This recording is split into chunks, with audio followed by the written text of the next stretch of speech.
Brilliance Audio presents the unabridged recording of Tempt Me at Twilight by Lisa Kleypas, performed by Rosalind Landor. Chapter 1. London, the Rutledge Hotel, May 1852. Her chances of a decent marriage were about to be dashed, and all because of a ferret. Unfortunately, Poppy Hathaway had pursued Dodger halfway through the Rutledge Hotel before she recalled an important fact. To a ferret, a straight line included 6 zigs and 7 zags. "Dodger," Poppy said desperately, "come back! I'll give you a biscuit. Any of my hair ribbons, anything. Oh, I'm going to make a scarf out of you." As soon as she caught her sister's pet, Poppy swore she was going to alert the management of the Rutledge that Beatrix was harbouring wild creatures in their family suite, which was definitely against hotel policy. Of course, that might have caused the entire Hathaway clan to be forcibly removed from the premises. At the moment, Poppy didn't care. Dodger had stolen a love letter that had been sent to her from Michael Baining, and nothing in the world mattered except retrieving it. All the situation needed was for Dodger to hide the blasted thing in some public place where it would be discovered, and then Poppy's chances of marrying a respectable and perfectly wonderful young man would be forever lost. Dodger hurried through the luxurious hallways of the Rutledge Hotel in a sinuous lope, staying just out of reach. The letter was clamped in his long front teeth. As she dashed after him, Poppy prayed that she would not be seen. No matter how reputable the hotel, a respectable young woman should never have left her suite unescorted. However, Miss Marks, her companion, was still abed, and Beatrix had gone for an early morning ride with their sister Amelia. "You're going to pay for this, Dodger!" The mischievous creature thought everything in the world was for his own amusement. No basket or container could go without being overturned or investigated. No stocking or comb or handkerchief could be left alone.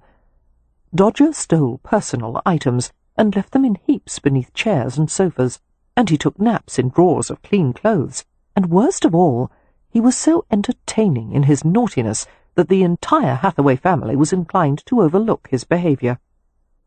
Whenever Poppy objected to the ferret's outrageous antics, Beatrix was always apologetic, and promised that Dodger would never do it again, and she seemed genuinely surprised when Dodger didn't heed her earnest lectures.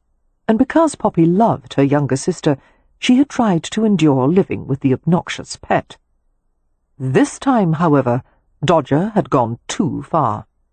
The ferret paused at a corner, checked to make certain he was still being chased, and in his happy excitement he did a little war dance, a series of sideways hops that expressed pure delight. Even now, when Poppy wanted to murder him, she couldn't help but acknowledge that he was adorable. "You're still going to die," she told him, approaching him in as unthreatening a manner as possible. "Give me the letter, Dodger." The ferret streaked past a colonnaded light well that admitted sunshine from overhead and sent it down 3 floors to the mezzanine level. Grimly, Poppy wondered how far she was going to have to chase him. He could cover quite a lot of territory, and the Rutledge was massive, occupying 5 full blocks in the theatre district. "This," she muttered beneath her breath, "is what happens when you're a Hathaway. Misadventures, wild animals, house fires, curses, scandals." Poppy loved her family dearly, but she longed for the kind of quiet, normal life that didn't seem possible for a Hathaway. She wanted peace, predictability. Dodger ran through the doorway of the 3rd-floor steward's offices, which belonged to Mr. Brimley. The steward was an elderly man with a full white moustache, the ends neatly waxed into points. As the Hathaways had stayed at the Rutledge many times in the past, Poppy knew that Brimley reported every detail of what occurred on his floor to his superiors. If the steward found out what she was after, the letter would be confiscated, and Poppy's relationship with Michael would be exposed. And Michael's father, Lord Andover, would never approve of the match if there were even one whiff of impropriety attached to it. Poppy caught her breath and backed up against the wall as Brimley exited his offices with 2 of the Rutledge staff. "Go to the front office at once, Harkins," the steward was saying. "I want you to investigate the matter of Mr. W.'s room charges. He has a history of claiming the charges are incorrect when they are, in fact, accurate. From now on, I think it best to have him sign a receipt whenever a charge is made." "Yes, Mr. Brimley." The three men proceeded along the hallway, away from Poppy. Cautiously, she crept to the doorway of the offices and peeked around the jamb. The two connected rooms appeared to be unoccupied. "Dodger!" she whispered urgently, and saw him scurry beneath a chair. "Dodger, do come here!" Which, of course, produced more excited hopping and dancing. Biting her lower lip, Poppy went across the threshold. The main office room was generously sized, furnished with a massive desk piled high with ledgers and papers. An armchair upholstered in burgundy leather had been pushed up against the desk, while another was positioned near an empty fireplace with a marble mantel. Dodger waited beside the desk, regarding Poppy with bright eyes. His whiskers twitched above the coveted letter. He held very still, holding Poppy's gaze as she inched toward him. "That's right," she soothed, extending her hand slowly. "What a good boy! A lovely boy. Wait right there, and I'll take the letter and carry you back to our suite and give you— Drat!" Just before she could grasp the letter, Dodger had slithered beneath the desk with it. Red with fury, Poppy glanced around the room in search of something, anything, to poke Dodger from his hiding place.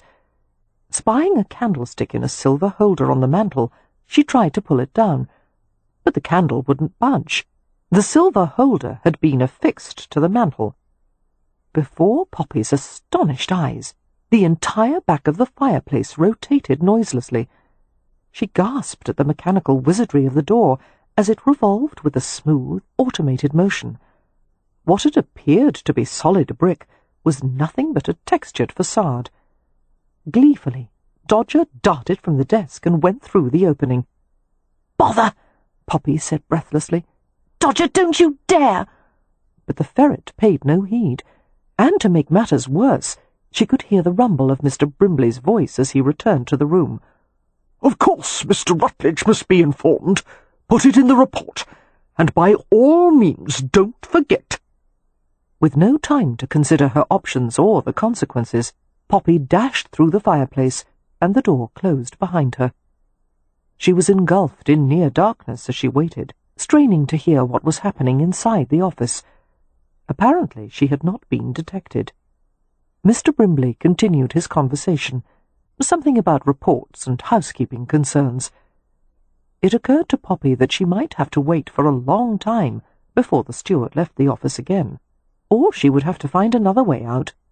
Of course, she could simply go back through the fireplace and announce her presence to Mr. Brimley. However, she couldn't begin to imagine how much explaining she would have to do, and how embarrassing it would be. Turning, Poppy discerned that she was in a long passageway with a source of diffused light coming from somewhere overhead. She looked upward. The passage was illuminated by a daylight shaft, similar to the ones that ancient Egyptians had used to determine the positioning of stars and planets. She could hear the ferret creeping somewhere nearby. "Well, Dodger," she muttered, "you got us into this. Why don't you help me find a door?" Obligingly, Dodger advanced along the passageway and disappeared into the shadows. Poppy heaved a sigh and followed. She refused to panic, having learned during the Hathaways' many brushes with calamity that losing one's head never helped a situation. As Poppy made her way through the darkness, she kept her fingertips against the wall to maintain her bearings. She had gone only a few yards when she heard a scraping noise. Freezing in place, Poppy waited and listened intently. All was quiet, but her nerves prickled with awareness, and her heart began to drum as she saw the glow of yellow lamplight ahead, and then it was extinguished. She was not alone in the passageway. The footsteps came closer, closer, with the swift purpose of a predator. Someone was heading right for her. Now, Poppy decided, was the appropriate time to panic. Whirling around in full-scale alarm, She dashed back the way she had come. Being chased by unknown people in dark corridors was a novel experience even for a Hathaway. She cursed her heavy skirts, grabbing them up in frantic handfuls as she tried to run, but the person who chased her was much too fast to be eluded.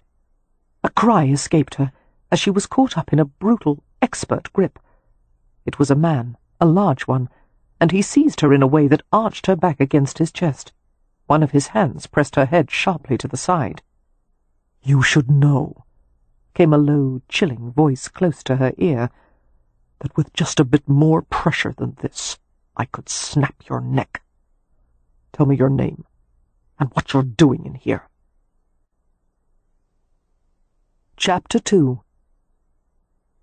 Poppy could scarcely think above the blood rush in her ears and the pain of his tight grasp. The stranger's chest was very hard behind her. "This is a mistake," she managed to say. "Please." He forced her head farther to the side until she felt a cruel pinch of the nerves in the joint between her neck and shoulder. "Your name," he insisted gently. "Poppy Hathaway," she gasped.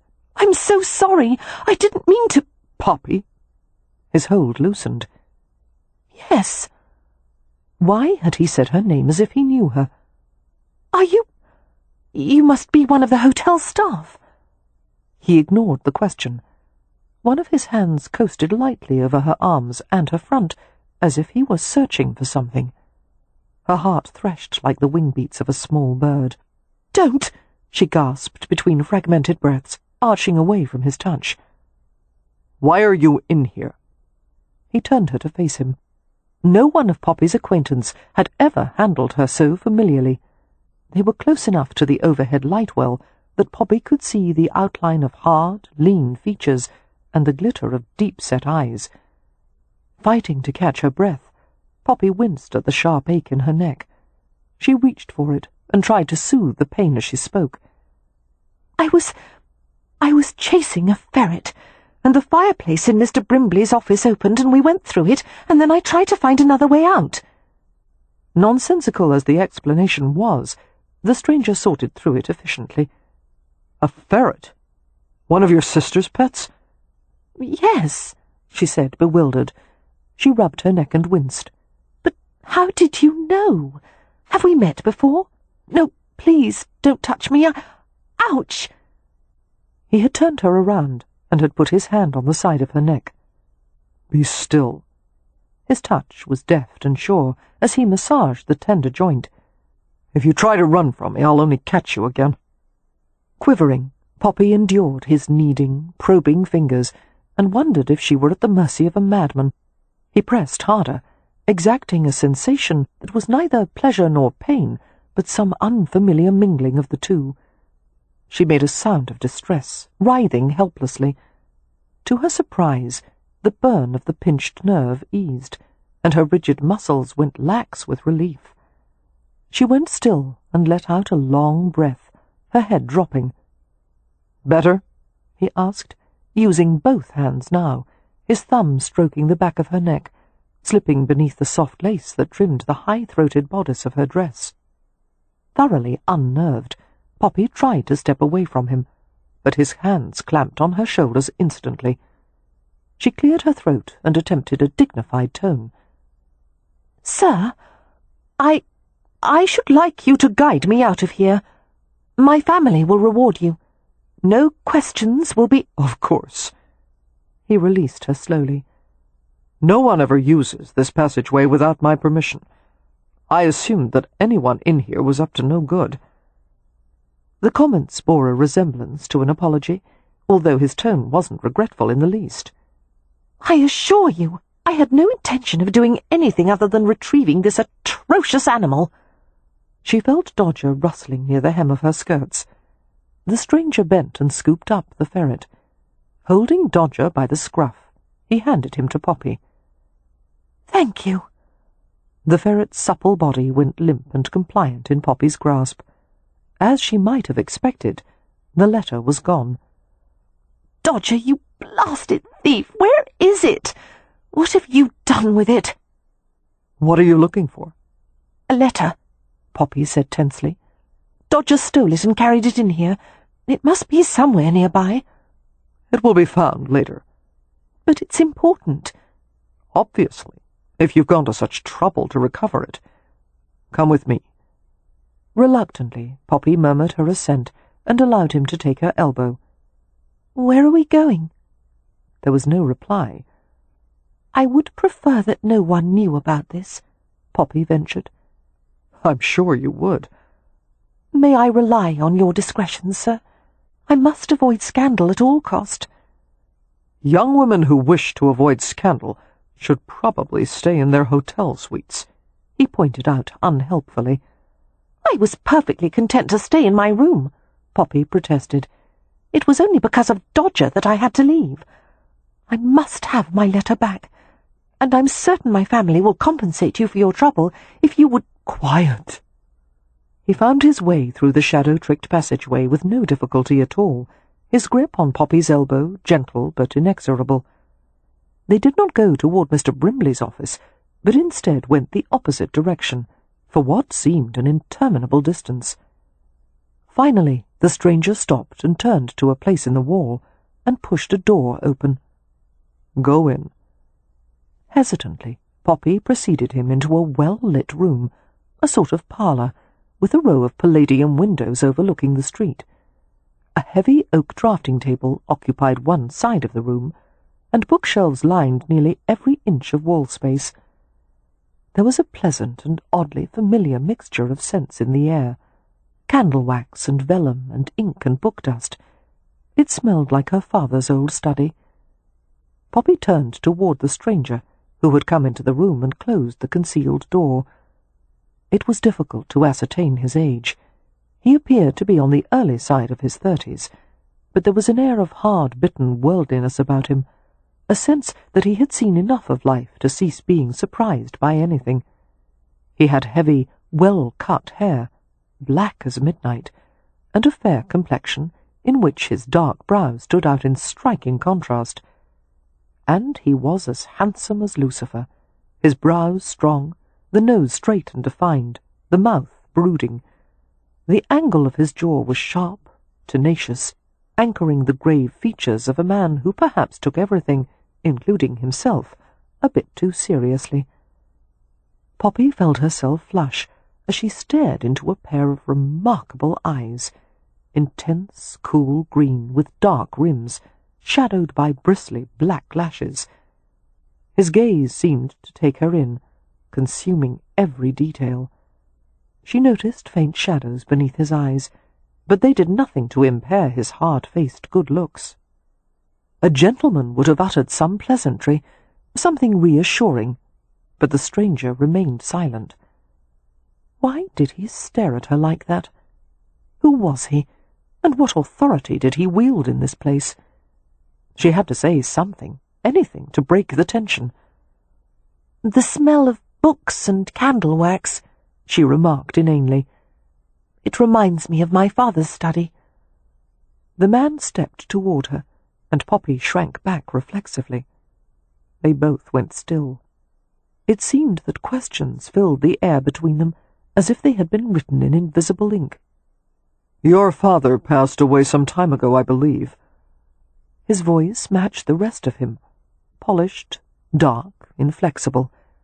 He had an interesting accent, not fully British, the vowels flat and open, the R's heavy. Poppy gave a bewildered nod. "And your mother soon after," he added. How do you know that?" "It's my business to know as much about the hotel guests as possible." Dodger wriggled in her grasp. Poppy bent to set him down. The ferret pranced to an oversized chair near a small hearth and settled deep into the velvet upholstery. Poppy brought herself to look at the stranger again. He was dressed in beautiful dark clothes, tailored with sophisticated looseness.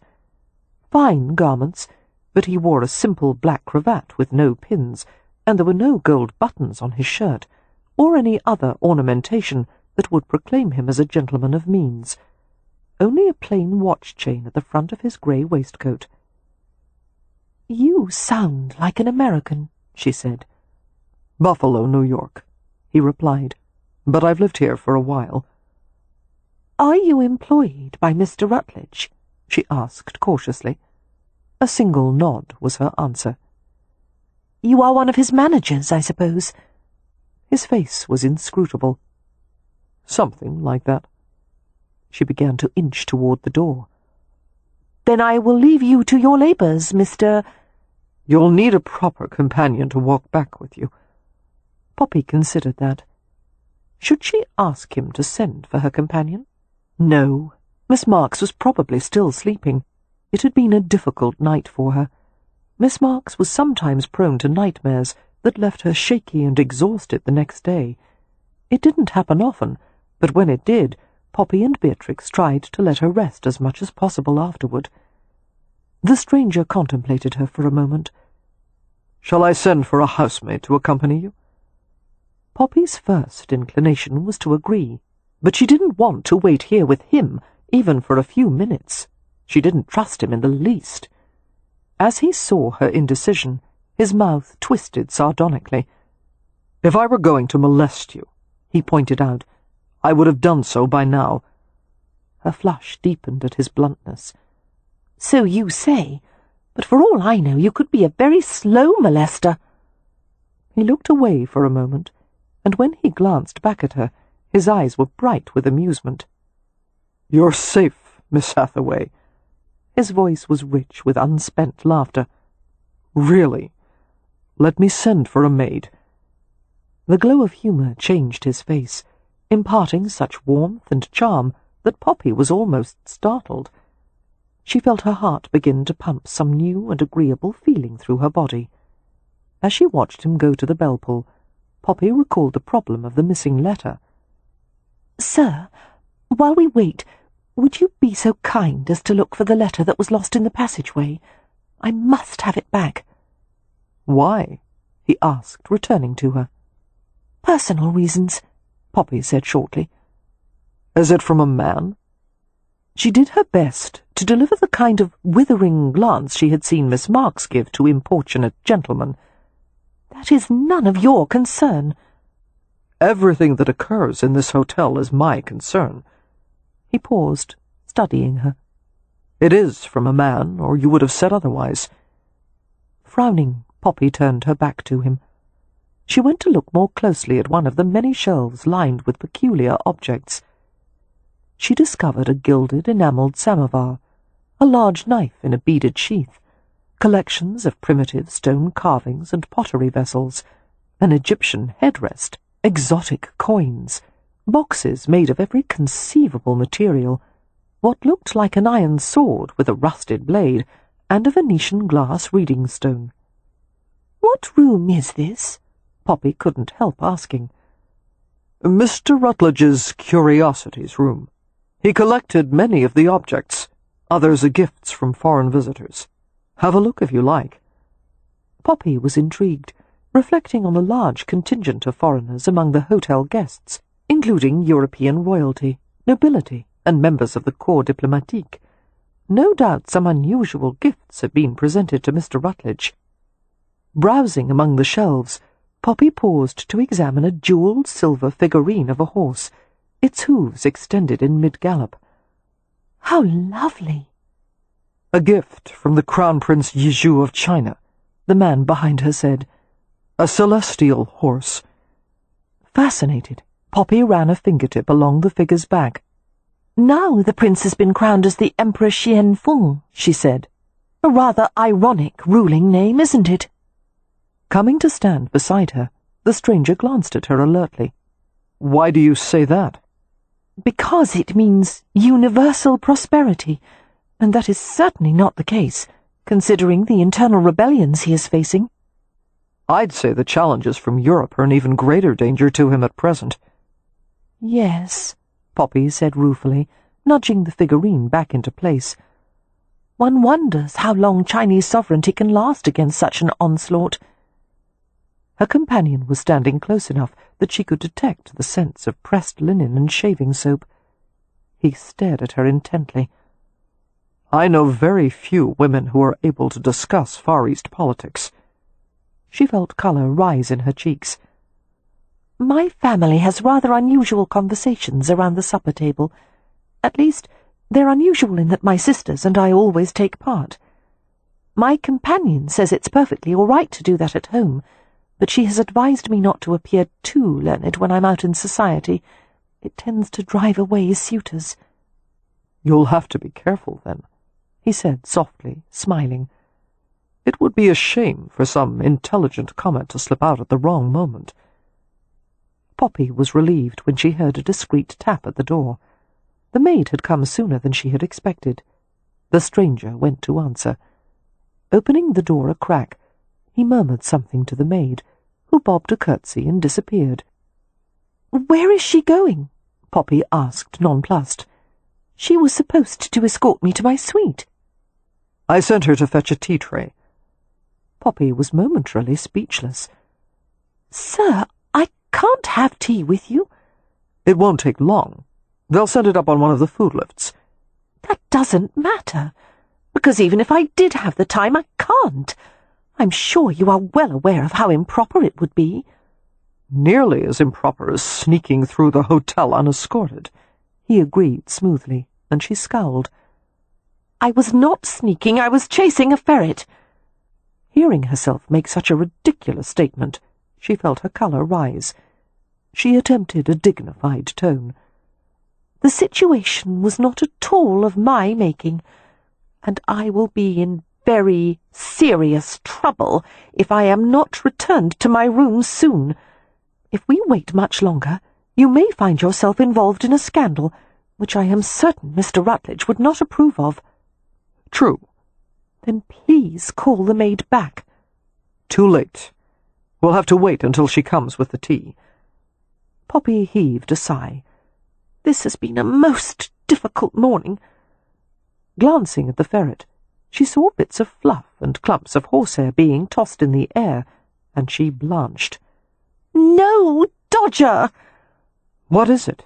the man asked, following as Poppy raced toward the busy ferret. "He's eating your chair," she said miserably, scooping up the ferret. "Or rather Mr. Rutledge's chair. He's trying to make a nest for himself. I'm so sorry." She stared at the gaping hole in the thick, luxurious velvet upholstery. "I promise you my family will pay for the damage." "It's all right," the man said. "There's a monthly allotment in the hotel budget for repairs."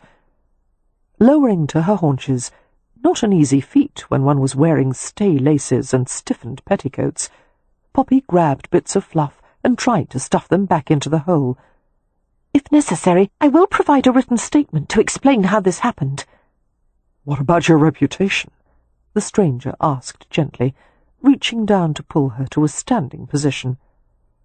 "My reputation is nothing compared to a man's livelihood. You might be sacked for this. You undoubtedly have a family to support, a wife and children, and whereas I could survive the disgrace, you might not be able to secure a new position." "That is very kind of you," he said, taking the ferret from Poppy's grasp and depositing him back on the chair. "But I have no family, and I can't be sacked." "Dodger!" Poppy said anxiously, as bits of fluff went flying again. Clearly the ferret was having a grand time. "The chair is already ruined. Let him have at it." Poppy was bemused by the stranger's easy consignment of an expensive piece of hotel furniture to a ferret's mischief. "You," she said distinctly, "are not like the other managers here." "You're not like other young women." That elicited a wry smile from her. "So I've been told." The sky had turned the colour of pewter. A heavy drizzle fell to the gravel-covered paving blocks of the street, tamping down the pungent dust that had been stirred by passing vehicles. Taking care not to be seen from the street, Poppy went to the side of one window and watched pedestrians scatter. Some methodically unfolded umbrellas and continued walking. Costermongers crowded the thoroughfare, hawking their wares with impatient cries. They sold everything imaginable, ropes of onions and braces of dead game, teapots, flowers, matches, and caged larks and nightingales. This last presented frequent problems to the Hathaways, as Beatrix was determined to rescue every living creature she saw. Many a bird had been reluctantly purchased by their brother-in-law, Mr. Rowan, and set free at their country estate. Rowan swore that by now he had purchased half the aviary population in Hampshire. Turning from the window, Poppy saw that the stranger had settled his shoulder against one of the bookshelves and folded his arms across his chest. He was watching her, as if puzzling what to make of her. Despite his relaxed posture, Poppy had the unnerving sense that if she tried to bolt, he would catch her in an instant. "Why aren't you betrothed to anyone?" he asked with startling directness. "You've been out in society for 2-3 years?" "3," Poppy said, feeling more than a little defensive. "Your family is one of means. One would assume you have a generous dowry on the table. Your brother is a viscount, another advantage. Why haven't you married?" "Do you always ask such personal questions of people you've just met?" Poppy asked in amazement. "Not always, but I find you interesting." She considered the question he had put to her and shrugged. "I wouldn't want any of the gentlemen I've met during the past 3 years. None of them are remotely appealing." "What kind of man appeals to you?" "Someone with whom I could share a quiet, ordinary life." "Most young women dream of excitement and romance." She smiled wryly. "I suppose I have a great appreciation for the mundane." "Has it occurred to you that London is the wrong place to seek a quiet, ordinary life?" "Of course, but I'm not in a position to look in the right places." She should have stopped there. There was no need to explain more, but it was one of Poppy's failings that she loved conversation, and like Dodger facing a drawer full of garters, she couldn't resist indulging. "The problem began when my brother, Lord Ramsay, inherited the title." The stranger's brows lifted. "That was a problem?" "Oh, yes," Poppy said earnestly. "You see, none of the Hathaways were prepared for it. We were distant cousins of the previous Lord Ramsay. The title only came to Leo because of a series of untimely deaths. The Hathaways had no knowledge of etiquette. We knew nothing of the ways of the upper classes. We were happy in Primrose Place." She paused to sort through the comforting memories of her childhood, the cheerful cottage with its thatched roof, the flower garden where her father had tended his prized apothecary roses, the pair of lop-eared Belgian rabbits who had lived in a hutch near the back doorstep, the piles of books in every corner. Now the abandoned cottage was in ruins, and the garden lay fallow. "But there's never any going back, is there?" she said, rather than asked. She bent to regard an object on a lower shelf. "What is this?" "Oh, an astrolabe." She picked up an intricate brass disc that contained engraved plates, the rim notched with degrees of arc. "You know what an astrolabe is?" the stranger asked, following her. "Yes, of course. A tool used by astronomers and navigators, also astrologers." Poppy inspected the tiny star chart etched in one of the discs. "This is Persian. I would estimate it to be about 500 years old." 512, he said slowly. Poppy couldn't repress a satisfied grin. "My father was a medieval scholar. He had a collection of these. He even taught me how to make one out of wood, string, and a nail." She dialed the discs carefully. "What is the date of your birth?" The stranger hesitated before replying, as if he disliked having to give information about himself. "November the 1st. "Then you were born under Scorpius's reign," she said, turning the astrolabe over in her hands. "You believe in astrology?" he asked, his tone edged with derision. "Why shouldn't I?" "It has no scientific basis." "My father always encouraged me to be open-minded about such matters." She played a fingertip across the star chart and looked up at him with a sly smile. "Scorpions are quite ruthless, you know. That is why Artemis bid one of them to kill her foe Orion, and as a reward, she set the scorpion up in the sky." "I'm not ruthless. I merely do whatever it takes to achieve my goals." "That's not ruthless?" Poppy asked, laughing. "The word implies cruelty." "And you are not cruel?" "Only when necessary." Poppy's amusement dissolved. "Cruelty is never necessary." "You haven't seen much of the world, if you can say that." Deciding not to pursue the subject, Poppy stood on her toes to view the contents of another shelf. It featured an intriguing collection of what looked like tin-plate toys. "What are these?" "Automata." "What are they for?" He reached up, lifted one of the painted metal objects, and gave it to her. Holding the machine by its circular base, Poppy examined it carefully.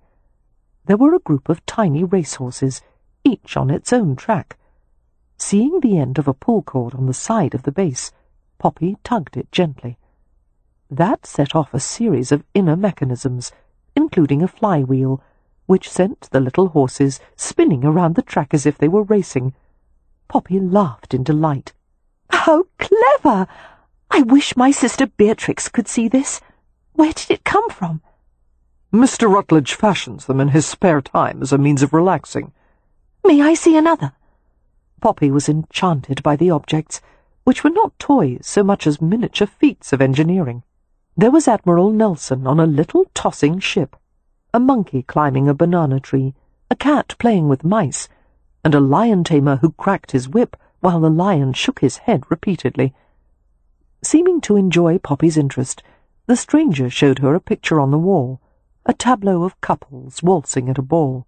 Before her wide eyes, the picture seemed to come to life, gentlemen guiding their partners smoothly across the floor. "Good heavens!" Poppy said in wonder. "How is it done?" "A clockwork mechanism." He removed the picture from the wall and displayed the open back.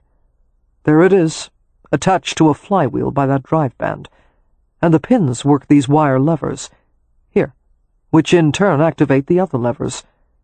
"Remarkable!" In her enthusiasm, Poppy forgot to be guarded or cautious. "Obviously Mr. Rutledge is mechanically gifted. This brings to mind a biography I read recently about Roger Bacon, a Franciscan friar of the Middle Ages. My father was a great admirer of his work. Friar Bacon did a great deal of mechanical experimentation, which of course led some people to accuse him of sorcery. It was said that he once built a mechanical bronze head which—" Poppy stopped abruptly, realizing she had been chattering. "There, you see? This is what I do at balls and soirees. It's one of the reasons I'm not sought after." He had begun to smile.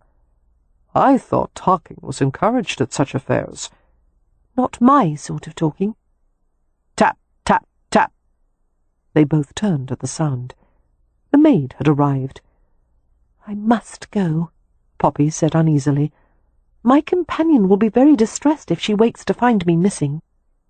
The dark-haired stranger contemplated her for what seemed a very long time. "I'm not finished with you yet," he said with stunning casualness, as if no one ever refused him anything, as if he planned to keep her with him for as long as he wished. Poppy took a deep breath. "Nevertheless, I am leaving," she said calmly, and went to the door. He reached it at the same time she did, one hand flattening against the door panel. Alarm jolted through her, and she turned to face him. A swift, frantic throbbing awakened in her throat and wrists and the backs of her knees. He was standing much too close, his long, hard body nearly touching hers. She shrank against the wall. "Before you leave," he said softly, "I have some advice for you. It's not safe for a young woman to wander alone through the hotel. Don't take such a foolish risk again." Poppy stiffened. "It's a reputable hotel," she said. "I have nothing to fear." "Of course you do," he murmured. "You're looking right at it." And before she could think or move or breathe, he bent his head and took her mouth with his. Stunned, Poppy went motionless beneath the soft, burning kiss, so subtle in its demand that she wasn't aware of the moment her own lips parted. His hands came to her jaw, cradling, angling her face upward. One arm slid around her, bringing her body fully against his, and the feel of him was hard and richly stimulating.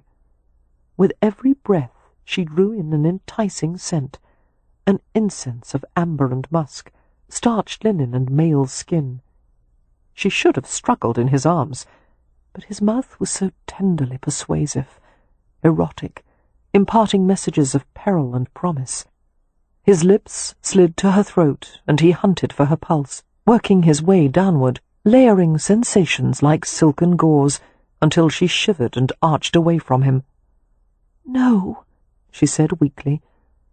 The stranger gripped her chin carefully, forcing her to look at him. They both went still. As Poppy met his searching gaze, she saw a flash of baffled animosity, as if he had just made some unwelcome discovery. He let go of her with great care and opened the door. "Bring it in," he told the maid, who waited at the threshold with a large silver tea-tray. The servant obeyed quickly, too well trained to evince curiosity about Poppy's presence in the room. The man went to retrieve Dodger, who had fallen asleep in his chair.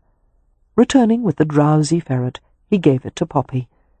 She took Dodger with an inarticulate murmur, cradling him against her midriff.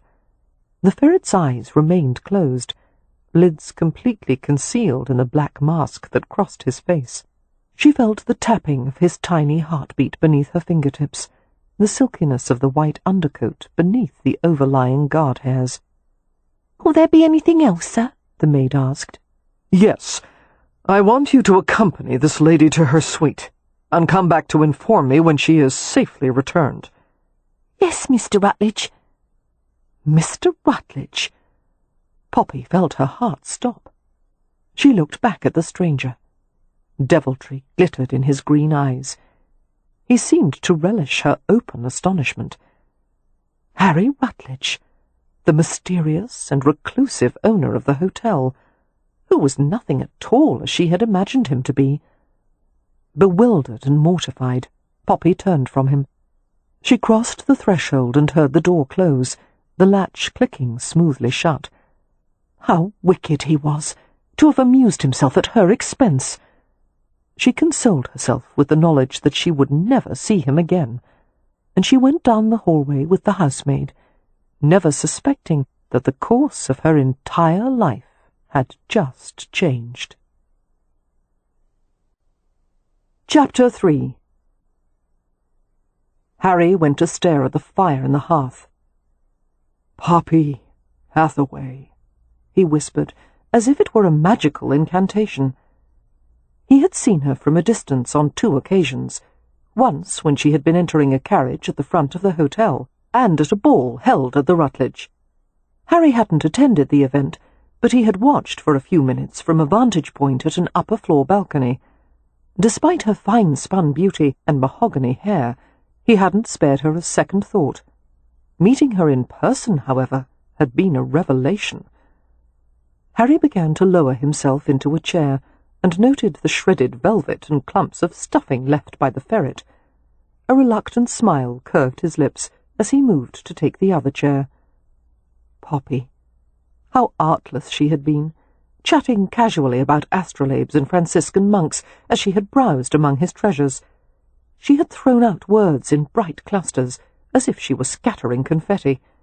She had radiated a kind of cheery astuteness that should have been annoying, but instead it had given him unexpected pleasure. There was something about her, something. It was what the French called esprit, a liveliness of mind and spirit. And that face, innocent and knowing and open. He wanted her. Usually, J. Harry Rutledge was given something before it ever occurred to him to want it. In his busy, well-regulated life, meals arrived before he was hungry. Cravats were replaced before they had shown any signs of wear.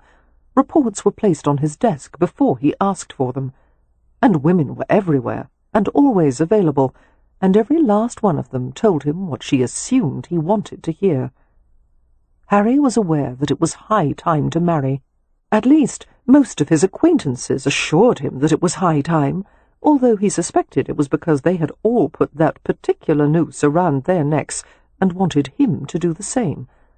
He had considered it without enthusiasm, but Poppy Hathaway was too compelling to resist.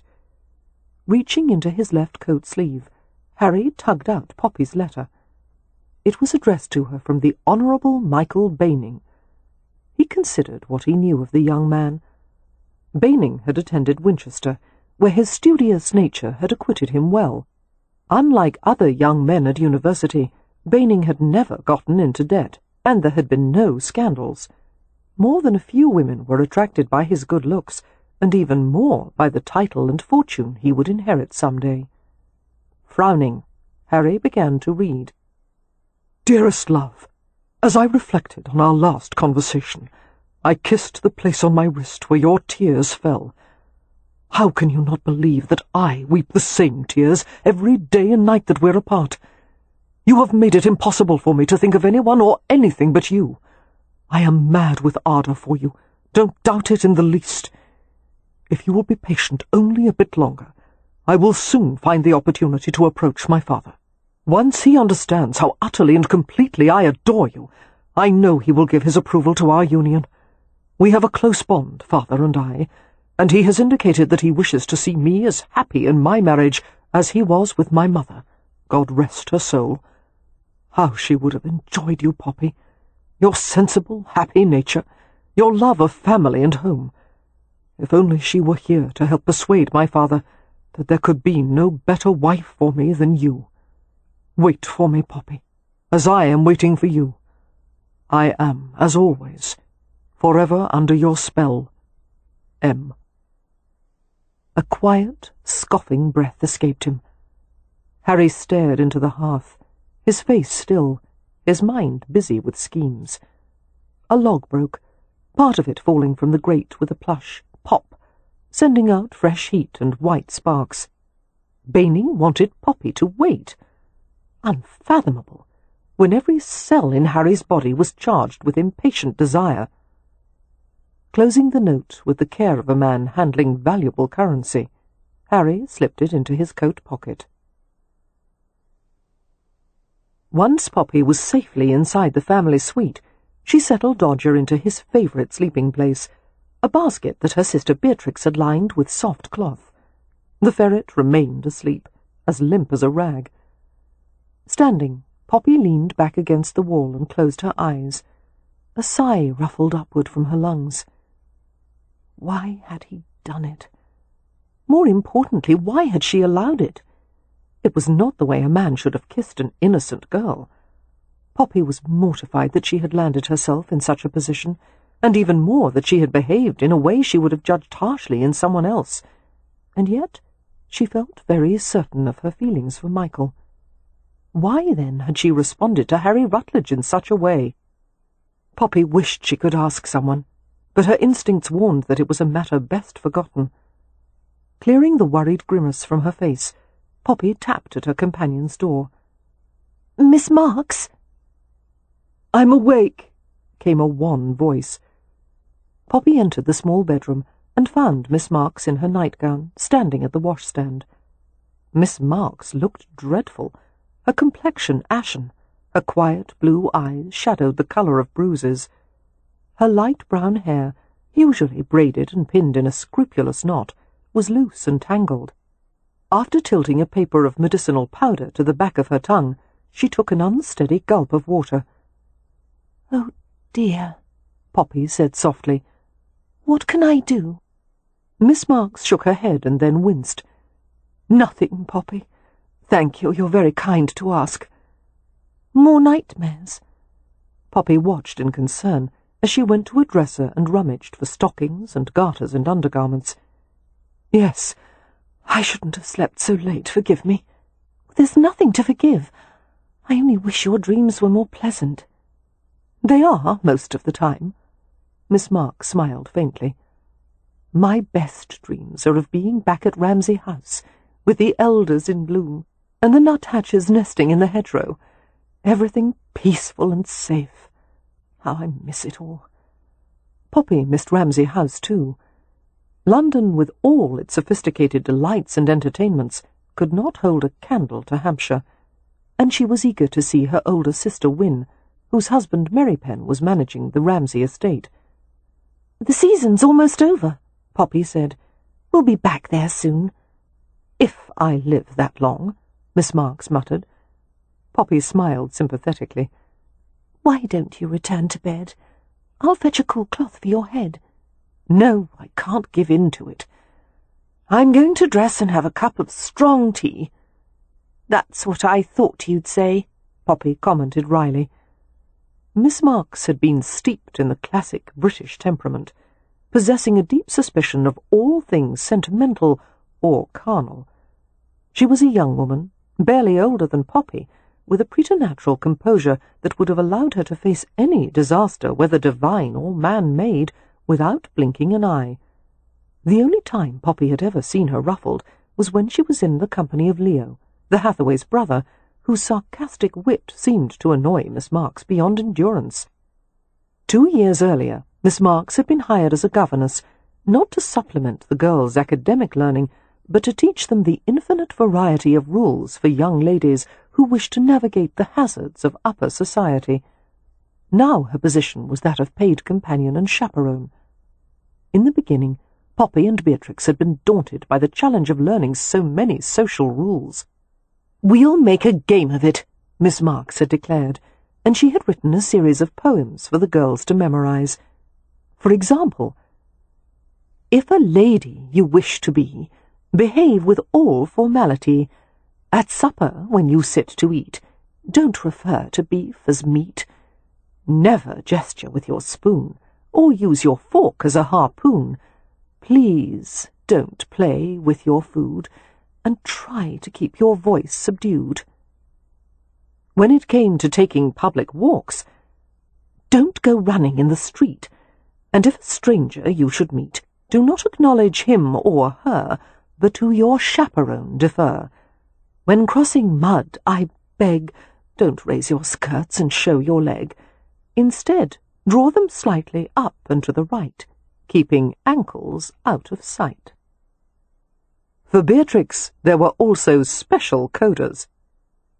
"When paying calls, wear gloves and hat, and never bring a squirrel or rat, or any four-legged creatures who do not belong indoors with you." The unconventional approach had worked, giving Poppy and Beatrix enough confidence to participate in the season without disgracing themselves.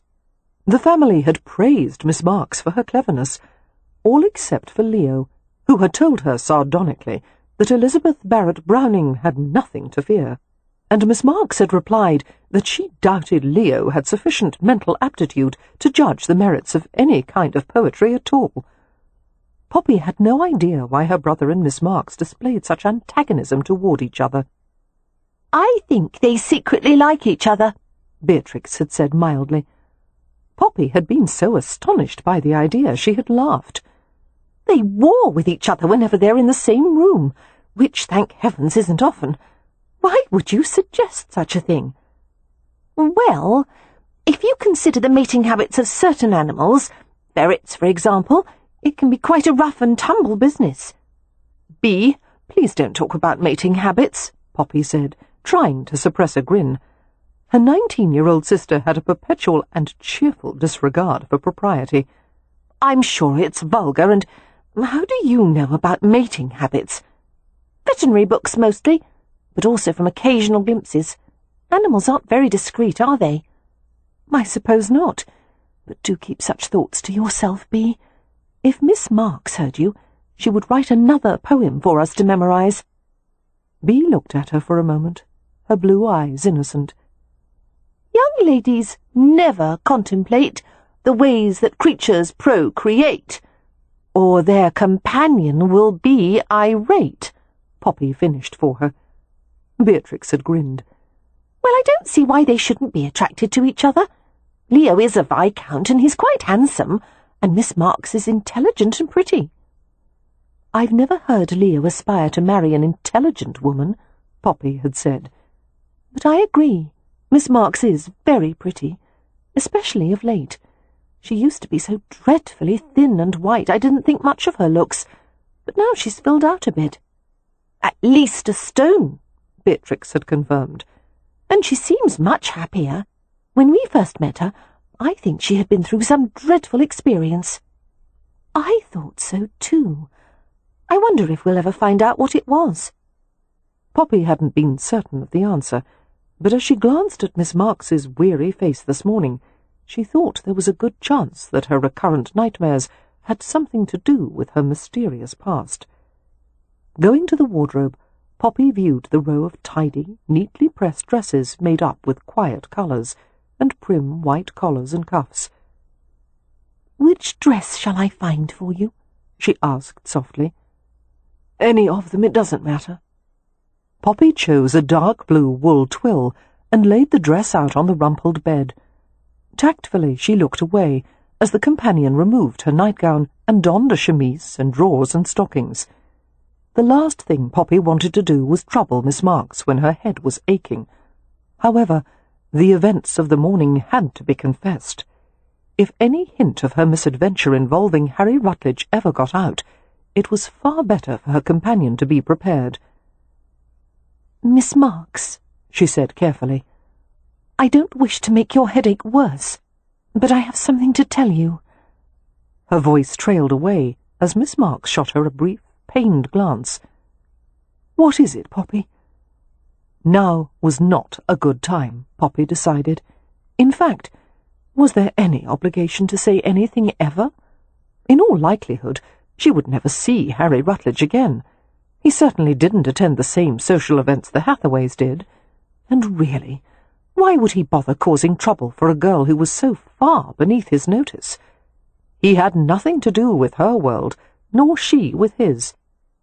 "I dropped a bit of something or other on the bodice of my pink muslin frock the other evening at supper," Poppy improvised, "and now there's a grease stain on it." "Oh, dear." Miss Marks paused in the middle of hooking up the front of her corset. "We'll mix a solution of hartshorn powder and water and sponge the stain. Hopefully that will take it out." "I think that's an excellent idea."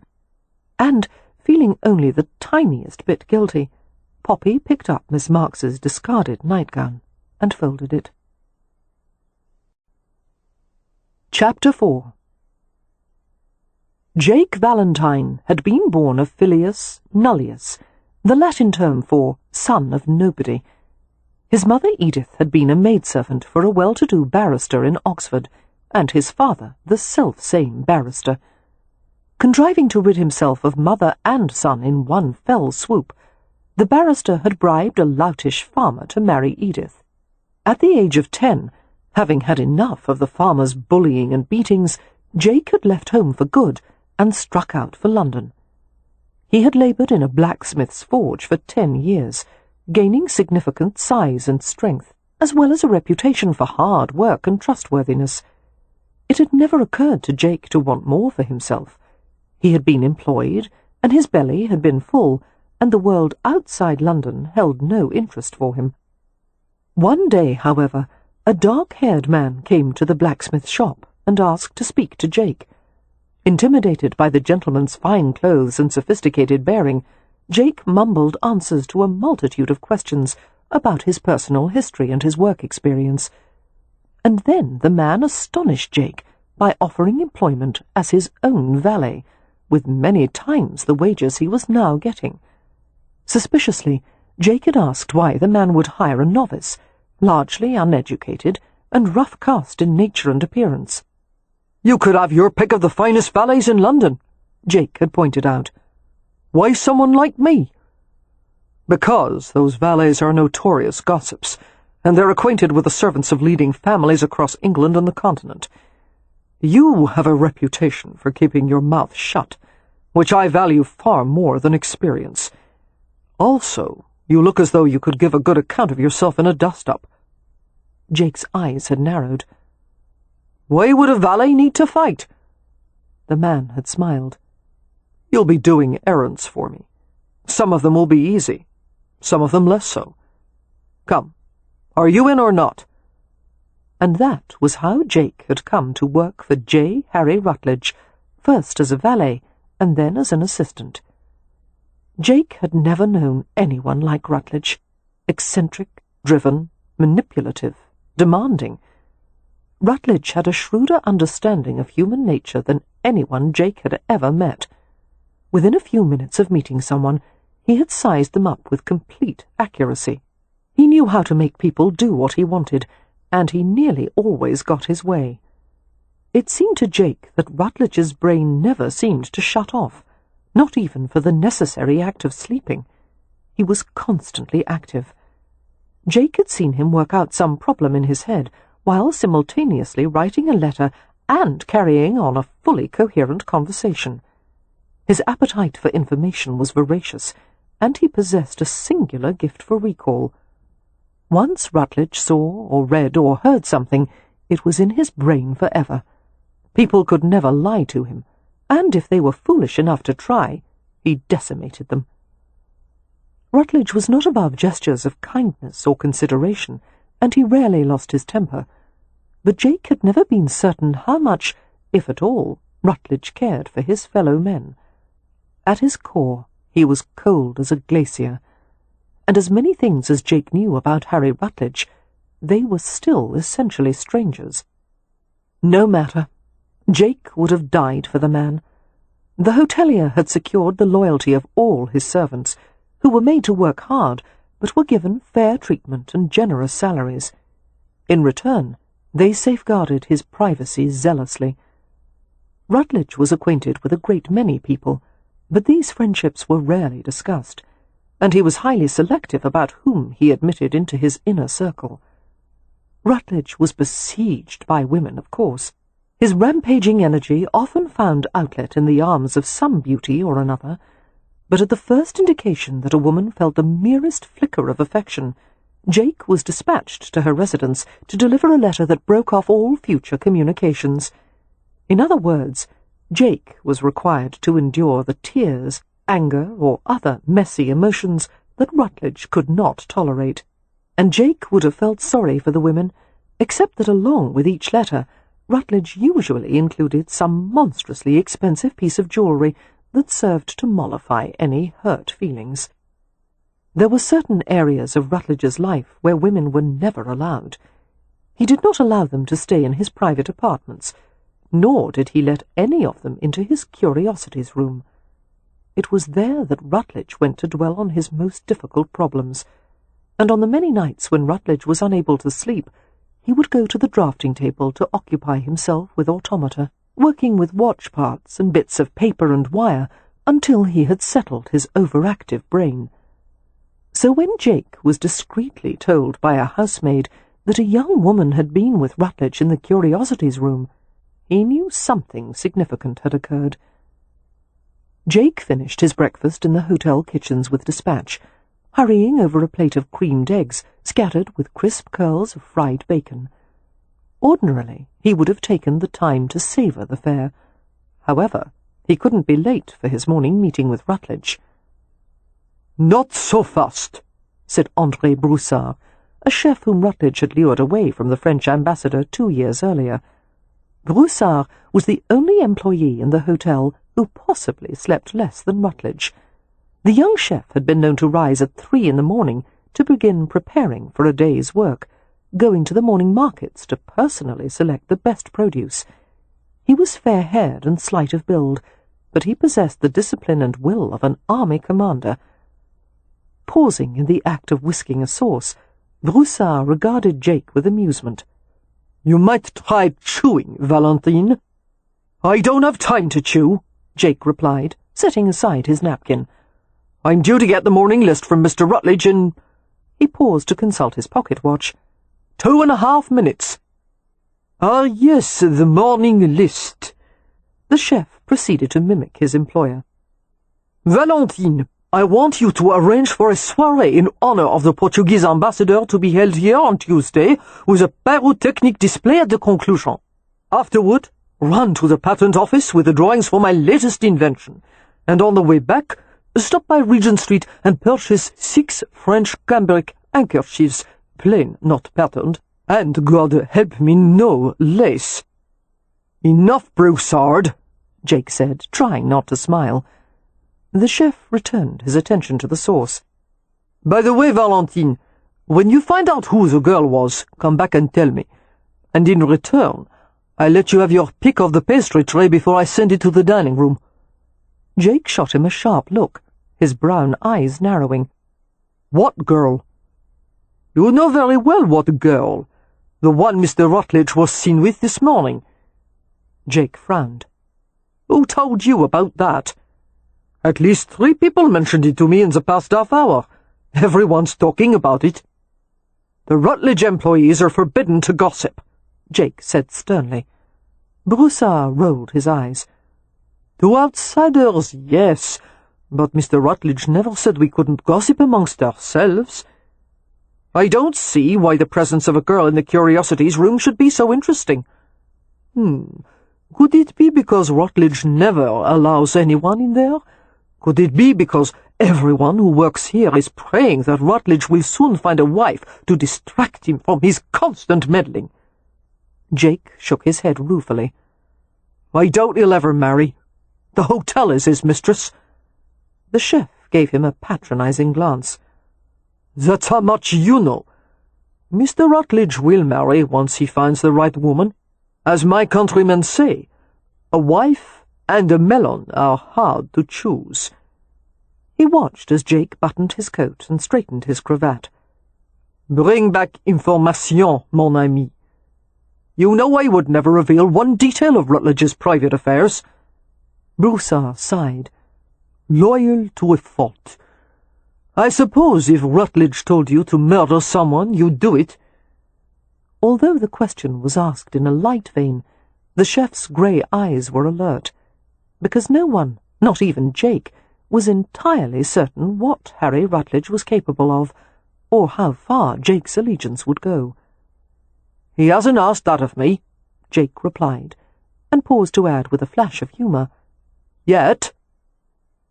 As Jake hurried to the private suite of unnumbered rooms on the 3rd floor, he passed many employees on the back stairs. These stairs, and the entrances at the back of the hotel, were used by servants and deliverymen as they went about their daily tasks. A few people tried to stop Jake with questions or concerns, but he shook his head and quickened his pace. Jake took care never to be late for his morning meetings with Rutledge. These consultations were usually brief, no more than a quarter-hour, but Rutledge demanded punctuality. Jake paused before the entrance of the suite, tucked at the back of a small private lobby lined with marble and priceless artwork. A secure inner hallway led to a discreet staircase and side door of the hotel, so that Rutledge never had to use the main hallways for his comings and goings. Rutledge, who liked to keep track of everyone else, did not allow anyone to do the same to him. He took most of his meals in private, and came and went as he pleased, sometimes with no indication of when he would return. Jake knocked at the door, and waited until he heard a muffled assent to enter. He went into the suite, a series of 4 connected rooms that could be expanded into as large an apartment as one desired, up to 15 rooms. "Good morning, Mr. Rutledge," he said, entering the study. The hotelier sat at a massive mahogany desk, fitted with a cupboard filled with drawers and cubbies. As usual, the desk was covered with folios, papers, books, correspondence, calling cards, a stamp box, and an array of writing implements. Rutledge was closing a letter, applying a seal precisely into a little pool of hot wax. "Good morning, Valentine. How did the staff meeting go?" Jake handed him the daily sheaf of manager reports. "Everything is going smoothly for the most part. There have been a few issues with the diplomatic contingent from Nagaraja." "Oh?" The tiny kingdom of Nagaraja, wedged between Burma and Siam, had just become a British ally. After offering to help the Nagarajans drive out the encroaching Siamese, Britain had now made the country one of its protectorates, which was akin to being pinned beneath a lion's paw and being informed by the lion that you were perfectly safe. Since the British were currently fighting the Burmese and annexing provinces right and left, the Nagarajans hoped desperately to remain self-governing. Toward that end, the kingdom had sent a trio of high-level envoys on a diplomatic mission to England, bearing costly gifts in tribute to Queen Victoria. "The reception manager," Jake said, "had to change their rooms 3 times when they first arrived yesterday afternoon." Rutledge's brows rose. "There was a problem with the rooms. Not the rooms themselves, the room numbers, which according to Nagarajan superstition were not auspicious. We finally settled them into Suite 218. However, not long afterward, the second-floor manager detected the odour of smoke coming from the suite. It seems they were conducting an arrival in a new land ceremony, which involved starting a small fire on a bronze plate. Unfortunately, the fire got out of hand and the carpet was scorched." A smile curved Rutledge's mouth. "As I recall, Nagarajans have ceremonies for nearly everything. See that an appropriate location is found for them to start as many sacred fires as they like, without burning the hotel down."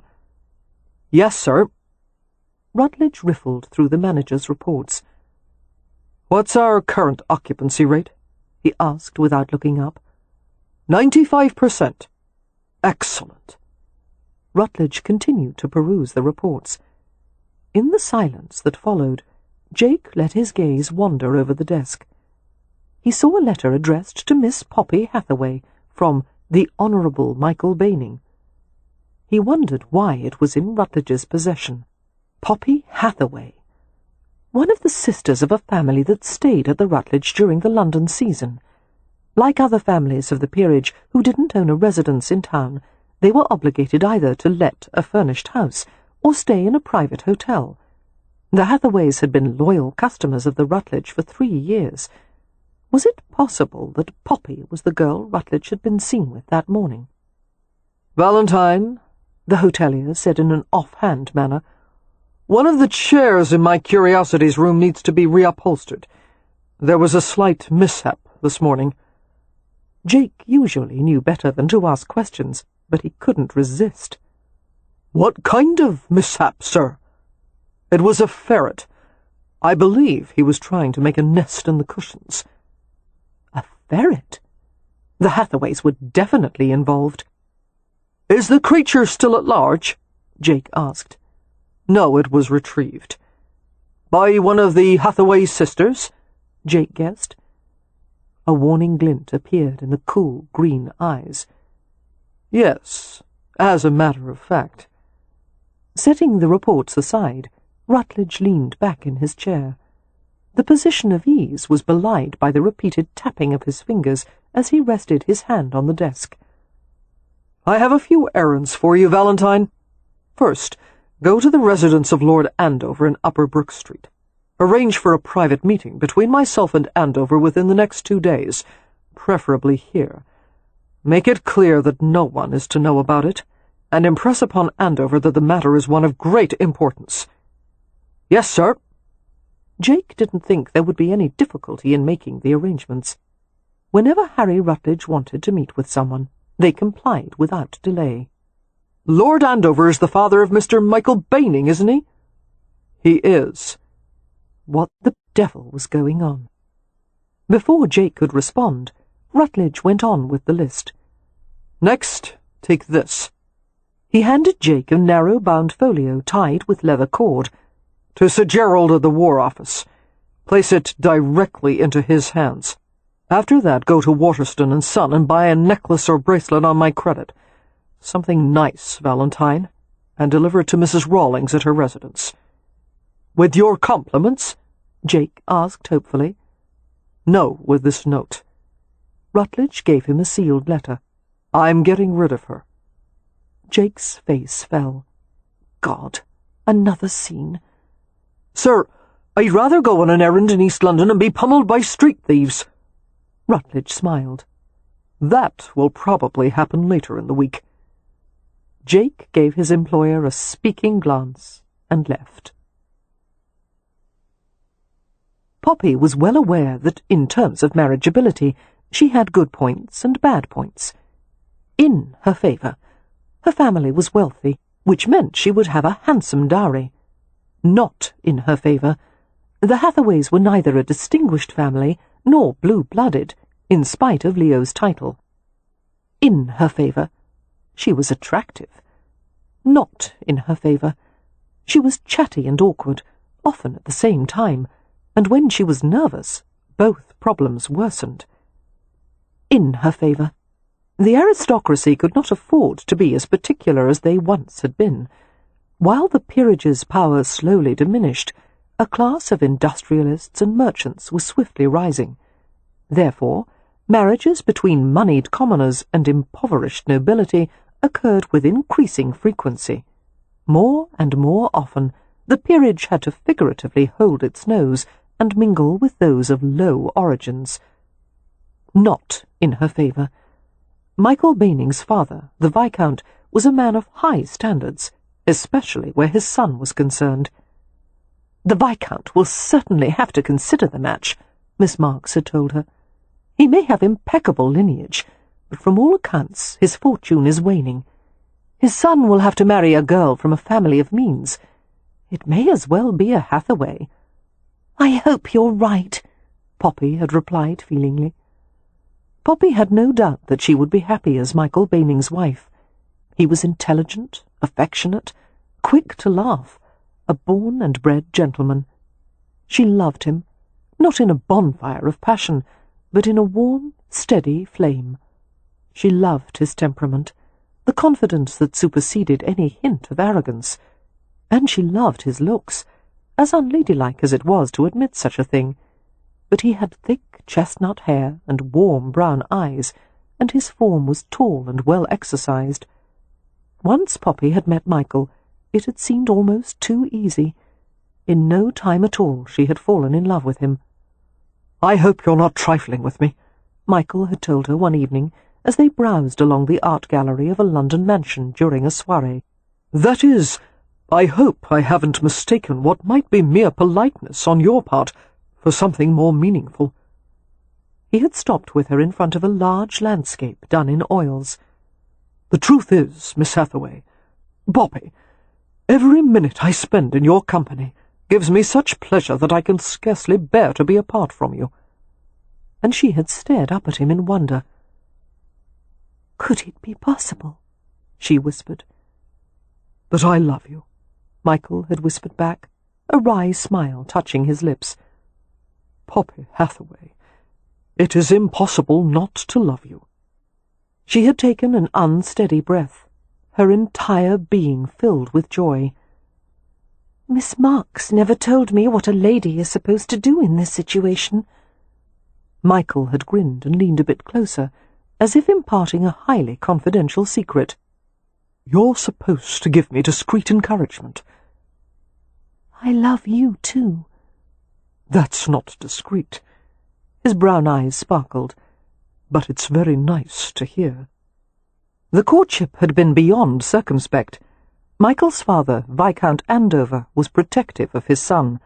A good man, Michael had said, but stern, and Michael had asked for sufficient time to approach the Viscount and convince him of the rightness of the match. Poppy was entirely willing to give Michael however much time he needed. The rest of the Hathaways, however, were not quite as amenable. To them, Poppy was a treasure, and she deserved to be courted openly and with pride.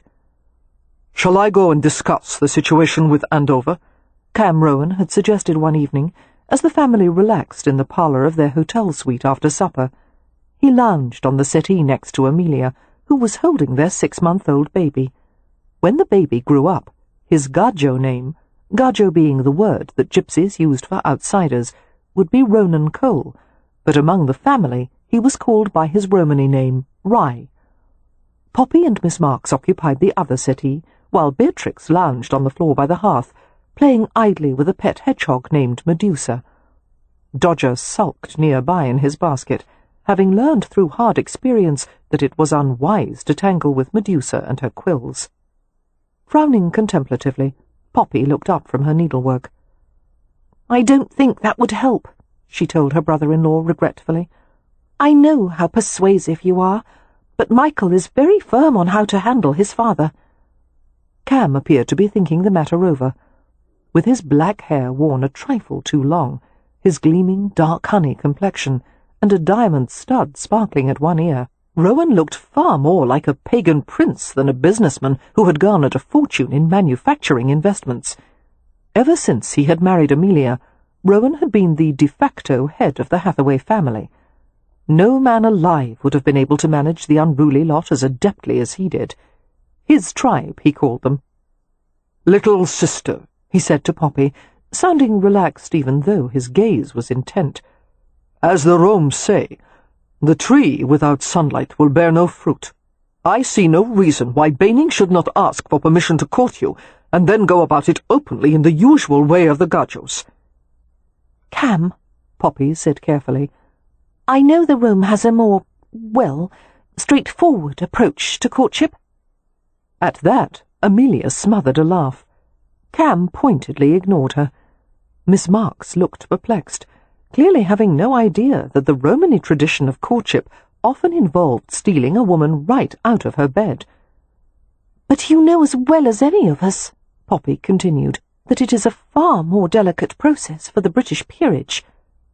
"Actually," Amelia said dryly, "from what I've seen, the British peerage negotiates marriages with all the romantic sensibilities of a bank transaction."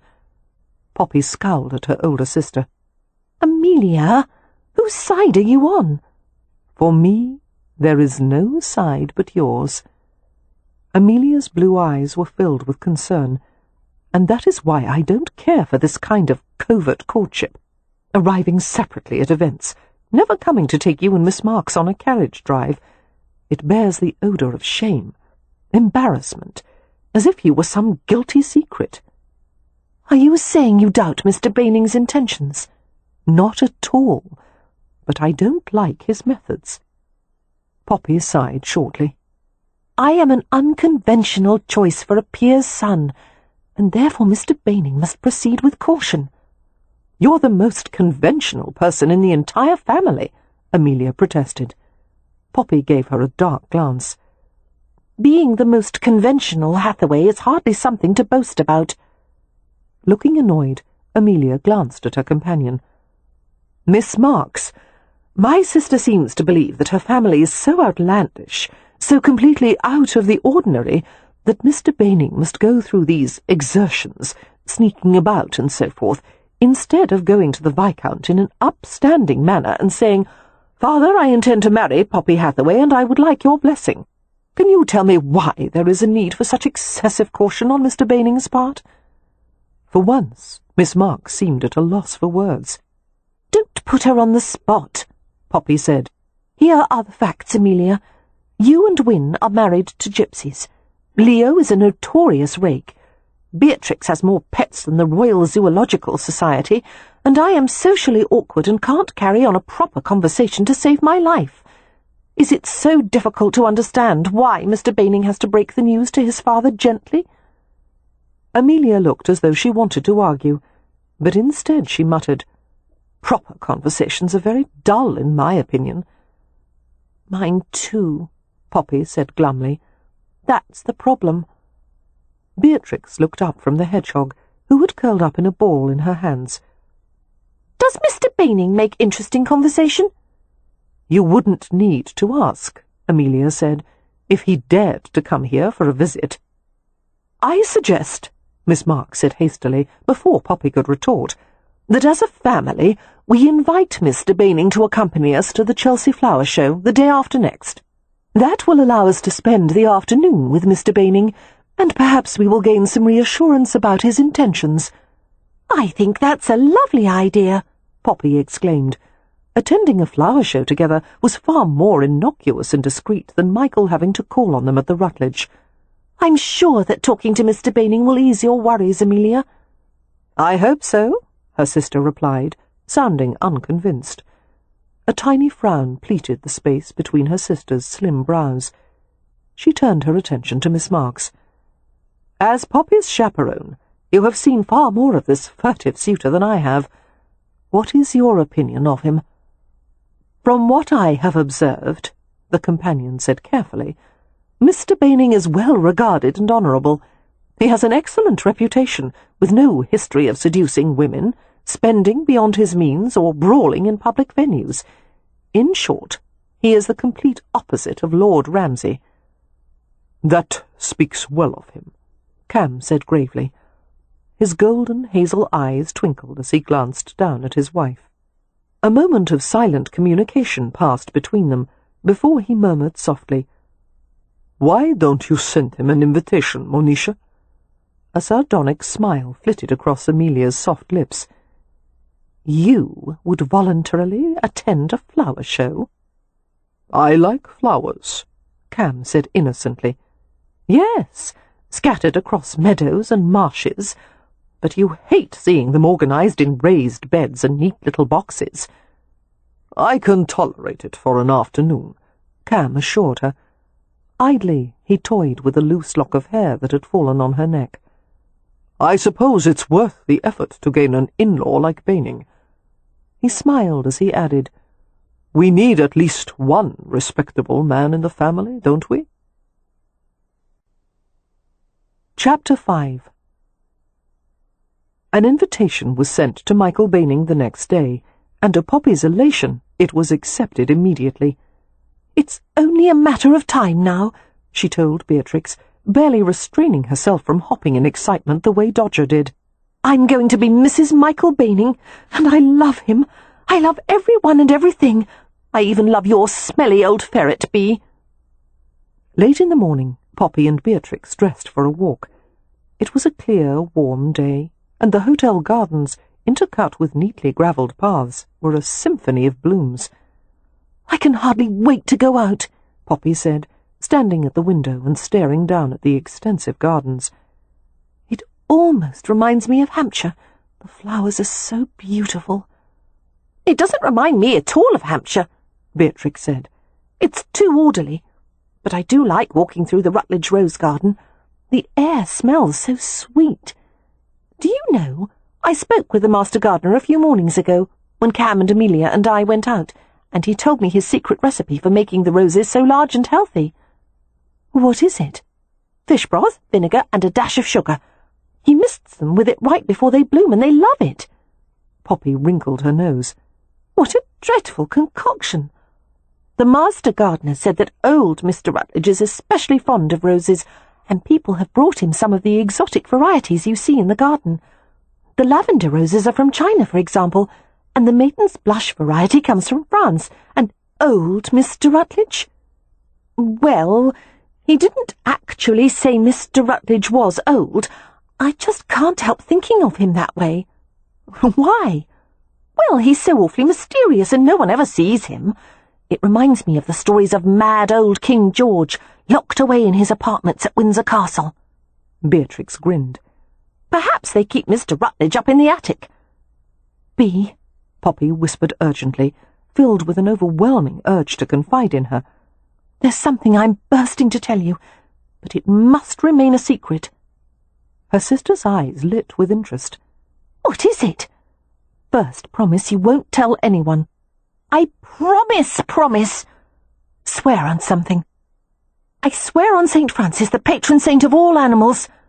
Seeing Poppy's hesitation, Beatrix added enthusiastically, "If a band of pirates kidnapped me and took me to their ship and threatened to make me walk the plank over a shiver of starving sharks unless I told them your secret, I still wouldn't tell it. If I were tied by a villain and thrown before a herd of stampeding horses all shod in iron, and the only way to keep from being trampled was to tell the villain your secret, "All right, you've convinced me," Poppy said with a grin. Dragging her sister to the corner, she said softly, "I have met Mr. Rutledge." Beatrix's blue eyes turned huge. "You have? When?" "Yesterday morning." And Poppy told her the entire story, describing the passageway, the curiosities room, and Mr. Rutledge himself. The only thing she left out was the kiss, which, as far as she was concerned, had never happened. "I'm so terribly sorry about Dodger," Beatrix said earnestly. "I apologize on his behalf." "It's all right, Bee. Only I do wish he hadn't lost the letter. So long as no one finds it, I suppose there's no problem." "Then Mr. Rutledge is not a decrepit madman?" Beatrix asked, sounding disappointed. "Heavens, no! What does he look like?" "Quite handsome, actually. He's very tall, and as tall as Merrypen." Kev Merrypen had come to live with the Hathaways after his tribe had been attacked by Englishmen, who had wished to drive the gypsies out of the county. The boy had been left for dead, but the Hathaways had taken him in, and he had stayed for good. Recently he had married the second oldest sister, Winifred. Mary Penn had undertaken the monumental task of running the Ramsay estate in Leo's absence. The newlyweds were both quite happy to stay in Hampshire during the season, enjoying the beauty and relative privacy of Ramsay House. "No one's as tall as Mary Penn," Poppy said, "but Mr. Rutledge is tall nonetheless, and he has dark hair and piercing green eyes." Her stomach gave an unexpected little leap as she remembered. "Did you like him?" Poppy hesitated. "Mr. Rutledge is unsettling. He's charming, but one has the feeling he's capable of nearly anything. He's like some wicked angel from a William Blake poem." "I wish I could have seen him," Beatrix said wistfully. "And I wish even more that I could visit the Curiosities Room. I envy you, Poppy. It's been so long since anything interesting has happened to me." Poppy laughed quietly. "What, when we've just gone through nearly the entire London season?" Beatrix rolled her eyes. "The London season is about as interesting as a snail race, in January, with dead snails." "Girls, I'm ready," came Miss Marks's cheerful summons, and she entered the room. "Make certain to fetch your parasols. You don't want to become sunbrowned." The trio left the suite and proceeded at a dignified pace along the hallway. Before they turned the corner to approach the grand staircase, they became aware of an unusual disturbance in the decorous hotel. Men's voices tangled in the air, some agitated, at least one of them angry, and there was the sound of foreign accents and heavy thumping, and a queer metallic rattling. "What the devil?" Miss Marks said under her breath. Rounding the corner, the three women stopped abruptly at the sight of a half-dozen men clustered near the food lift. A shriek rent the air. "Is it a woman?" Poppy asked, turning pale. "A child?" "Stay here," Miss Marks said tensely. "I'll undertake to find out." The three of them flinched at a series of screams, the sounds blistered with panic. "It is a child," Poppy said, striding forward despite Miss Marks's command to stay. "We must do something to help." Beatrix had already run ahead of her. "It's not a child," she said over her shoulder. "It's a monkey." Chapter 6. There were few activities Harry enjoyed as much as fencing, even more so because it had become an obsolete art. Swords were no longer necessary as weapons or fashion accessories, and its practitioners were now mainly military officers and a handful of amateur enthusiasts. But Harry liked the elegance of it, the precision that required both physical and mental discipline. A fencer had to plan several moves in advance, something that came naturally to Harry. A year earlier, he had joined a fencing club consisting of approximately 100 members, including peers, bankers, actors, politicians, and soldiers from various ranks of the military. Thrice weekly, Harry and a few trusted friends met at the club, practicing with both foils and quarterstaffs beneath the watchful eye of a fencing master. Although the club had a changing room and shower baths, there was often a queue, so Harry usually left directly from practice. This morning's practice had been especially vigorous, as the fencing master had taught them techniques for fighting off two opponents simultaneously. Although it had been invigorating, it was also challenging, and they had all been left bruised and tired. Harry had gotten a few hard strikes on his chest and bicep, and he was soaked in sweat. When he returned to the hotel, he was still in his fencing whites, although he had removed the protective leather padding. He was looking forward to a shower bath, but it quickly became evident that the shower bath would have to wait. One of his managers, a bespectacled young man named William Cullip, met him as he entered the back of the hotel. Cullip's face was drawn with anxiety. "Mr. Rutledge," he said apologetically, "I was told by Mr. Valentine to tell you immediately upon your return that we are having a difficulty." Harry stared at him and remained silent, waiting with forced patience. One could not rush Cullip, or the information would take forever to get out. "It involves the Nagarajan diplomats," the manager continued. "Another fire?" "No, sir. It has to do with one of the articles of tribute the Nagarajans had planned to present to the Queen tomorrow. It has disappeared." Harry frowned, reflecting on the collection of priceless gemstones, artwork and textiles the Nagarajans had brought. Their possessions are stored in a locked basement room. How could something go missing? Kleypas let out a ragged breath. "Well, sir, it has apparently left on its own." Harry's brows lifted. "What the hell is going on, Kleypas?" "Among the items the Nagarajans brought for the Queen are a pair of rare animals, blue macaques, which are found only in the Nagarajan teak forest. They are to be housed at the Zoological Gardens at Regent's Park. Evidently each macaque was kept in its own crate, but somehow one of them learned to pick a lock and— "The devil, you say?" Incredulity was rapidly crushed in outrage, yet somehow Harry managed to keep his voice quiet. "May I ask why no one bothered to inform me that we're harboring a pair of monkeys in my hotel?" "There seems to be some confusion on that point, sir. You see, Mr. Orgill in reception is certain that he included it in his report, but Mr. Valentine says he never read anything about it, and he lost his temper and frightened a housemaid and 2 stewards, and now everyone is searching, while at the same time making certain not to alert the guests." "Kleypas." Harry gritted his teeth with the effort to stay calm. "How long has the macaque been missing?" "We estimate at least 45 minutes. "Where is Valentine?" "The last I heard, he had gone up to the 3rd floor. One of the housemaids discovered what she thought might be droppings near the food lift." "Monkey droppings near the food lift?" Harry repeated, disbelieving his own ears.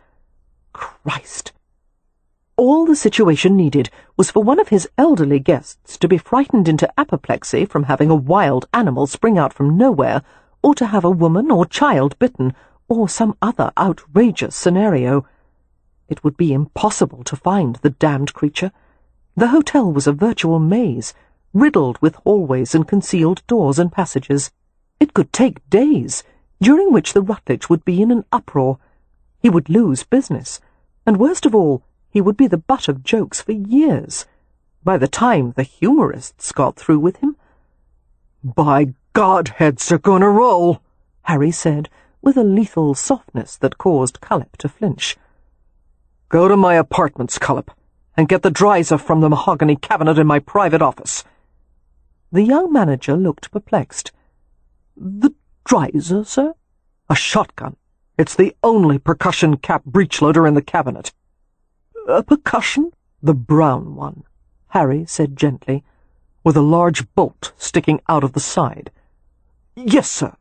And for God's sake don't point it at anyone. It's loaded." Still gripping the foil, Harry raced up the back stairs. He took them 2 at a time, swiftly passing a pair of startled housemaids carrying baskets of linens. Reaching the 3rd floor, he headed to the food lift, where he found Valentine, all 3 of the Nagarajan diplomats, and Brimley, the floor steward. A wood and metal crate had been positioned nearby.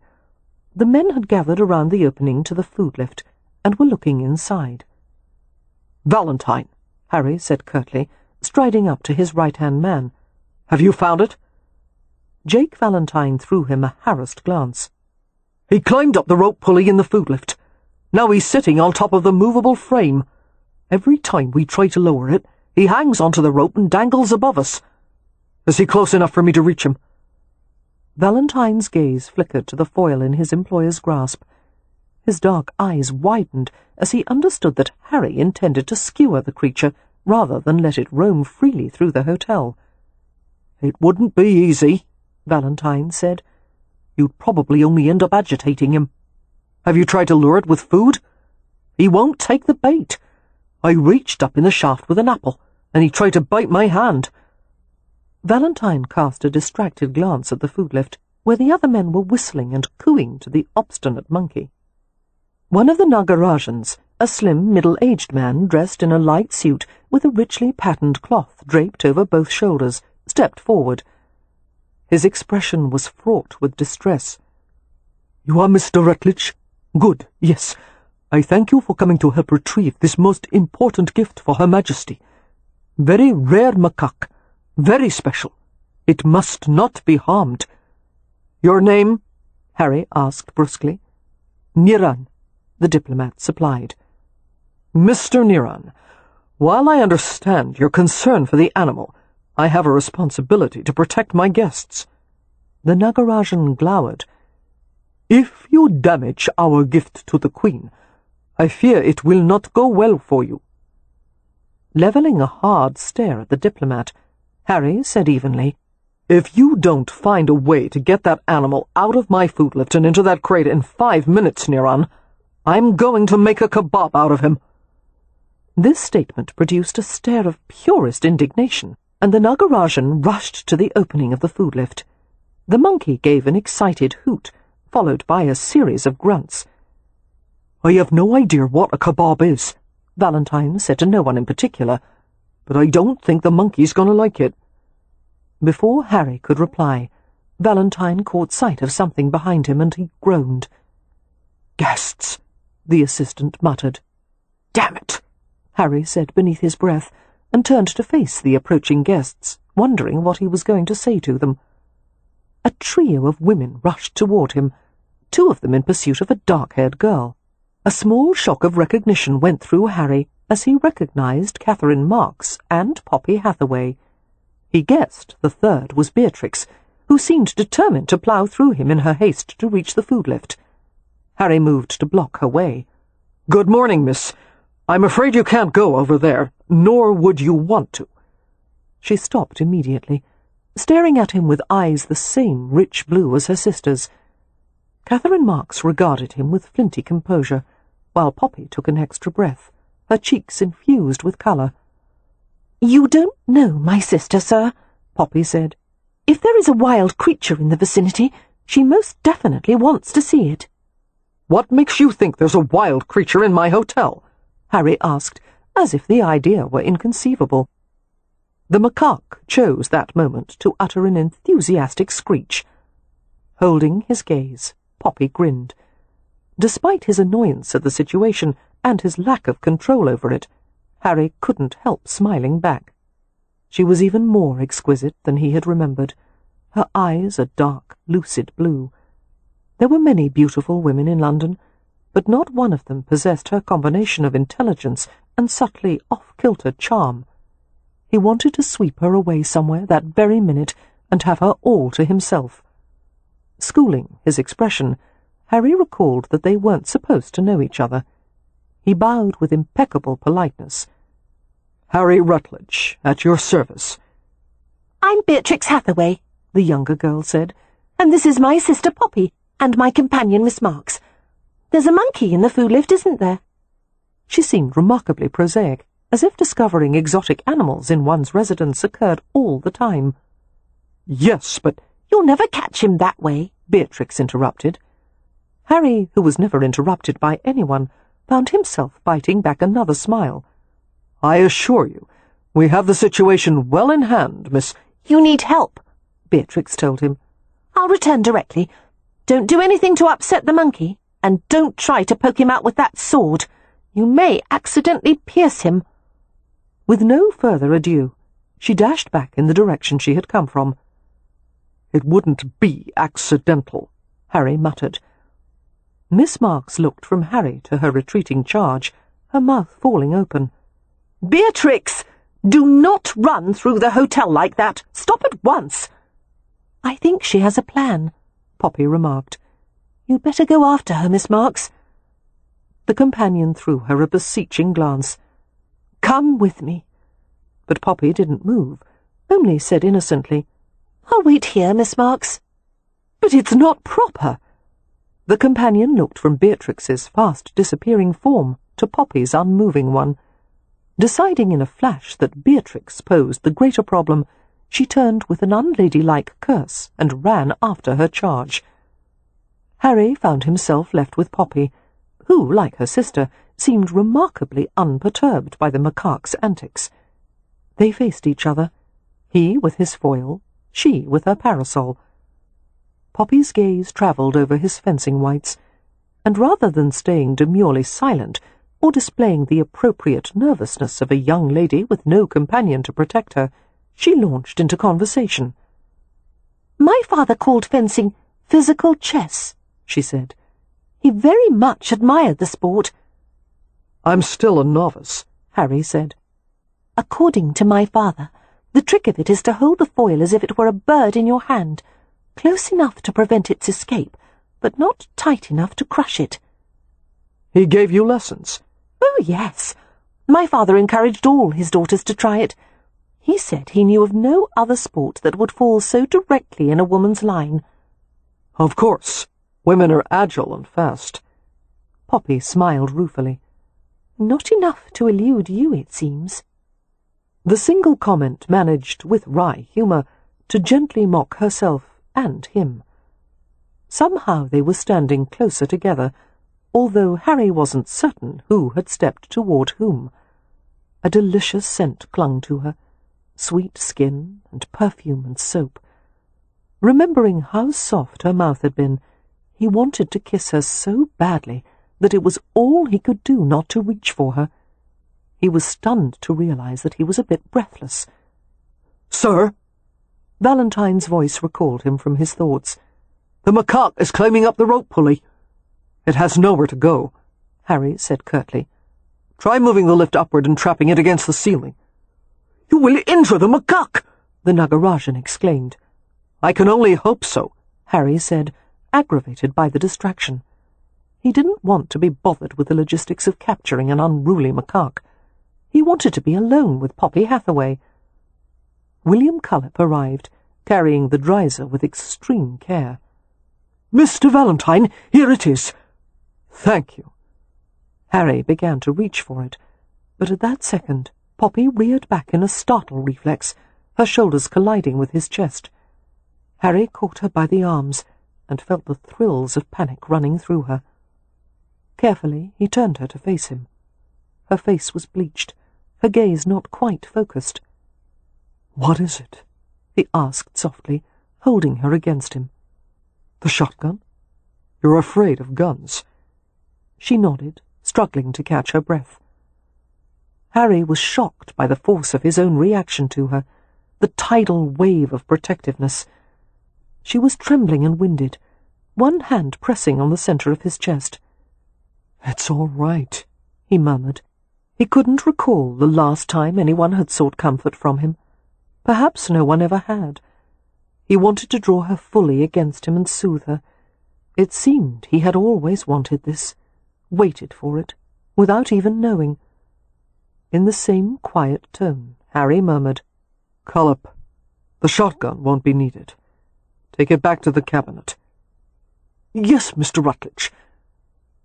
Poppy stayed in the shelter of his arm, her head down-bent.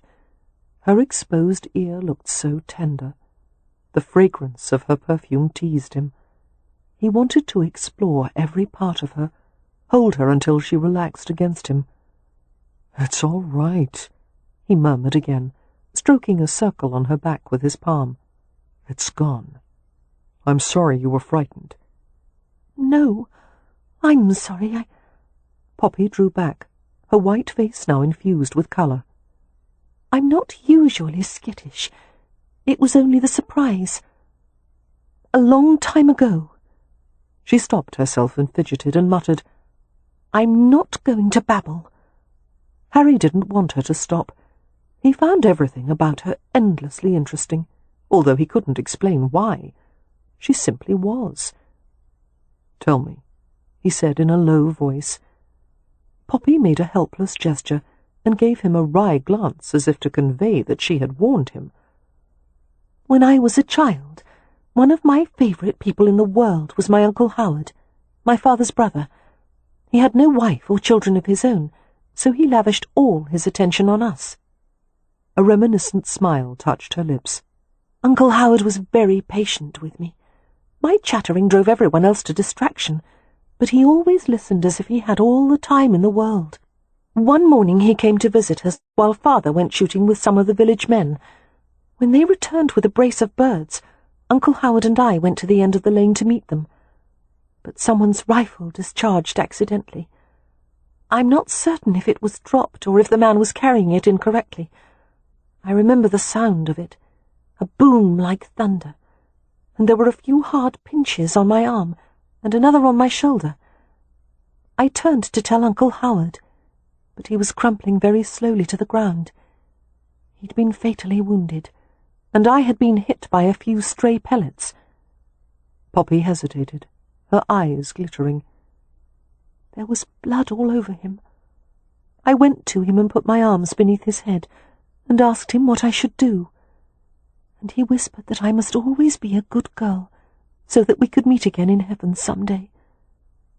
She cleared her throat and sighed shortly. Forgive me. I talk excessively. I shouldn't. No, Harry said, overwhelmed by a baffling and unfamiliar emotion, white-knuckled with it. I could listen to you all day. She blinked in surprise, jostled out of her melancholy. A shy grin rose to her lips. Aside from my Uncle Howard, you're the first man ever to say that to me. They were interrupted by exclamations from the men gathered around the rope lift as the macaque climbed higher. Bloody hell, Harry muttered.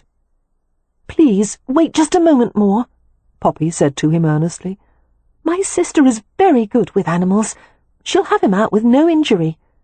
She has experience with primates? Harry asked sardonically. Poppy considered that.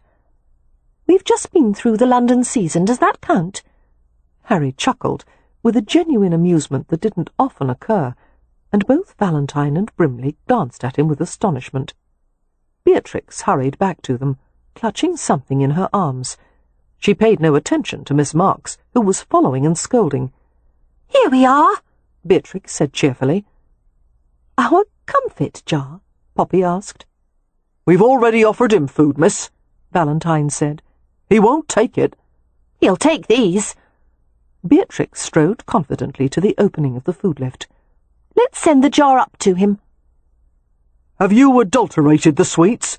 Valentine asked hopefully. All three of the Nagarajan envoys exclaimed anxiously to the effect that they did not want the macaque to be drugged or poisoned.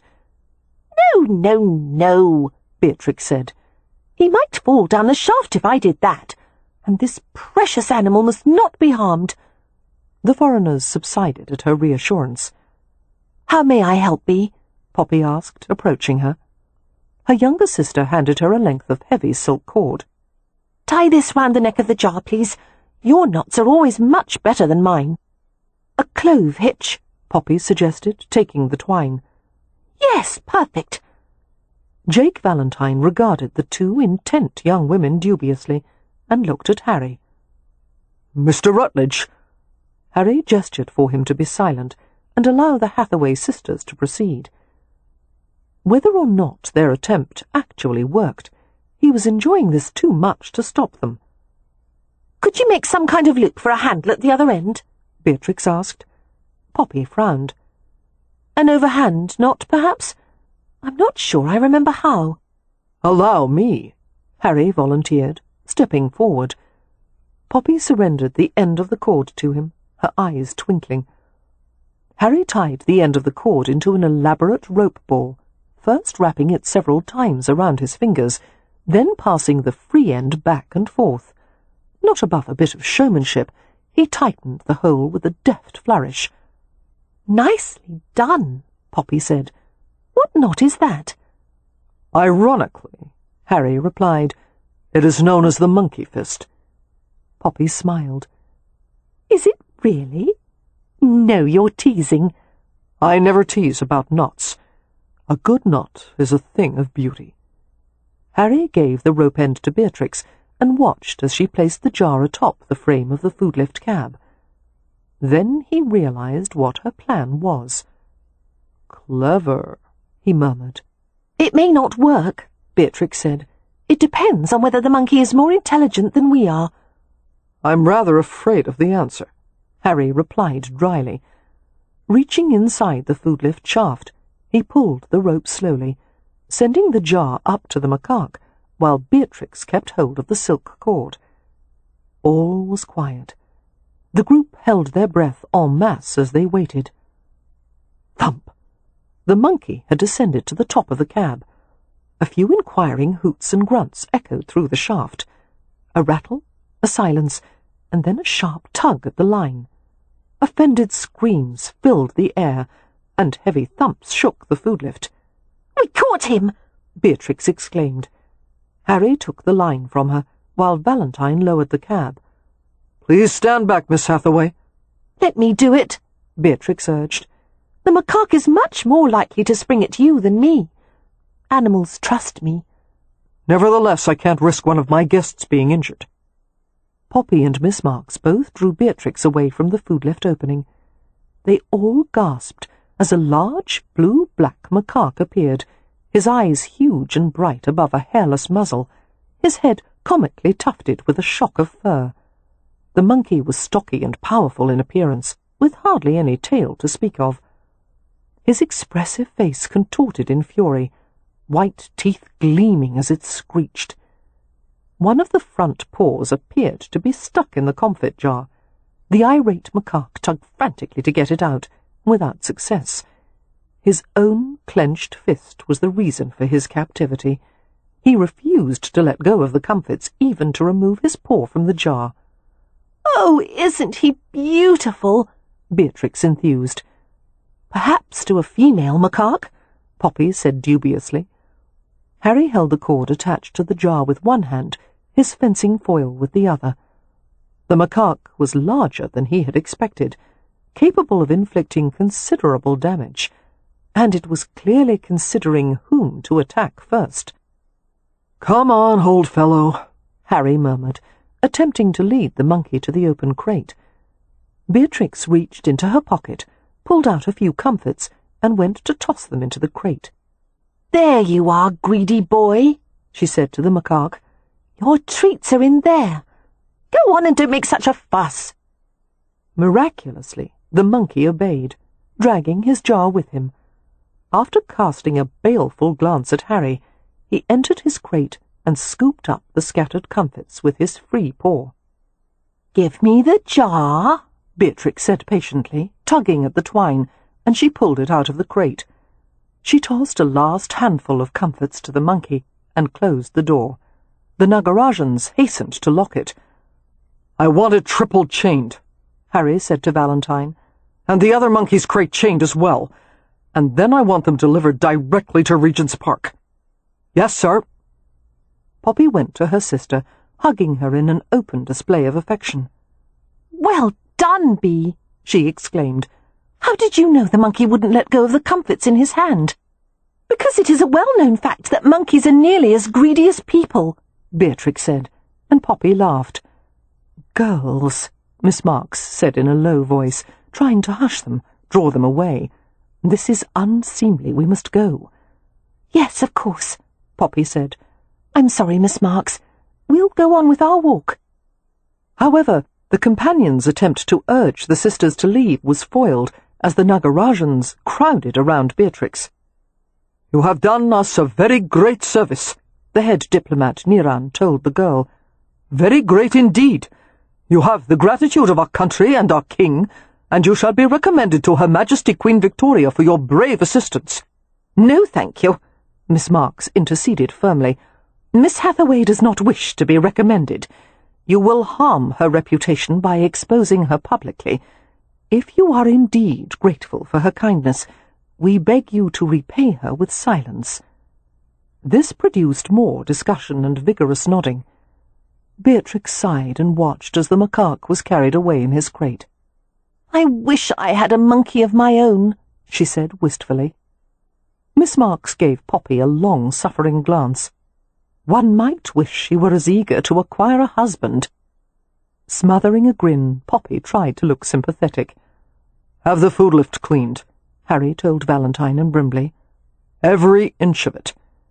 The men hastened to comply, the older man using the pulleys to send the food lift down, while Valentine departed in swift, controlled strides. Harry glanced at all three of the women, lingering an extra moment on Miss Marks's set face. "I thank you for your assistance, ladies." "Not at all," Poppy said, her eyes dancing. "And if there are further problems with recalcitrant monkeys, do not hesitate to send for us." Harry's blood quickened as lurid images filled his mind. Her, against him, beneath him. That smiling mouth, his alone, her whispers curling into his ear. Her skin, soft and ivory pale in the darkness, skin heated by skin, sensation emerging as he touched her. She was worth anything, he thought, even giving up the last remnants of his soul. "Good day," he heard himself say, his voice husky but polite, and he forced himself to walk away. For now. Chapter 7. "Now I understand what you meant earlier," Beatrix said to Poppy, when Miss Marks had gone on some undisclosed errand. Poppy had settled in her bed, while Beatrix had washed Dodger and was now drying him with a towel before the hearth. "What you were trying to say about Mr. Rutledge," she continued. "No wonder you found him unsettling." She paused to grin at the happy ferret, who was wriggling on a warm towel. "Dodger, you do like to be clean, don't you? You smell so lovely after a good washing." "You always say that, and he always smells the same." Poppy raised on an elbow and watched them, her hair spilling around her shoulders. She felt too restless to nap.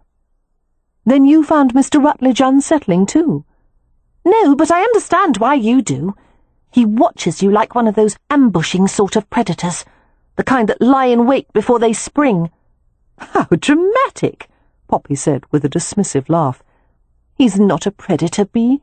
He's only a man." Beatrix made no reply, only made a project of smoothing Dodger's fur. As she leaned over him, he strained upward and kissed her nose affectionately. "Poppy," she murmured, "no matter how Miss Marks tries to civilize me, and I do try to listen to her, I still have my own way of looking at the world. To me, people are scarcely different from animals. We're all God's creatures, aren't we? When I meet someone, I know immediately what animal they would be. When we first met Cam, for example, I knew he was a fox." "I suppose Cam is somewhat fox-like," Poppy said, amused. "What is Merry Pen? A bear?" "No, unquestionably a horse. And Amelia is a hen." "I would say an owl." "Yes, but don't you remember when one of our hens in Hampshire chased after a cow that had strayed too close to the nest? That's Amelia." Poppy grinned. "You're right." "And Wyn is a swan." "Am I also a bird? A lark? A robin?" "Nope, you're a rabbit." "A rabbit?" Poppy made a face. "I don't like that." "Why am I a rabbit?" "Oh, rabbits are beautiful, soft animals who love to be cuddled. They're very sociable, but they're happiest in pairs." "But they're timid," Poppy protested. "Not always.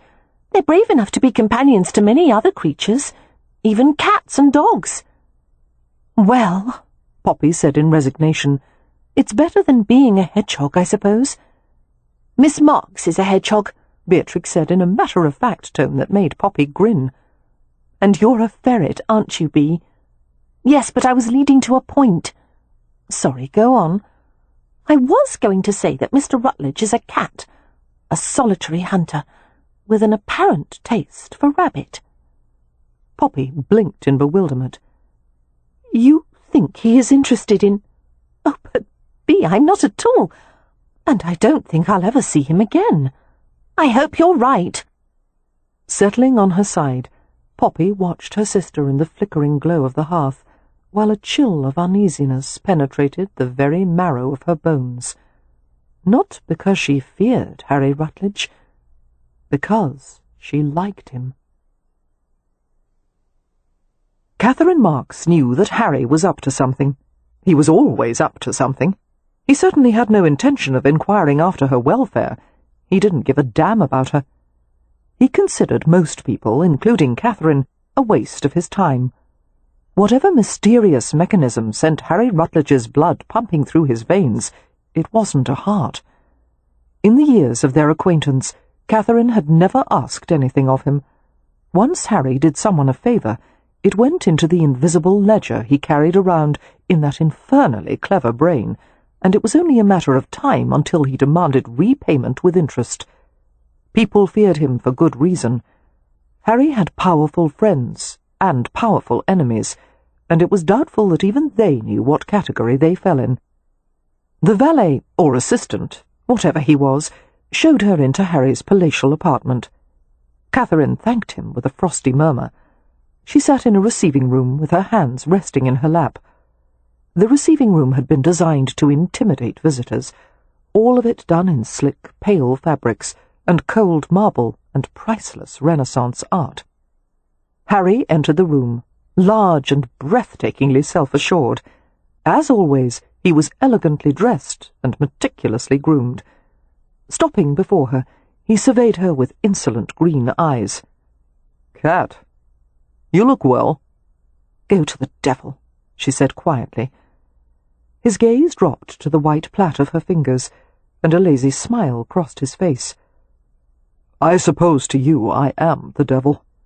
He nodded toward the other side of the settee she occupied. "May I?" Catherine gave a short nod, and waited until he had seated himself. "Why did you send for me?" Her voice was brittle. "It was an amusing scene this morning, wasn't it? Your Hathaways were a delight. They're certainly not your run-of-the-mill society misses." Slowly, Catherine raised her gaze to his, trying not to flinch as she stared into the vivid depths of green. Harry excelled at hiding his thoughts, but this morning he had stared at Poppy with a hunger that he was usually too well-disciplined to reveal, and Poppy had no idea of how to defend herself against a man like Harry. Catherine strove to keep her voice even. "I will not discuss the Hathaways with you, and I warn you to stay away from them." "You warn me?" Harry repeated softly, his eyes bright with mocking amusement. "I won't let you hurt anyone in my family." "Your family?" One of his dark brows lifted. "You have no family." "I meant the family I work for," Catherine said with icy dignity. "I meant my charges, especially Poppy. I saw the way you looked at her this morning. If you try to harm her in any way—" "I have no intention of harming anyone." "Regardless of your intentions, it happens, doesn't it?" Catherine felt a stab of satisfaction as she saw his eyes narrow. "Poppy is far too good for you," she continued, "and she is out of your reach." "Hardly anything is out of my reach, Cat." He said it without arrogance. It happened to be the truth, which made Catherine all the more fearful. "Poppy is practically betrothed," she replied sharply. "She is in love with someone." "Michael Baining." Her heart began to hammer with alarm. "How do you know that?" Harry ignored the question. "Do you really think that Viscount Andover, a man of notoriously exacting standards, would allow his son to marry a Hathaway?" "I do. He loves his son, and therefore he will choose to overlook the fact that Poppy comes from an unconventional family. He could ask for no better mother for his future heirs." "He's a peer. Bloodlines are everything to him. And while Poppy's bloodlines have led to an obviously charming result, they're far from pure." "Her brother is a peer," Catherine snapped. "Only by accident. The Hathaways are a twig on the farthest limb of the family tree. Ramsay may have inherited a title, but in terms of nobility, he's no more a peer than you or I, and Andover knows it." "What a snob you are," Catherine observed, in as calm a tone as she could manage. "Not at all. I don't mind the Hathaways' common blood one bit. In fact, I like them all the better for it. All those anemic daughters of the peerage. None of them could hold a candle to the two girls I saw this morning." His smile became genuine for one dazzling moment. "What a pair! Catching a wild monkey with a comfit jar and string." "Leave them alone," Catherine said. "You play with people as a cat does with mice.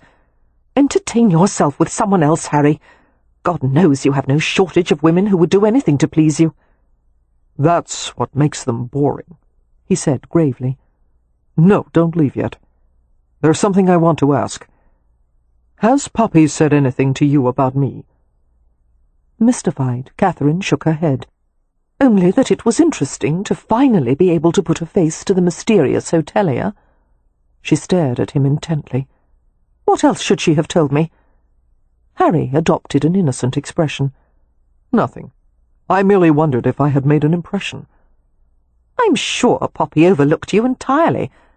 Her affections are with Mr. Baining, who, unlike you, is a good, honourable man."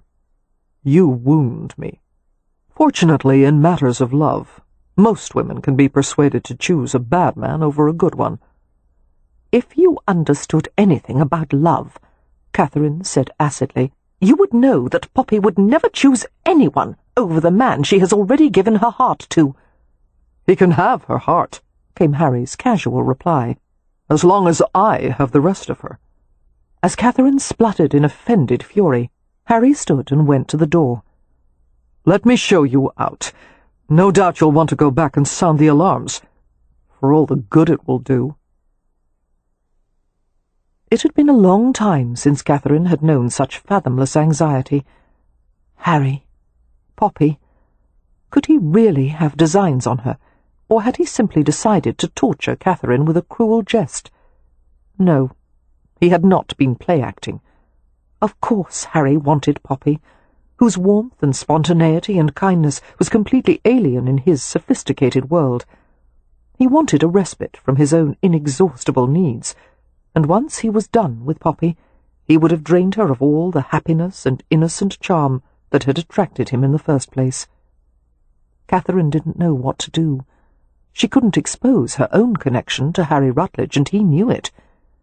The answer was to make certain that Poppy was betrothed to Michael Baining, publicly betrothed, as soon as possible.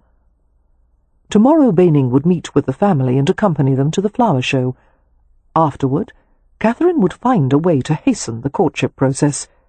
She would tell Cam and Amelia that they must press for the matter to be quickly resolved. And if for some reason there was no betrothal, perish the thought, Catherine would suggest that she accompany Poppy on a trip abroad, perhaps France or Italy. She would even tolerate the company of the galling Lord Ramsay, if he chose to go with them. Anything to keep Poppy safe from Harry Rutledge. "Wake up, slugger-bed!" Amelia strode into the bedroom, wearing a dressing gown trimmed with cascades of soft lace, her dark hair gathered in a thick, neat braid over one shoulder. She had just come from feeding the baby. Having left him in the nursemaid's care, she was now set on the course of waking her husband. Cam's natural preference was to stay up all hours of the night and rise late in the day. This habit was directly opposed to Amelia's early-to-bed, early-to-rise philosophy. Going to one of the windows, she whisked open the curtains to admit the morning light, and was rewarded with a protesting groan from the bed. "Good morning," she said cheerfully. "The maid will be here soon to help me dress. You'd better put something on." She busied herself at her dresser, sorting through a drawer of embroidered stockings. Out of the periphery of her vision, she saw Cam stretch, his body lithe and powerful, his skin glowing like clover honey. "Come here," Cam said in a sleep-darkened voice, drawing back the bed linens.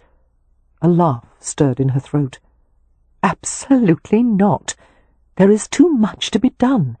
Everyone is busy except you." "I intend to be busy. As soon as you come here.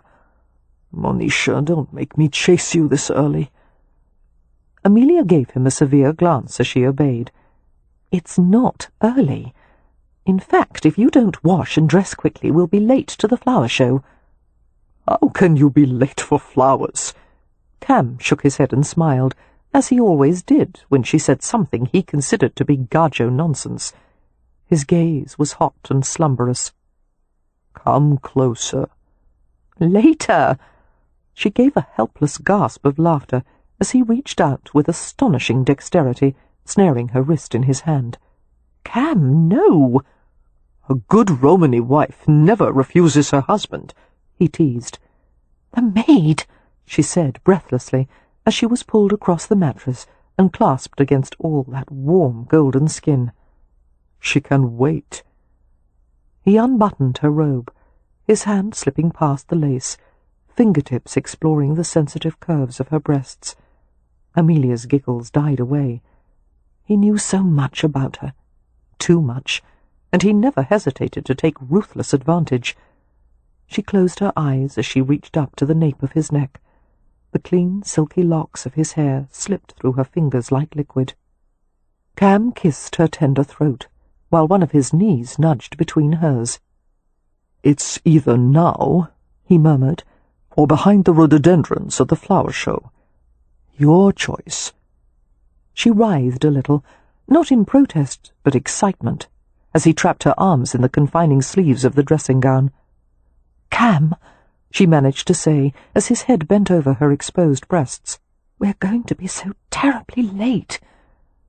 He murmured his desire to her, speaking in Romany as he did whenever his mood turned uncivilized, and the exotic syllables fell hotly against her sensitive skin, and for the next several minutes he possessed her, consumed her, with a lack of inhibition that would have seemed barbaric had he not been so gentle.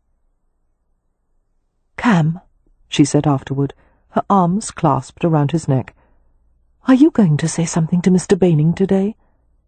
"About pansies and primulas." "About his intentions toward my sister." Cam smiled down at her as he fingered a loose lock of her hair. "Would you object if I did?" "No, I want you to." A frown notched the space between her brows. "Poppy is adamant that no one should criticize Mr. Baining for taking so long to speak to his father about courting her." Gently, Cam used the pad of his thumb to smooth away the little frown. "He's waited long enough. The Rome say of a man like Baining, he would like to eat fish, but he would not like to get in the water." Amelia responded with a humorless chuckle. "It's very frustrating to know that he's tiptoeing around the issue like this. I wish Baining would simply go to his father and have it out." Cam, who knew something about the aristocracy from his days as the manager of an exclusive gaming club, said dryly, "A young man who stands to inherit as much as Baining has to tread softly." "I don't care. He has gotten my sister's hopes very high. If it all comes to naught, she'll be devastated. And he has kept her from being courted by other men, and wasted an entire season." "Shh." Cam rolled to his side, taking her with him. "I agree with you, Monisha. This shadow courtship must end. I'll make certain Baining understands that it's time to take action, and I'll speak to the Viscount if that will help." "Thank you." Amelia tucked her cheek into one of the hard curves of his chest, seeking comfort. "I'll be so glad when this is resolved. Lately, I haven't been able to rid myself of the feeling that things won't turn out well for Poppy and Mr. Baining. I hope I'm wrong. I want so badly for Poppy to be happy. And what will we do if he breaks her heart?" "We'll take care of her," he murmured, cuddling her, "and love her. That's what a family is for." Chapter 8. Poppy was light-headed with nerves and excitement. Michael would soon arrive to accompany the family to the flower show. After all their subterfuge, this was the first step toward an openly acknowledged courtship. She had dressed with extra care in a yellow walking dress trimmed with black velvet cord. The layered skirts were caught up at intervals with black velvet bows. Beatrix wore a similar ensemble, only hers was blue trimmed in chocolate. "Lovely," Miss Marks had pronounced, smiling as they entered the receiving room of the family suite. "You will be the two most elegant young ladies at the flower show." She reached up to Poppy's upswept curls and anchored a pin more securely. "And I predict that Mr. Baining will not be able to take his gaze off you," she added. "He's a bit late," Poppy said tensely. "It's not like him. I hope he hasn't met with some difficulty. He will arrive soon, I'm sure." Cam and Amelia entered the room, the latter looking radiant in pink, her small waist cinched with a bronze leather belt that matched her walking boots. "What a lovely day for an outing," Amelia said, her blue eyes twinkling, "though I doubt you will even notice the flowers, Poppy." Putting a hand to her midriff, Poppy let out an unsteady sigh. "This is all so nerve-wracking." "I know, dear." Amelia went to embrace her. "This makes me indescribably grateful that I never had to go through the London season. I would never have had your patience. Really, they should levy a tax on London bachelors until they marry. That would hasten the entire courtship process." "I don't see why people have to marry at all," Beatrix said. "There was no one to marry Adam and Eve, was there? They lived together naturally. Why should any of us bother with a wedding if they didn't?" Poppy gave a nervous laugh. "When Mr. Baining is here," she said, "let's not bring up any outlandish debate topics, Bee.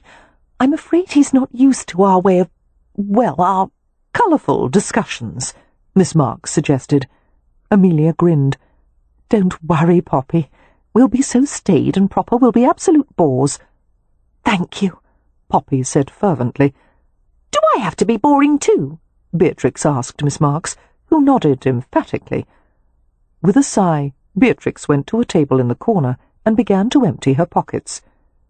Poppy's stomach flipped as she heard a knock at the door. "He's here," she said breathlessly. "I will answer," Miss Marks said. She gave Poppy a quick smile. "Breathe, dear."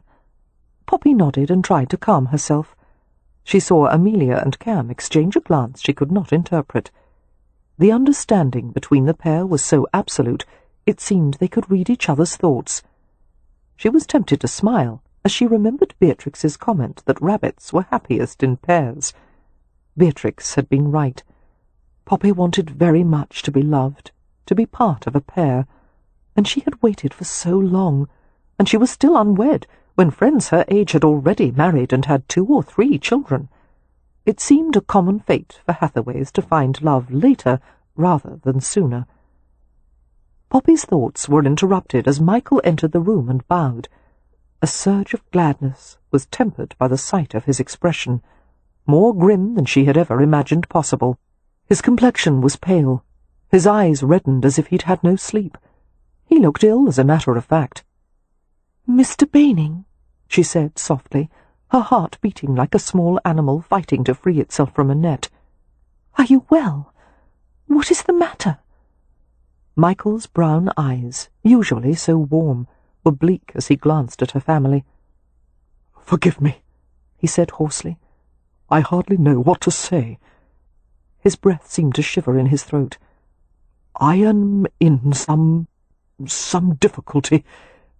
It's impossible." His gaze settled on Poppy. "Miss Hathaway, I must speak with you. I don't know if it would be possible to have a moment alone." A difficult silence followed the request. Cam stared at the young man with an unfathomable expression, while Amelia gave a slight shake of her head, as if to deny what was coming. "I'm afraid that would not be proper, Mr. Baining," Miss Marks murmured. "We have Miss Hathaway's reputation to consider." "Of course." He passed a hand over his forehead, and Poppy realized that his fingers were trembling. Something was very wrong indeed. An icy calm settled over her. She spoke in a dazed voice that didn't sound quite like her own. "Amelia, perhaps you might stay in the room with us." "Yes, of course." The rest of the family, including Miss Marks, left the room. Poppy felt cold runnels of perspiration beneath her chemise, damp patches blossoming at the pits of her arms. She took a place on the settee and watched Michael with dilated eyes. "You may have a seat," she told him. He hesitated and glanced at Amelia, who had gone to stand beside the window. "Please do have a seat, Mr. Baining," Amelia said, staring at the street outside. "I'm trying to pretend I'm not here. I'm so sorry you can't have more privacy than this, but I'm afraid Miss Marks is right. Poppy's reputation must be protected." Although there was no trace of rebuke in her tone, Michael flinched visibly. Occupying the space next to Poppy, he took her hands and bent his head over them. His fingers were even colder than hers. "I had an unholy row with my father last night," he said, his voice muffled. It seems one of the rumours reached him about my interest in you, about my intentions. He was outraged." "That must have been dreadful," Poppy said, knowing that Michael rarely, if ever, quarrelled with his father. He held the Viscount in awe, striving always to please him. "Worse than dreadful." Michael took an unsteady breath. "I'll spare you the particulars. The result of a long, very ugly argument is that the Viscount gave me an ultimatum. If I marry you, I will be cut off. He will no longer recognize me as his son, and I will be disinherited." There was no sound in the room, except for Amelia's swiftly indrawn breath. Pain unfolded in Poppy's chest, crowding the breath from her lungs. "What reason did he give?" she managed to ask. "Only that you do not fit the mould of a Baning bride." "If you allow time for his temper to cool, try to change his mind. I can wait, Michael. I'll wait forever." Michael shook his head. "I cannot encourage you to wait. My father's refusal was absolute. It could take years to change his mind, if ever, and in the meantime, you deserve the chance to find happiness." Poppy stared at him steadily. "I could only be happy with you."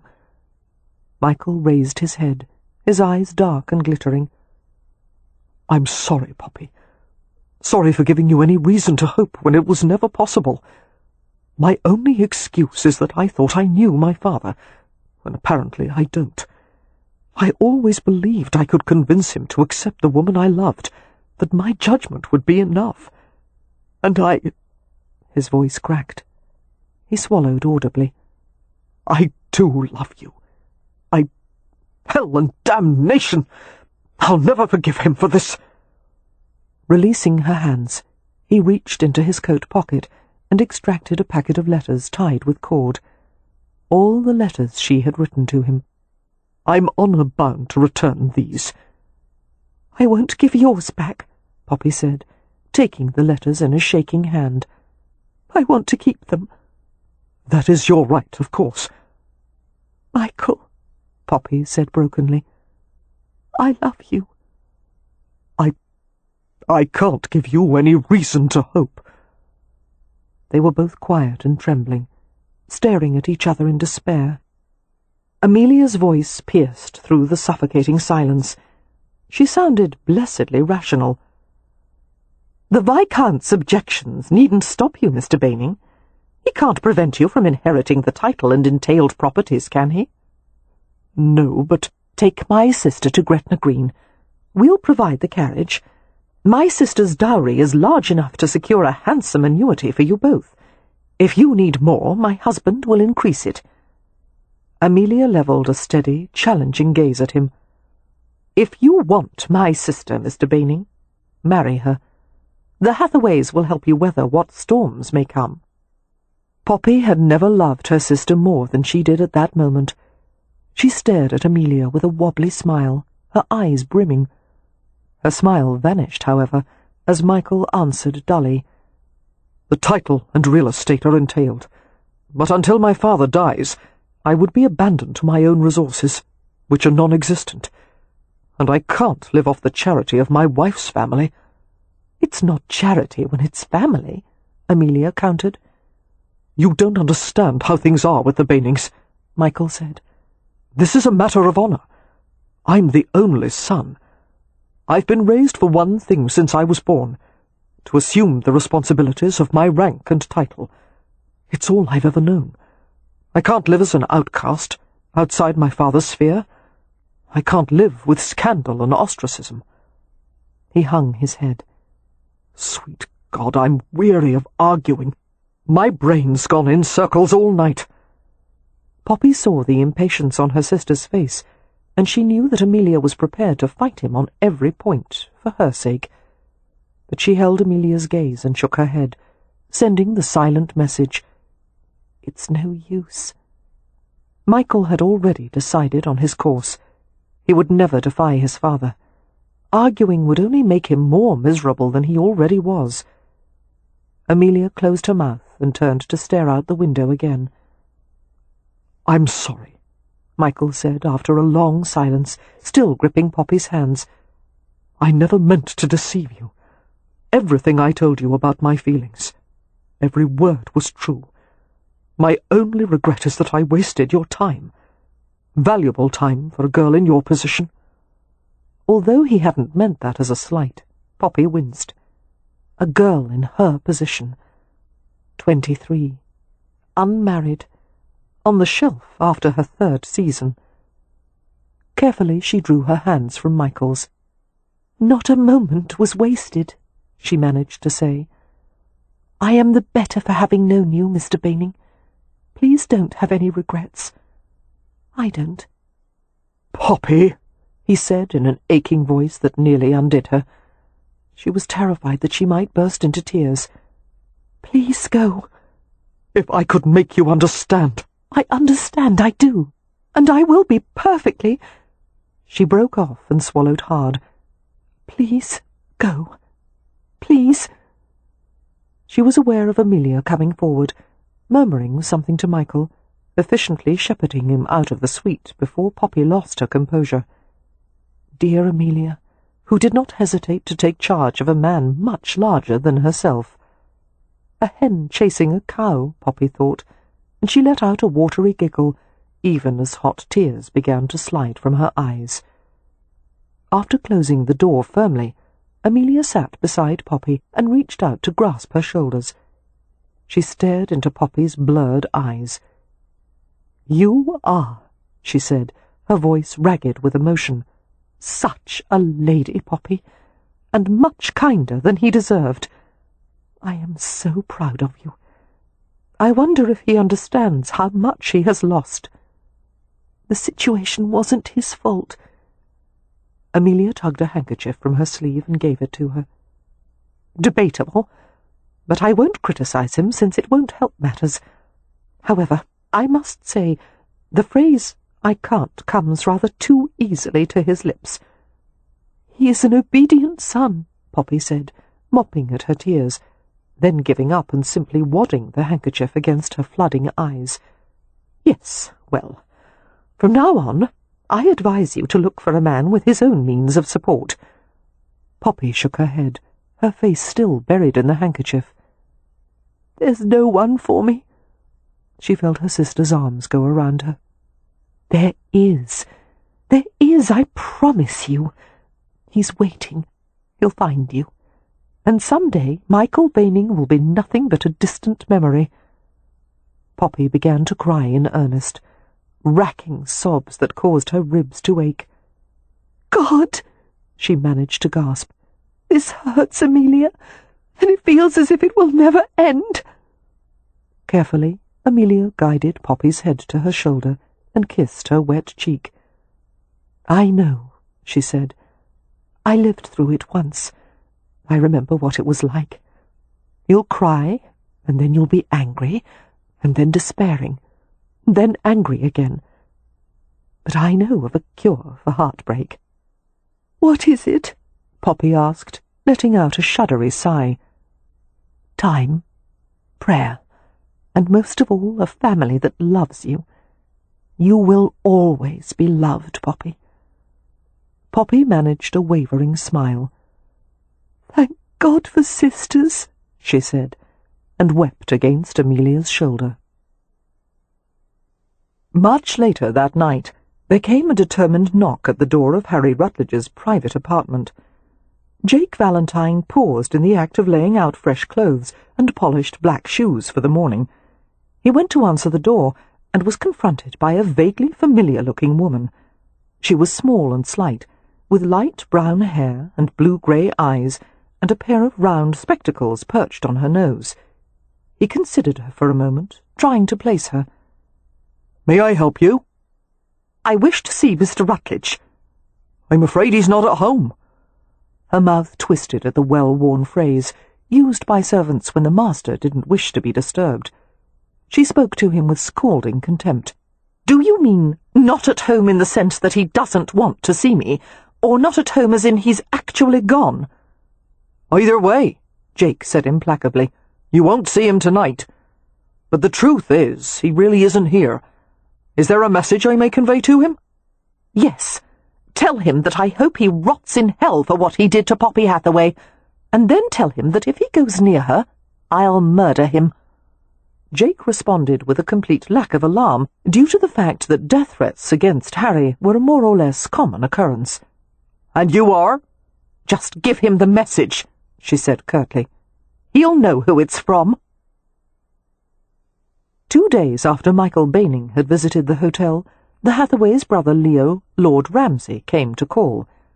Like other men about town, Leo leased a small Mayfair terrace during the season, and at the end of June retreated to his estate in the country. Although Leo could easily have chosen to live with the family at the Rutledge, he preferred privacy. No one could deny that Leo was a handsome man, tall and broad-shouldered, with dark brown hair and striking eyes. Unlike his sisters, his eyes were a light shade of blue, glacier-coloured with dark rims. Haunting, world-weary. He comported himself as a rake, and did a thorough job of it, appearing never to care about anyone or anything. There were moments, however, when the mask was lifted just long enough to reveal a man of extraordinary feeling, and it was in those rare moments that Catherine was most apprehensive around him. When they were in London, Leo was usually too busy to spend time with his family, for which Catherine was grateful. From the moment they had met, she had been aware of an intrinsic dislike for him, and he for her, flint and iron striking to create sparks of hatred. At times they competed to see who could say the most hurtful things to the other, each of them testing, prodding, trying to find places of vulnerability. They couldn't seem to help it, the constant urge to cut each other down to size. Catherine answered the door of the family suite, and a jolt of reaction went through her as she was confronted by Leo's lanky, big-framed form. He was fashionably dressed in a dark coat with wide lapels, loose trousers with no creases, and a boldly patterned waistcoat with silver buttons. He surveyed her with his wintry eyes, an arrogant smile tilting the corners of his lips. "Good afternoon, Marks." Catherine was stone-faced, her voice edged with scorn.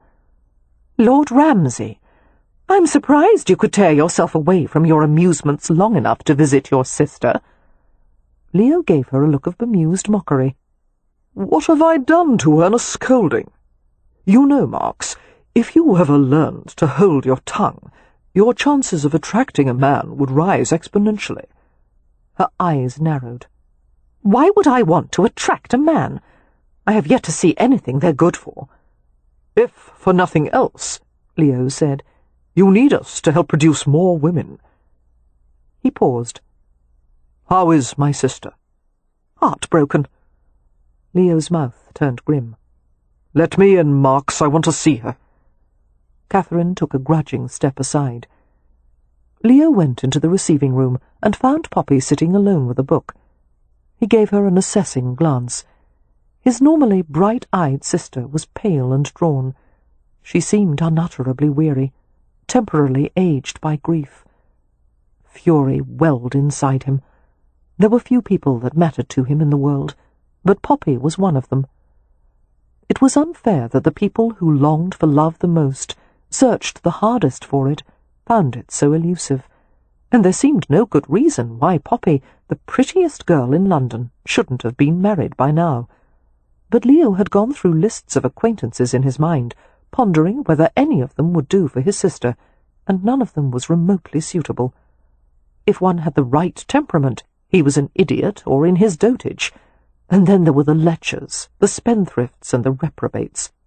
God help him. The peerage was a deplorable collection of male specimens, and he included himself in that estimation. "Hello, sis," Leo said gently, approaching her. "Where are the others?" Poppy managed a wan smile. "Cam is out on business matters, and Amelia and Beatrix are at the park, pushing Rye in the perambulator."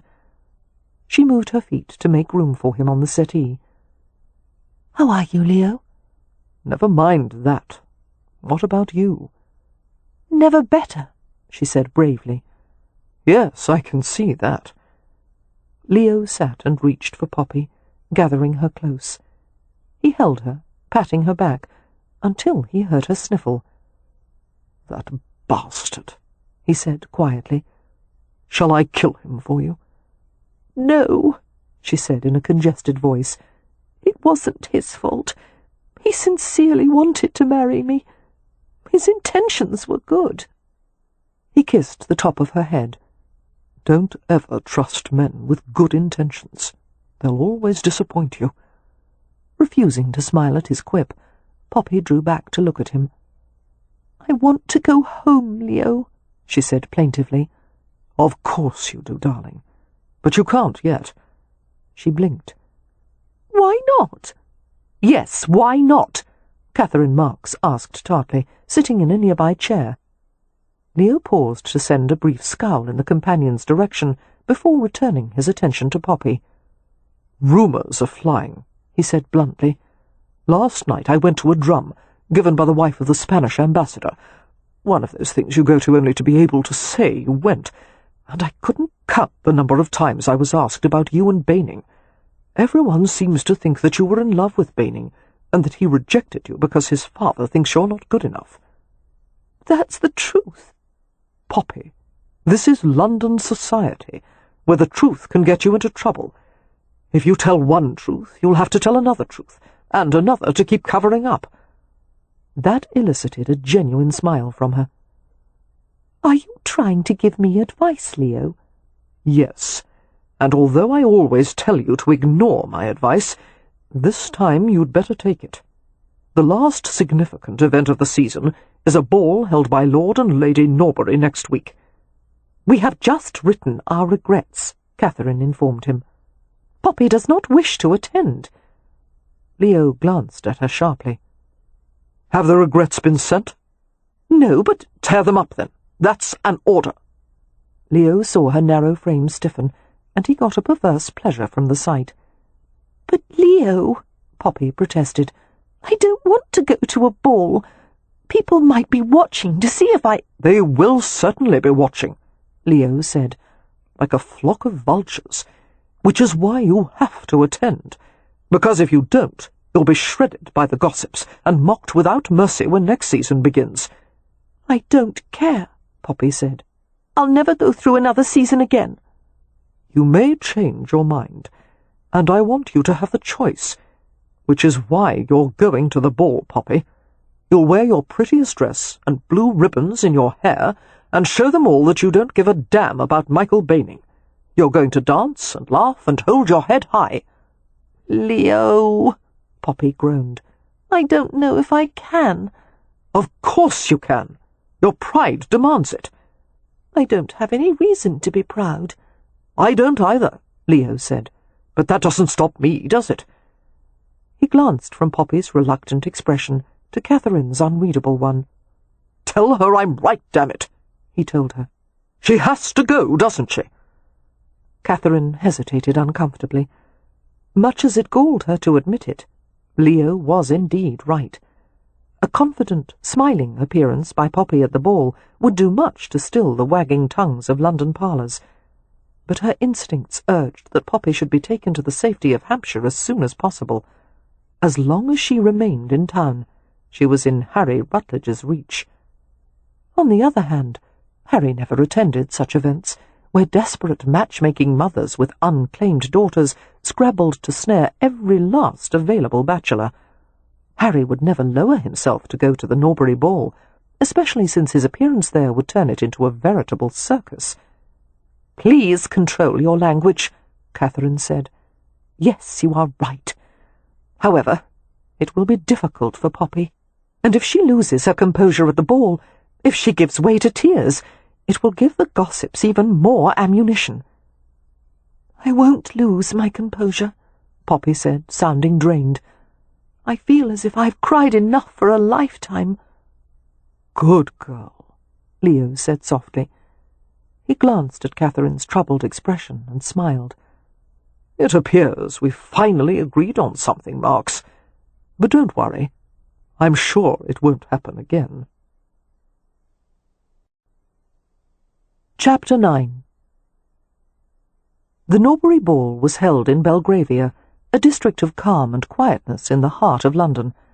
One could be overwhelmed by the bustle and roar of traffic and activity on Knightsbridge or Sloane Street, cross over to Belgrave Square, and find oneself in an oasis of soothing decorum. It was a place of large marble embassies and grand white terraces, of solemn mansions with tall powdered footmen and stout butlers, and carriages conveying languid young ladies and their tiny over-fed dogs. The surrounding districts of London held little interest for those fortunate enough to live in Belgravia. Conversations were largely about local matters, who had taken a particular house, or what nearby street needed repairs, or what events had taken place at a neighbouring residence. To Poppy's dismay, Cam and Amelia had agreed with Leo's assessment of the situation. A show of pride and unconcern was called for, if Poppy wished to stem the tide of gossip concerning Michael Baining's rejection. "The Gadji has a long memory of these matters," Cam had said sardonically. "God knows why they attach such importance to things of no consequence, but they do." "It's only one evening," Amelia had told Poppy in concern. "Do you think you could manage an appearance, dear?" "Yes," Poppy had agreed dully. "If you are there, I can manage it." However, as she ascended the front steps to the mansion's portico, Poppy was swamped with regret and dread.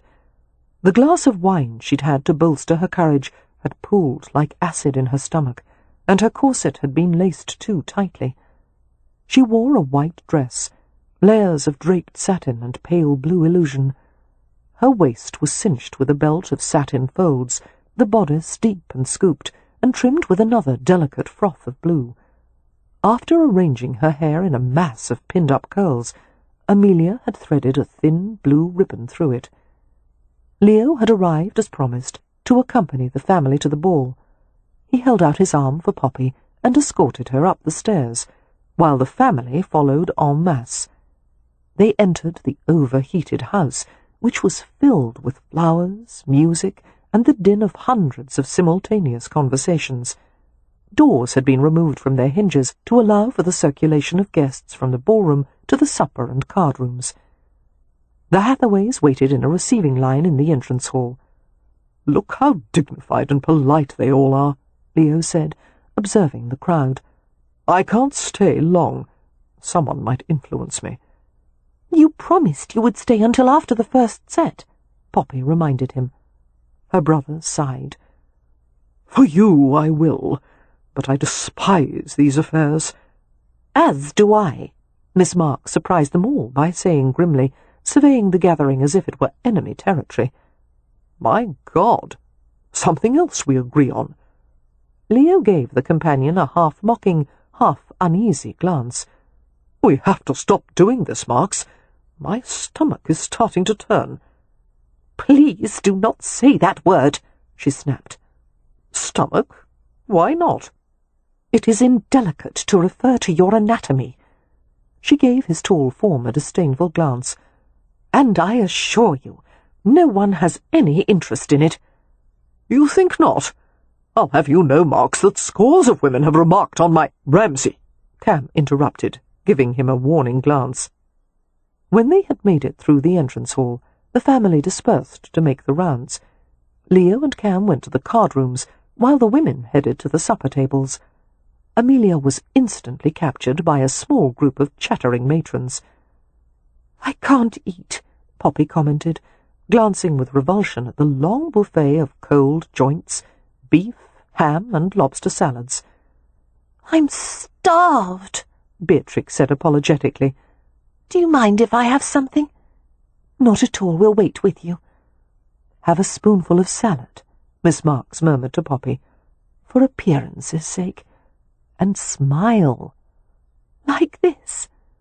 Poppy attempted to turn the corners of her mouth upward. Beatrix regarded her doubtfully. "No, that's not pretty at all. You look like a salmon." "I feel like a salmon," Poppy said. "One that's been boiled, shredded, and potted." As the guests queued at the buffet, footmen filled their plates and carried them to nearby tables. Poppy was still waiting in line when she was approached by Lady Belinda Walscourt, a pretty young woman she had befriended during the season.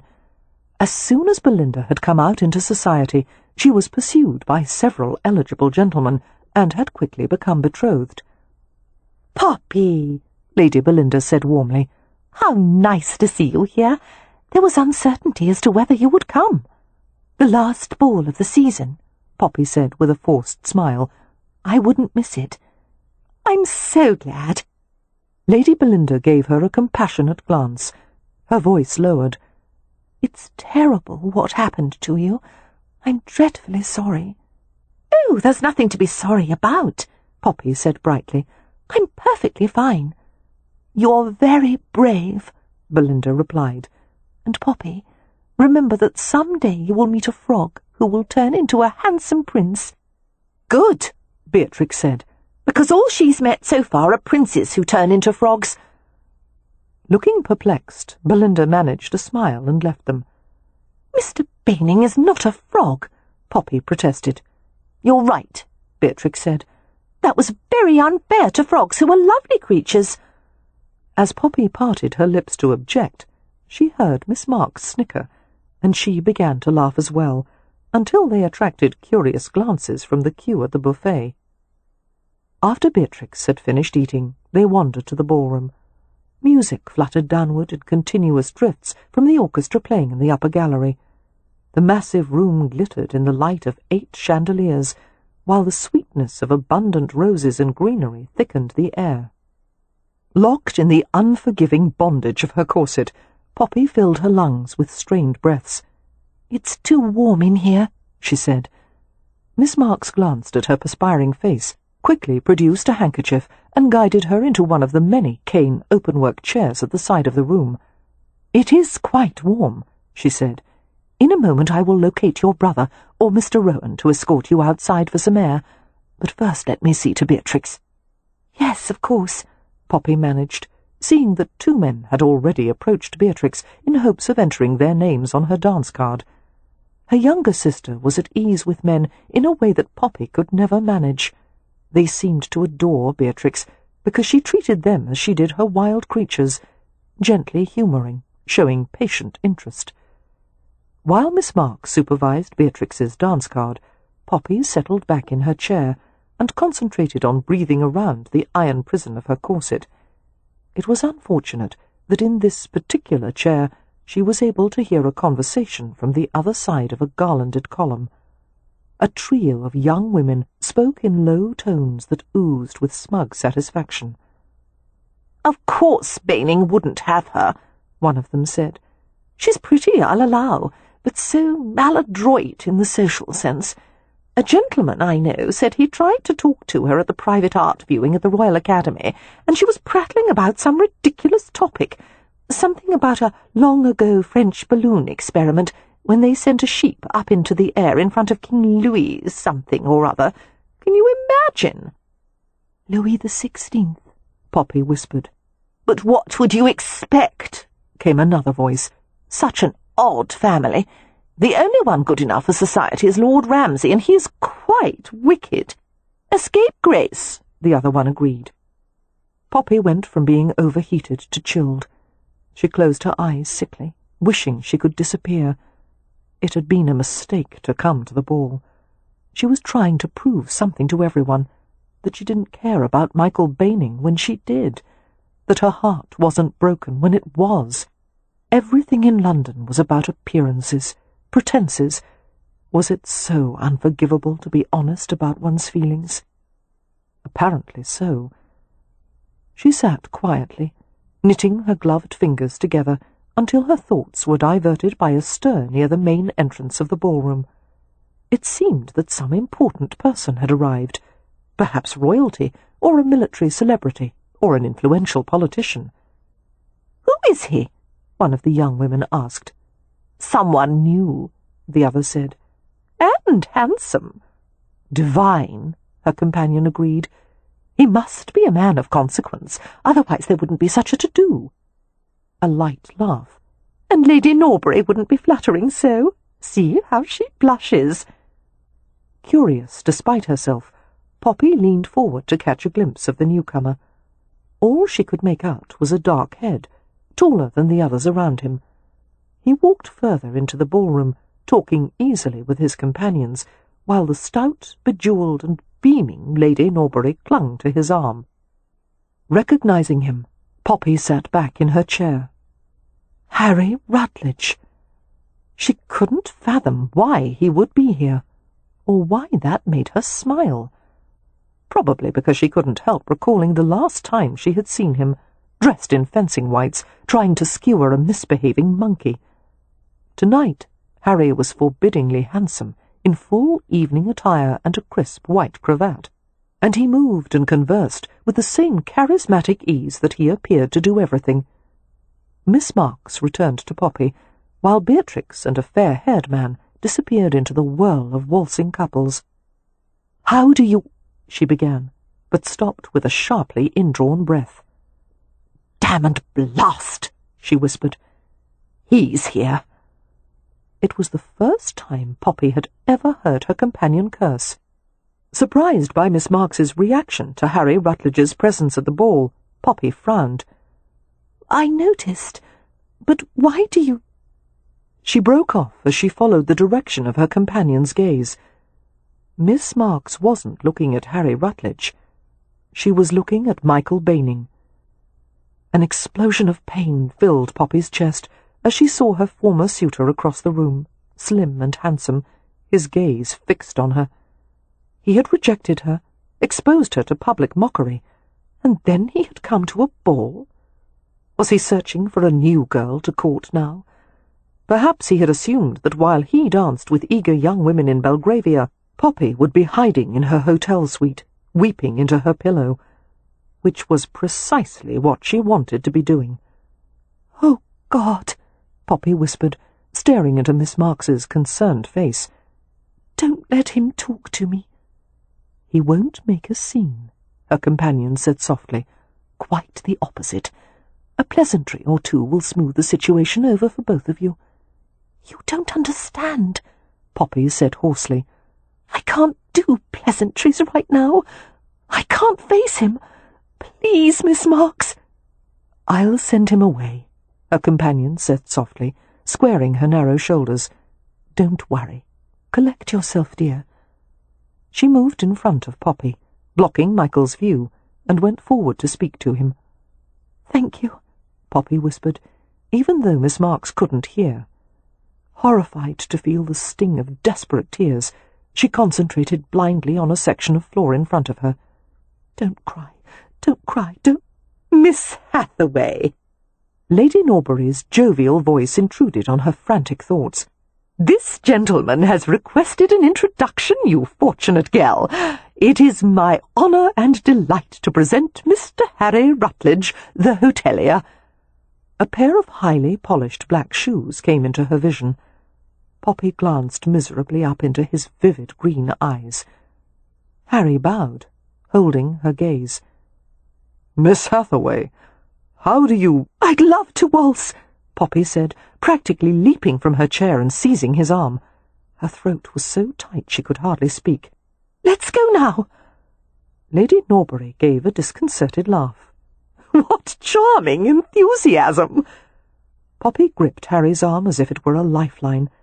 His gaze dropped to the clench of her fingers in the fine black wool of his sleeve. He covered her fingers with the reassuring pressure of his free hand, his thumb smoothing over the edge of her wrist, and even through 2 layers of white gloves she felt the comfort in his touch. At that moment Miss Marks returned, having just dispatched of Michael Baining. Her brows lowered in a scowl as she looked up at Harry. "No," she said shortly.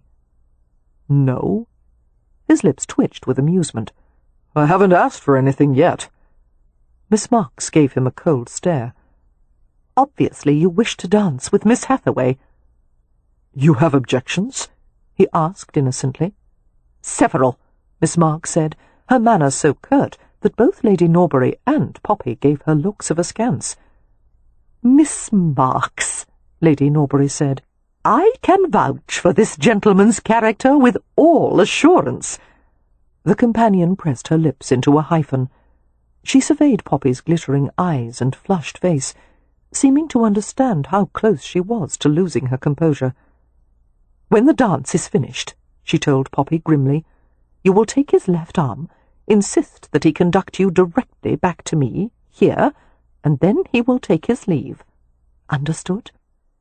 "Yes," Poppy whispered, glancing over Harry's broad shoulder. Michael was staring at her from across the room, his face ashen. The situation was hideous. Poppy wanted to run from the ballroom. Instead, she would have to dance.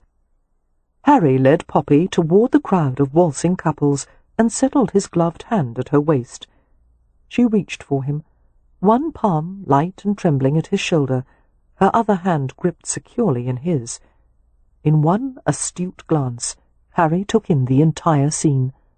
Poppy's unshed tears, Michael Baning's set face, and the slew of curious gazes encompassing them. "How can I help?" he asked gently. "Take me away," she said, "as far as possible from here. Timbuktu." Harry looked sympathetic and amused. "I don't think they're letting in Europeans these days." He drew Poppy into the current of dancers, swift counter-clockwise turns in a clockwise pattern, and the only way to keep from stumbling was to follow him without hesitation. Poppy was profoundly grateful to have something to focus on besides Michael. As she might have expected, Harry Rutledge was an excellent dancer. Poppy relaxed into his smooth, strong lead. "Thank you," she said. "You're probably wondering why I—" "No, I don't wonder. It was written on your face, and Baning's for everyone to see. You're not very good at subterfuge, are you?" "I've never needed to be." To Poppy's horror, her throat clenched and her eyes stung. She was about to burst into tears in front of everyone. As she tried to take a steadying breath, the corset squeezed her lungs, and she felt dizzy. "Mr. Rutledge," she wheezed, "could you take me out to the terrace for some air?" "Certainly." His voice was reassuringly calm. "One more circuit around the room and we'll slip out." In other circumstances, Poppy might have taken pleasure in the sureness of his lead, the music that gilded the air. She stared fixedly at the dark face of her unlikely rescuer. He was dazzling in the elegant clothes, his heavy dark hair brushed back in disciplined layers. But his eyes were underpinned by the ever-present hint of shadows, windows to a restless soul. He didn't sleep enough, she thought, and wondered if anyone ever dared mention it to him. Even through the haze of numb desolation, it occurred to Poppy that by asking her to dance, Harry Rutledge had singled her out in what could have been construed by many as a declaration of interest. But that couldn't be true. "Why?" she asked faintly, without thinking. "Why what?" "Why did you ask me to dance?" Harry hesitated, as if torn between the necessity of tact and the inclination toward honesty. He settled on the latter. "Because I wanted to hold you." Thrown into confusion, Poppy focused on the simple knot of his white cravat. At another time, in another situation, she would have been extraordinarily flattered. At the moment, however, she was too absorbed in her despair over Michael. With sneak-thief adroitness, Harry extricated her from the aggregate of dancers and led her to the row of French doors opening onto the terrace. She followed blindly, hardly caring if they were seen or not. The air outside was a brace of coolness, dry and sharp in her lungs. Poppy breathed in rapid gasps, grateful to have escaped the smothering atmosphere of the ballroom. Hot tears slid from her eyes. "Here," Harry said, guiding her to the far side of the balcony, which extended nearly the full width of the mansion. The lawn below was a quiet ocean. Harry brought Poppy to a shadowed corner. Reaching inside his coat pocket, he found a pressed square of fine linen and gave it to her. Poppy blotted her eyes. "I can't begin to tell you," she said unsteadily, "how very sorry I am. You were so kind in asking me to dance, and now you're keeping company with a watering pot." Looking amused and sympathetic, Harry leaned an elbow on the balcony railing as he faced her. His quietness relieved her. He waited patiently, as if he understood that no words could be an adequate plaster for her bruised spirit. Poppy let out a slow breath, feeling soothed by the coolness of the night and the blessed lack of noise. "Mr. Baining was going to offer for me," she told Harry. She blew her nose with a childlike gust. "But he changed his mind." Harry studied her, his eyes cat-like in the darkness. "What reason did he give?" "His father didn't approve of the match." "And that surprises you?" "Yes," she said defensively, "because he made promises to me." Men in Baining's position are rarely, if ever, allowed to marry whom they want. There's far more to consider than their personal preferences." "More important than love?" Poppy asked with bitter vehemence. "Of course." "When all is said and done, marriage is a union of two people made by the same God. Nothing more, nothing less. Does that sound naive?" "Yes," he said flatly. Poppy's lips quirked, although she felt nothing close to actual amusement. "I'm sure I've read too many fairy tales. The prince is supposed to slay the dragon, defeat the villain and marry the servant girl and carry her off to his castle." "Fairy tales are best read as entertainment," Harry said, "not as a guide to life." He removed his gloves methodically and tucked them into one of his coat pockets. Resting both his forearms on the railing, he sent her a sideways glance. "What does the servant girl do when the prince abandons her?" "She goes home." Poppy's fingers tightened on the damp ball of the handkerchief. "I'm not suited for London and all its illusions. I want to return to Hampshire where I can rusticate in peace." "For how long?" "Forever." "And marry a farmer?" he asked sceptically. "Perhaps." Poppy dried the residue of her tears. "I would make a wonderful farm wife. I'm good with cows. I know how to make hotchpotch, and I would appreciate the peace and quiet for my reading." "Hotchpotch? What is that?" Harry seemed to have undue interest in the subject, his head inclined toward hers. "A harvest vegetable broth." "How did you learn to make it?" "My mother." Poppy lowered her voice, as if imparting highly confidential information. "The secret," she said wisely, "is a splash of ale." They were standing too close. Poppy knew she should move away, but his nearness felt like shelter, and his scent was fresh and beguiling. The night air raised gooseflesh on her bare arms. How large and warm he was! She wanted to match herself against him, and burrow inside the haven of his coat as if she were one of Beatrix's small pets. "You're not meant to be a farm wife," Harry said. Poppy gave him a rueful glance. "You think no farmer would have me?" "I think," he said slowly, "that you should marry a man who would appreciate you." She made a face. "Those are in short supply." He smiled. "You don't need a supply. You just need one." He grasped Poppy's shoulder, his hand curving over the illusion-trimmed sleeve of her gown, until she felt its warmth through the fragile gauze. His thumb toyed with the filmy edge of fabric, brushing her skin in a way that made her stomach tighten.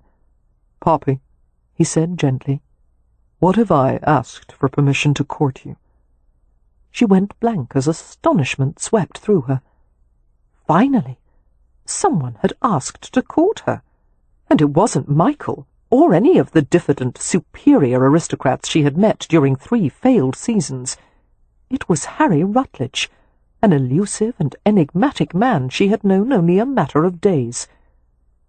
"Why me?" was all she could manage. "Because you're interesting and beautiful. Because saying your name makes me smile. Most of all, because this may be my only hope of ever having hotchpotch." "I'm sorry, but no, it wouldn't be a good idea at all." "I think it's the best idea I've ever had. Why can't we?" Poppy's mind was spinning. She could hardly stammer out a reply. I don't like courtship. It's very stressful and disappointing." His thumb found the soft ridge of her collarbone and traced it slowly. "It's arguable that you've ever had a real courtship, but if it pleases you, we'll dispense with it altogether. That would save time." "I don't want to dispense with it," Poppy said, increasingly flustered. She trembled as she felt his fingertips glide along the side of her neck. "What I mean is, Mr. Rutledge, I've just been through a very difficult experience. This is too soon." "You were courted by a boy who had to do as he was told." His hot breath feathered against her lips as he whispered, "You should try it with a man who needs no one's permission." A man. Well, he certainly was that. "I don't have the luxury of waiting," Harry continued. "Not when you're so hell-bent on going back to Hampshire. You're the reason I'm here tonight, Poppy. Believe me, I wouldn't have come otherwise." "You don't like balls?" "I do, but the ones I attend are given by a far different crowd." Poppy couldn't imagine what crowd he was referring to, or what kind of people he usually associated with. Harry Rutledge was too much of a mystery, too experienced, too overwhelming in every way. He could never offer the quiet, ordinary, sane life she longed for. "Mr. Rutledge, please don't take this as an affront, but you don't have the qualities I seek in a husband." "How do you know? I have some excellent qualities you haven't even seen yet." Poppy gave a shaky laugh. "I think you could talk a fish out of its skin," she told him.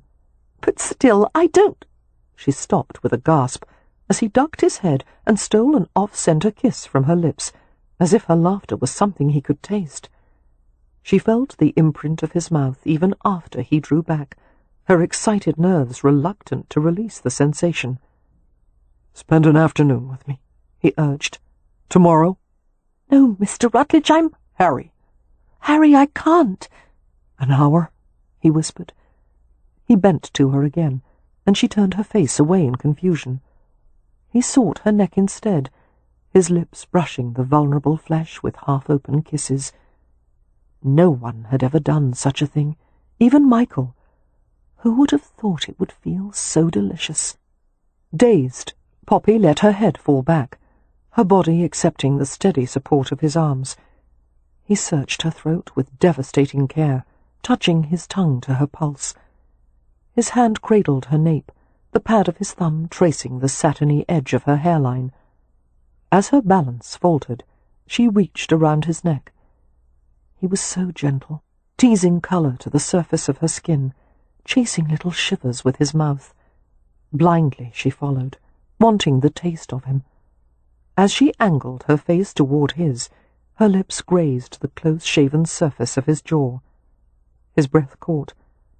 "You should never cry over a man," he said against her cheek. His voice was soft, dark, like smoked honey. "No one is worth your tears." Before she could answer, he caught her mouth in a full, open kiss. Poppy went weak, melting against him as he kissed her slowly. The tip of his tongue entered, played gently, and the feel of it was so strange and intimate and tantalizing that a wild tremor ran through her. His mouth lifted at once. "I'm sorry." His voice was like raw velvet. "Did I frighten you?" Poppy couldn't seem to think of an answer. It wasn't that he had frightened her, more that he had given her a glimpse of a vast erotic territory she had never encountered before. Even in her inexperience, she comprehended that this man had the power to turn her inside out with pleasure, and that was not something she had ever considered or bargained for. She tried to swallow the heartbeat that had ascended in her throat. Her lips felt stung and swollen. Her body throbbed in unfamiliar places. Harry framed her face in his hands, his thumb stroking her crimson cheeks. "The waltz is over by now. Your companion is going to turn on me like a rat terrier for bringing you back late." "She's very protective," Poppy managed to say. "She should be." Harry lowered his hands, setting her free. Poppy stumbled, her knees astonishingly weak. Harry grabbed her in a swift reflex, pulling her back against him, Easy.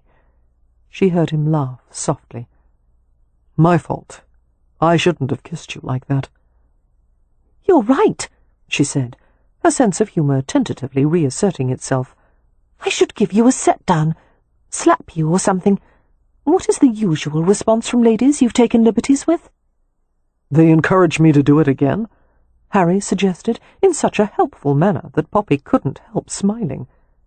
No, she said, I'm not going to encourage you. They faced each other in darkness, relieved only by the slivers of light shed by upper-floor windows. How capricious life was, Poppy thought. She should have been dancing with Michael tonight, but now she was Michael's cast-off, and she was standing outside the ballroom, in the shadows with a stranger. Interesting that she could be so in love with one man, and yet find another so compelling. But Harry Rutledge was one of the most fascinating people she had ever met, with so many layers of charm and drive and ruthlessness that she couldn't fathom what kind of man he really was. She wondered what he was like in his private moments. She was almost sorry she would never find out. "Give me a penance," Harry urged. "I'll do whatever you ask." As their gazes caught and held in the shadows, Poppy realized that he actually meant it. "How large a penance?" she asked. Harry tilted his head a little, studying her intently. "Ask for anything." "What if I wanted a castle?" "Done," he said promptly. "Actually, I don't want a castle. Too draughty. What about a diamond tiara?" "Certainly. A modest one suitable for daytime wear, or something more elaborate." Poppy began to smile, when a few minutes earlier she had thought she would never smile again. She felt a surge of liking and gratitude. She couldn't think of anyone else who would have been able to console her in these circumstances. But the smile turned bitter-sweet as she looked up at him once more. "Thank you," she said, "but I'm afraid no one can give me the one thing I truly want." Rising on her toes, she pressed her lips sweetly to his cheek. It was a friendly kiss, a goodbye kiss. Harry looked down at her intently. His gaze flicked to something beyond her, before his mouth came down over hers with smouldering demand. Confounded by his sudden aggression, thrown off balance, she reached out for him reflexively. It was the wrong reaction, the wrong time and place, wrong to feel a surge of pleasure as he tasted and sweetly delved inside her mouth. But as she was discovering, there were some temptations impossible to resist, and his kisses seemed to wring a helpless response from every part of her, a bonfire of feeling. She couldn't catch up with her own pulse, her own breath. Her nerves lit with sparks of sensation, while stars cascaded all around her, little bursts of light striking the tiles of the terrace floor with a sound of breaking crystal. Trying to ignore the harsh noise, Poppy leaned harder against him. But Harry eased her away with a quiet murmur, and guided her head to his chest as if he were trying to protect her. Her lashes lifted, and she went cold and still as she saw that someone, several someones, had come out to the balcony. Lady Norbury, who had dropped a glass of champagne in her surprise, and Lord Norbury, and another elderly couple, and Michael, with a blonde woman on his arm. They all stared at Poppy and Harry in shock. Had the angel of death appeared at that moment, complete with black wings and a gleaming scythe, Poppy would have run to him with open arms, because being caught on the balcony kissing Harry Rutledge was not just a scandal, it would be the stuff of legend. She was ruined. Her life was ruined. Her family was ruined. Everyone in London would know by sunrise. Dumbstruck by the sheer awfulness of the situation, Poppy looked helplessly up at Harry, and for one confusing moment she thought she saw a flicker of predatory satisfaction in his eyes. But then his expression changed. "This might be difficult to explain," he said. Chapter 10. As Leo made his way through the Norbury mansion, he was privately amused as he saw some of his friends, young lords whose debauchery had put even his past exploits to shame, now starched and buttoned up and impeccably mannered. Not for the first time, Leo reflected how unfair it was that men were allowed to get away with so much more than women. This business of manners, for example. He had seen his sisters struggling to remember hundreds of inane points of etiquette that were expected of upper-class society, whereas Leo's main interest in the rules of etiquette was how to break them, and he, as a man with a title, was unfailingly excused for nearly anything. Ladies at a supper party were criticised behind their backs if they used the wrong fork for the fish course, while a man could drink to excess or make some off-colour remark, and everyone pretended not to notice. Nonchalantly, Leo entered the ballroom and stood to the side of the triple-width doorway, surveying the scene. Dull, dull, dull. There was the ever-present row of virgins and their chaperones, and clusters of gossiping women that reminded him of nothing so much as a hen-yard.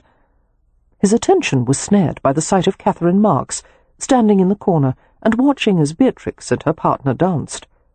Marks looked tense as usual, her slender, dark-clad figure as straight as a ramrod. She never missed an opportunity to disdain Leo and treat him as if he had all the intellectual prowess of an oyster, and she was resistant to any attempts at charm or humour.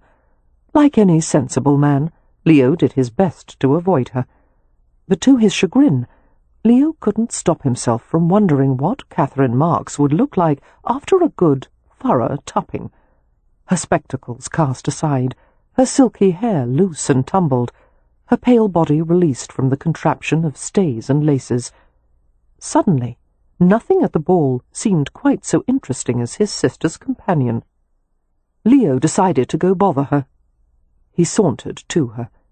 "Hello, Marks. How is Where have you been?" she whispered violently. Her eyes were flashing furiously behind her spectacles.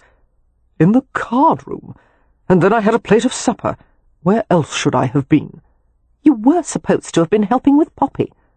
"Helping with what? I promised I would dance with her, and here I am." Leo paused and glanced around them. "Where is she?" "I don't know." He frowned. "How can you not know? You mean to say you've lost her?" "The last time I saw Poppy was approximately 10 minutes ago, when she went to dance with Mr. Rutledge." "The hotel owner? He never appears at these things." "He did this evening," Miss Marks said grimly, keeping her tone low. "And now they've disappeared. Together. You must find her, my lord, now. She is in danger of being ruined." "Why haven't you gone after her?" "Someone has to keep an eye on Beatrix, or she'll disappear as well. Besides, I didn't want to draw attention to Poppy's absence. Go find her and be quick about it." Leo scowled. "Marks, in case you hadn't noticed, other servants don't snap out orders to their masters, so if you don't mind—" "You're not my master," she had the nerve to say, glaring insolently at him. Oh, I'd like to be, Leo thought, in a quick, angry flush of arousal, every hair on his body standing erect, along with a certain feature of his anatomy.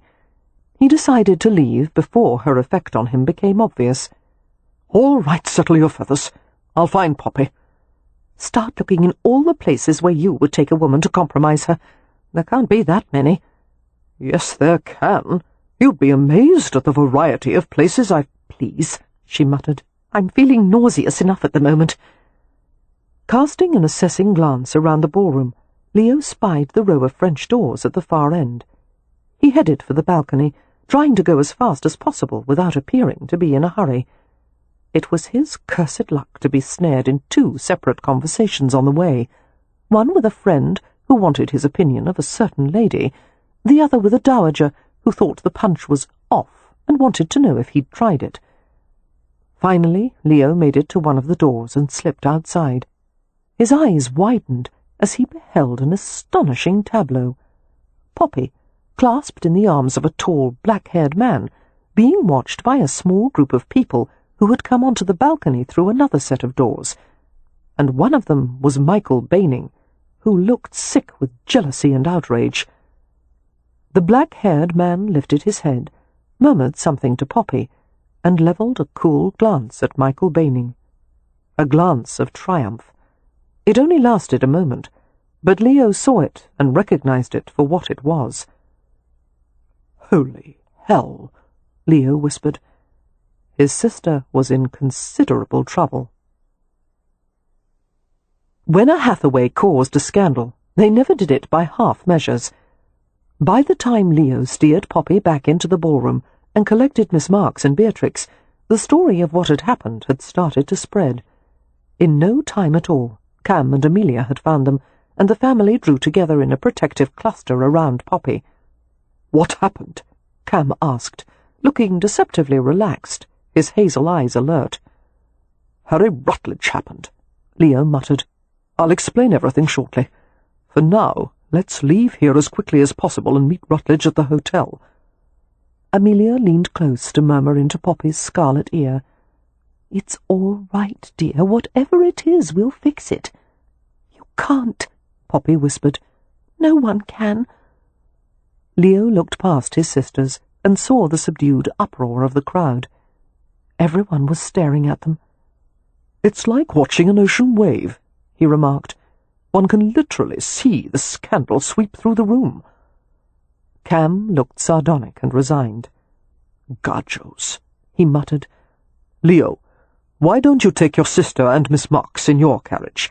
Amelia and I will make our farewells to the Norburys." In a daze of wretchedness, Poppy allowed Leo to usher her outside to his carriage. All of them was silent until the vehicle had pulled away from the mansion with a sharp lurch. Beatrix was the first to speak. "Have you been compromised, Poppy?" she asked with concern, "as Wynne was last year?" "Yes, she has," Leo replied, while Poppy let out a little moan. "It's a bad habit our family's gotten into. Marks, you'd better write a poem about it." "This disaster could have been avoided," the companion told him tersely, "had you found her sooner." "It could also have been avoided if you hadn't lost her in the first place," Leo shot back. "I'm responsible," Poppy broke in, her voice muffled against Leo's shoulder. "I went off with Mr. Rutledge. I had just seen Mr. Baining in the ballroom, and I was distraught, and Mr. Rutledge asked me to dance, but I needed air, and we went out to the balcony." "No, I'm responsible," Miss Marks said, looking equally as upset. "I let you dance with him." "It does no good to assign blame," Leo said. "What's done is done. But if anyone is responsible, it's Rutledge, who apparently came to the ball on a hunting expedition." "What?" Poppy lifted her head and looked at him in bewilderment. "You think he—" "No, it was an accident, Leo. Mr. Rutledge didn't intend to compromise me." "It was deliberate," Miss Marks said. "Harry Rutledge never gets caught doing anything. If he was seen in a compromising situation, it was because he wanted to be seen." Leo looked at her alertly. "How do you know so much about Rutledge?" The companion flushed. It seemed to require an effort for her to hold his gaze. "His reputation, of course." Leo's attention was diverted as Poppy buried her face against his shoulder. "I'm going to die of humiliation," she said. "No, you won't," Leo replied. "I'm an expert on humiliation, and if it were fatal, I'd have died a dozen times by now." "You can't die a dozen times." "You can if you're a Buddhist," Beatrix said helpfully. Leo smoothed Poppy's shining hair. "I hope Harry Rutledge is," he said. "Why?" Beatrix asked. "Because there's nothing I'd rather do than kill him repeatedly." Harry received Leo and Cam Rowan in his private library. Any other family in the situation would have been predictable. They would have demanded that he do the right thing, and terms of compensation would be discussed, and arrangements would have been made. Because of Harry's vast fortune, most families would have accepted the results with good grace. He wasn't a peer, but he was a man of influence and means. However, Harry knew better than to expect a predictable response to the situation from either Leo or Cam. They were not conventional, and they would have to be dealt with carefully. That being said, Harry wasn't worried in the least. He had negotiated over matters of far greater consequence than a woman's honour. Pondering the events of the night, Harry was filled with immoral triumph. No, not triumph. Elation. It was all turning out to be so much easier than he had expected, especially with Michael Baining's unanticipated appearance at the Norbury ball. The idiot had practically handed Poppy to Harry on a silver platter, and when an opportunity presented itself, Harry took it. Besides, Harry felt he deserved Poppy. Any man who allowed scruples to get in the way of having a woman like her was a fool. He recalled the way she had looked in the ballroom, pale and fragile and distraught. When Harry had approached her, there had been no mistaking the relief in her expression. She had turned to him. She had let him take her away. And as Harry had brought her outside to the terrace, his satisfaction had been quickly supplanted by an entirely new sensation, the desire to ease someone else's pain. The fact that he had helped to bring about her heartbreak in the first place was regrettable, but the end justified the means, and once she was his, he would do more for her, take better care of her, than Michael Baining ever could. Now he had to deal with Poppy's family, who were understandably outraged that he had compromised her. That didn't worry him in the slightest. He had no doubt of his ability to persuade Poppy to marry him, and no matter how much the Hathaways objected, they would ultimately have to come to terms. Marrying him was the only real way to redeem Poppy's honour. Everyone knew it. Keeping his expression neutral, Harry offered wine as Leo and Cam entered the library, but they refused. Leo went to the fireplace mantel and leaned beside it with his arms folded across his chest. Cam went to a leather-upholstered chair and settled into it, stretching out his long legs and crossing them at the ankles. Harry wasn't deceived by their comfortable postures. Anger, masculine discord permeated the room. Remaining relaxed, Harry waited for one of them to speak. "You should know, Rutledge," Leo said in a pleasant tone, "that I had planned to kill you right away, but Rowan says we should talk for a few minutes first. Personally, I think he's trying to delay me so he can have the pleasure of killing you himself. And even if Rowan and I don't kill you, we probably won't be able to stop my brother-in-law Merrypen from killing you." Harry half sat on the edge of the heavy mahogany library table. "I suggest you wait until Poppy and I marry, so she can at least be made a respectable widow." "Why do you assume," Cam asked, "that we would allow you to have Poppy? If she doesn't marry me after this, no one will receive her. For that matter, I doubt any of the rest of your family would be welcome in London parlours." "I don't think we're welcome as it is," Cam replied. His hazel eyes narrowed. "Rutledge," Leo said with deceptive casualness, "before I came into the title, the Hathaways lived outside London society for so many years that we couldn't give a monkey's arse as to whether we're received or not. Poppy doesn't have to marry anyone, for any reason other than her own desire to do so. And Poppy is of the opinion that you and she would never suit." "The opinions of women are frequently changed," Harry said. "Let me talk to your sister tomorrow. I'll convince her to make the best of the situation." "Before you convince her," Cam said, "you're going to have to convince us, because what little I know about you makes me damned uneasy." Of course, Cam Rowan would have some knowledge of him. Cam's former position at the Gentlemen's Gaming Club would have made him privy to all kinds of private information.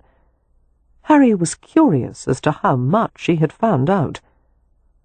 "Why don't you tell me what you know?" Harry invited idly, "and I'll confirm if it's true." The amber-shaded eyes regarded him without blinking. "You're originally from New York City, where your father was a hotelier of middling success." "Buffalo, actually," Harry said. "You didn't get on with him, but you found mentors. You apprenticed at an engineering works, where you became known for your abilities as a mechanic and draftsman. You patented several innovations in valves and boilers. At the age of 20, you left America and came to England for undisclosed reasons." Cam paused to observe the effects of his recitation. Harry's ease had evaporated, the muscles of his shoulders drawing upward. He forced them back down and resisted the temptation to reach up and ease a cramp of tension at the back of his neck. "Go on," he invited softly. Cam obliged. "You put together a group of private investors and bought a row of houses with very little capital of your own. You leased the houses for a short time, raised them and bought the rest of the street, and built the hotel as it now stands. You have no family save your father in New York, with whom you have no communication. You have a handful of loyal friends and a host of enemies, many of whom seem to like you in spite of themselves." Harry reflected that Cam Rowan must have had impressive connections to have unearthed such information. "There are only 3 people in England who know that much about me," he muttered, wondering which one of them had talked. "No, there are 5, Leo said. "And Rowan forgot to mention the fascinating discovery that you've become a favourite with the War Office after designing some modifications to the standard issue army rifle. But lest we assume that you are only allied with the British government, you also seem to have dealings with foreigners, royalty and criminals alike. It rather gives one the impression that the only side you're ever on is your own." Harry smiled coolly. "I've never lied about myself or my past, but I keep things private whenever possible, and I owe allegiance to no one." He went to the sideboard and poured a brandy. Holding the bowl in the palms of his hands to warm it, he glanced at both men. He'd bet his fortune that Cam knew more he wasn't revealing, but this discussion, brief as it was, made it clear that there would be no helpful family coercion to make Poppy an honest woman. The Hathaways didn't give a damn about respectability, nor did they need his money, nor his influence, which meant that he would have to focus solely on Poppy. "Whether you approve or not," he told Cam and Leo, "I'm going to propose to your sister. The choice is hers, and if she accepts, no power on earth will stop me from marrying her.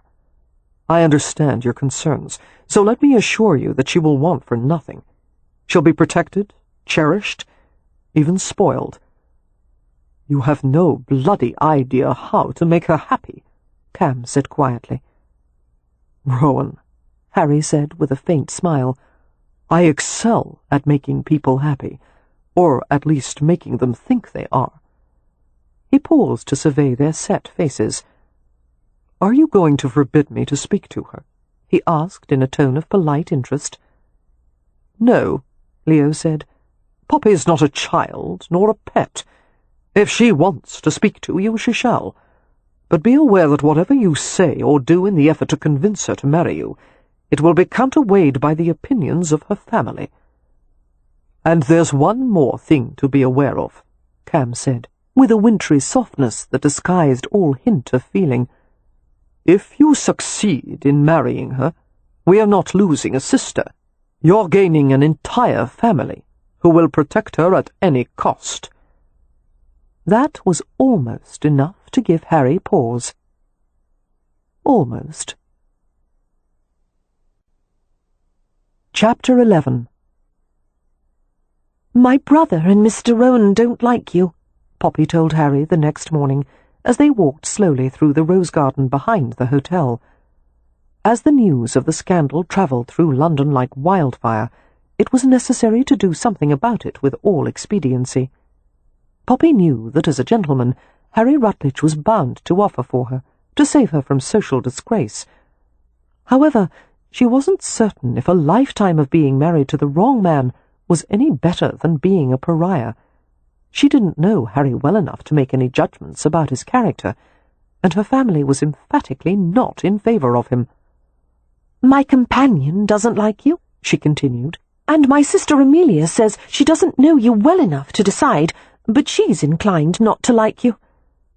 "What about Beatrix?" Harry asked, the sun striking glimmers in his dark hair as he looked down at her.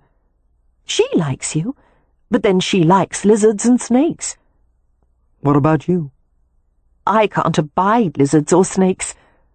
A smile touched his lips. Let's not fence today, Poppy. You know what I'm asking. She responded with an unsteady nod. It had been a hellish night. She had talked and cried and argued with her family until the early hours of the morning, and then she'd found it nearly impossible to sleep.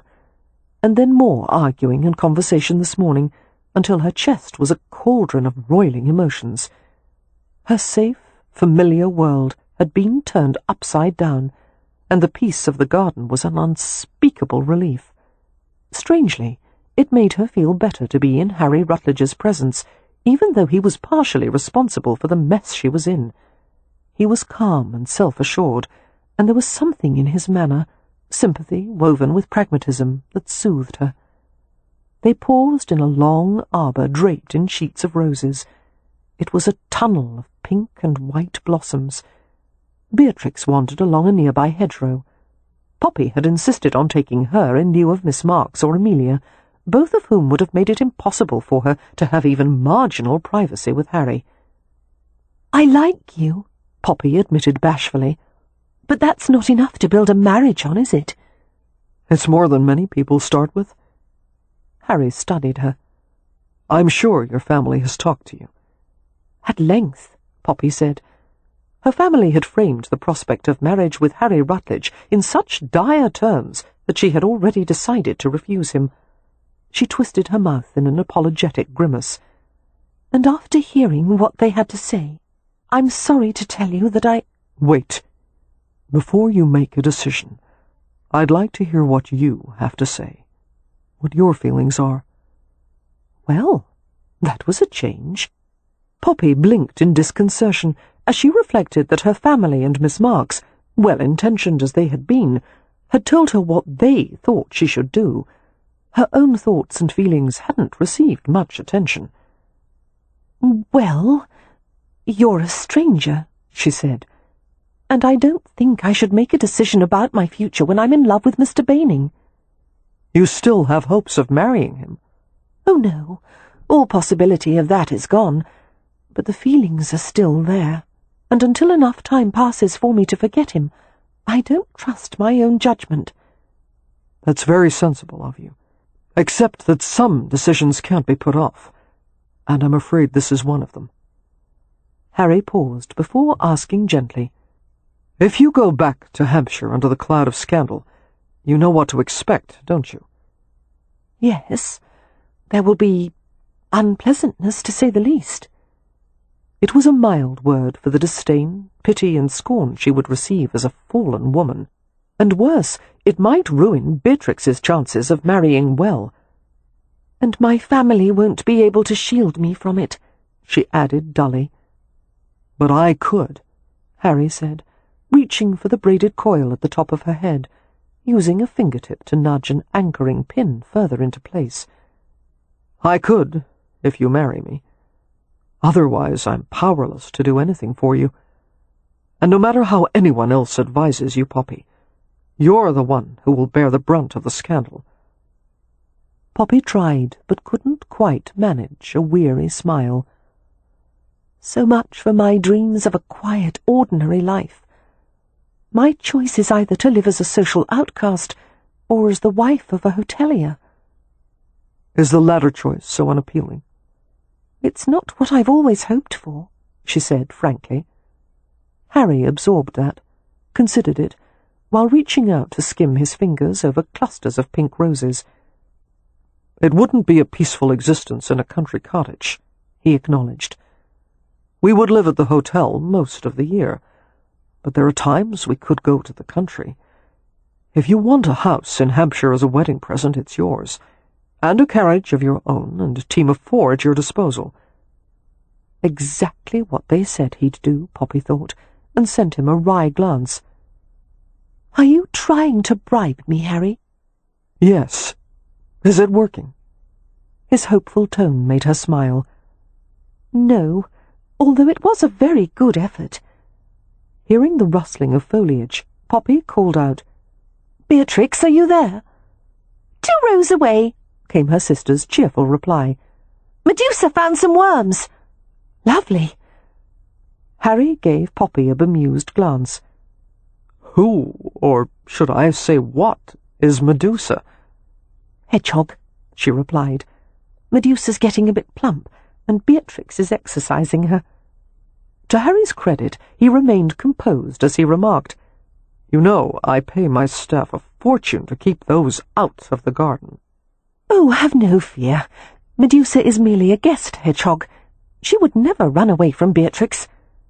"Guest hedgehog," Harry repeated, a smile working across his mouth. He paced a few impatient steps before turning to face her. A new urgency filtered through his voice. "Poppy, tell me what your worries are, and I'll try to answer them. There must be some terms we can come to." "You are persistent," she said. "They told me you would be." "I'm everything they told you and worse," Harry said without hesitation. "But what they didn't tell you is that you are the most desirable and fascinating woman I've ever met, and I would do anything to have you." It was insanely flattering to have a man like Harry Rutledge pursuing her, especially after the hurt inflicted by Michael Baining. Poppy flushed with cheek-stinging pleasure, as if she'd been lying too long in the sun. She found herself thinking, "Perhaps I'll consider it, just for a moment, in a purely hypothetical sense. Harry Rutledge and me." "I have questions," she said. "Ask away." Poppy decided to be blunt. "Are you dangerous? Everyone says you are." "To you? No." "To others?"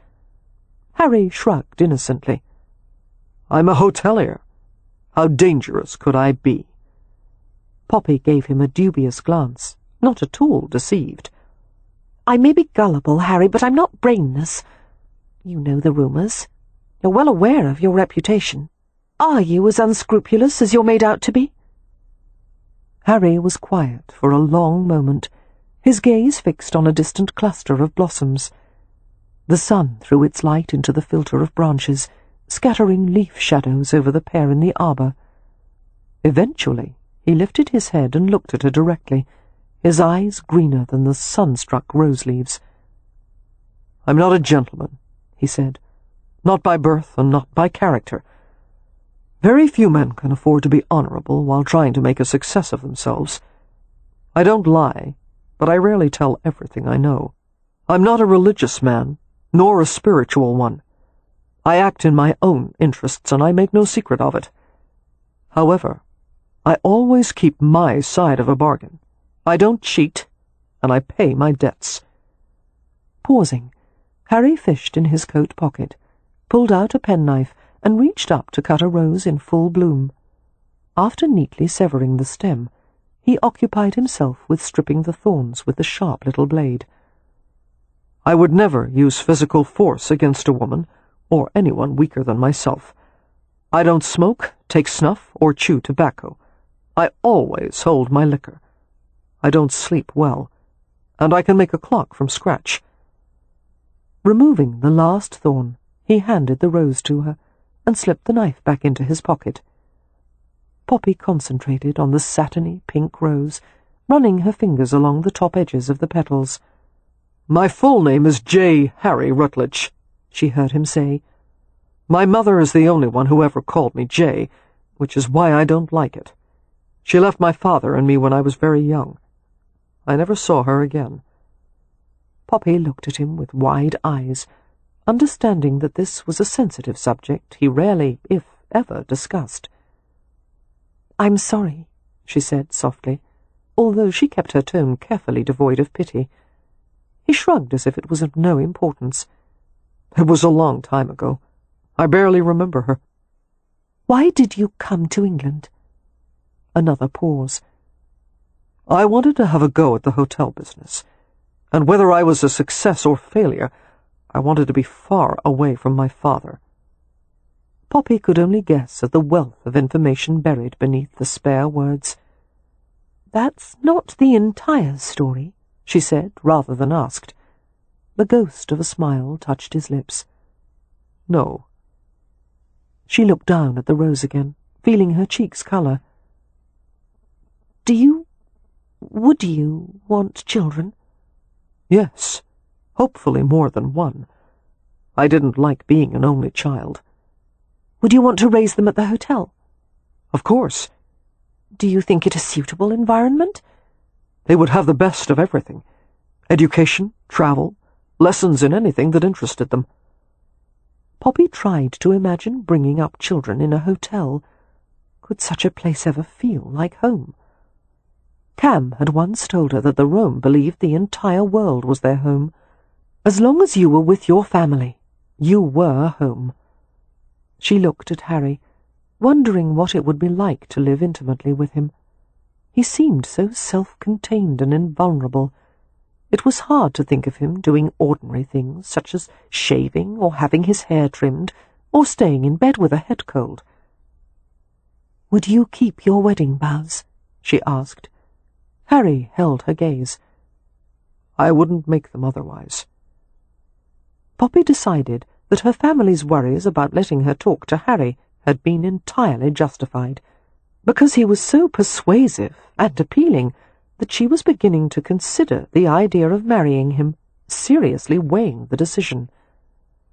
Fairy tale dreams had to be set aside if she was to embark on marriage with a man she didn't love and hardly knew, but adults had to take responsibility for their actions. And then it occurred to Poppy that she was not the only one taking a risk. There was no guarantee for Harry that he would end up with the kind of wife he needed. "It's not fair for me to ask all the questions," she told him. "You must have some as well." "No. I've already decided that I want you." Poppy couldn't prevent a bemused laugh. "Do you make all your decisions so impulsively?" "Not usually. But I know when to trust my instincts." It seemed Harry was about to add something else, when he saw a movement on the ground from the periphery of his vision. Following his gaze, Poppy saw Medusa pushing her way through the rose arbour, waddling innocently across the path. The little brown and white hedgehog looked like a walking scrub brush. To Poppy's surprise, Harry lowered to his haunches to retrieve the creature. "Don't touch her," Poppy warned. "She'll roll into a ball and sink her quills into you." But Harry settled his hands on the ground, palms up, on either side of the inquisitive hedgehog. "Hello, Medusa." Gently he worked his hands beneath her. "Sorry to interrupt your exercise, but believe me, you don't want to run into any of my gardeners." Poppy watched incredulously as Medusa relaxed and settled willingly into the warm, masculine hands. Her spines flattened, and she let him lift and turn her so she was tummy upward. Harry stroked the soft, white fur of her underbelly, while Medusa's delicate snout lifted, and she regarded him with her perpetual smile. "I've never seen anyone except Beatrix handle her like that," Poppy said, standing beside him. "You have experience with hedgehogs?" "No." He slanted a smile at her. "But I have some experience with prickly females." "Excuse me!" Beatrix's voice interrupted them, and she came into the tunnel of roses. She was dishevelled, bits of leaves clinging to her dress, her hair straggling over her face. "I seem to have lost track of— Oh, there you are, Medusa!" She broke into a grin as she saw Harry cradling the hedgehog in his hands. "Always trust a man who can handle a hedgehog. That's what I always say." "Do you?" Poppy asked dryly. "I've never heard you say that." "I only say it to Medusa." Harry carefully transferred the pet to Beatrix's hands. "The fox has many tricks," he quoted. "The hedgehog only one." He smiled at Beatrix as he added, "But it's a good one." "Archilochus," Beatrix said promptly. "You read Greek poetry, Mr. Rutledge?" "Not usually, but I make an exception for Archilochus. He knew how to make a point." "Father used to call him a raging iambic," Poppy said, and Harry laughed. And in that moment, Poppy made her decision, because even though Harry Rutledge had his flaws, he admitted them freely, and a man who could charm a hedgehog and understand jokes about ancient Greek poets was a man worth taking a risk on. She wouldn't be able to marry for love, but she could at least marry for hope. "Bee," she murmured, "might you allow us a few moments alone?" "Certainly. Medusa would love to grub about in the next row." "Thank you, dear." Poppy turned back to Harry, who was dusting his hands. "May I ask one more question?" He looked at her alertly and spread his hands as if to show he had nothing to hide. "Would you say that you're a good man, Harry?" He had to think about that. "No," he finally said. "In the fairy tale you mentioned last night, I would probably be the villain, but it's possible the villain would treat you far better than the prince would have." Poppy wondered what was wrong with her, that she should be amused rather than frightened by his confession. "Harry, you're not supposed to court a girl by telling her you're the villain." He gave her an innocent glance that didn't deceive her in the least. "I'm trying to be honest." "Perhaps. But you're also making certain that whatever anyone says about you, you've already admitted it. Now you've made all criticism of you ineffectual." Harry blinked as if she'd surprised him.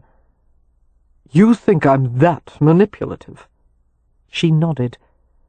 Harry seemed stunned that she could see through him so easily.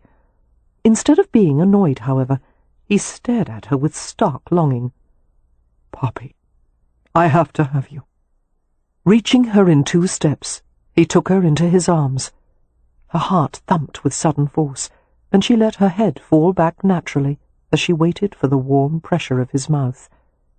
When nothing happened, however, she opened her eyes and glanced at him quizzically. "Aren't you going to kiss me?" "No, I don't want your judgment clouded." But he brushed his lips against her forehead before he continued. "Here are your choices, as I see them.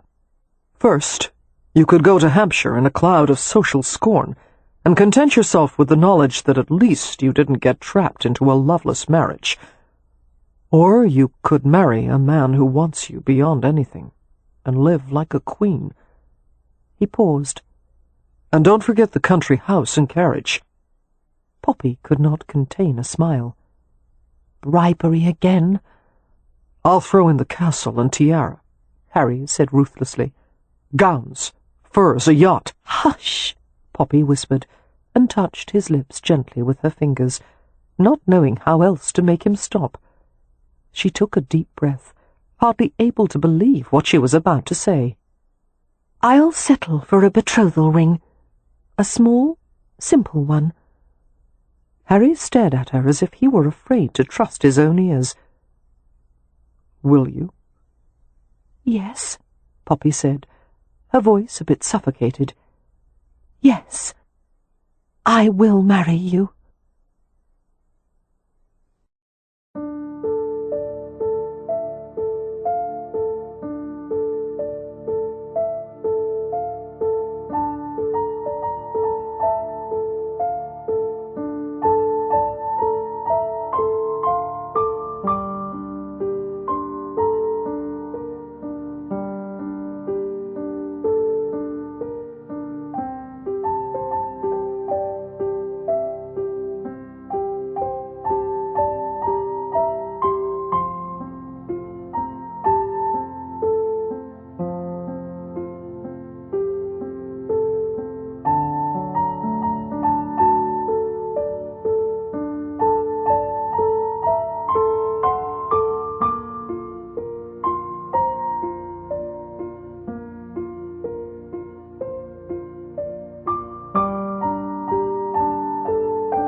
Chapter 12.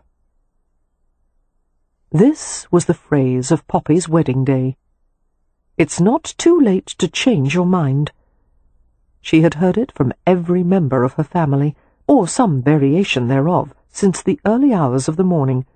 That was, she'd heard it from everyone except Beatrix, who thankfully didn't share the Hathaways' general animosity toward Harry.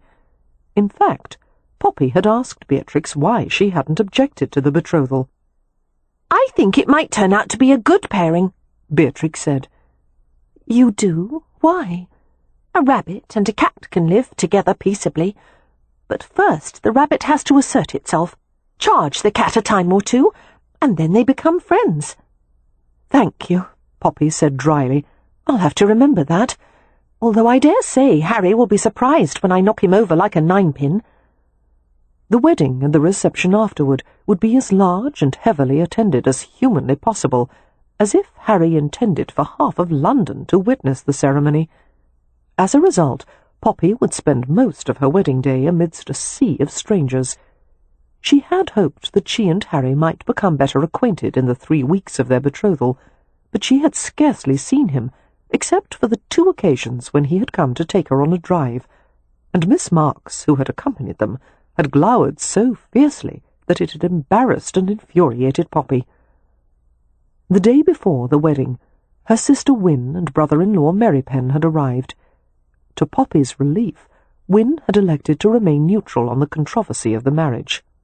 She and Poppy sat together in a richly appointed hotel suite, talking over the matter at length, and just as in the days of their childhood, Wynne assumed the role of peacemaker. The light from a fringed lamp slid over Wynne's blonde hair in a brilliant varnish. "If you like him, Poppy," she said gently, "if you found things to esteem in him, then I'm sure I will too. I wish Amelia felt that way, and Miss Marks too, for that matter. They're both so, well, opinionated, that I can hardly discuss anything with either of them." Wynne smiled. "Remember, Amelia has taken care of all of us for a very long time, and it's not easy for her to relinquish her role as our protector. But she will. Remember when Leo and I left for France, how difficult it was for her to see us off, how afraid she was for us. I think she was more afraid for France." "Well, France survived the Hathaways," Wynne said, smiling, "and you will survive becoming Harry Rutledge's wife on the morrow. Only, if I may say my piece." "Certainly. Everyone else has." "The London season is like one of those Drury Lane melodramas in which marriage is always the ending, and no one ever seems to give any thought as to what happens after. But marriage isn't the end of the story, it's the beginning, and it demands the efforts of both partners to make a success of it. I hope Mr. Rutledge has given assurances that he will be the kind of husband that your happiness requires." "Well," Poppy paused uncomfortably. "He told me I would live like a queen, although that's not quite the same thing, is it?" "No," Wynne said, her voice soft. "Be careful, dear, that you don't end up as the queen of a lonely kingdom." Poppy nodded, stricken and uneasy, trying to hide it. In her gentle way, Wynne had offered more devastating advice than all the sharp warnings of the other Hathaways combined. "I'll consider that," she said, staring at the floor, at the tiny printed flowers of her dress, anywhere other than into her sister's perceptive gaze. She twisted her betrothal ring around her finger. Although the current fashion was for diamond clusters or coloured stones, Harry had bought her a single rose-cut diamond, shaped at the top with facets that mimicked the inner spiral of a rose. "I asked for something small and simple," she had told Harry when he had given it to her. "It's simple," he had countered. "But not small." "Poppy," he had told her with a smile, "I never do anything in a small way." Spying the clock ticking busily on the mantel, Poppy brought her thoughts back to the present. "I won't change my mind, Wynne. I promised Harry that I would marry him, and so I shall. He has been kind to me, I would never repay him by jilting him at the altar. I understand. Wynne slid her hand over Poppy's and pressed warmly. Poppy, has Amelia had a certain talk with you yet? You mean the what to expect on my wedding night talk? Yes. She was planning to tell me later tonight, but I'd just as soon hear it from you. Poppy paused. However, having spent so much time with Beatrix, I should tell you that I know the mating habits of at least 23 different species. Heavens, Wynne said with a grin. Perhaps you should be leading the discussion, dear. The fashionable, the powerful, and the wealthy usually married at St. George's in Hanover Square, located in the middle of Mayfair. In fact, so many peers and virgins had been united in holy wedlock at St. George's that it was unofficially, and quite vulgarly, known as the London Temple of Hymen. A pediment with 6 massive columns fronted the impressive but relatively simple structure. St. George's had been designed with a deliberate lack of ornamentation, so as not to detract from the beauty of the architecture. The interior was similarly austere, with a canopied pulpit built several feet higher than the box pews. But there was a magnificent work of stained glass above the front altar, depicting the tree of Jesse and an assortment of biblical figures. Surveying the crowd packed inside the church, Leo wore a carefully blank expression. So far, he had given away 2 sisters in marriage. Neither of those weddings had begun to approach this kind of grandeur and visibility, but they had far eclipsed it in genuine happiness.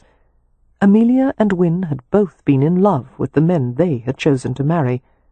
It was unfashionable to marry for love, a mark of bourgeoisie. However, it was an ideal the Hathaways had always aspired to, and this wedding had nothing to do with love. Dressed in a black morning coat with silver trousers and a white cravat, Leo stood beside the side door of the vestry room, where ceremonial and sacred objects were kept. Altar and choir robes hung in a row along one wall. This morning the vestry doubled as a waiting room for the bride. Catherine Marks came to stand on the other side of the doorway, as if she were a fellow sentinel guarding the castle gate. Leo glanced at her covertly. She was dressed in lavender, unlike her usual drab colours. Her mousy brown hair was pulled back into such a tight chignon as to make it difficult to blink. The spectacles sat oddly on her nose, one of the wire earpieces crimped. It gave her the appearance of a befuddled owl. "What are you looking at?" she asked testily. "Your spectacles are crooked," Leo said, trying not to smile. She scowled. "I tried to fix them, but it only made them worse." "Give them to me." Before she could object, he took them from her face and began to fiddle with the bent wire. She spluttered in protest. "My lord, I didn't ask you to— If you damage them—" "How did you bend the earpiece?" Leo asked, patiently straightening the wire. "I dropped them on the floor, and as I was searching, I stepped on them." "Nearsighted, are you?" "Quite." Having reshaped the earpiece, Leo scrutinized the spectacles carefully. "There." He began to give them to her, and paused as he stared into her eyes, all blue, green, and grey, contained in distinct dark rims, brilliant, warm, changeable, like opals. Why had he never noticed them before? Awareness chased over him, making his skin prickle as if exposed to a sudden change in temperature. She wasn't plain at all. She was beautiful, in a fine, subtle way, like winter moonlight, or the sharp linen smell of daisies. So cool and pale, delicious. For a moment, Leo couldn't move. Marks was similarly still, locked with him in a moment of peculiar intimacy. She snatched the spectacles from him and replaced them firmly on her nose. "This is a mistake," she said. "You shouldn't have let it happen." Struggling through layers of amusement and stimulation, Leo gathered that she was referring to his sister's wedding. He sent her an irritable glance. "What do you suggest I do, Marks? Send Poppy to a nunnery? She has the right to marry whom she pleases. Even if it ends in disaster. It won't end in disaster. It will end in estrangement. And I've told Poppy as much. But she's bound and determined to marry him. I always thought Poppy was too sensible to make this kind of mistake. She is sensible, Mark said, but she's also lonely, and Rutledge took advantage of that. How could she be lonely? She's constantly surrounded by people. That can be the worst loneliness of all. There was a disturbing note in her voice, a fragile sadness. Leo wanted to touch her, gather her close, pull her face into his neck, and that caused a twinge of something like panic. He had to do something, anything to change the mood between them. "Cheer up, Marks," he said briskly. "I'm sure that someday you, too, will find that one special person you can torment for the rest of your life." He was relieved to see her familiar scowl reassert itself. "I've yet to meet a man who could compete with a good strong cup of tea." Leo was about to reply when he heard a noise from inside the vestry where Poppy was waiting. A man's voice, taut with urgency. Leo and Marks looked at each other. "Isn't she supposed to be alone?" Leo asked. The companion nodded uncertainly. "Is it Rutledge?" Leo wondered aloud. Marks shook her head. "I just saw him outside the church." Without another word, Leo grasped the door handle and opened the portal, and Marks followed him inside the vestry. Leo stopped so abruptly that the companion bumped into him from behind. His sister, clad in a high-necked white lace gown, was silhouetted against a row of black and purple robes. Poppy looked angelic, bathed in light from a narrow rectangular window, a veil cascading down her back from a neat coronet of white rosebuds, and she was confronting Michael Baining, who looked like a madman, his eyes wild, his clothes dishevelled. "Baining," Leo said, closing the door with an efficient swipe of his foot. "I wasn't aware you'd been invited. The guests are being seated in the pews. I suggest you join them." He paused, his voice iced with quiet warning. "Or, better yet, leave altogether." Baining shook his head, desperate fury gleaming in his eyes. "I can't! I must talk with Poppy before it's too late." "It's already too late," Poppy said, her complexion nearly as white as her dress. "Everything's decided, Michael." "You must know what I found out." Michael threw a pleading glance at Leo. "Let me have just a moment alone with her." Leo shook his head. He was not without sympathy for Baining, but he couldn't see that any good would come of this. "Sorry, old fellow, but someone has to think of appearances. This has the earmarks of a last tryst before the wedding, and while that would be scandalous enough between the bride and groom, it's even more objectionable between the bride and someone else." He was aware of Marks coming to stand beside him. "Let him speak," the companion said. Leo threw her an exasperated glance. "Blast it, Marks! Do you ever tire of telling me what to do?" "When you stop needing my advice," she said, "I'll stop giving it." Poppy hadn't taken her gaze off Michael. It was like something from a dream, a nightmare, having him come to her when she was dressed in her wedding gown, minutes away from marrying another man. Dread filled her. She didn't want to hear what Michael had to say, but neither could she turn him away. "Why are you here?" she managed to ask. Michael looked anguished and imploring. He held out something, a letter. "Do you recognize this?" Taking the letter in lace-gloved fingers, Poppy stared at it closely. "The love letter," she said, bewildered. "I lost it. Where did you find it?" "My father. Harry Rutledge gave it to him." Michael raked a hand through his hair with distracted roughness. "That bastard went to my father and exposed our relationship. He put the worst possible light on it. Rutledge turned my father against us before I ever had a chance to explain our side of it." Poppy turned even colder, and her mouth went dry. and her heart laboured with slow, painful thumps. At the same time, her brain was working too fast, racing through a chain of conclusions, each more unpleasant than the last. The door opened, and all of them turned to watch as someone else entered the vestry. "Of course," Poppy heard Leo say dourly. "The drama only needed you to be complete." Harry came into the small, overcrowded room, looking suave and astonishingly calm. He approached Poppy, his green eyes cool. He wore his self-control like impenetrable armour. "Hello, darling." He reached out to run a hand lightly over the transparent lace of her veil. Even though he hadn't touched her directly, Poppy stiffened. "It's bad luck," she whispered through dry lips, "for you to see me before the ceremony."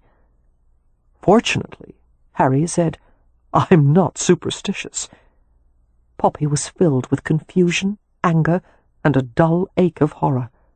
Staring up into Harry's face, she saw no trace of remorse in his expression. "In the fairy tale," he had told her, "I would probably be the villain." It was true, and she was about to marry him. "I told her what you did," Michael said to Harry. "How you made it impossible for us to marry." "I didn't make it impossible," Harry said.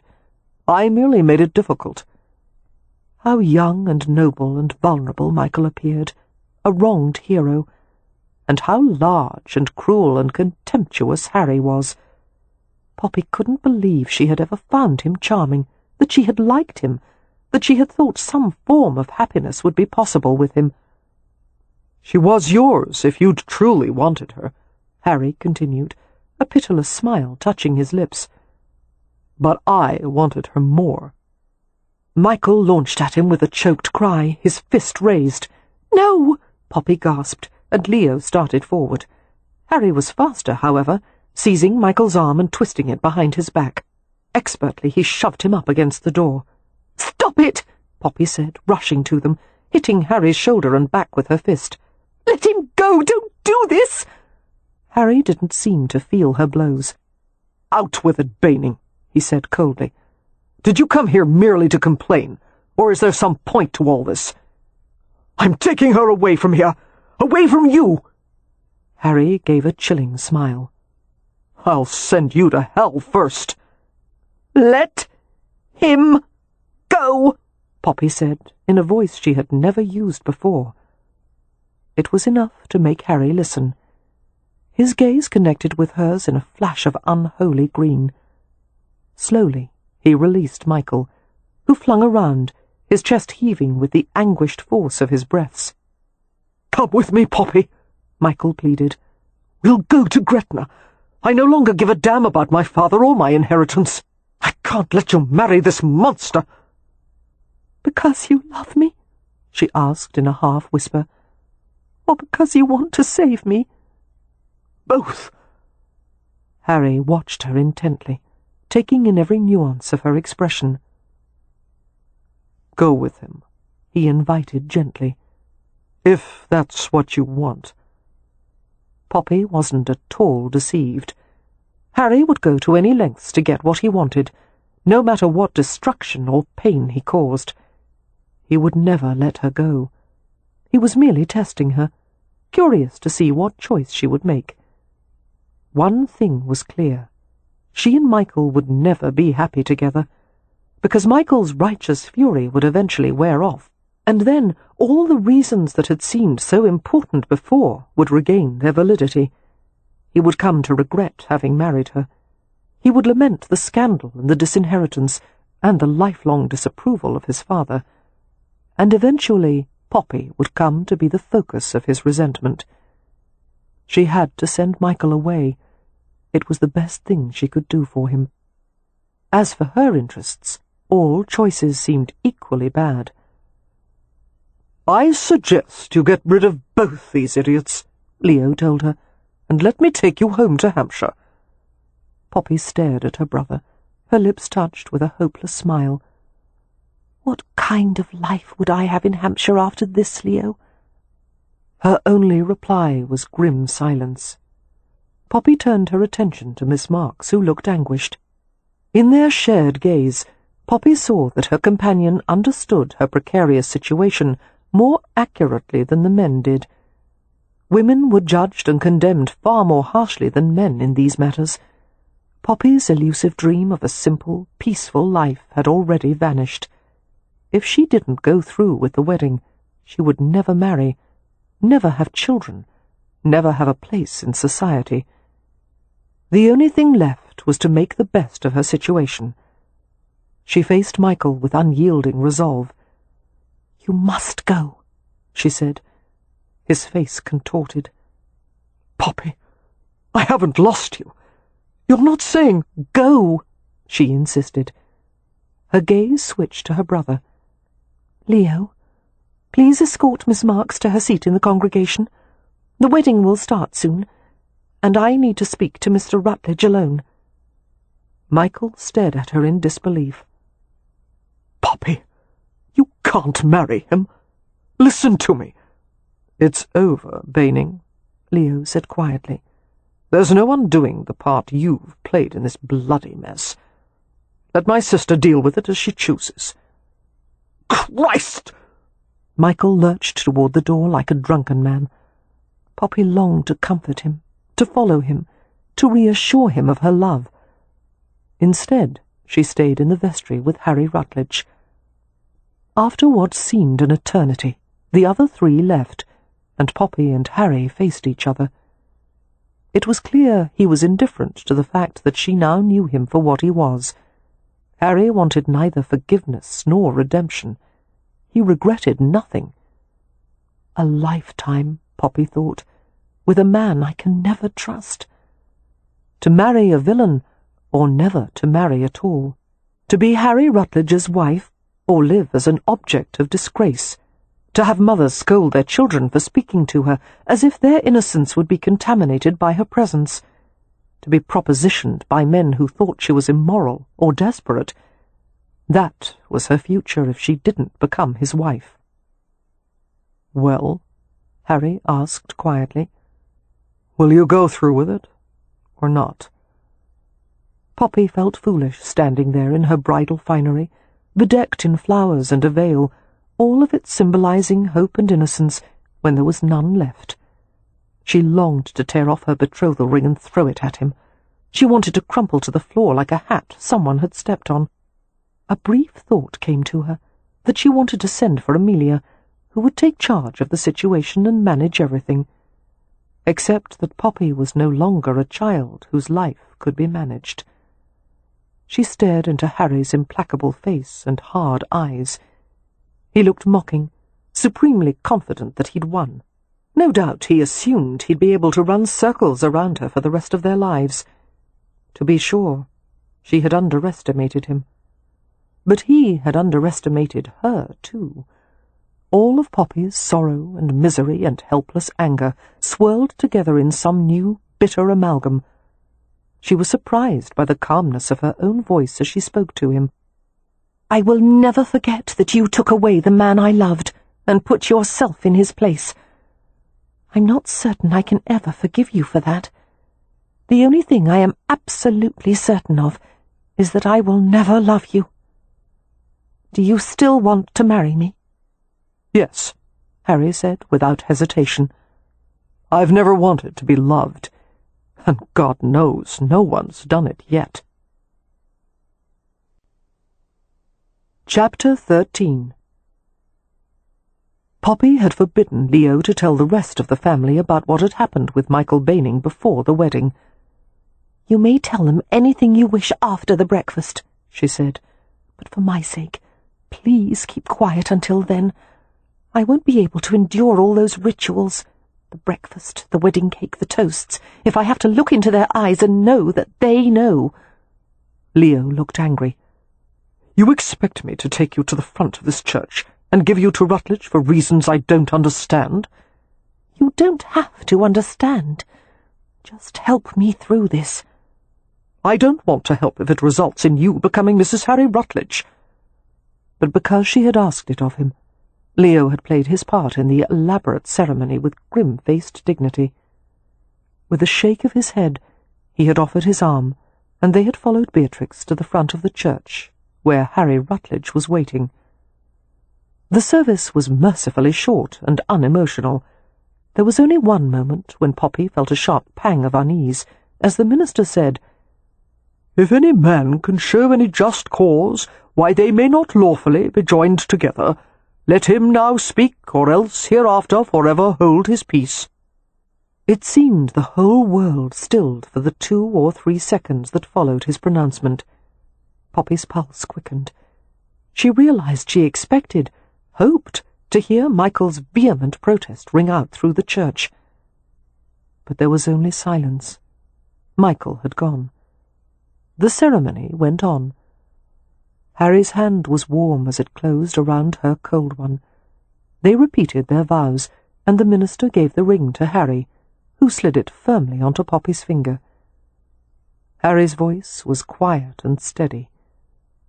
"With this ring I thee wed.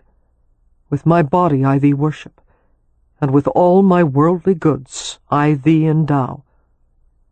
Poppy didn't meet his gaze, but instead stared at the gleaming circlet on her finger. To her relief, there was no kiss to follow. The custom of kissing the bride was in bad taste, a plebeian practice that was never done at St. George's. Finally bringing herself to look up at Harry, Poppy flinched at the satisfaction in his eyes.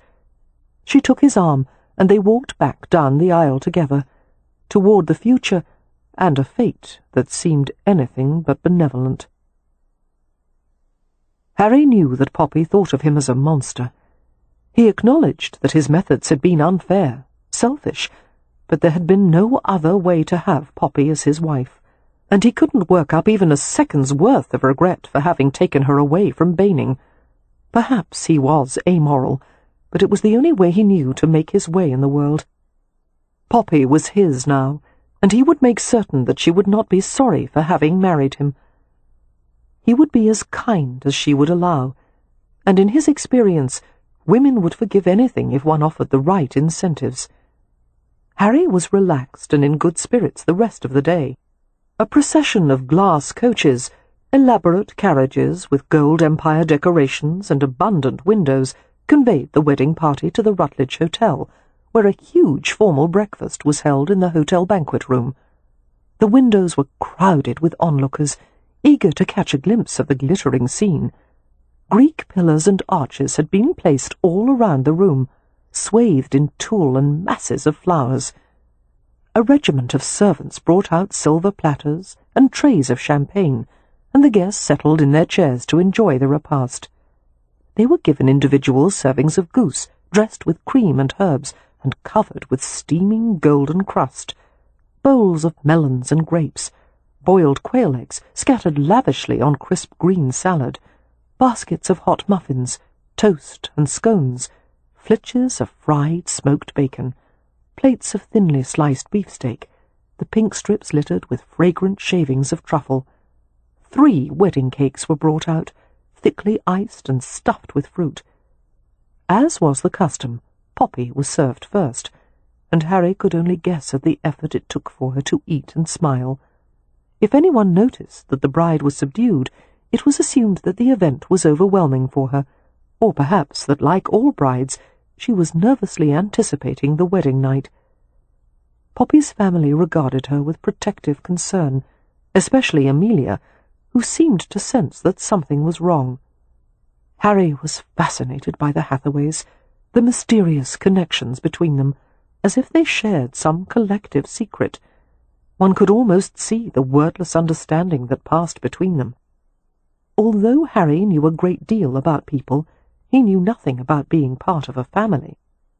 After Harry's mother had run off with one of her lovers, his father had tried to get rid of every remaining trace of her existence, and he had done his best to forget that he even had a son, leaving Harry to the hotel staff and a succession of tutors. Harry had few memories of his mother, only that she had been beautiful and had golden hair. It seemed she had always been going out, away from him, forever elusive. He remembered crying for her once, clutching his hands in her velvet skirts, and she had tried to make him let go, laughing softly at his persistence. In the wake of his parents' abandonment, Harry had taken his meals in the kitchen with the hotel employees. When he was sick, one or another of the maids had taken care of him. He saw families come and go, and he had learned to view them with the same detachment that the hotel staff did. Deep down, Harry harboured a suspicion that the reason his mother had left, the reason his father never had anything to do with him, was because he was unlovable, and therefore he had no desire to be part of a family. Even if or when Poppy bore him children, Harry would never allow anyone close enough to form an attachment. He would never let himself be shackled that way, and yet he sometimes knew a fleeting envy for those who were capable of it, like the Hathaways. The breakfast wore on, with endless rounds of toasting. When Harry saw the betraying droop of Poppy's shoulders, he deduced she'd had enough. He rose and made a short, gracious speech, offering his thanks for the honour of the guest's presence on such a significant day. It was the signal for the bride to retire along with her bridesmaids. They would soon be followed by the general company, who would disperse to attend a variety of amusements for the rest of the day. Poppy paused at the doorway. As if she could feel Harry's gaze on her, she turned to glance over her shoulder. A warning flashed in her eyes, and it aroused him instantly. Poppy would not be a complacent bride, nor had he expected her to be. She would try to exact compensation for what he had done, and he would indulge her, up to a point. He wondered how she would react when he came to her that evening. Harry tore his gaze away from his bride as he was approached by Kev Merrypen, Poppy's brother-in-law, a man who managed to stay relatively inconspicuous despite his size and striking appearance. He was a Romany gypsy, tall and black-haired, his austere exterior concealing a nature of dark intensity. "Merrypen," Harry said pleasantly. "Did you enjoy the breakfast?" The roam was in no mood for small talk. He stared at Harry with a gaze promising death. "Something is wrong," he said. "If you've done something to harm Poppy, I will find you and rip your head apart from your—" "Merrypen!" came a cheerful exclamation as Leo suddenly appeared beside them. Harry didn't miss the way Leo jabbed a warning elbow against the gypsy's ribs. "All charm and lightness as usual. You're supposed to congratulate the bridegroom, Frau, not threaten to dismember him." "It's not a threat," the Rom muttered. "It's a promise." Harry met Merrypen's gaze directly. "I appreciate your concern for her. I assure you, I'll do everything in my power to make her happy. Poppy will have anything she wants. I believe a divorce would top the list," Leo mused aloud. Harry levelled a cool stare at Merrypen. "I'd like to point out that your sister married me voluntarily. Michael Baining should have had the bollocks to come to the church and carry her out bodily if necessary, but he didn't, and if he wasn't willing to fight for her, he didn't deserve her." He saw from Merrypen's quick blink that he had scored a point. "Moreover, after going through these exertions to marry Poppy, the last thing I would do is mistreat her." "What exertions?" the Rom asked suspiciously, and Harry realized that he hadn't yet been told the entire story. "Never mind that," Leo told Merrypen. "If I told you now, you'd only make an embarrassing scene at Poppy's wedding, and that's supposed to be my job." They exchanged a glance, and Merrypen muttered something in Romany. Leo smiled faintly. "I have no idea what you just said, but I suspect it's something about battering Poppy's new husband into forest mulch." He paused. "Later, old fellow," he said. A look of grim understanding passed between them. Merrypen gave him a curt nod and left without another word to Harry. "And that was one of his good moods," Leo remarked, staring after his brother-in-law with rueful affection. He returned his attention to Harry. Suddenly, his eyes were filled with a world-weariness that should have taken lifetimes to acquire. "I'm afraid no amount of discussion would ease Merrypen's concern. He's lived with the family since he was a boy, and my sister's welfare is everything to him. I will take care of her, Harry said. I'm sure you'll try, and whether you believe it or not, I hope you succeed. Thank you. Leo focused on him with an astute gaze that would have troubled a man with a conscience. Incidentally, I'm not going with the family when they depart for Hampshire on the morrow. Business in London? Harry asked politely. Yes, a few last parliamentary obligations, and a bit of architectural dabbling, a hobby of mine. But mainly I'm staying for Poppy's sake. You see, I expect she'll want to leave you quite soon, and I intend to escort her home. Harry smiled contemptuously, amused by his new brother-in-law's effrontery. Did Leo have any idea how many ways Harry could ruin him, and how easily it could be done? Tread carefully, Harry said softly. It was a sign of either naivete or courage that Leo didn't flinch. He actually smiled, though there was no humour in it. There's something you don't seem to understand, Rutledge. You've managed to acquire Poppy, but you don't have what it takes to keep her. Therefore, I won't be far away. I'll be there when she needs me. And if you harm her, your life won't be worth a bloody farthing. No man is untouchable. Not even you. After a maid had helped Poppy change from her wedding garments into a simple dressing gown, she brought a glass of iced champagne and tactfully left.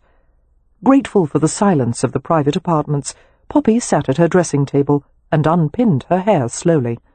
Her mouth ached from smiling, and the tiny muscles of her forehead felt strained. She drank the champagne and made a project of brushing her hair in long strokes, letting it fall in mahogany waves. The boar bristles felt good against her scalp. Harry had not yet come to the apartment.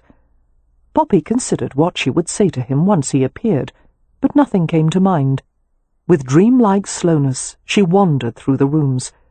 Unlike the icy formality of the receiving area, the rest of the rooms had been decorated in plush fabrics and warm colours, with abundant places for sitting, reading, relaxing. Everything was immaculate. The window-panes polished to stunning clarity, the Turkish carpeting clean swept and scented of tea leaves. There were fireplaces with marble or carved wood mantels, and tiled hearths, and many lamps and sconces to keep the rooms well lit in the evening. An extra bedroom had been added for Poppy. Harry had told her that she could have as many rooms for her own use as she wished. The apartments had been designed so that connecting spaces could be opened up with ease. The counterpane on the bed was a soft shade of robin's egg blue, the fine linen sheets embroidered with tiny blue flowers. Pale blue satin and velvet curtains swathed the windows. It was a beautiful feminine room, and Poppy would have taken great pleasure in it, had the circumstances been different. She tried to decide if she was most angry with Harry, Michael, or herself. Perhaps equally with all three of them, and she was increasingly nervous, knowing it wouldn't be long until Harry arrived. Her gaze fell to the bed. She reassured herself with the thought that Harry would not force her to submit to him. His villainy would not lend itself to crude violence. Her stomach dropped as she heard someone entering the apartments. She took a deep breath, and another, and waited until Harry's broad-shouldered form appeared in the doorway.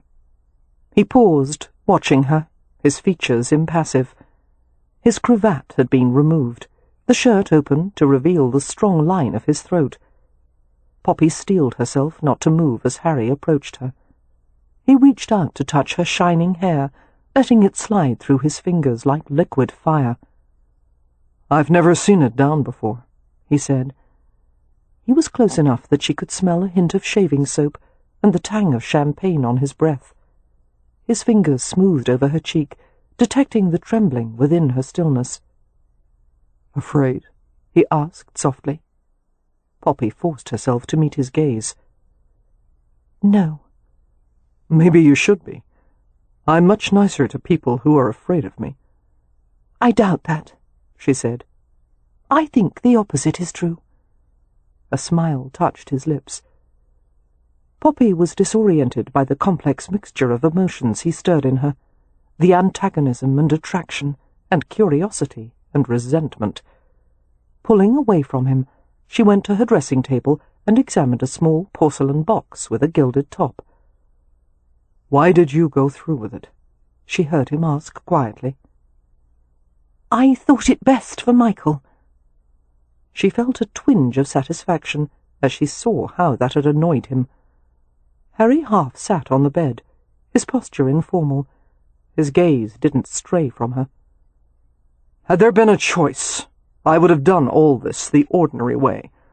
I would have courted you openly, won you fairly, but you'd already decided on Baining. This was the only alternative." "No, it wasn't.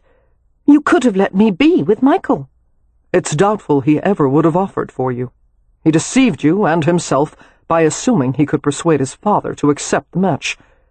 You should have seen the old man when I showed him the letter. He was mortally offended by the notion of his son taking a wife so far beneath him." That hurt, as perhaps Harry had intended, and Poppy stiffened. "Then why didn't you let it all play out?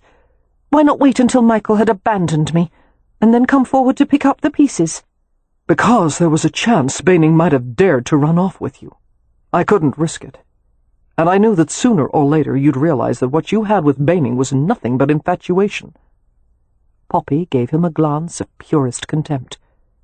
"What do you know of love?" "I've seen how people in love behave, and what I witnessed in the vestry this morning was nothing close to it. Had you truly wanted each other, no force in the world could have stopped you from walking out of that church together." "You wouldn't have allowed it," she shot back in outrage. "True, but I would have respected the effort." "Neither of us gives a damn about your respect." The fact that she was speaking for Michael as well as herself, us, caused Harry's face to harden.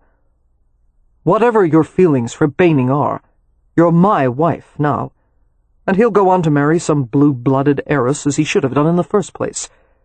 Now all that's left to decide is how you and I will go on." "I would prefer a marriage in name only." "I don't blame you," Harry said calmly. "However, the marriage isn't legal until I bed you, and unfortunately, I never leave loopholes." He was going to insist on his rights then. Nothing would dissuade him from getting what he wanted. Poppy's eyes and nose stung, but she would have rather died than cry in front of him. She shot him a look of revulsion, while her heart pounded until she felt its reverberations in her temples and wrists and ankles. "I'm overwhelmed by such a poetic declaration. By all means, let's complete the contract." She began on the gilded buttons at the front of her dressing gown, her fingers stiff and shaking. Her breath trembled in her throat. "All I ask is that you make it quick." Harry pushed away from the bed with graceful ease and came to her. One of his warm hands covered both of hers, and her fingers stilled. "Poppy." He waited until she could bring herself to look up at him. Amusement glinted in his eyes. "You make me feel like a vile ravisher," he said. "It's only fair to tell you that I've never forced myself on a woman. A simple refusal would probably be enough to deter me." He was lying, her instincts told her, but perhaps he wasn't. Damn him for toying with her like a cat with a mouse. "Is that true?" she asked with offended dignity. Harry gave her a guileless glance. "Refuse me and we'll find out." The fact that such a despicable human being could be so handsome was proof that the universe was vastly unfair, or at least very badly organized. "I'm not going to refuse you," she said, pushing his hand away. "I'm not going to entertain you with virginal theatrics." She continued to unfasten the buttons of her dressing gown. "And I'd like to have done with this so I won't have anything to dread." Obligingly, Harry removed his coat and went to drape it over a chair. Poppy dropped her dressing robe to the floor and kicked off her slippers. The cool air wafted beneath the hem of her thin cambric nightgown and lingered in icy curls around her ankles. She could scarcely think, her head filled with fears and worries. The future she had once hoped for was gone, and another was being created, one with infinite complications. Harry would know her in a way no one else ever had, or ever would. But it wouldn't be anything like her sister's marriages. It would be a relationship built on something far different from love and trust. Her sister Wynne's information on marital intimacy had been garnished with flowers and moonbeams, with the barest description of the physical act. Wynne's advice had been to trust one's husband, and to relax, and to understand that sexual closeness was a wonderful part of love.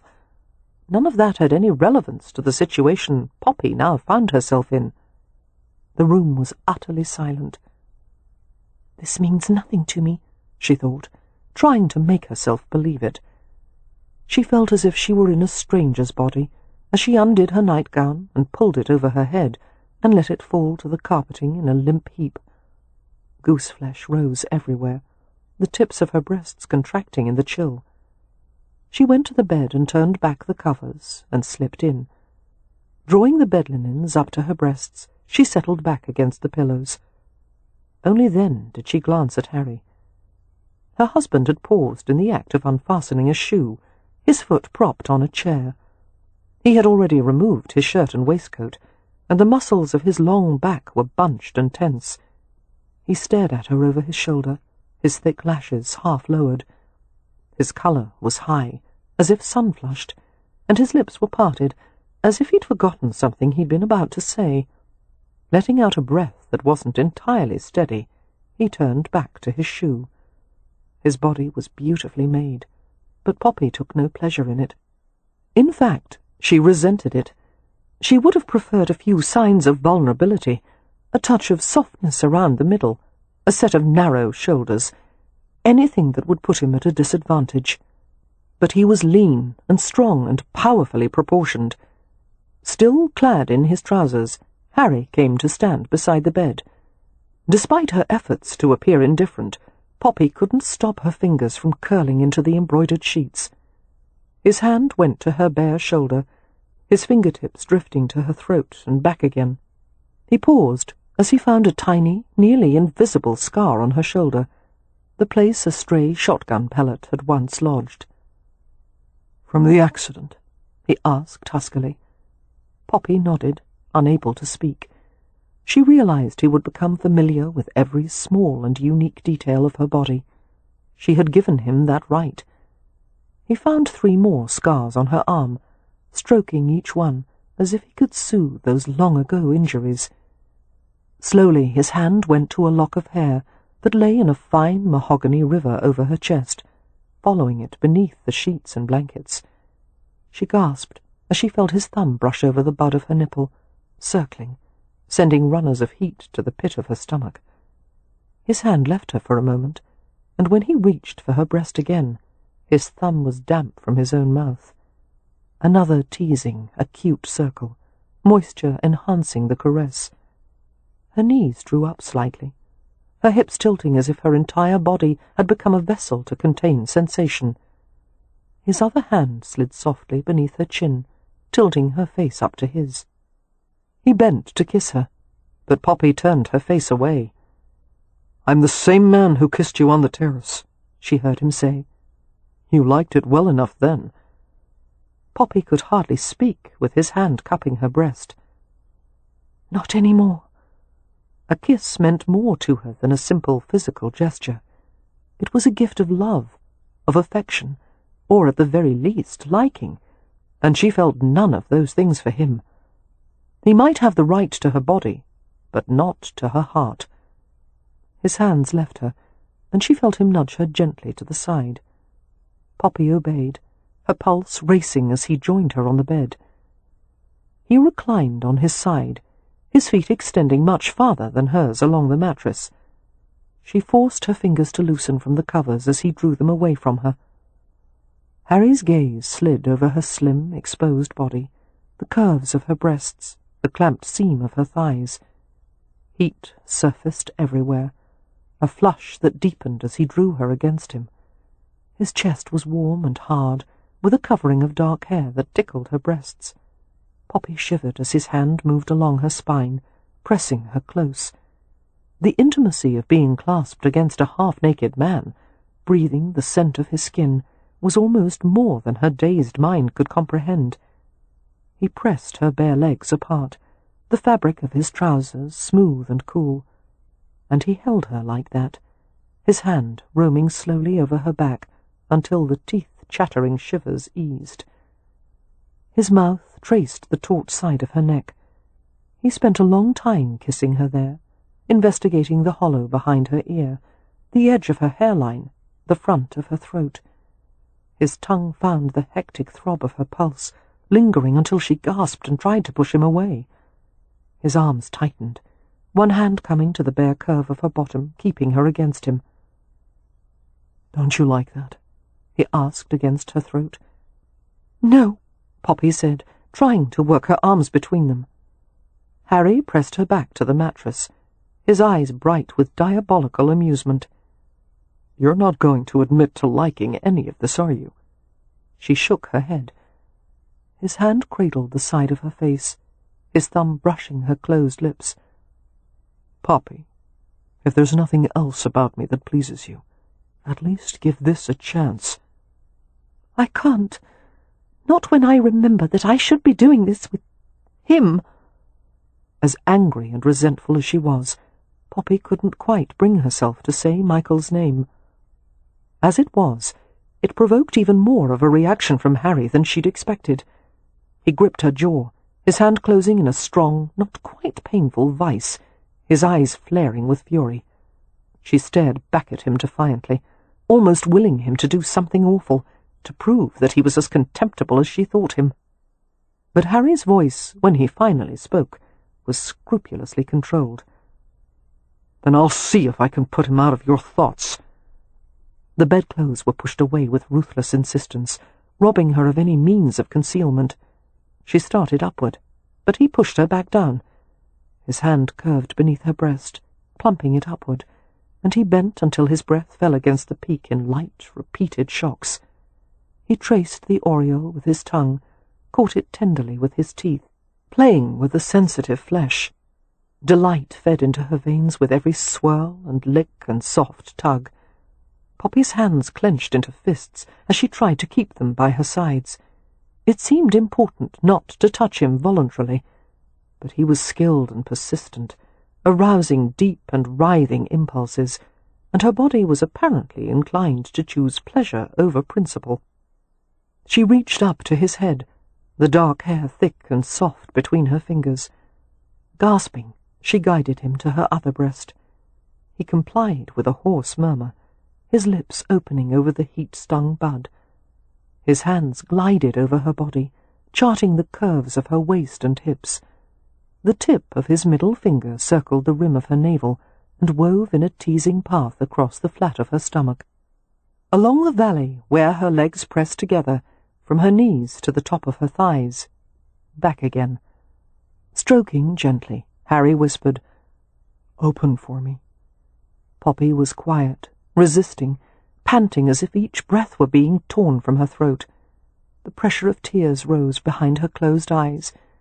Experiencing any pleasure at all with Harry seemed like a betrayal, and he knew it. His voice was soft against her ear as he said, "What happens in this bed is only between us. There's no sin in submitting to your husband, and nothing to gain by denying what enjoyment I might be able to give you. Let it happen, Poppy. You don't have to be virtuous with me." "I'm not trying to be," she said unsteadily. "Then let me touch you." At her silence, Harry pushed her resistless legs apart. His palm coursed along her inner thigh until his thumb brushed soft, private curls. The ragged rhythms of their breathing rustled through the quiet room. His thumb nestled into the curls, grazing against a place so sensitive that she jerked with a muffled protest. He gathered her closer into hard muscle and smoothness and crisp hair. Reaching down again, he teased the yielding flesh apart. An irresistible urge came to press upward into his hand, but she forced herself to lay passive, even though the effort to hold still was exhausting. Finding the entrance to her body, Harry stroked the softness until he had elicited a slick of hot serum. He fondled her, one of his fingers nudging inside. Startled, she stiffened and whimpered. Harry kissed her throat. "Shh, I'm not hurting you. Easy." He stroked within her, his finger gently crooking as if to urge her forward, over and over, so patiently. The pleasure acquired a new tension. Her limbs weighted with thickening layers of sensation. His finger withdrew, and he began to play with her idly. Sounds climbed in her throat, but she swallowed them back. She wanted to move, to twist in the restless heat. Her hands itched to grip the flexing muscles of his shoulders. Instead, she lay with martyred stillness. But he knew how to make her body respond, how to coax delight from her unwilling flesh. She couldn't stop her hips from riding upward, her heels delving into the cool pliancy of the mattress.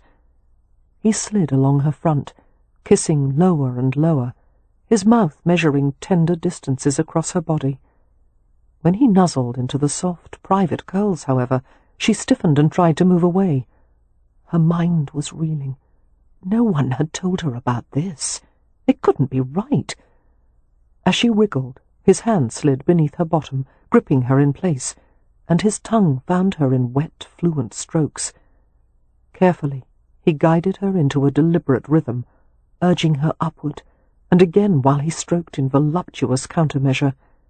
Wicked mouth, merciless tongue, hot breath flowing over her. The feeling built and built until it came to a startling summit and flared in all directions. A cry escaped her, and another, as dense spasms rolled through her. There was no escaping, no holding back, and he stayed with her, prolonging the descent with soft licks, extorting a few last twitches of pleasure as she lay trembling beneath him. Then came the worst part, when Harry took her into his arms to comfort her, and she let him. She could hardly help but feel how aroused he was, his body taut and solid, his heartbeat swift beneath her ear.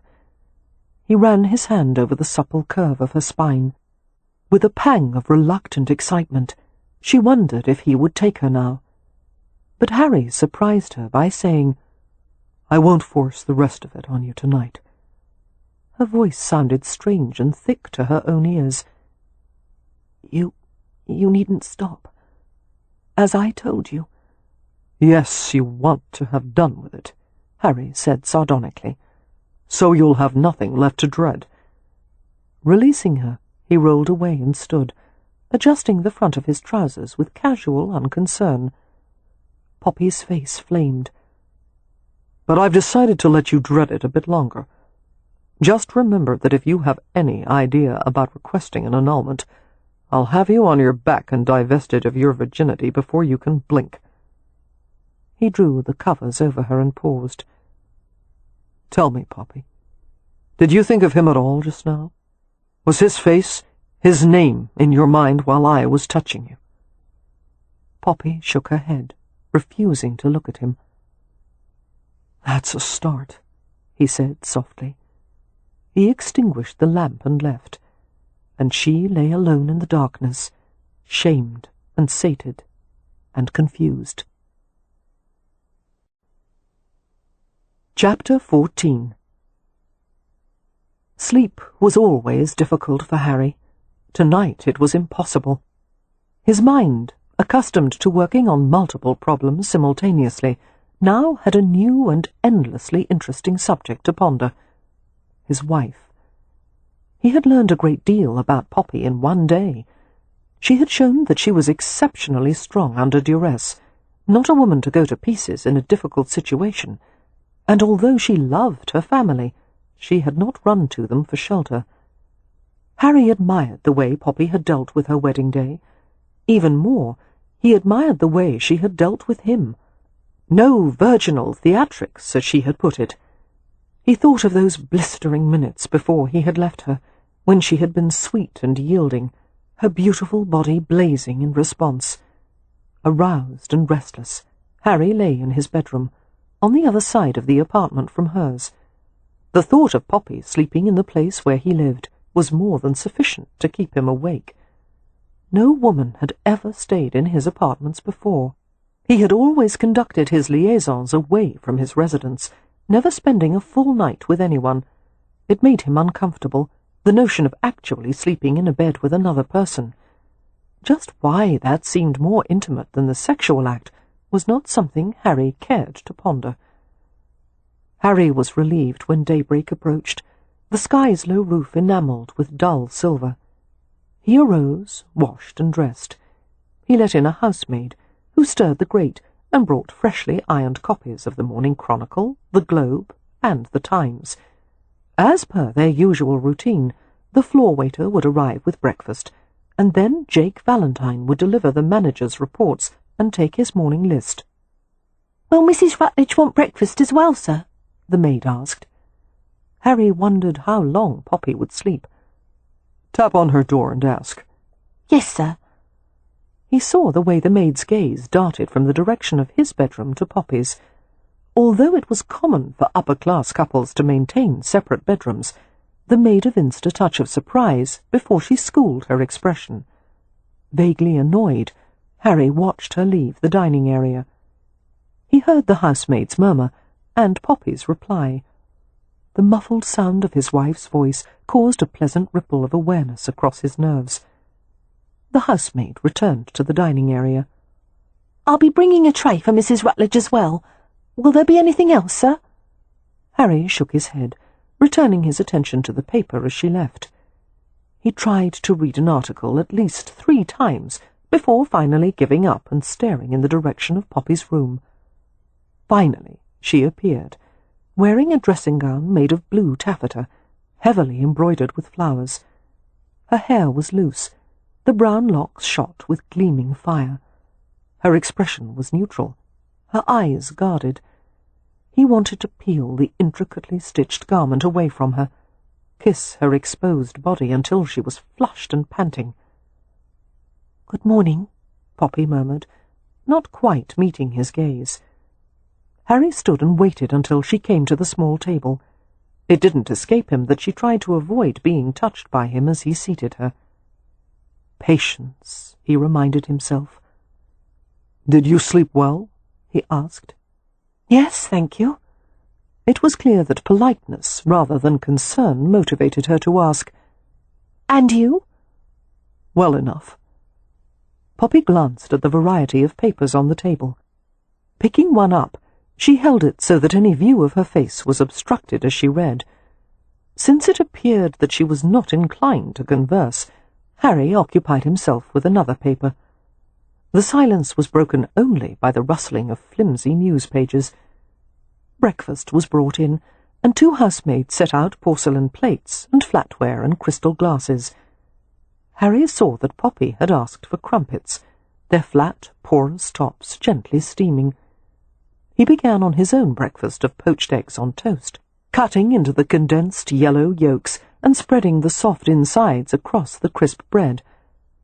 "There's no need for you to awaken early if you don't wish," he said, sprinkling a pinch of salt over his eggs. "Many ladies of London sleep until noon." "I like to rise when the day begins." "Like a good farm wife," Harry said, casting her a brief smile. But Poppy showed no reaction to the reminder, only applied herself to drizzling honey over the crumpets.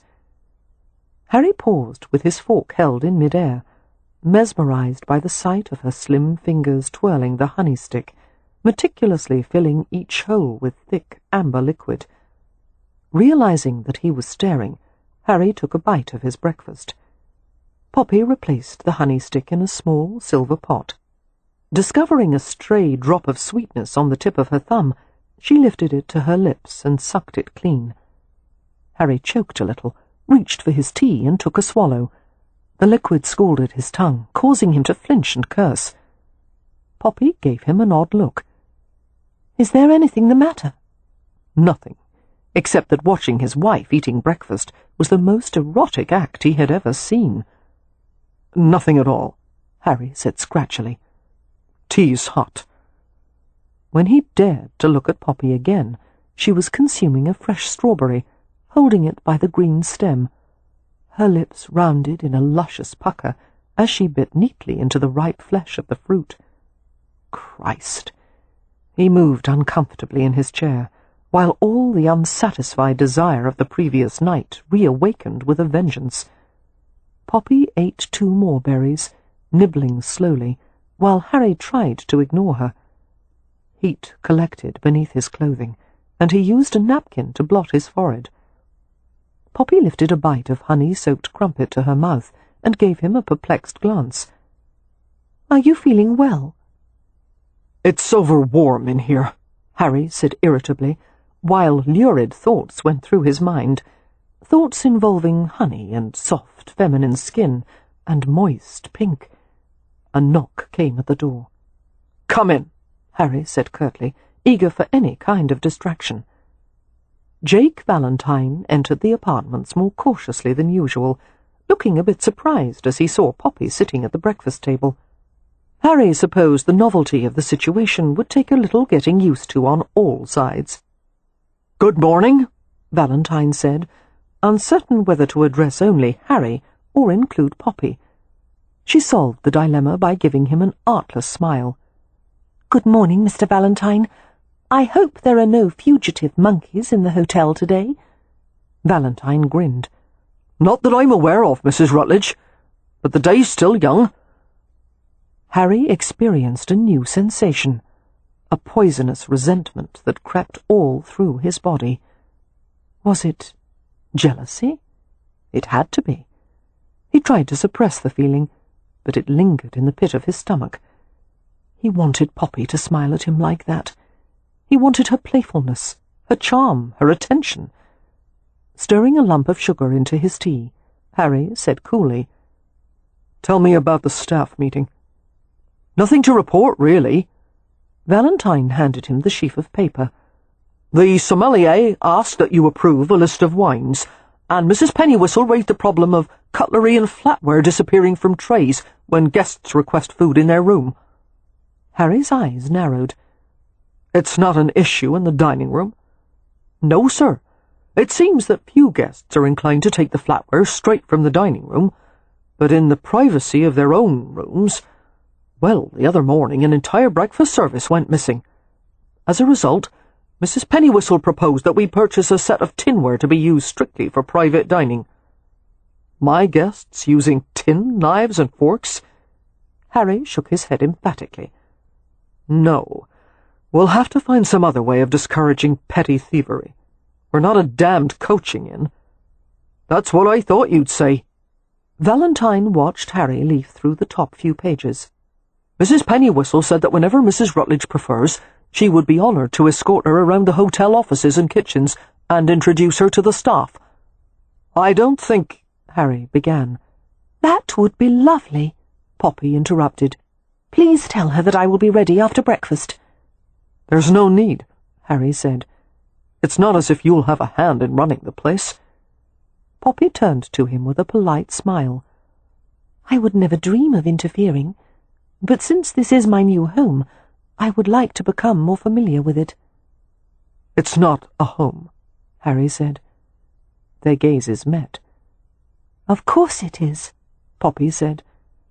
"People live here. Don't you consider it your home?" Jake Valentine shifted his weight uncomfortably. "If you'll give me my morning list, Mr. Rutledge—" Harry barely heard him. He continued to stare at his wife, wondering why the question seemed important to her. He tried to explain his reasoning. "The mere fact of people living here doesn't make it a home." "You have no feelings of domestic affection for this place?" Poppy asked. "Well," Valentine said awkwardly, "I'll go now." Neither of them took notice of his hasty departure. "It's a place I happen to own," Harry said. "I value it for practical reasons, but I attach no sentiment to it." Her blue eyes searched his, curious and perceptive, oddly compassionate. No one ever looked at him that way before. It made his nerves prickle defensively. "You've spent all your life in hotels, haven't you?" she murmured. Never a house with a yard and a tree. Harry was unable to fathom why any of that should signify. He brushed away the subject and tried to reassert his control.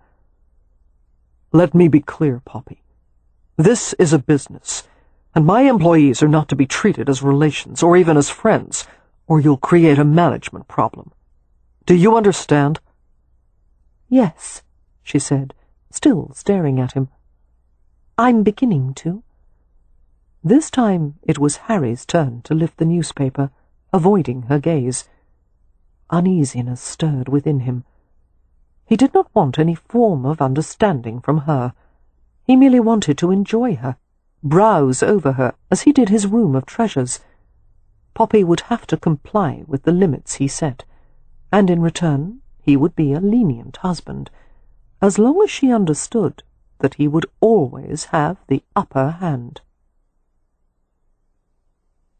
"Everyone," Mrs. Pennywhistle, the head housekeeper, said emphatically, "from myself down to the laundry maids, is so very delighted that Mr. Rutledge has finally found a bride, and on behalf of the entire staff, we hope you will feel welcome here. You have 300 people available to serve your every need." Poppy was touched by the woman's obvious sincerity. The housekeeper was a tall, broad-shouldered woman with a ruddy complexion and an air of barely suppressed liveliness. "I promise you," Poppy said with a smile, "I won't require the assistance of 300 people, although I will need your help in finding a lady's maid. I've never needed one before, but now without my sisters and my companion—" "Certainly. We have a few girls among the staff who could be easily trained for such a purpose. You may interview them, and if none seems suitable, we will advertise." "Thank you." "I expect that from time to time you may wish to view the housekeeping accounts and ledgers, and the supply lists and inventory. I am at your disposal, of course." "You are very kind," Poppy said. "I am glad of the chance to meet some of the hotel staff, and to see some of the places I was never able to visit as a guest, the kitchens especially." "Our chef, Monsieur Broussard, will be in raptures to show you his kitchen and boast of his achievements." She paused, and added, sotto voce, "Fortunately for us, his vanity is matched by his talent." They began to descend the grand staircase. "How long have you been employed here, Mrs. Pennywhistle?" Poppy asked. "Well, nigh 10 years, since the beginning." The housekeeper smiled at a distant memory. "Mr. Rutledge was so very young, lanky as a beanpole, with a sharp American accent and a habit of talking so fast one could scarcely follow him. I worked in my father's tea shop in the Strand. I managed it for him, and Mr. Rutledge was a frequent customer. One day he came in and offered me the position I currently hold. Although the hotel was still only a row of private houses, nothing compared to what it is now. Of course I said yes." "Why, of course. Didn't your father want you to stay at his shop?" "Yes, but he had my sisters to help him, and there was something about Mr. Rutledge that I've never seen in any man before or since. An extraordinary force of character. He is very persuasive." "I've noticed," Poppy said dryly. "People want to follow him, or to be part of whatever it is he's involved in. It's why he was able to accomplish all this." Mrs. Pennywhistle gestured at their surroundings. "At such an early age." It occurred to Poppy that she could learn much about her husband from those who worked for him. She hoped at least a few of them would be as willing to talk as Mrs. Pennywhistle. "Is he a demanding master?" The housekeeper chuckled. "Oh, yes, but fair and always reasonable." They went to the front office, where two men, one elderly, one in his middle years, were conferring over an enormous ledger, which lay open across an oak desk. "Gentlemen," the housekeeper said, "I am touring Mrs. Rutledge around the hotel. Mrs. Rutledge, may I present Mr. Miles, our general manager, and Mr. Lufton, the concierge?" They bowed respectfully, regarding Poppy as if she were a visiting monarch. The younger of the two, Mr. Miles, beamed and blushed until the top of his balding head was pink. "Mrs. Rutledge, it is a very great honour indeed. May we offer our sincere congratulations on your marriage?" Most sincere, Mr. Lufton chimed in. You are the answer to our prayers. We wish you and Mr. Rutledge every happiness. Slightly taken aback by their enthusiasm, Poppy smiled and nodded to each of them in turn. Thank you, gentlemen. They proceeded to show her the office, which housed a long row of arrivals ledgers, managers' logs, books containing histories and customs of foreign countries, dictionaries for various languages, maps of all kinds, and floor plans of the hotel. The plans, tacked on a wall, were marked in pencil to indicate which rooms were vacant or under repair. 2 leather-bound books had been set apart from the rest, one red, one black. What are these volumes? Poppy asked. The men glanced at each other, and Mr. Lufton replied cautiously, There are very rare occasions on which a guest has proved so, well, difficult, impossible, Mr. Miles chimed in, that regrettably we must enter them in the Black Book, which means they are no longer precisely welcome. Undesirable, Mr. Miles added. And we are unable to allow them back. Ever, Mr. Miles said emphatically. Amused, Poppy nodded. I see. And the purpose of the Red Book? Mr. Lufton proceeded to explain. That is for certain guests who are a bit more demanding than usual. Problem guests, Mr. Miles clarified. Those who have special requests, Mr. Lufton continued, or don't like their rooms cleaned at certain times. Those who insist on bringing pets, things of that sort. We don't discourage them from staying, but we do make a note of their peculiarities. Poppy picked up the Red Book and cast a mischievous glance at the housekeeper. I wouldn't be surprised if the Hathaways were mentioned a few times in this book. Silence greeted her comment. Seeing the frozen looks on their faces, Poppy began to laugh. I knew it. Where is my family mentioned? She opened the book and glanced over a few pages at random. The 2 men were instantly distressed, hovering as if searching for an opportunity to seize the book. Mrs. Rutledge, please, you mustn't. I am sure you're not in there, Mr. Miles said anxiously. I'm sure we are, Poppy countered with a grin. In fact, we probably have our own chapter. Yes, I mean, no, Mrs. Rutledge, I beg of you. Very well, Poppy said, surrendering the Red Book. The men sighed with relief. However, she said, I may borrow this book some day. I'm sure it would make excellent reading material. If you are done teasing these poor gentlemen, Mrs. Rutledge, the housekeeper said, her eyes twinkling, I see that many of our employees have gathered outside the door to meet you. Lovely. Poppy went to the reception area, where she was introduced to housemaids, floor managers, maintenance staff, and hotel valets. She repeated everyone's name, trying to memorize as many of them as possible, and she asked questions about their duties. They responded eagerly to her interest, volunteering information about the various parts of England they had come from, and how long they had worked at the Rutledge. Poppy reflected that despite the many occasions she had stayed at the hotel as a guest, she had never given much thought to the employees. They had always been nameless and faceless, moving in the background with quiet efficiency. Now she felt immediate kinship with them. She was part of the hotel just as they were, all of them existing in Harry Rutledge's sphere. After the first week of living with Harry, it was clear to Poppy that her husband kept a schedule that would have killed a normal man. The only time she was sure to see him was in the mornings at breakfast, but he was busy the rest of the day, often missing supper and seldom retiring before midnight. Harry liked to occupy himself with 2 or more things at once, making lists and plans, arranging meetings, reconciling arguments, doing favours. He was constantly approached by people who wanted him to apply his brilliant mind to some problem or another. People visited him at all hours, and it seemed a quarter hour couldn't pass without someone, usually Jake Valentine, tapping on the apartment door. When Harry wasn't busy with his various intrigues, he meddled with the hotel and its staff. His demands for perfection and the highest quality of service were relentless. The employees were paid generously and treated well, but in return they were expected to work hard and, above all, to be loyal. If one of them were injured or ill, Harry sent for a doctor and paid for their treatments. If someone suggested a way to improve the hotel or its service, the idea was sent directly to Harry, and if he approved, he gave a handsome bonus. As a result, Harry's desk was always laden with piles of reports, letters, and notes. It didn't seem to have occurred to Harry to suggest a honeymoon for himself and his new bride, and Poppy suspected he had no desire to leave the hotel. Certainly she had no desire for a honeymoon with a man who had betrayed her. Since their wedding night, Poppy had been nervous around Harry, especially when they were alone. He made no secret of his desire for her, his interest in her, but so far there had been no more advances.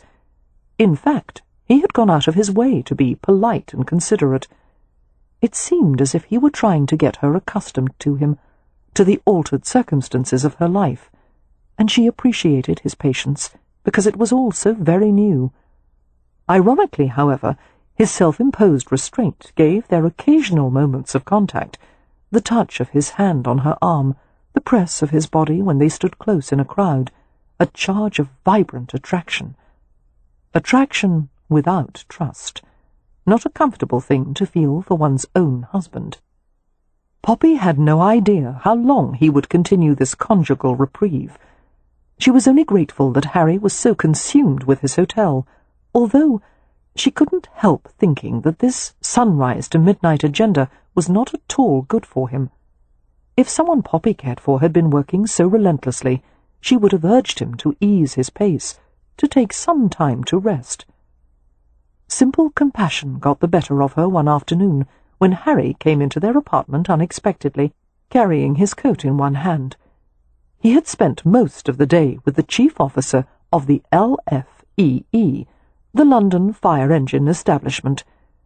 Together they had meticulously gone through the hotel to examine its safety procedures and equipment. If, heaven forbid, a fire should ever break out at the Rutledge, the employees had been trained to help as many guests as possible leave the building expediently. Escape ladders were routinely counted and inspected, and floor plans and exit routes were examined. Fire marks had been mortared onto the outside of the building to designate it as one the LFEE had been paid to protect. As Harry entered the apartment, Poppy saw that the day had been especially demanding. His face was etched with weariness. He paused at the sight of Poppy curled in the corner of the settee, reading a book balanced on her drawn-up knees. "How was the luncheon?" Harry asked. Poppy had been invited to join a group of well-to-do young matrons who held an annual charity bazaar. "It went nicely, thank you. They are a pleasant group, although they do seem a bit too fond of forming committees. I've always thought a committee takes a month to accomplish something a single person could have done in 10 minutes. Harry smiled. "The goal of such groups isn't to be efficient. It's to have something to occupy their time." Poppy took a closer look at him, and her eyes widened. "What happened to your clothes?" Harry's white linen shirt and dark blue silk waistcoat had been streaked with soot. There were more black smudges on his hands, and one on the edge of his jaw. "I was testing one of the safety ladders." "You climbed down a ladder outside the building?" Poppy was amazed that he would have taken such an unnecessary risk. "Couldn't you have asked someone else to do it? Mr. Valentine, perhaps?" "I'm sure he would have, but I wouldn't provide equipment for my employees without trying it myself. I still have concerns about the housemaids. Their skirts would make their descent more difficult. However, I draw the line at trying that out." He cast a rueful glance at his palms. "I have to wash and change before going back to work." Poppy returned her attention to her book, but she was intensely aware of the quiet sounds coming from the other room, the opening of drawers, the splash of water and soap, the thud of a discarded shoe. She thought of him being unclothed at that very moment, and a dart of warmth went through her stomach. Harry came back into the room, clean and impeccable as before. Except— "A smudge," Poppy said, conscious of a flutter of amusement. "You missed a spot." Harry glanced down over his front. "Where?" "Your jaw. No, not that side." She picked up a napkin and gestured for him to come to her. Harry leaned over the back of the settee, his face descending toward hers. He held very still as she wiped the soot from his jaw. The scent of his skin drifted to her, fresh and clean, with a slight smoky tinge like cedarwood. Wishing to prolong the moment, Poppy stared into his fathomless green eyes.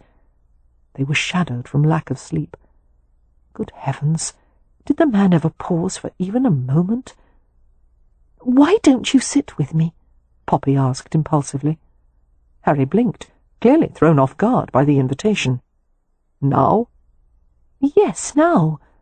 "I can't, there's too much to—" "Have you eaten today, aside from a few bites at breakfast?" Harry shook his head. "I haven't had time." Poppy pointed to the place on the settee beside her in wordless demand. To her surprise, Harry actually obeyed. He came around the end of the settee and sat in the corner, staring at her. One of his dark brows arched questioningly. Reaching for the tray beside her, Poppy lifted a plate laden with sandwiches, tarts, and biscuits. "The kitchen sent up far too much for one person. Have the rest." "I'm really not—" "Here," she insisted, pushing the plate into his hands. Harry took a sandwich and began to consume it slowly. Taking her own teacup from the tray, Poppy poured fresh tea and added a spoonful of sugar. She gave it to Harry. "What are you reading?" he asked, glancing at the book in her lap. "A novel by a naturalist author. As of yet I can't find anything resembling a plot, but the descriptions of the countryside are quite lyrical." She paused, watching him drain the teacup. "Do you like novels?" He shook his head. "I usually read for information, not entertainment." "You disapprove of reading for pleasure?" "No, it's just that I don't often manage to find the time for it." "Perhaps that's why you don't sleep well. You need an interlude between work and bedtime."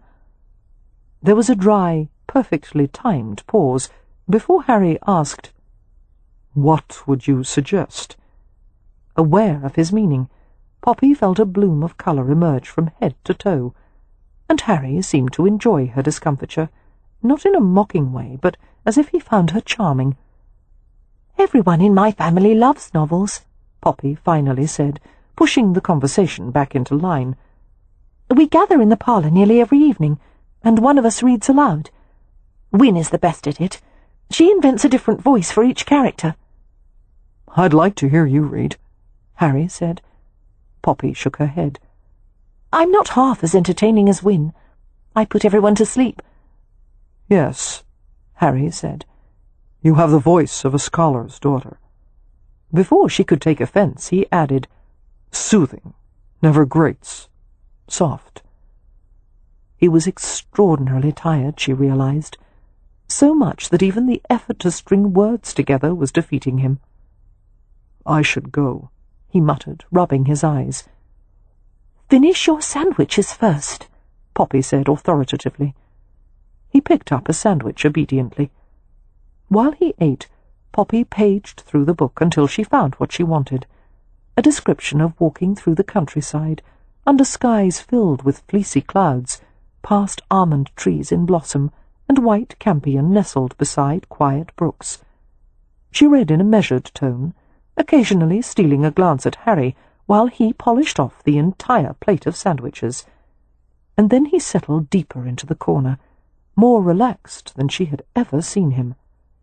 She read a few pages more, about walking past hedges and meadows, through a wood dressed with a counterpane of fallen leaves, while soft, pale sunshine gave way to a quiet rain. And when she finally reached the end of the chapter, she looked at Harry once more. He was asleep. His chest rose and fell in an even rhythm, his long lashes fanned against his skin. One hand was palm down against his chest, while the other lay half-opened at his side, the strong fingers partially curled. "Never fails," Poppy murmured with a private grin. Her talent at putting people to sleep was too much even for Harry's relentless drive. Carefully she set the book aside. This was the first time she'd ever been able to view Harry at her leisure. It was strange to see him so utterly disarmed. In sleep, the lines of his face were relaxed and almost innocent, at odds with his usual expression of command. His mouth, always so purposeful, looked as soft as velvet. He looked like a boy lost in a solitary dream, and Poppy felt an urge to safeguard the sleep Harry so badly needed, to cover him with a blanket and stroke the dark hair from his brow. Several tranquil minutes passed, the silence disturbed only by distant sounds of activity in the hotel and from the street. This was something Poppy had not known she needed. Time to contemplate the stranger who had taken utter possession of her life. Trying to understand Harry Rutledge was like taking apart one of the intricate clockwork mechanisms he had constructed. One could examine every gear and ratchet wheel and lever, but that didn't mean you would ever comprehend what made it all work. It seemed that Harry had spent his life wrestling with the world and trying to bend it to his will, and toward that end he had made a great deal of progress. But he was clearly dissatisfied, unable to enjoy what he had achieved, which made him very different from the other men in Poppy's life, especially Cam and Merrypen. Because of their Romany heritage, her brothers-in-law didn't view the world as something to be conquered, but rather something to roam through freely. And then there was Leo, who preferred to view life as an objective observer instead of as an active participant. Harry was nothing short of a brigand, scheming to conquer everyone and everything in sight. How could such a man ever be restrained? How would he ever find peace? Poppy was so lost in the peaceful stillness of the room that she started when she heard a tap at the door. Her nerves jangled unpleasantly.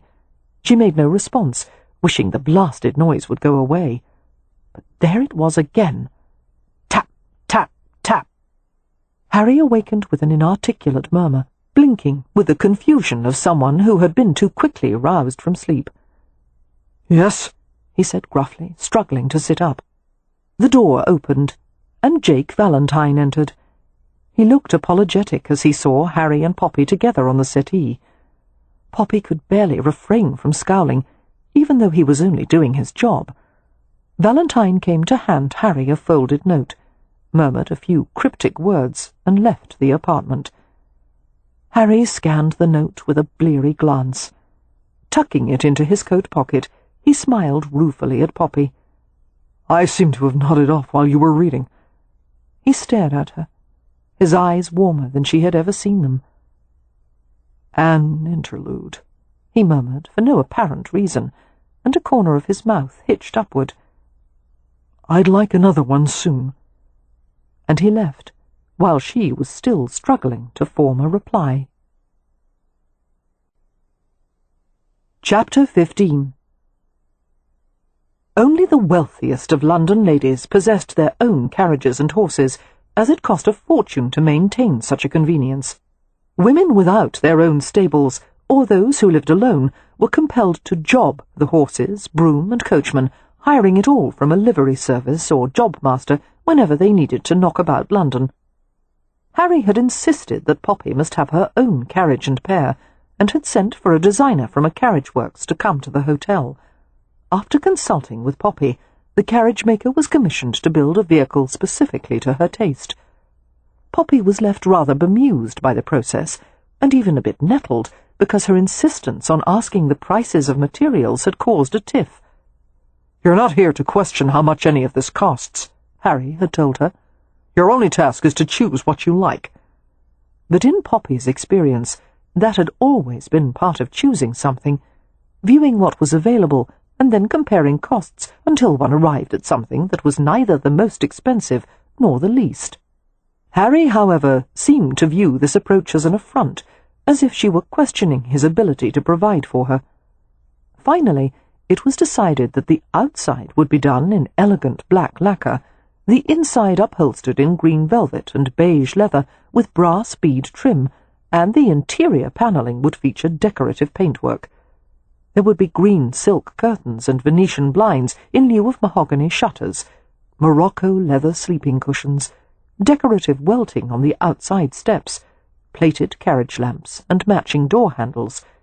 It had never occurred to Poppy that there would be so much to decide. She spent what was left of the afternoon in the kitchen with the chef, Monsieur Broussard, the pastry chef, Mr. Rupert, and Mrs. Pennywhistle. Broussard was involved in the creation of a new dessert, or, more aptly, trying to recreate a dessert he had remembered from childhood. "My great-aunt Albertine always made this with no recipe," Broussard explained ruefully, as he pulled a bain-marie, or water-bath, from the oven. Nestled inside were a half-dozen perfect little steaming apple puddings.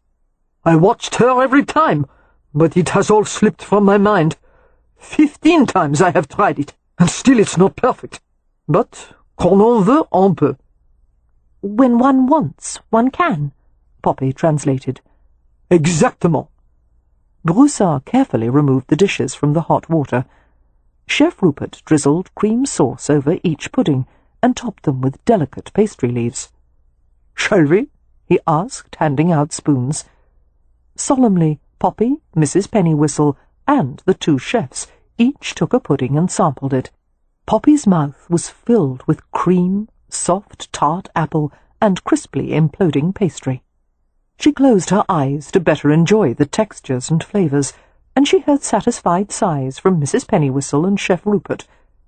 "Still not right," Monsieur Broussard fretted, scowling at the dish of pudding as if it were deliberately being obstinate.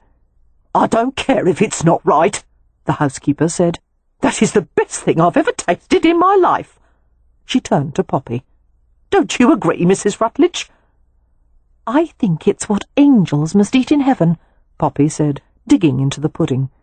Chef Rupert had already shoved another spoonful into his mouth. "Maybe a touch more lemon and cinnamon," Monsieur Broussard mused. "Mrs. Rutledge?" Poppy twisted to see who had spoken her name. Her smile dimmed as she saw Jake Valentine entering the kitchen. It wasn't that she didn't like him. In fact, Valentine had been very personable and kind. However, he seemed to have been appointed as a watchdog, enforcing Harry's mandate that Poppy should refrain from keeping company with the employees. Mr. Valentine looked no happier than Poppy as he spoke. "Mrs. Rutledge, I've been sent to remind you that you have an appointment at the dressmaker's." "I do? Now?" Poppy looked at him blankly. "I don't remember making an appointment." "It was made for you, at Mr. Rutledge's request." "Oh." Reluctantly, Poppy set down her spoon. "When must I leave?" "In a quarter-hour." That would give her just enough time to tidy her hair and fetch a walking cloak. "I have enough clothes," Poppy said. "I don't need more." "A lady in your position," Mrs. Pennywhistle said wisely, "needs many dresses. I've heard it said that fashionable ladies never wear the same frock twice." Poppy rolled her eyes. "I've heard that as well, and I think it's ridiculous. Why should it matter if a lady is seen in the same frock twice? Except to provide evidence that her husband is wealthy enough to buy her more clothes than a person needs." The housekeeper smiled sympathetically. "Shall I walk with you to your apartments, Mrs. Rutledge?" "No, thank you. I'll go along the servants' hallway. None of the guests will see me." Valentine said, "You shouldn't go unescorted." Poppy heaved an impatient sigh. "Mr. Valentine?" "Yes?" "I want to walk to my apartment by myself.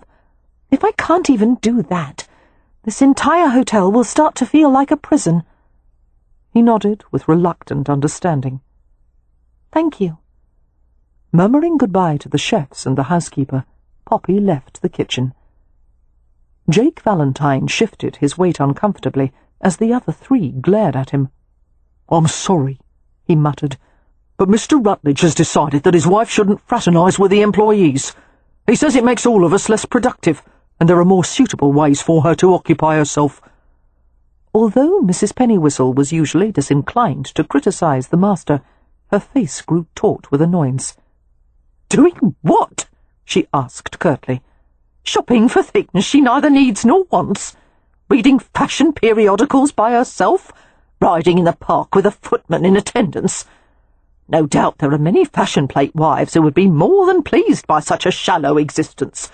But that lonely young woman is from a close family, and she is accustomed to a great deal of affection. She needs someone to do things with, a companion, and she needs a husband. She has a husband, Jake protested. The housekeeper's eyes narrowed. Have you noticed nothing odd about their relationship, Valentine? No, and it's not appropriate for us to discuss it. Monsieur Broussard regarded Mrs. Pennywhistle with keen interest. I'm French, he said. I have no problem discussing it. Mrs. Pennywhistle lowered her voice, mindful of the scullery maids who were washing pots in the adjoining room. There is some doubt as to whether they've had conjugal relations yet. Now see here, Jake began, outraged at this violation of his employer's privacy.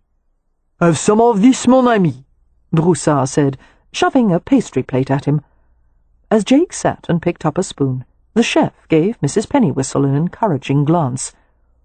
What gives us the impression that he has not yet, sampled the watercress? Watercress? Jake repeated incredulously. Cresson. Broussard gave him a superior look. A metaphor, and much nicer than the metaphors you English use for the same thing. I never use metaphors, Jake muttered. Bien sûr, you have no imagination. The chef turned back to the housekeeper.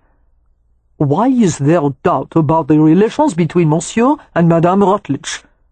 The sheets, she said succinctly. Jake nearly choked on his pastry. You have the housemaids spying on them? He asked, around a mouthful of custard and cream. Not at all, the housekeeper said defensively. It's only that we have vigilant maids who tell me everything, and even if they didn't, one hardly needs great powers of observation to see that they do not behave like a married couple. The chef looked deeply concerned. You think there's a problem with his carrot? Watercress? Carrot? Is everything food to you? Jake demanded. The chef shrugged. Oui?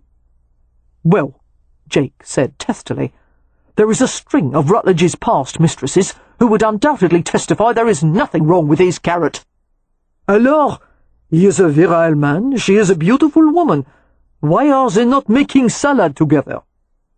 Jake paused, with the spoon raised halfway to his lips, as he recalled the business with the letter from Baining and the secret meeting between Harry Rutledge and Viscount Andover. I think, he said uncomfortably, that to win her hand in marriage, Mr. Rutledge may have, manipulated events to make things turn out the way he wanted, without taking her feelings into consideration.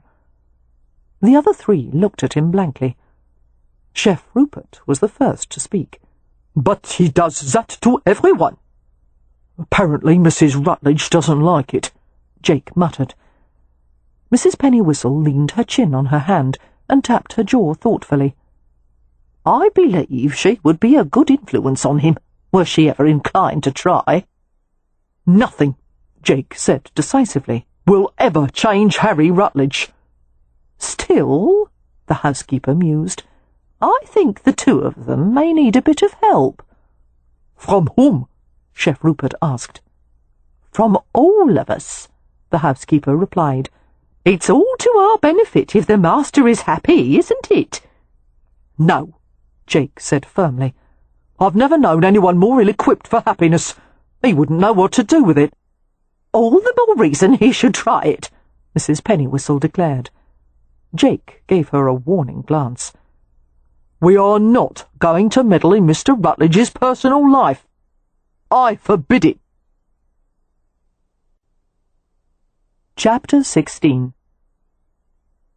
Sitting at her dressing table, Poppy brushed powder on her nose and applied rose-petal salve to her lips. That night she and Harry were to attend a supper given in one of the private dining rooms, a highly formal affair attended by foreign diplomats and government officials to honour the visiting monarch of Prussia, King Frederick William IV. Mrs. Pennywhistle had shown Poppy the menu, and Poppy had remarked wryly that with 10 courses she expected the supper would last half the night. Poppy was dressed in her best gown, a violet silk that shimmered with tones of blue and pink as the light moved over it. The unique colour had been achieved with a new synthetic dye, and it was so striking that little ornamentation was needed. The bodice was intricately wrapped, leaving the tops of her shoulders bare, and the full, layered skirts rustled softly as she moved. Just as she set down the powder brush, Harry came to the doorway and surveyed her leisurely. There was ownership in his gaze. "No woman will compare to you tonight," he murmured. Poppy smiled and murmured her thanks. "You look very fine," she said, although fine seemed an entirely inadequate word to describe her husband. Harry was severely handsome in the formal scheme of black and white, his cravat crisp and showy, his shoes highly polished. He wore the elegant clothes with unself-conscious ease, so debonair and beguiling that it was easy to forget how calculating he was. "Is it time to go downstairs yet?" Poppy asked. Pulling a watch from his pocket, Harry consulted it. 13 minutes. Her brows lifted as she saw how battered and scratched the watch was. "My goodness, you must have carried that for a long time." He hesitated before showing it to her. Poppy took the object carefully. The watch was small but heavy in her palm, the gold casing warm from his body. Flipping it open, she saw that the scarred and scratched metal had not been inscribed or adorned in any way. "Where did it come from?" she asked. Harry tucked the watch into his pocket. His expression was inscrutable. "From my father, when I told him I was leaving for London. He said his father had given it to him years before, with the advice that when he became a success, he should celebrate by purchasing a much finer watch. And so my father passed it on to me with the same counsel." "But you've never bought one for yourself?" Harry shook his head. A perplexed smile touched her lips. "I would say that you've had more than enough success to merit a new watch." "Not yet." She thought he must be joking, but there was no humour in his expression. Perturbed and fascinated, Poppy wondered how much more wealth he intended to gain, how much power he wanted to accrue, before he considered it enough. Perhaps there was no such thing as enough for Harry Rutledge. She was distracted from her thoughts as he pulled something from one of his coat pockets, a flat, rectangular leather case. "A present," Harry said, giving it to her. Her eyes rounded with surprise. "You didn't need to give me anything. Thank you. I didn't expect—" "Oh!" This last as she opened the case and beheld a diamond necklace arranged on the velvet lining like a pool of glittering fire. It was a heavy garland of sparkling flowers and quatrefoil links. "Do you like it?" Harry asked casually. "Yes, of course. It's breathtaking." Poppy had never imagined owning such jewellery. The only necklace she possessed was a single pearl on a chain. Shall I wear it tonight?" "I think it would be appropriate with that gown." Harry took the necklace from the case, stood behind Poppy, and fastened it gently around her neck. The cold weight of the diamonds and the warm brush of his fingers at her nape elicited a shiver. He remained behind her, his hand settling lightly on the curves of her neck, moving in a warm stroke to the tops of her shoulders. "Lovely," he murmured, "although nothing is as beautiful as your bare skin." Poppy stared into the looking-glass, not at her flushed face, but at his hands on her skin. They were both still, watching their shared reflection as if they were two forms encased in ice. His hands moved sensitively, as if he were touching a priceless work of art. With the tip of his middle finger, he traced the line of her collarbone to the hollow at the base of her throat. Feeling agitated, Poppy pulled away from his hands and stood to face him, coming around the little chair. "Thank you," she managed to say. Cautiously she moved to embrace him, her arms sliding over his shoulders. It was more than Poppy had intended to do, but there was something in Harry's expression that touched her.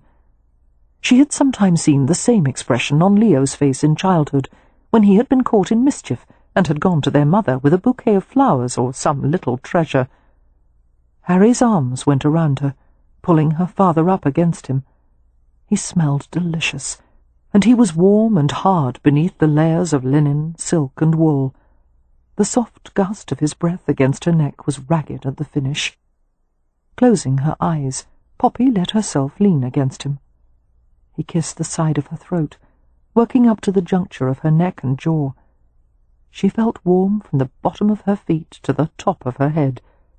She found something surprising in the embrace, a sense of security. They fit nicely together, softness and hardness, pliancy and tension.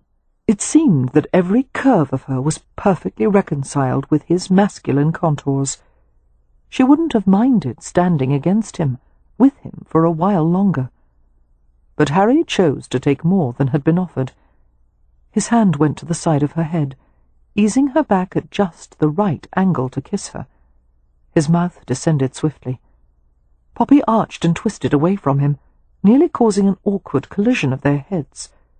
She turned to face him, refusal stamped on her expression. The evasion seemed to have stunned Harry.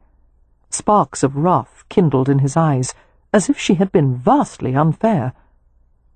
"It seems the ban on virginal theatrics has been lifted," Poppy replied with stilted dignity. "I don't think it's theatrical to pull away when I don't want to be kissed." "A diamond necklace for one kiss? Is that such a bad bargain?" Her cheeks went scarlet. "I appreciate your generosity, but you're wrong to think that you can buy or bargain for my favours. I'm not a mistress, Harry." "Obviously, because in return for such a necklace, a mistress would go to that bed, lie there willingly, and offer to do whatever I wanted." "I've never denied you your marital rights," she said. "If you wish, I'll go to that bed willingly and do whatever you want this very moment, but not because you gave me a necklace, as if it were part of some transaction." Far from being appeased, Harry regarded her with gathering outrage. "The thought of you laid out like a martyr on the sacrificial altar is not what I had in mind." "Why isn't it enough that I'm willing to submit to you?" Poppy asked, her own temper flaring. "Why must I be eager to lie with you when you're not the husband I wanted?" The very second the words left her lips, Poppy regretted them. But it was too late. Harry's eyes turned to ice. His lips parted, and she braced herself, knowing he was about to say something decimating. Instead, he turned and walked from the room. Submit. The word hovered, wasp-like, in Harry's mind, stinging repeatedly. Submit to him, as if he were some loathsome toad, when some of the most beautiful women in London have begged for his attentions. Sensuous, accomplished women, with clever mouths and hands, willing to satisfy his most exotic desires. In fact, he could have one of them tonight. When his temper had eased enough that he could function normally, Harry went back into Poppy's bedroom and informed her that it was time to go down to supper. She sent him a wary glance, seeming to want to say something, but she had the sense to keep her mouth shut. "You're not the husband I wanted." And he never would be. No amount of scheming or manipulation could change it. But Harry would continue to play out his hand. Poppy was legally his, and God knew he had money on his side. Time would have to take care of the rest. The formal dinner was a great success. Every time Harry glanced at the other end of the long table, he saw that Poppy was acquitting herself splendidly. She was relaxed and smiling, taking part in conversation, appearing to charm her companions. It was exactly as Harry had expected. The same qualities that were considered faults in an unmarried girl were admired in a married woman. Poppy's acute observations and her enjoyment of lively debate made her far more interesting than a demure society miss with a modest, downcast gaze. She was breathtaking in the violet gown, her slender neck encircled with diamonds, her hair rich with dark fire. Nature had blessed her with abundant beauty, but it was her smile that made her irresistible, a smile so sweet and brilliant that it warmed him from the inside out. Harry wished she would smile at him like that. She had in the beginning. There had to be something that would induce her to warm to him, to like him again. Everyone had a weakness. In the meantime, Harry stole glances of her whenever he could, his lovely and distant wife, and he drank in the smiles she gave to other people. The next morning, Harry awoke at his usual hour. He washed and dressed, sat at the breakfast table with a newspaper, and glanced at Poppy's door. There was no sign of her. He assumed she would sleep late, since they had retired long after midnight. "Don't wake Mrs. Rutledge," he told the maid. "She needs to rest this morning." "Yes, sir." Harry ate his breakfast alone, trying to focus on the newspaper, but his gaze kept dragging to Poppy's closed door. He had gotten used to seeing her every morning. He liked to start his day with her, but Harry was aware that he had been nothing less than boorish the previous night, giving her jewellery and demanding a demonstration of gratitude. He should have known better. It was just that he wanted her so damned badly, and he had become accustomed to having his way, especially where women were concerned. He reflected that it probably wouldn't hurt him to learn to consider someone else's feelings, especially if that would hasten the process of getting what he wanted. After receiving the morning manager's reports from Jake Valentine, Harry went with him to the basement of the hotel to assess the damage from some minor flooding due to faulty drainage. "We'll need an engineering assessment," Harry said, "and I want an inventory of the damaged storage items." "Yes, sir," Valentine replied. "Unfortunately, there were some rolled-up Turkish carpets in the flooded area, but I don't know if the staining—" "Mr. Rutledge!"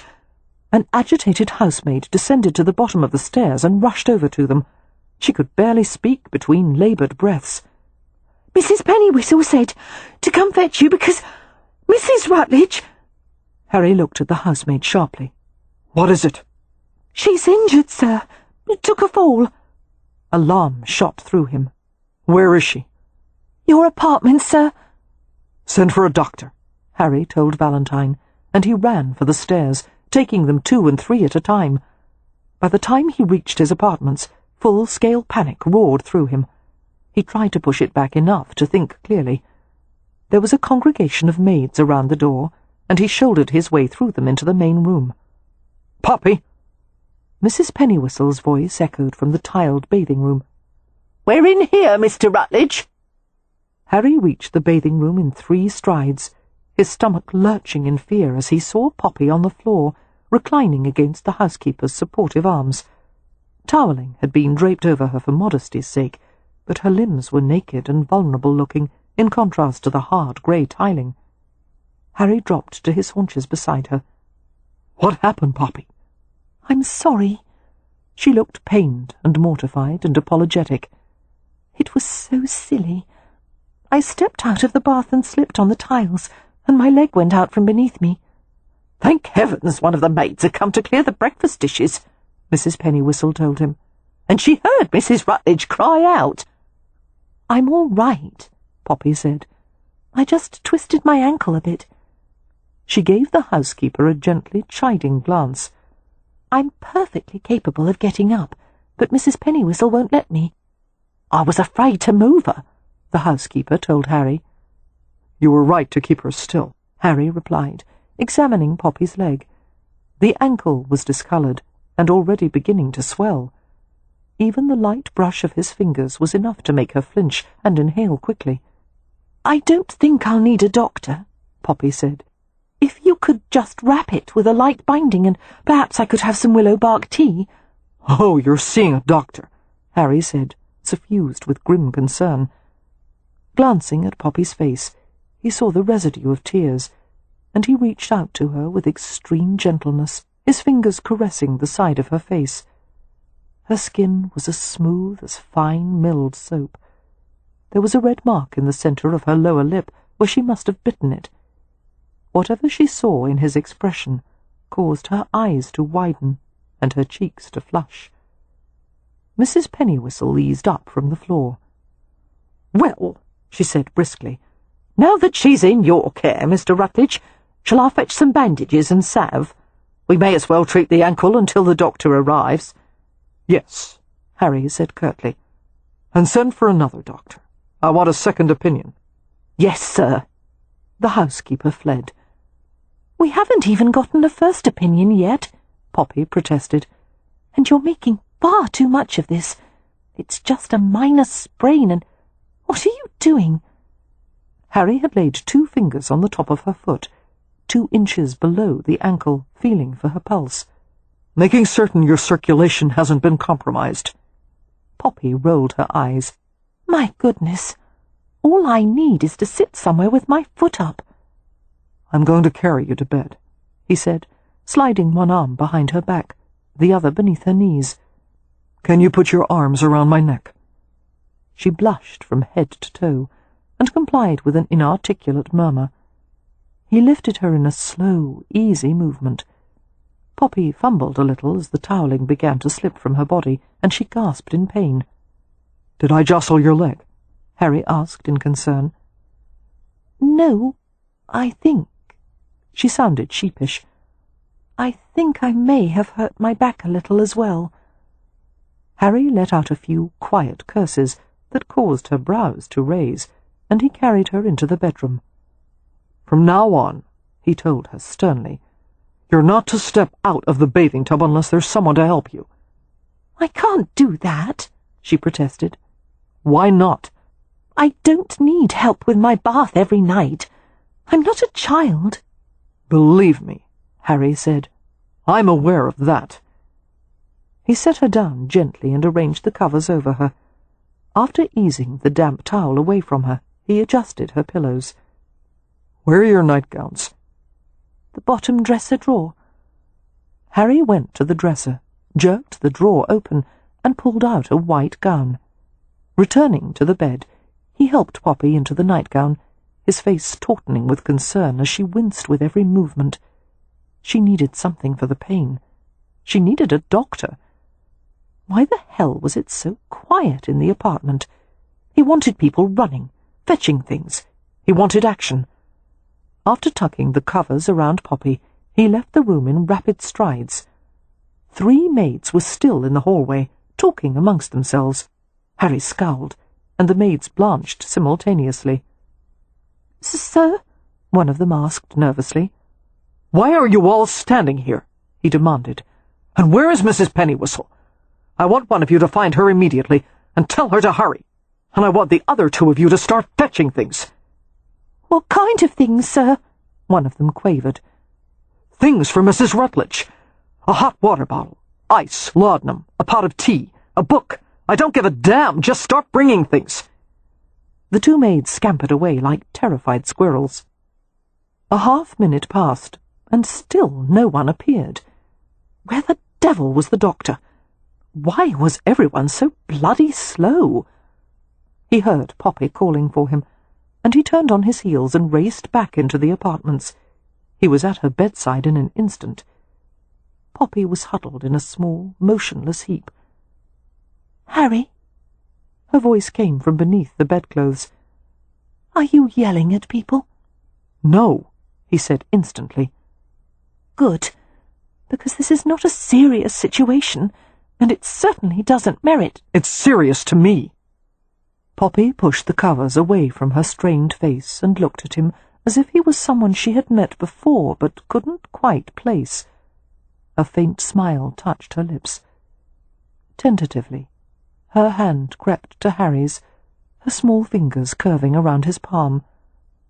That simple clasp did something strange to Harry's heartbeat. His pulse drove in erratic surges, and his chest turned hot with some unknown emotion. He took her entire hand in his, their palms gently pressing.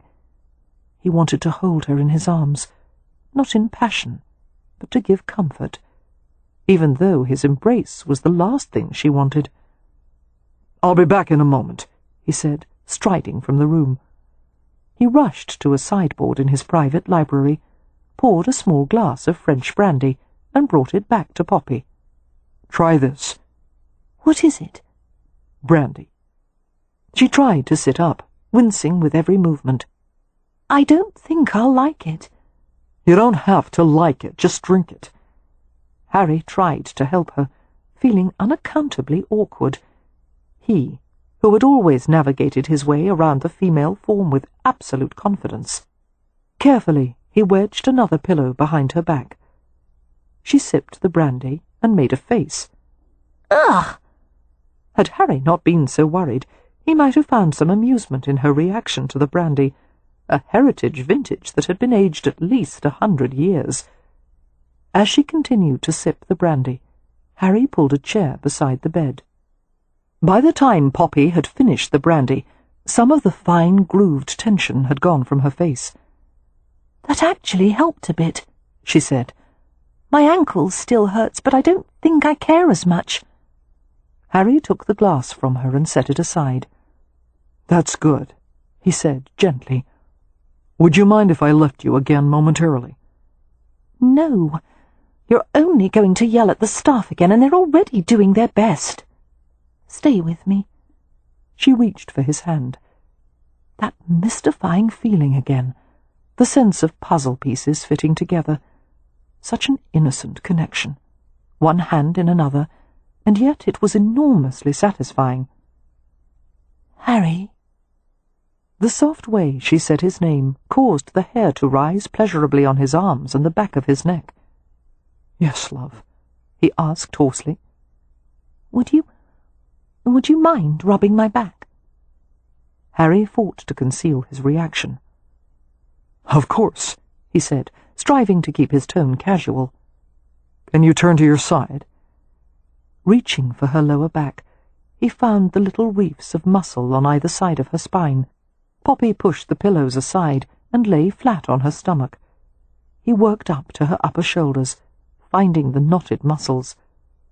A soft groan escaped her, and Harry paused. "Yes, there," she said, and the full-throated pleasure in her voice went straight to Harry's groin. He continued to knead her back, his fingers coaxing and sure. Poppy sighed deeply. "I'm keeping you from your work." "I have nothing planned." "You always have at least 10 things planned." "Nothing's more important than you." "You almost sound sincere." "I am sincere. Why wouldn't I be?" "Because your work is more important to you than anything, even people." Annoyed, Harry held his tongue and continued to massage her. "I'm sorry," Poppy said after a minute. "I didn't mean that. I don't know why I said it." The words were an instant balm to Harry's anger. "You're hurting, and you're tipsy. It's all right." Mrs. Pennywhistle's voice came from the threshold. "Here we are. Hopefully this will suffice until the doctor arrives." She brought a tray laden with supplies, including rolled linen bandages, a pot of salve, and 2 or 3 large green leaves. "What are these for?" Harry asked, picking up one of the leaves. He gave the housekeeper a questioning glance. "Cabbage? It's a very effective remedy," the housekeeper explained. "It reduces swelling and makes bruises disappear. Only make certain to break the spine of the leaf and crush it a bit, then wrap it around the ankle before you tie the bandage." "I don't want to smell like cabbage," Poppy protested. Harry gave her a severe glance. "I don't give a damn what it smells like if it will make you better." "That's because you're not the one who has to wear a vegetable leaf on your leg." But he had his way, of course, and Poppy reluctantly endured the poultice. "There," Harry said, tying off a neat bandage around it. He drew the hem of Poppy's nightgown back over her knee. "Mrs. Pennywhistle, if you wouldn't mind." "Yes, I'll see if the doctor's arrived," the housekeeper said. "And I'll have a brief talk with the housemaids. For some reason they're piling the strangest assortment of objects near the doorway." The doctor had indeed arrived. Stoic soul that he was, he ignored Harry's muttered comment that he hoped the doctor didn't always take so long when there was a medical emergency, or half his patients would probably expire before he ever crossed the threshold. After examining Poppy's ankle, the doctor diagnosed a light sprain, and he prescribed cold compresses for the swelling. He left a bottle of tonic for the pain, a pot of liniment for the pulled muscle in her shoulder, and advised that above all Mrs. Rutledge must rest. Were it not for her discomfort, Poppy would have actually enjoyed the rest of the day. Apparently, Harry had decided that she should be waited on hand and foot. Chef Broussard sent up a tray of pastry, fresh fruit and creamed eggs. Mrs. Pennywhistle brought a selection of cushions to make her more comfortable. Harry had dispatched a footman to the bookshop, and the servant had returned with an armload of new publications. Soon thereafter, a maid brought Poppy a tray of neat boxes tied with ribbons. Opening them, Poppy discovered that one was filled with toffee, another with boiled sweets, and another with Turkish delight. Best of all, one box was filled with a new confection called eating chocolates that had been all the rage at the London exhibition. "Where did these come from?" Poppy asked Harry when he returned to her room after a brief visit to the front offices. "From the sweet shop?" "No, these." Poppy showed him the eating chocolates. "No one can get them. The makers, Fellows and Son, have closed their shop while they move to a new location. The ladies at the philanthropic luncheon were talking about it." "I sent Valentine to the Fellows' residence to ask them to make a special batch for you." Harry smiled as he saw the paper twists scattered across the counterpane. "I see you've sampled them." "Have one," Poppy said generously. Harry shook his head. "I don't like sweets." But he bent down obligingly as she gestured for him to come closer. She reached out to him, her fingers catching the knot of his necktie. Harry's smile faded as Poppy exerted gentle tension, drawing him down. He was suspended over her, an impending weight of muscle and masculine drive. As her sugared breath blew against his lips, she sensed the deep tremor within him, and she was aware of a new equilibrium between them, a balance of will and curiosity. Harry held still, letting her do as she wished. She tugged him closer, until her mouth brushed his. The contact was brief but vital, striking a glow of heat. Poppy released him carefully, and Harry drew back. "You won't kiss me for diamonds," he said, his voice slightly raspy. "But you will for chocolates?" Poppy nodded. As Harry turned his face away, she saw his cheek tauten with a smile.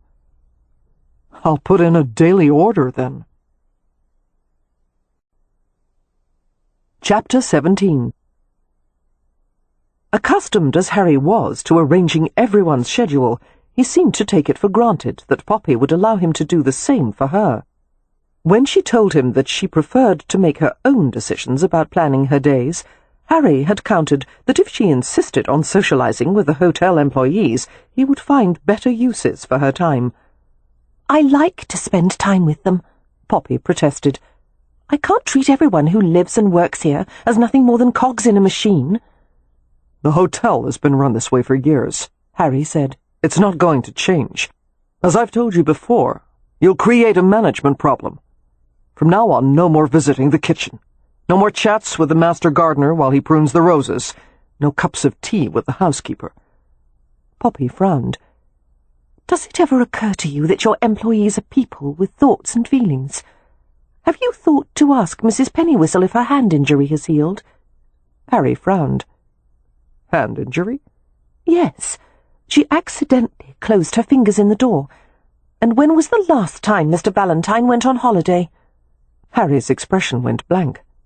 3 years, Poppy said. "Even the housemaids go on holiday to see their families or go to the country, but Mr. Valentine is so devoted to his job that he forgoes all his personal time, and you've probably never offered a word of praise or thanks for it." "I pay him a salary," Harry said indignantly. "Why the devil are you so interested in the personal lives of the hotel staff?" Because I can't live with people and see them day to day and not care about them. Then you can bloody well start with me. You want me to care about you? Her incredulous tone seemed to exasperate him. I want you to behave like a wife. Then stop trying to control me as you do everyone else. You've allowed me no choice in anything, not even the choice of whether or not to marry you in the first place. And there's the heart of the matter, Harry said. You'll never stop trying to punish me for taking you away from Michael Baining. Has it occurred to you that it wasn't nearly as great a loss to him as it was to you? Poppy's eyes narrowed suspiciously. What do you mean? He's found consolation from any number of women since the wedding. He's fast becoming known as the biggest whoremonger in town. I don't believe you, Poppy said, turning ashen. It wasn't possible. She couldn't conceive of Michael, her Michael, behaving in such a way. It's all over London, Harry said ruthlessly. He drinks, gambles, and squanders money, and the devil knows how many bawdy-house diseases he's caught by now. It might console you that the Viscount is probably regretting his decision to forbid the match between you and his son. At this rate, Baining won't live long enough to inherit the title. You're lying. Ask your brother. You should thank me, because as much as you despise me, I'm a better bargain than Michael Baining. I should thank you, Poppy asked thickly, after what you've done to Michael. A dazed smile crossed her lips, and she shook her head. She put her hands to her temples, as if to stave off an encroaching headache. I need to see him. I must speak to him. She broke off as he seized her arms in a harsh grip that was just short of painful. Try, Harry said softly, and you'll both regret it. Shoving his hands away, Poppy stared at his hard features and thought, this is the man I'm married to. Unable to endure one more minute of proximity to his wife, Harry left for the fencing club. He was going to find someone, anyone, who wanted to practice, and he was going to fight until his muscles were sore and his frustration was spent. He was sick with need, half mad with it, but he didn't want Poppy to accept him out of duty. He wanted her willing. He wanted her warm and welcoming, the way she would have been with Michael Baining. Harry would be damned if he'd take anything less. There had never been a woman he'd wanted and hadn't gotten, until now. Why did his skills fail him when it came to seducing his own wife? It was becoming clear that as his craving for Poppy increased, his ability to charm her was decreasing at a proportionate rate. The one brief kiss she'd given him had been more pleasurable than entire nights Harry had spent with other women. He could try to ease his needs with someone else, but that wouldn't begin to satisfy him. He wanted something that only Poppy seemed able to provide.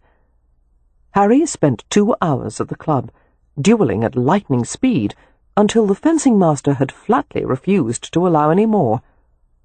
"That's enough, Rutledge." "I'm not finished," Harry said, tearing off his mask, his chest heaving with the force of his breaths. "I say you are."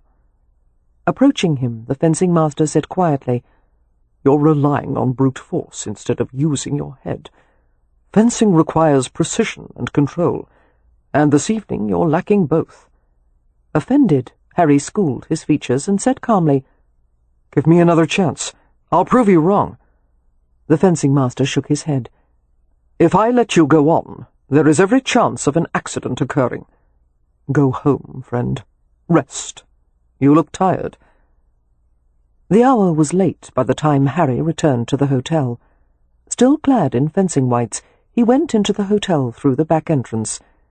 Before he could ascend the stairs to his apartments, he was met by Jake Valentine. "Good evening, Mr. Rutledge. How was your fencing?" "Not worth discussing," Harry said shortly. His eyes narrowed as he saw the tension in his assistant's manner. "Is there anything the matter, Valentine?" "A maintenance issue, I'm afraid." "What is it?" "The carpenter was repairing a section of flooring that happens to be located directly above Mrs. Rutledge's room. You see, the last guest who stayed there complained of a creaking board, and so I—" "Is my wife all right?" Harry interrupted. "Oh, yes, sir, beg pardon. I didn't mean to worry you. Mrs. Rutledge is quite well.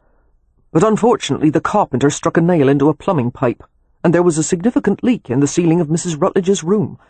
We had to take out a section of the ceiling to reach the pipe and stop the flooding. The bed and carpet are ruined, I'm afraid, and the room is uninhabitable at present."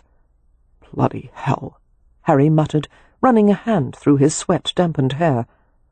"How long until the repairs are done?" "We estimate 2 or 3 days.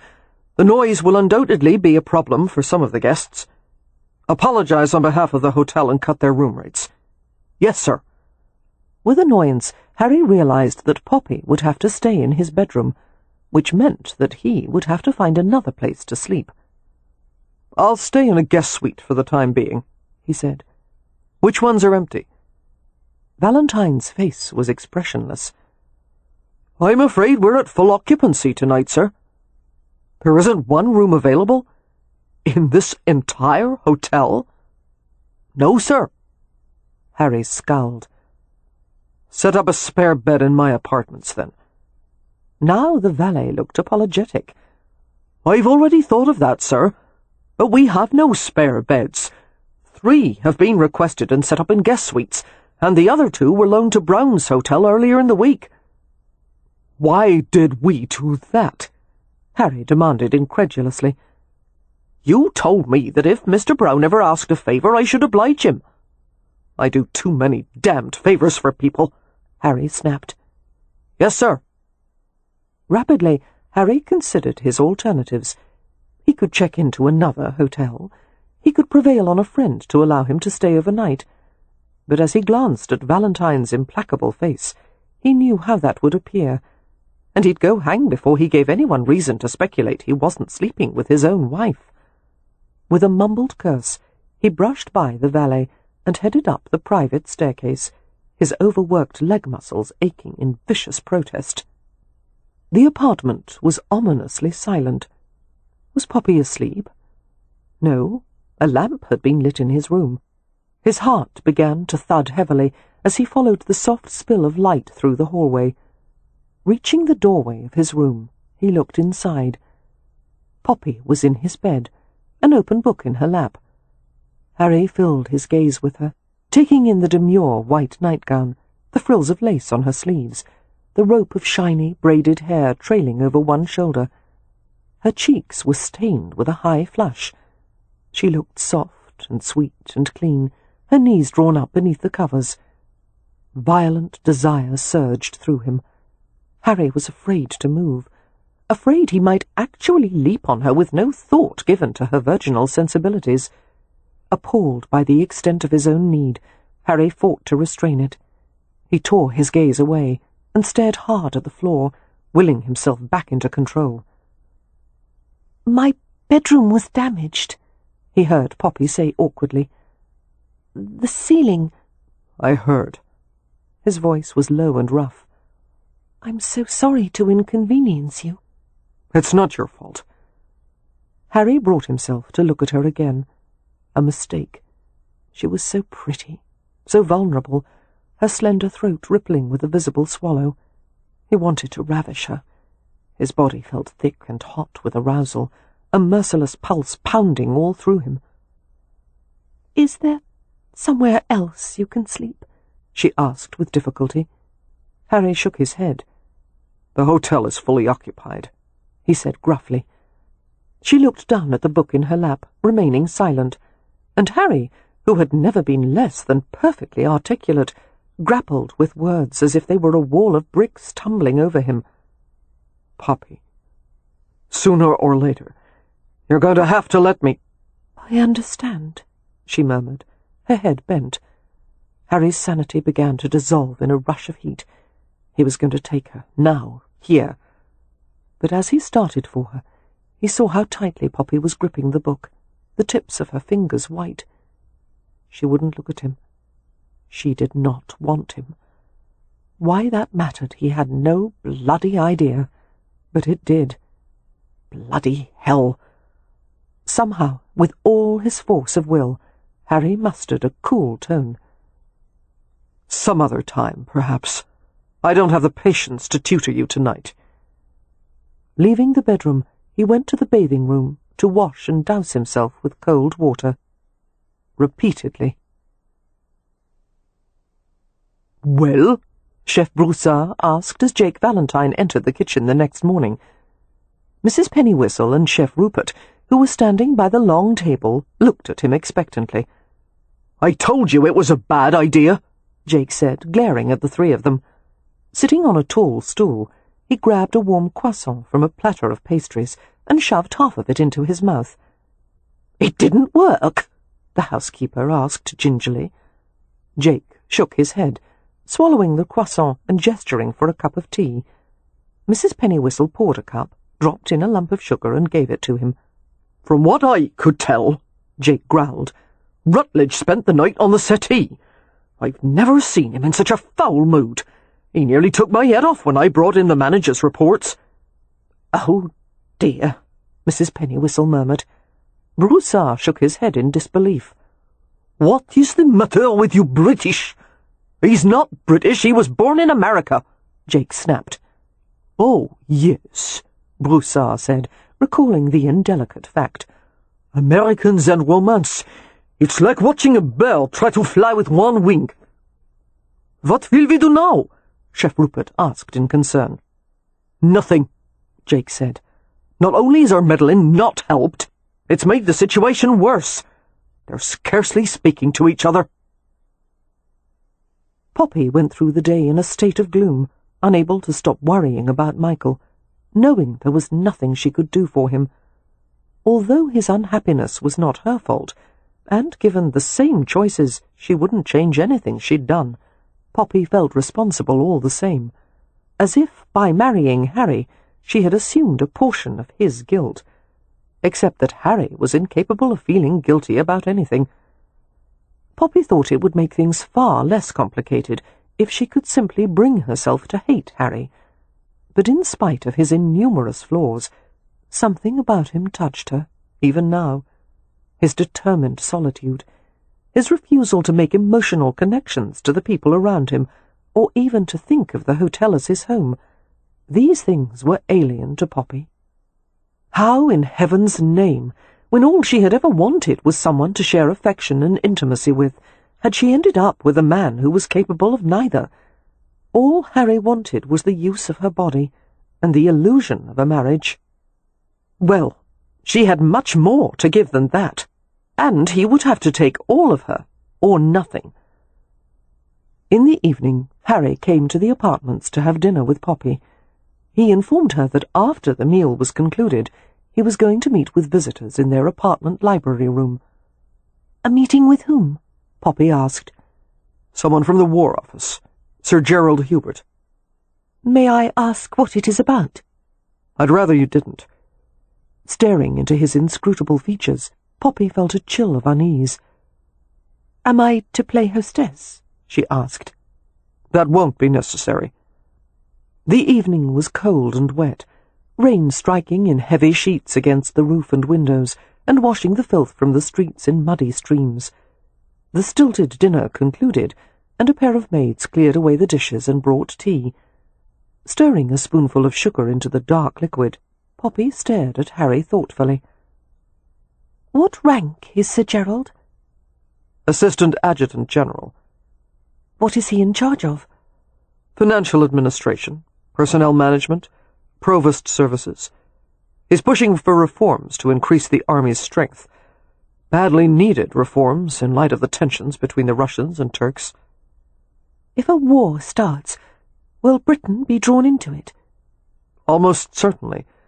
But it's possible that diplomacy will resolve the issue before it comes to war." "Possible, but not likely." Harry smiled cynically. "War is always more profitable than diplomacy." Poppy sipped her tea. "My brother-in-law Cam told me that you improved the design of the standard army rifle, and now the War Office is indebted to you." Harry shook his head to indicate that it had been nothing. "I scratched out a few ideas when the subject came up at a supper party." "Obviously the ideas turned out to be very effective," Poppy said, "as most of your ideas are." Harry turned a glass of port idly in his hands. His gaze lifted to hers. "Are you trying to ask something, Poppy?" "I don't know. Yes. It seems likely that Sir Gerald will want to discuss weaponry with you, won't he?" "Undoubtedly. He is bringing Mr. Edward Kinloch, who owns an arms manufactory." Seeing her expression, Harry gave her a quizzical glance. "You don't approve?" "I think a brain as clever as yours should be put to better use than coming up with more efficient ways to kill people." Before Harry could reply, there came a knock at the door, and the visitors were announced. Harry stood and helped Poppy rise from her chair, and she went with him to welcome his guests. Sir Gerald was a large and stocky man, his florid face supported by a scaffolding of thick white whiskers. He wore a silver-grey military coat trimmed with regimental buttons. The scent of tobacco smoke and heavy cologne wafted from him with each movement. "An honour, Mrs. Rutledge," he said with a bow. "I see the reports of your beauty are not at all exaggerated." Poppy forced a smile. "Thank you, Sir Gerald." Harry, standing beside her, introduced the other man. "Mr. Edward Kinloch." Kinloch bowed impatiently. Clearly, meeting Harry Rutledge's wife was an unwelcome distraction. He wanted to get about the business at hand. Everything about him, the narrow, dark suit of clothes, the ungenerous tightness of his smile, the guarded eyes, even the flat hair subjugated by a gleaming layer of pomade, spoke of rigid containment. "Madam." "Welcome, gentlemen," Poppy murmured. "I will leave you to your discussion. May I send for refreshments?" "Why, thank you," Sir Gerald began, but Kinloch interrupted. "That is very gracious of you, Mrs. Rutledge, but it won't be necessary." Sir Gerald's jowls drooped in disappointment. "Very well," Poppy said pleasantly. "I will take my leave. I bid you good evening." Harry showed the visitors to his library, while Poppy stared after them. She didn't like her husband's visitors, and she especially didn't like the subject they intended to discuss. Most of all, she loathed the idea of her husband's diabolical cleverness being applied to improve the art of war. Retreating to her room, Poppy tried to read, but her mind kept returning to the conversation that was taking place in the library. Finally, she gave up the attempt and set the book aside.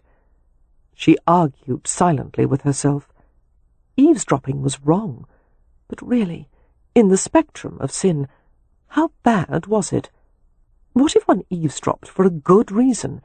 What if there was a beneficial result of the eavesdropping, such as preventing another person from making a mistake? Furthermore, wasn't it her duty as Harry's wife to be his helpmate whenever possible? Yes, he might need her advice, and certainly the best way to be helpful was to find out what he was discussing with his guests. Poppy tiptoed across the apartment to the library door, which had been left slightly ajar. Keeping herself tucked out of sight, she listened. "You can feel the recoil power in the kick of the gun against your shoulder," Harry was saying in a matter-of-fact tone. "There might be a way to turn that to practical effect, using the recoil to draw in another bullet. Or better yet, I could devise a metallic casing that contains powder, bullet, and primer all in one. The recoil force would automatically eject the casing and draw in another, so the weapon could fire repeatedly. And it would have far more power and precision than any firearm yet developed." His statements were met with silence. Poppy guessed that Kinloch and Sir Gerald, like herself, was struggling to take in what Harry had just described. "My God," Kinloch finally said, sounding breathless. "That is so far beyond anything that is leaps ahead of what I'm currently manufacturing." "Can it be done?" Sir Gerald asked tersely. "Because, if so, it would give us an advantage over every army in the world." "Until they copy it," Harry said dryly. "However," Sir Gerald continued, "in the time it would take them to reproduce our technology, we will have expanded the empire, consolidated it so firmly that our supremacy would be unchallenged." It wouldn't go unchallenged for long. As Benjamin Franklin once said, empire is like a great cake, most easily diminished around the edges. What do Americans know about empire building? Sir Gerald asked with a scornful snort. As it happens, Harry murmured, I'm American by birth. Another silence. With whom do your loyalties lie? Sir Gerald asked. With no country in particular, Harry replied. Does that pose a problem? Not if you'll give us the rights to the weapon design, and license it exclusively to Kinloch. Rutledge, came Kinloch's hard, eager voice. How long would it take for you to develop these ideas and create a prototype? I have no idea. Harry sounded amused by the other men's fervour. When I have spare time, I'll work on it, but I can't promise you— Spare time? Now Kinloch was indignant. A fortune rests on this, not to mention the future of the Empire. By God, if I had your abilities, I wouldn't rest until I had brought this idea to fruition. Poppy felt ill as she heard the naked greed in his voice. Kinloch wanted profits. Sir Gerald wanted power. And if Harry obliged them— She couldn't bear to listen any longer. As the men continued to talk, she slipped away silently. Chapter 18.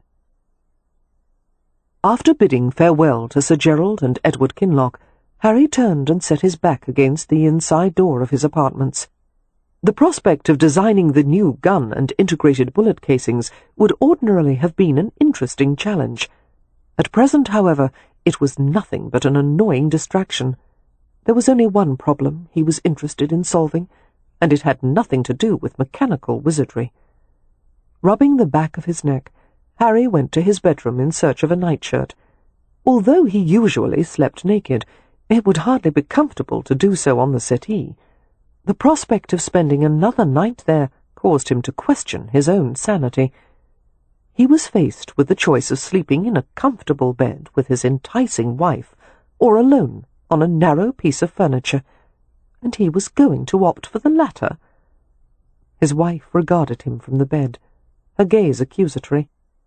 "I can't believe you're even considering it," she said without preamble. It took his distracted brain a moment to comprehend that she was not referring to their sleeping arrangements, but the meeting he'd just concluded. Had he not been so weary, Harry might have thought to advise his wife that now was not the night to pick an argument. "How much did you hear?" he asked calmly, turning to rummage in one of the dresser drawers. "Enough to understand that you may design a new kind of weapon for them, and if so, you would be responsible for so much carnage and suffering." "No, I wouldn't." Harry tugged off his necktie and coat, tossing them to the floor instead of laying them neatly on a chair. "The soldiers carrying the guns would be responsible for it, and the politicians and military men who sent them out there."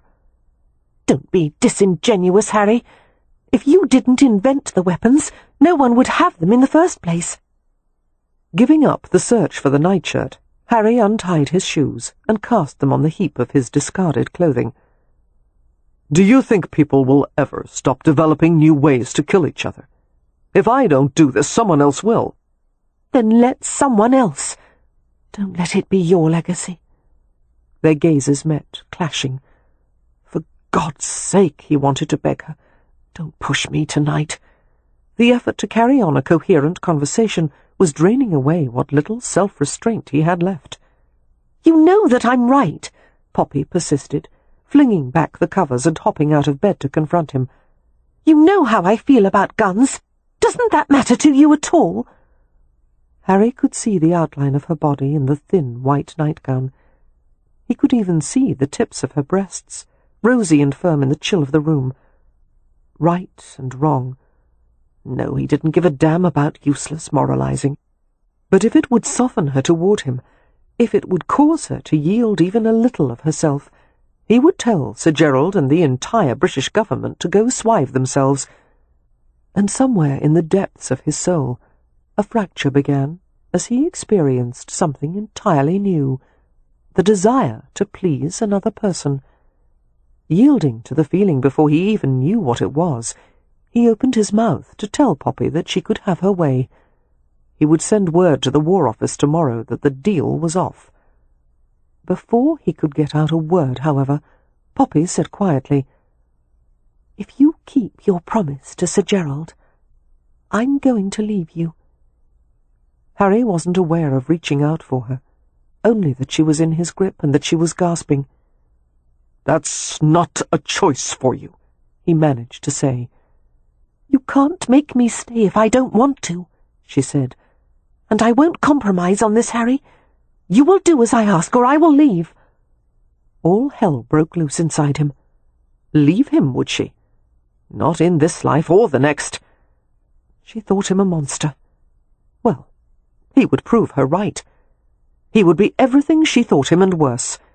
He jerked her against him, hot blood teeming in his groin as he felt the cambric slide over her firm, smooth body. Grasping her braid in his hand, he pulled the ribbon loose. His mouth went to the curve of her neck and shoulder, and the scents of soap and perfume and female skin inundated his senses. "Before I make a decision," he said in a guttural tone, "I think I'll have a sample of what I might be foregoing." Her hands came up to his shoulders as if to push him away, but she wasn't struggling. She was holding on to him. Harry had never been so aroused, desperate beyond pride. He held her, absorbing the feel of her with his whole body. Her hair was loose, fiery silk sliding over his arms.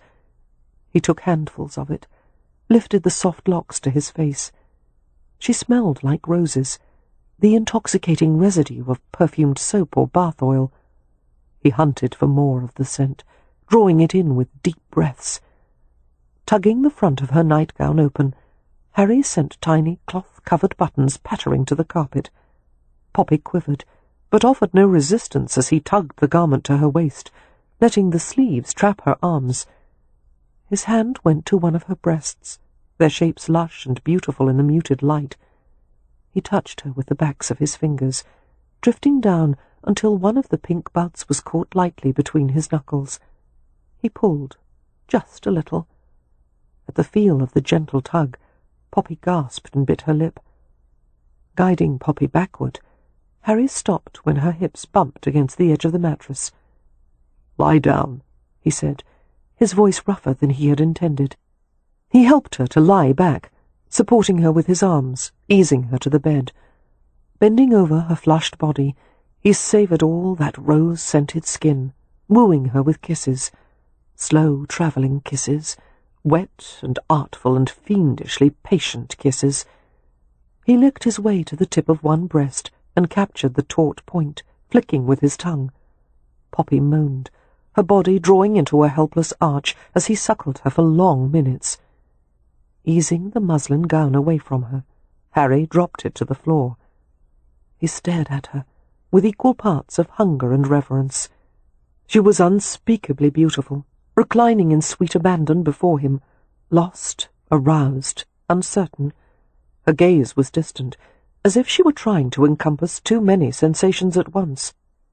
Harry tore off the rest of his clothing and lowered over her. "Touch me," he was mortified to hear himself rasp, something he had never asked of anyone before. Slowly, her arms lifted, one hand sliding around his neck. Her fingers laced through the shorter locks that curled slightly against his nape. The tentative caress drew a groan of pleasure from him. He lay beside her, easing a hand between her thighs. Accustomed as he was to fine, intricate things, to delicate mechanisms, Harry was sensitive to every subtle response of her body. He discovered where and how she most liked to be stroked, what aroused her, what made her wet. Following the moisture, he slipped a finger inside, and she accepted it easily. When he tried to add another, however, she flinched and instinctively reached down to push his hand away. Withdrawing, he caressed her with a gentle palm, coaxing her to relax. Pressing her back on the bed, Harry loomed over her. He heard her breathing quicken as he settled between her thighs, but he didn't try to enter her. only let her feel the pressure of him, the length fitting against the soft, feminine rise. He knew how to tease, how to make her want him. He moved in the gentlest imitation of a thrust, sliding along dampness and sweetly vulnerable flesh, and then he rotated his hips slowly, every movement a syllable that added to a greater meaning. Her lashes half lowered, and there was a faint, intent pull between her fine brows. She wanted what he was giving her. She wanted the tension and torment and relief. Desire had brought a mist of perspiration over her skin, until the scent of roses deepened and acquired a hint of musk, so wildly arousing and heady that he could have let himself go right then. But he rolled to his side, away from the enticing cradle of her hips. He slid his hand over her mound and slipped his fingers inside her again, his touch coaxing and careful. This time her body relaxed and welcomed him.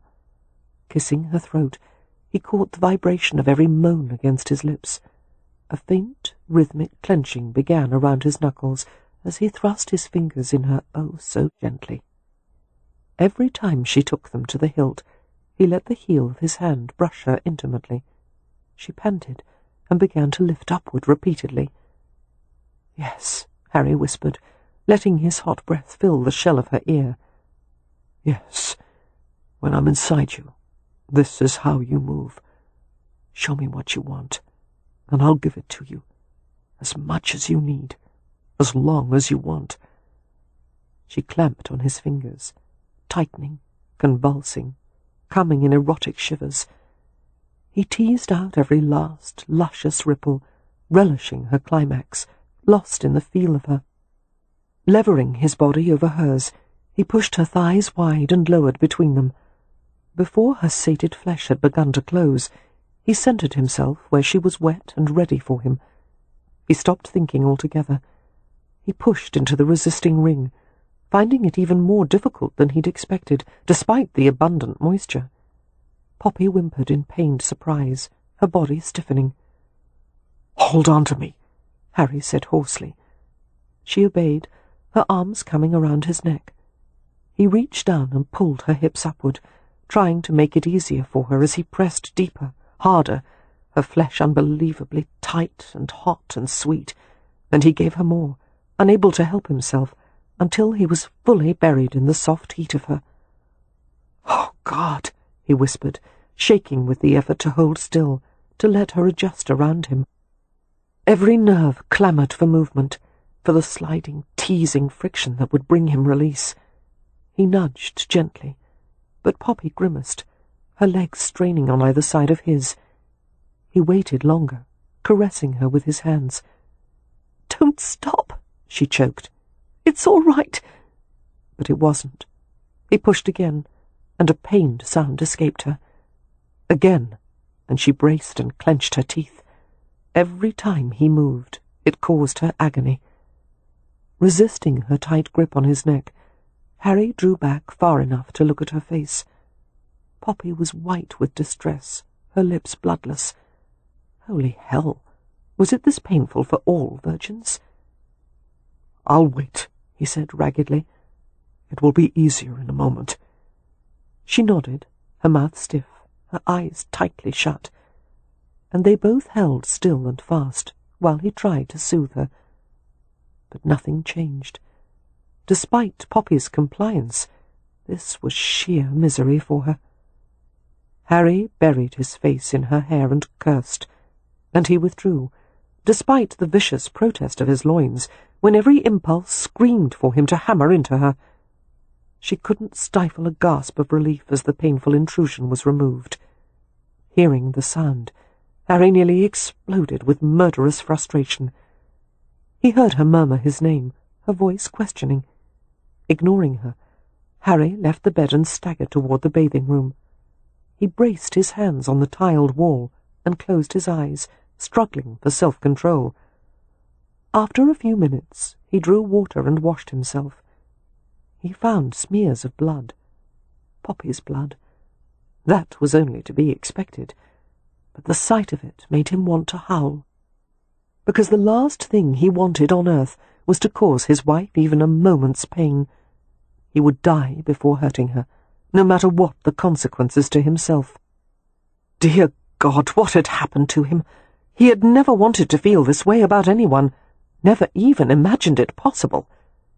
He had to make it stop. Sore and bewildered, Poppy lay on her side and listened to the sounds of Harry washing. It burned where he had taken her. The residue of blood was sticky between her thighs. She wanted to leave the bed and wash as well, but the thought of performing such an intimate task in front of Harry— no, she wasn't ready for that yet, and she was unsure, because even in her innocence she knew that he had not finished making love to her. But why? Had there been something she should have done? Had she made some kind of mistake? Perhaps she should have been more stoic. She had tried her best, but it had hurt dreadfully, even though Harry had been gentle. Surely he knew that it was painful for a virgin the first time. Why then had he seemed angry with her? Feeling inadequate and defensive, Poppy crept from the bed and found her nightgown. She put it on and hastily retreated beneath the covers as Harry came back into the room. Without a word, he picked up his discarded clothes and began to dress. "You're going out?" she heard herself ask. Harry didn't look at her. "Yes." "Stay with me," she blurted out. Harry shook his head. "I can't. We'll talk later, but right now I—" He broke off as if words failed him. Poppy curled on her side, gripping the edges of the bedclothes. Something was terribly wrong. She couldn't fathom what it was, and she was too afraid to ask. Pulling on his coat, Harry started for the doorway. "Where are you going?" Poppy asked unsteadily. He sounded distant. "I don't know." "When will you—" "I don't know that either." She waited until he had left before she let a few tears slip out, and she blotted them with the sheet. Was Harry going to another woman? Miserably, she reflected that her sister Wynn's advice about marital relations had been insufficient. There should have been a bit less about roses and moonlight, and a bit more practical information. She wanted to see her sisters, especially Amelia. She wanted her family, who would pet and praise and make much of her, and offer the reassurance she badly needed. It was more than a little disheartening to have failed at marriage after a mere 3 weeks. Most of all, she needed advice about husbands. Yes, it was time to retreat and consider what to do. She would go to Hampshire. A hot bath soothed her smarting flesh and eased the strained muscles on the insides of her thighs. After drying and powdering herself, she dressed in a wine-coloured travelling gown. She packed a few belongings in a small valise, including undergarments and stockings, a silver-backed brush, a novel, and an automaton that Harry had made, a little woodpecker on a tree trunk, which she usually kept on her dressing table. However, she left the diamond necklace that Harry had given her, setting the velvet-lined case in a drawer. When she was ready to depart, she rang the bell-pull and sent a maid to fetch Jake Valentine. The tall, brown-eyed young man appeared in an instant, making no effort to mask his concern. His gaze skimmed quickly over her travelling clothes. "May I be of service, Mrs. Rutledge?" "Mr. Valentine, has my husband left the hotel?" He nodded, a frown puckering his forehead. "Did he tell you when he would return?" "No, ma'am." Poppy wondered if she could trust him. His loyalty to Harry was well known. However, she had no choice but to ask for his help. "I must ask a favour of you, Mr. Valentine. However, I fear it may put you in a difficult position." His brown eyes warmed with rueful amusement. "Mrs. Rutledge, I'm nearly always in a difficult position. Please don't hesitate to ask me for anything." She squared her shoulders. "I need a carriage. I'm going to visit my brother at his terrace in Mayfair." The smile vanished from his eyes. He glanced at the valise by her feet. "I see." "I am very sorry to ask you to ignore your obligations to my husband, but I would prefer you didn't let him know where I've gone until morning." I will be perfectly safe in my brother's company. He is going to convey me to my family in Hampshire. I understand. Of course I will help you. Valentine paused, appearing to choose his words carefully. I hope you will be returning soon. So do I. Mrs. Rutledge, he started, and cleared his throat uncomfortably. I shouldn't overstep my bounds, but I feel it necessary to say— He hesitated. Go on, Poppy said gently. I've worked for Mr. Rutledge for more than 5 years. I dare say I know him as well as anyone. He's a complicated man, too smart for his own good, and he doesn't have much in the way of scruples, and he forces everyone around him to live by his terms. But he has changed many lives for the better, including mine, and I believe there's good in him, if one looks deep enough. I think so too, Poppy said, but that's not enough to found a marriage on. You mean something to him, Valentine insisted.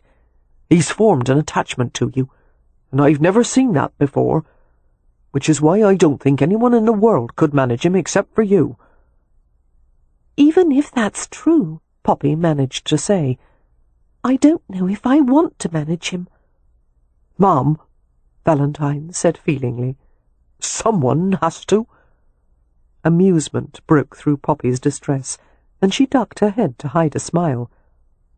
I'll consider it, she said, but at the moment I need some time away. What do they call it in the rope ring? A breather, he said, bending to pick up her valise. Yes, a breather. Will you help me, Mr. Valentine? Of course. Valentine bid her to wait but a few minutes, and went to summon the carriage. Comprehending the need for discretion, he had the vehicle brought to the back of the hotel, where Poppy could depart unobserved. She felt a pang of regret, leaving the Rutledge and its employees. In no time at all it had become home, but things could not stay the way they were. Something would have to yield, and that something, or someone, rather, was Harry Rutledge. Valentine returned to escort her to the back entrance. Opening an umbrella to shield her from the rain, Valentine guided her outside to the waiting vehicle.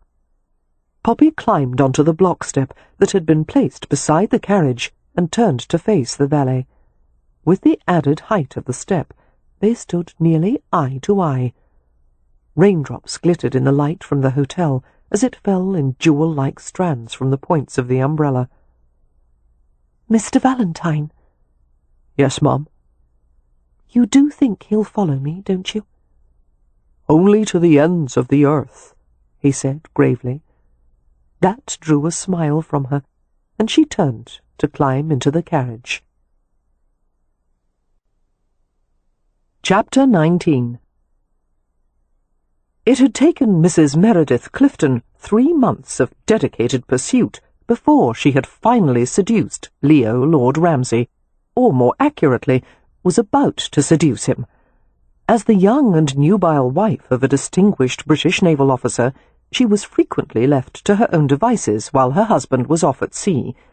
Meredith had bedded every man in London worth bedding, excluding the handful of tiresomely faithful married ones, of course. But then she had heard about Ramsay, a man reputedly as sexually audacious as herself. Leo was a man of tantalizing contradictions. He was a handsome man, dark-haired and blue-eyed, with a clean and wholesome appeal, and yet he was rumoured to be capable of shocking debauchery. He was cruel but gentle, callous but perceptive, selfish but charming, and from what she had heard, he was a vastly accomplished lover. Now, in Leo's bedroom, Meredith stood quietly while he undressed her. He took his time about unfastening the row of buttons at her back. Sidling back, she let the backs of her fingers brush his trousers. The feel of him caused her to purr. She heard Leo laugh, and he pushed her exploring hand away. "Patience, Meredith.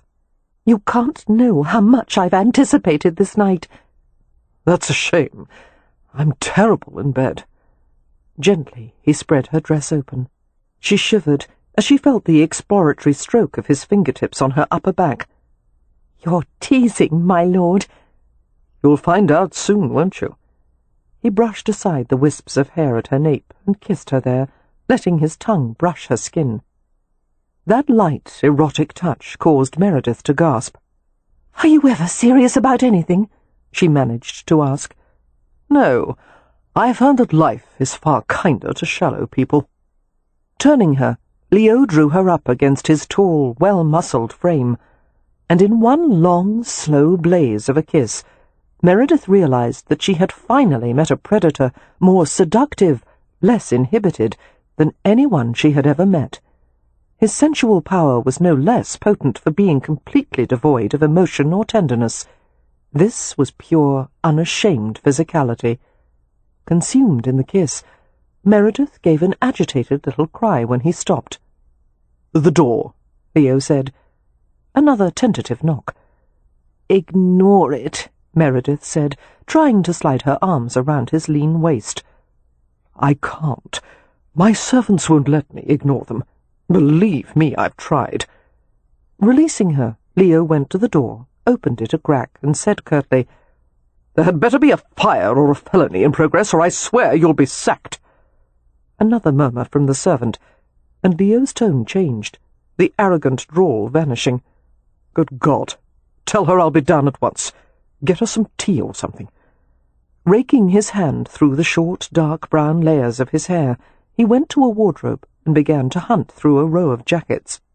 "I'm afraid you'll have to ring for a maid to help you dress, Meredith. When you're ready, my servants will make certain you're escorted out to your carriage at the back." Her mouth fell open. "What? Why?" "My sister has arrived unexpectedly." Pausing in his search, Leo threw an apologetic glance over his shoulder. "Another time, perhaps?" "Most certainly not," Meredith said indignantly. "Now." "Impossible." He pulled out a coat and shrugged into it. "My sister needs me." "I need you. Tell her to return tomorrow, and if you don't send her away, you'll never have another chance with me." Leo smiled. "My loss, I'm sure."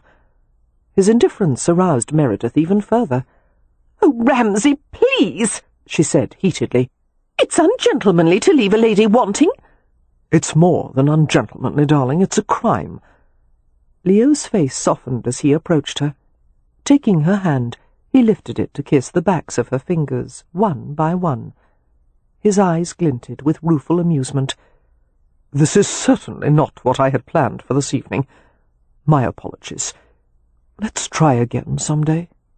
Because, Meredith, I'm actually not terrible in bed." He kissed her lightly, and smiled with such skillfully manufactured warmth that she almost believed it was real. Poppy waited in the small front parlour of the terrace. At the sight of her brother's tall form entering the room, she stood and flew to him. "Leo!" He gathered her close. After a brief, hard hug, he held her at arm's length. His gaze swept over her. "You've left Rutledge?" "Yes." "You lasted a week longer than I expected," he said, not unkindly. "What's happened?" "Well, to start with—" Poppy tried to sound pragmatic, even though her eyes watered. "I'm not a virgin any more." Leo gave her a mock-shamed glance. "Neither am I," he confessed. A reluctant giggle escaped her. Leo rummaged in his coat for a handkerchief, without success. "Don't cry, darling. I have no handkerchief, and in any case, virginity is nearly impossible to find once you've lost it." "That's not why I'm weepy," she said, blotting her wet cheek on his shoulder. "Leo, I'm in a muddle. I need to think about some things. Will you take me to Hampshire?" "I've been waiting for you to ask." "I'm afraid we'll have to depart immediately, because if we wait too long, Harry may prevent us from going at all." "Sweetheart, the devil himself couldn't stop me from taking you home. That being said, yes, we'll go right away. I prefer to avoid confrontation whenever possible, and I doubt Rutledge will take it well when he discovers you've left him." "No," she said emphatically. He'll take it quite badly. But I'm not leaving him because I want to end my marriage. I'm leaving him because I want to save it." Leo shook his head, smiling. "There's Hathaway logic for you. What worries me is that I almost understand." "You see—" "No, you can explain it once we're on our way. For the moment, wait here. I'll send for the driver and tell the servants to ready the carriage." "I'm sorry to cause trouble." "Oh, they're used to it. I'm the master of hasty departures." There must have been some truth to Leo's claim, because a trunk was packed and the carriage was readied with astonishing speed. Poppy waited by the parlour fire until Leo came to the doorway.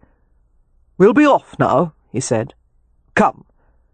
He took her to his carriage, a comfortable and well-sprung vehicle with deep upholstered seats. After arranging some cushions in the corner, Poppy settled back in preparation for a long journey. It would take the full night to reach Hampshire, and although the macadamized roadways were in decent repair, there were many rough stretches. "I'm sorry to have come to you at such a late hour," she told her brother. "No doubt you would be sleeping soundly right now had I not arrived." That produced a swift grin. "I'm not sure about that," Leo said. "But no matter. It's time to go to Hampshire. I want to see Wynne and that merciless brute she married, and I need to check on the estate and tenants."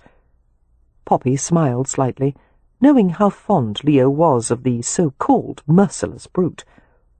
Mary Penn had earned Leo's everlasting gratitude for rebuilding and managing the estate.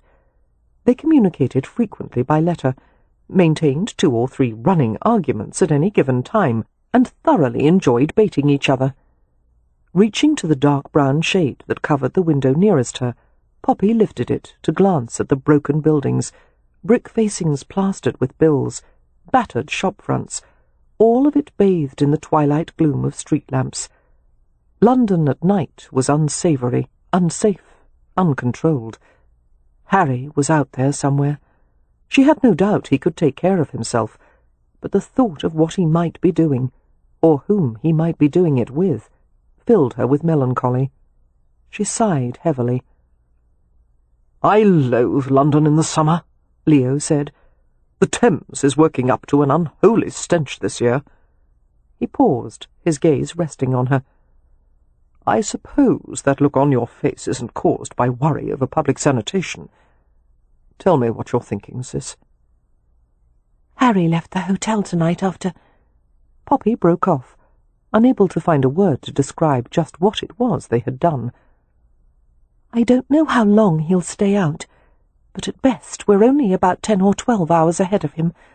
Of course he may decide not to follow me, which would be rather anticlimactic, but also a relief.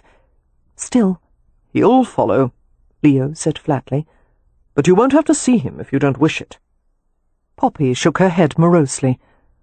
"I've never had such mixed-up feelings about anyone. I don't understand him. Tonight in bed he—" "Wait," Leo said. "Some things are better discussed between sisters. I'm sure this is one of them. We'll reach Ramsay House by morning, and you can ask Amelia anything you like." "I don't think she would know anything about this." "Why not? She's a married woman." "Yes, but it's, well, a masculine problem." Leo blanched. "I wouldn't know anything about that either. I don't have masculine problems.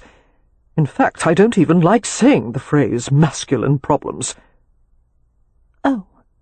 Crestfallen, Poppy pulled a lap blanket over herself. "Damn it. What exactly are we calling a masculine problem? Did he have trouble running the flag up, or did it fall to half-staff?" "Do we have to speak about this metaphorically, or—" "Yes," Leo said firmly. "All right. Poppy frowned in concentration as she searched for the right words. "Left me while the flag was still flying." "Was he drunk?" "No." "Did you do or say something to make him leave?" "Just the opposite. I asked him to stay and he wouldn't." Shaking his head, Leo rummaged in a side compartment beside his seat and swore. "Where the blazes is my liquor? I told the servants to stock the carriage with drink for the journey. I'm going to fire the bloody lot of them." There's water, isn't there? Water is for washing, not drinking. He muttered something about an evil conspiracy to keep him sober, and sighed. One can only guess as to Rutledge's motivations. It's not easy for a man to stop in the middle of love-making. It puts us in a devil of a temper. Folding his arms across his chest, he watched her speculatively. I propose the radical notion of actually asking Rutledge why he left you tonight, and discussing it like two rational beings. But before your husband reaches Hampshire, you'd better decide on something, and that's whether you're going to forgive him for what he did to you and Baining. She blinked in surprise. Do you think I should? The devil knows I wouldn't want to were I in your place. He paused. On the other hand, I've been forgiven for many things I should never have been forgiven for. The point is, if you can't forgive him, there's no use in trying to talk about anything else. I don't think Harry cares about being forgiven, Poppy said glumly. Of course he does. Men love to be forgiven. It makes us feel better about our inability to learn from our mistakes. I don't know if I'm ready, Poppy protested. Why must I do it so soon? There's no time limit for forgiveness, is there? Sometimes there is. Oh, Leo. She felt crushed under a weight of uncertainty and hurt and yearning. Try to sleep, her brother murmured. We'll have 2 hours, more or less, before it's time to change horses. I can't sleep for worrying, Poppy said, although a yawn had already overtaken her. There's no point in worrying. You already know what you want to do. You just aren't ready to admit it yet. Poppy settled deeper into the corner, closing her eyes. You know a lot about women, don't you, Leo? There was a smile in his voice. I should hope so, with 4 sisters. And he watched over her while she slept. After returning to the hotel, drunk as a boiled owl, Harry staggered to his apartments. He had gone to a tavern, flamboyantly decorated with mirrors, tiled walls, and expensive prostitutes. It had taken approximately 3 hours to drink himself into a suitable state of numbness that he could go back home. Despite the artful advances of more than a few light skirts, Harry took no notice of any of them. He wanted his wife, and he knew that Poppy would never soften toward him unless he began with a sincere apology for taking her away from Michael Baining. The problem was he couldn't, because he wasn't at all sorry about what he'd done. He was only sorry that she was unhappy about it. He would never regret having done what was necessary to marry her, because she was what he had wanted most in his life. Poppy was every fine, good, unselfish impulse that he would never have. She was every caring thought, loving gesture, happy moment that he would never know. She was every minute of peaceful sleep that would forever elude him. According to the law of universal balance, Poppy had been put into the world to compensate for Harry and his wickedness, which was probably why, as the opposite of 2 magnetic forces, Harry was so damnably drawn to her. Therefore, the apology was not going to be sincere, but it would be made, and then he would ask to begin again with her. Lowering himself to the narrow settee, which he loathed with a passion, Harry fell into a drunken stupor that almost passed for sleep. The morning light, weak though it was, entered his brain like a stiletto. Groaning, Harry cracked his eyes open and took inventory of his abused body. He was dry-mouthed, exhausted and aching, and if there had ever been a time in his life he had needed a shower bath more, he couldn't remember it. He slitted a glance at the closed door of his bedroom, where Poppy still slept. Remembering her gasp of pain the previous night, when he had thrust into her, Harry felt a cold, sick heaviness in the pit of his stomach. She would be sore this morning. She might need something. She probably hated him. Swamped with dread, Harry lurched upward from the settee and went to the bedroom. He opened the door and let his eyes adjust to the semi-darkness. The bed was empty. Harry stood there blinking, while apprehension swept over him. He heard himself whisper her name. In seconds he had reached the bell pull, but there was no need to call for anyone. As if by magic, Valentine was at the apartment door, his brown eyes alert in his lean face. "Valentine," Harry began hoarsely. "Where is—" "Mrs. Rutledge is with Lord Ramsay.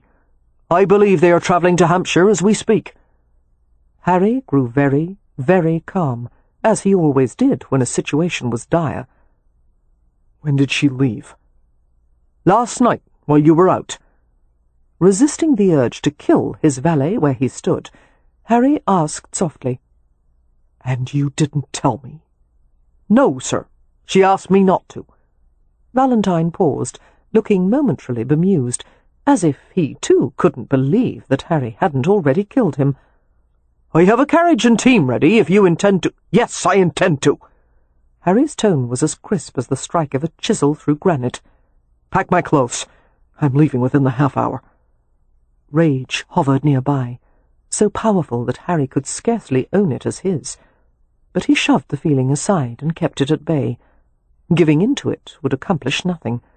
The undertaking for now was to wash and shave, change his clothes, and deal with the situation. Any hint of concern or contrition burned to ashes. Any hope of being kind or gentlemanly had gone. He would keep Poppy no matter how he had to do it. He would lay out the law, and when he was through, she would never dare leave him again. Poppy awakened from a jolting sleep and sat up, rubbing her eyes. Leo was dozing in the seat opposite hers, his broad shoulders hunched, and one arm curled behind his head as he leaned against a panelled wall. Nudging aside the little curtain over one of the windows, Poppy saw her beloved Hampshire, sun-crossed, green, peaceful. She had been in London too long. She had forgotten how beautiful the world could be. The carriage passed flushes of poppies and ox-eye daisies, and vibrant stands of lavender. The landscape was rich with wet meadows and chalk streams. Brilliant blue kingfishers and darts swifted through the sky, while green woodpeckers rattled the trees.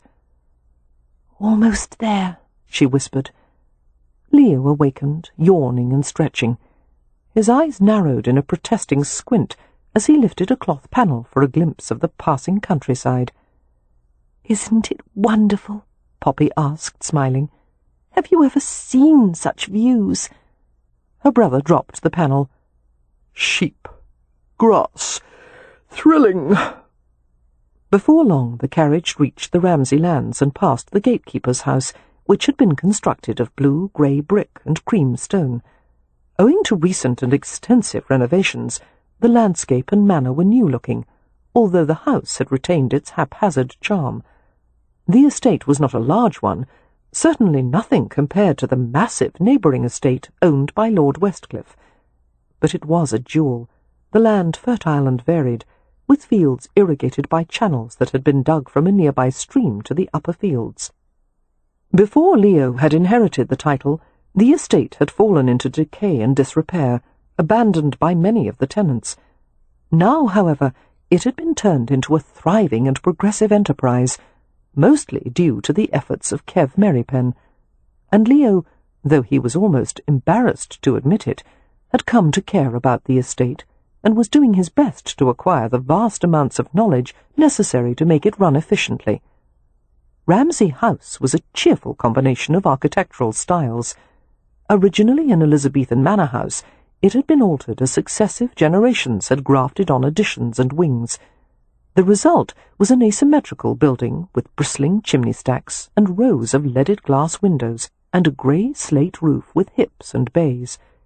Inside there were interesting niches and nooks, odd-shaped rooms, hidden doors and staircases, all adding to an eccentric charm that perfectly suited the Hathaway family.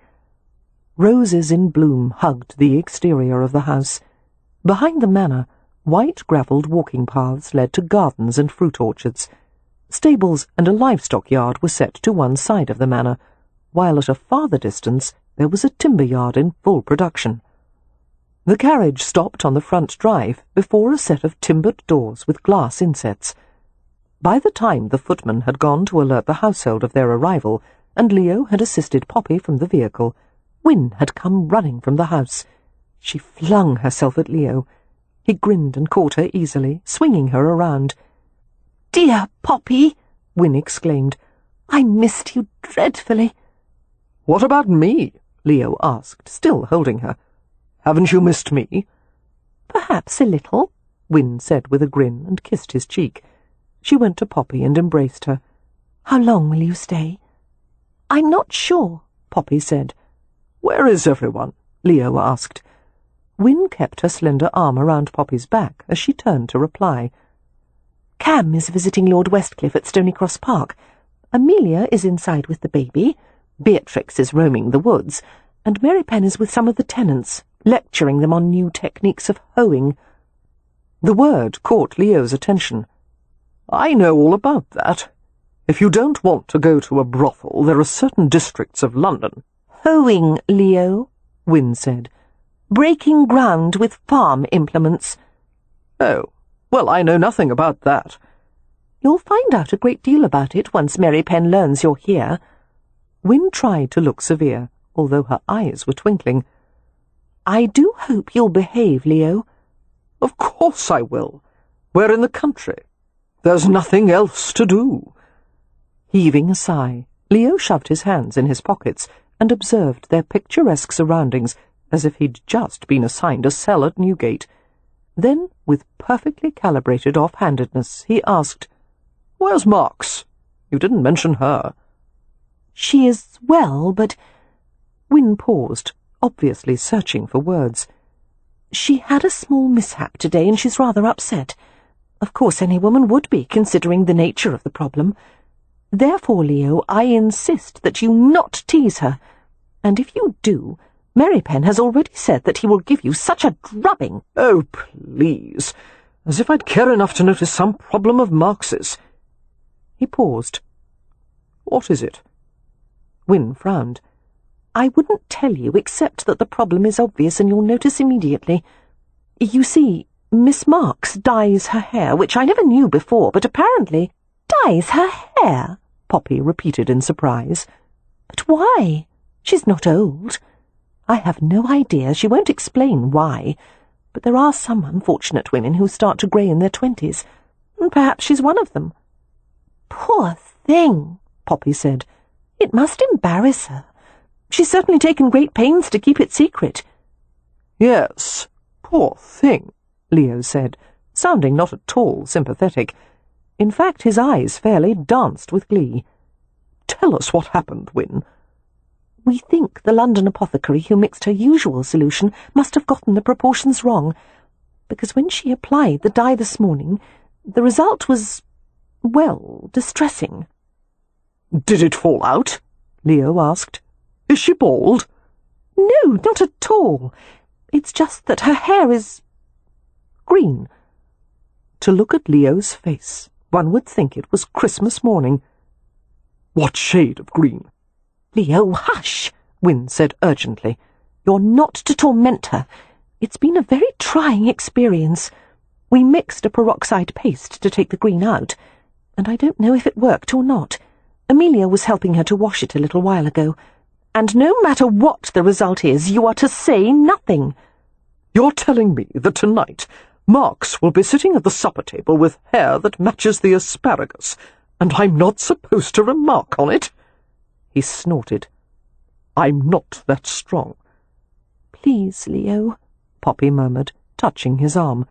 "If it were one of your sisters, you wouldn't mock." "Do you think that little shrew would have any mercy on me were the situations reversed?" He rolled his eyes as he saw their expressions. "Very well.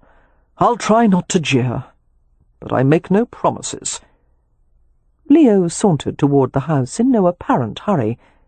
He didn't deceive either of his sisters. "How long do you think it will take him to find her?" Poppy asked Wynne. 2, perhaps 3 minutes, Wynne replied, and they both sighed.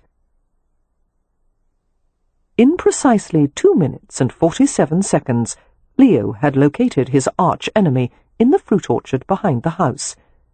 Marks sat on a low stone wall, her narrow frame slightly hunched, her elbows close together. She had some kind of cloth wrapped around her head, a knotted turban that concealed her hair entirely. Seeing the dispirited droop of her slender frame, anyone else might have been moved to pity, but Leo had no compunction about taking a few jabs at Catherine Marks. From the beginning of their acquaintance, she had never missed an opportunity to nag, insult, or deflate him. On the few occasions he had said something charming or nice, purely as an experiment, of course, she wilfully misinterpreted him. Leo had never understood why they had started off on such bad footing, or why she was so determined to hate him, and even more perplexing, why it mattered. Prickly, narrow-minded, sharp-tongued, secretive woman, with her stern mouth and haughty little nose, she deserved green hair, and she deserved to be mocked for it. The time for revenge was at hand. As Leo approached nonchalantly, Marks lifted her head, the sunlight flashing on the lenses of her spectacles. "Oh," she said sourly, "you're back." She said it as if she had just discovered a vermin infestation. "Hello, Marks," Leo said cheerfully. You look different. What can it be?" She glowered at him. "Is it some new fashion, that wrapping on your head?" he asked with polite interest. Marks maintained a stony silence. The moment was delicious. He knew, and she knew that he knew, and mortified colour was creeping over her face. "I brought Poppy with me from London," Leo volunteered. Her eyes turned alert behind the spectacles. "Did Mr. Rutledge come too?" "No, although I imagine he's not far behind us." The companion stood from the stone wall and brushed at her skirts. "I must see Poppy." "There'll be time for that." Leo moved to block her way. "But before we return to the house, I think you and I should reacquaint ourselves. How are things with you, Marks? Anything interesting happened lately?" "You're no better than a 10-year-old, she said vehemently. "All ready to sneer at someone else's misfortune. You immature, mean-spirited—" "I'm sure it's not that bad," Leo said kindly. "Let me have a look, and I'll tell you if—" "Stay away from me!" she snapped and tried to dart around him. Leo blocked her easily, a muffled laugh escaping him as she tried to shove him. "Are you trying to push me out of the way? You don't have the strength of a butterfly. Here, your headgear is askew. Let me help you with it." "Don't touch me!" They struggled, one of them playful, the other frantic and flailing. "One glance," Leo begged, a laugh ending in a grunt as she twisted and jabbed a sharp elbow against his midriff. He snatched at the kerchief, managing to loosen it. "Please, it's all I want from life, to see you with—" Another swipe, and he snagged the edge of the cloth. "Your hair all—" But Leo broke off as the kerchief pulled free, and the hair that spilled out was not any conceivable shade of green. It was blonde, pale amber and champagne and honey, and there was so much of it, cascading in shimmering waves to the middle of her back. Leo went still, holding her in place as his astonished gaze raked over her. They both gulped for breath, worked up and winded like racehorses. Marks couldn't have looked more appalled if he had just stripped her naked. And the truth was, Leo couldn't have been any more confounded or aroused if he were actually viewing her naked, though he certainly would have been willing to try it. Such a commotion had risen in him, Leo hardly knew how to react. Just hair, just locks of hair, but it was like setting a previously undistinguished painting in the perfect frame, revealing its beauty in full, luminous detail. Catherine Marks in the sunlight was a mythical creature, a nymph with delicate features and opalescent eyes. The most confounding realization was that it wasn't really hair colour that had concealed all this from him. He had never noticed how stunning she was, because she had deliberately kept him from seeing it. "Why," Leo asked, his voice husky, "would you conceal something so beautiful?" Staring at her, nearly devouring her, He asked more softly still, "What are you hiding from?" Her lips trembled, and she gave a brief shake of her head, as if to answer would prove fatal to them both. And, wrenching free of him, she picked up her skirts and ran headlong to the house. Chapter 20. "Amelia," Poppy said, as she lay her head on her sister's shoulder, "you've done me a terrible disservice, making marriage look so easy." Amelia laughed softly, hugging her. "Oh dear, if I've given that impression, I do apologize. It's not, especially when both individuals are strong-willed. The ladies' periodicals advise to let one's husband have his way most of the time." "Oh, lies, lies! Only let your husband think he's having his way. That's the secret to a happy marriage." They both snickered, and Poppy sat up. Having put Rye down for his morning nap, Amelia had gone with Poppy to the family parlour, where they sat together on the settee. Although Wynne had been invited to join them, she had tactfully declined, sensitive to the fact that Amelia had a more maternal relationship with Poppy than she did. During the 2 years that Wynne had spent away at a health clinic in France, recovering from the damages of scarlet fever, Poppy had grown even closer to their oldest sister. When Poppy wished to divulge her most private thoughts and problems, Amelia was the one she always felt most comfortable with. A tea tray had been brought in, and there was a plate of treacle tarts made according to their mother's old recipe, strips of buttery shortbread topped with lemon syrup and sweet crumbs. "You must be exhausted," Amelia remarked, putting a gentle hand to Poppy's cheek. "I think you need a nap more than little Rye." Poppy shook her head. "Later. I must try to settle some things first, because I think Harry may arrive by nightfall. Of course he may not, but—" "He will," came a voice from the doorway, and Poppy looked up to behold her former companion. "Miss Marks!" she exclaimed, jumping to her feet. A brilliant smile broke out on Miss Marks's face, and she came to Poppy swiftly, catching her in a warm embrace. Poppy could tell that she had been outside. Instead of her usual pristine soap and starch smell, she carried the scents of earth and flowers and summer heat. "Nothing's the same without you here," Miss Marks said. "It's so much quieter." Poppy laughed. Drawing back, Miss Marks added hastily, "I didn't mean to imply—" "Yes, I know." Still smiling, Poppy viewed her quizzically. "How pretty you look! Your hair!" Instead of being scraped back and tightly pinned, the thick, fine locks flowed around her back and shoulders, and the nondescript shade of brown had been lightened to brilliant pale gold. "Is that your natural colour?" A blush swept over Miss Marks's face. "I'm going to darken it again as soon as possible." "Must you?" Poppy asked, perplexed. "It's so lovely this way." Amelia spoke from the settee. "I wouldn't advise applying any chemicals for a while, Catherine. Your hair may be too fragile." "You may be right," Miss Marks said with a frown, self-consciously reaching up to finger the light, glinting strands. Poppy looked askance at them both, having never heard Amelia call the companion by her first name before. "May I sit with you both?" Miss Marks asked Poppy gently. "I want very much to hear what has transpired since the wedding, and—" There was a quick, oddly nervous pause. "I have some things to tell you that I believe are relevant to your situation." "Please do," Poppy said. Throwing a quick glance at Amelia, she saw that her older sister was already aware of what Miss Marks intended to tell her. They sat together, the sisters on the settee, and Catherine Marks on a nearby chair. A long, supple shape streaked through the doorway and paused.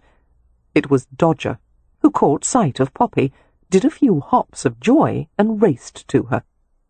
"Dodger!" Poppy exclaimed, almost happy to see the ferret. He loped to her, regarded her with bright eyes, and chirped happily as she petted him. After a moment, he left her lap and stole toward Miss Marks. The companion glanced at him sternly. "Don't come near me, you loathsome weasel!" Undeterred, he stopped by her feet and executed a slow roll, showing her his belly. It was a source of amusement to the Hathaways that Dodger adored Miss Marks, no matter that she despised him. "Go away," she told him, but the love-struck ferret continued his efforts to entice her. Sighing, she reached down and removed one of her shoes, a sturdy black leather affair that laced up to the ankle. "It's the only way to keep him quiet," she said dourly. Immediately the ferret's chatter ceased, and he buried his head inside the shoe. Suppressing a grin, Amelia turned her attention to Poppy. "Did you have a row with Harry?" she asked gently. "Not really.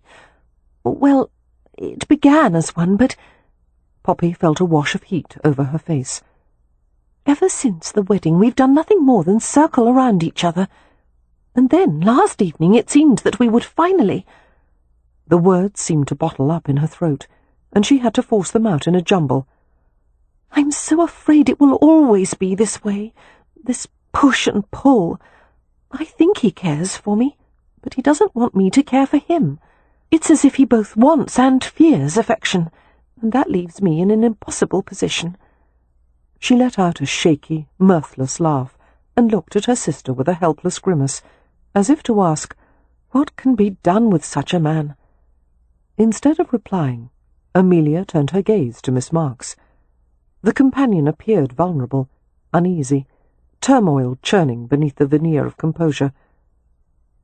"Poppy, I may be able to shed some light on the situation, on what makes Harry so unreachable." Startled by the familiar way she had referred to Harry, Poppy stared at her without blinking. "You have some knowledge of my husband, Miss Marks? Please call me Catherine. I would like very much for you to consider me as a friend." The fair-haired woman drew in a tense breath. "I was acquainted with him in the past." "What?" Poppy asked faintly. "I should have told you before. I'm sorry. It's not something I can speak of easily." Poppy was silent with amazement. It wasn't often that someone she had known for a long time was suddenly revealed in a new and surprising way. A connection between Miss Marks and Harry? That was profoundly unnerving, especially since both of them had kept it secret. She suffered a chill of confusion as an awful thought occurred to her. "Oh, God! Were you and Harry—" "No, nothing like that. But it's a complicated story, and I'm not certain how to— Well, let me start by telling you what I know about Harry." Poppy responded with a dazed nod. "Harry's father, Arthur Rutledge, was an exceptionally ambitious man," Catherine said. "He built a hotel in Buffalo, New York, around the time they had started to expand the port and the harbour, and he made a moderate success of it, although he was by all accounts a poor manager, proud and obstinate and domineering. Arthur didn't marry until he was in his 40s. He chose a local beauty, Nicolette, known for her high spirits and charm. She was less than half his age, and they had little in common. I don't know if Nicolette married him solely for his money, or if there was affection between them at the beginning. Unfortunately, Harry was born a bit too early on in the marriage. There was a great deal of speculation as to whether or not Arthur was the father. I think the rumours helped to bring about an estrangement. Whatever the cause, the marriage turned bitter. After Harry's birth, Nicolette was indiscreet in her affairs, until finally she ran away to England with one of her lovers. Harry was 4 years old at the time. Her expression turned pensive. She was so deep in thought, in fact, that she didn't appear to notice that the ferret had crawled into her lap.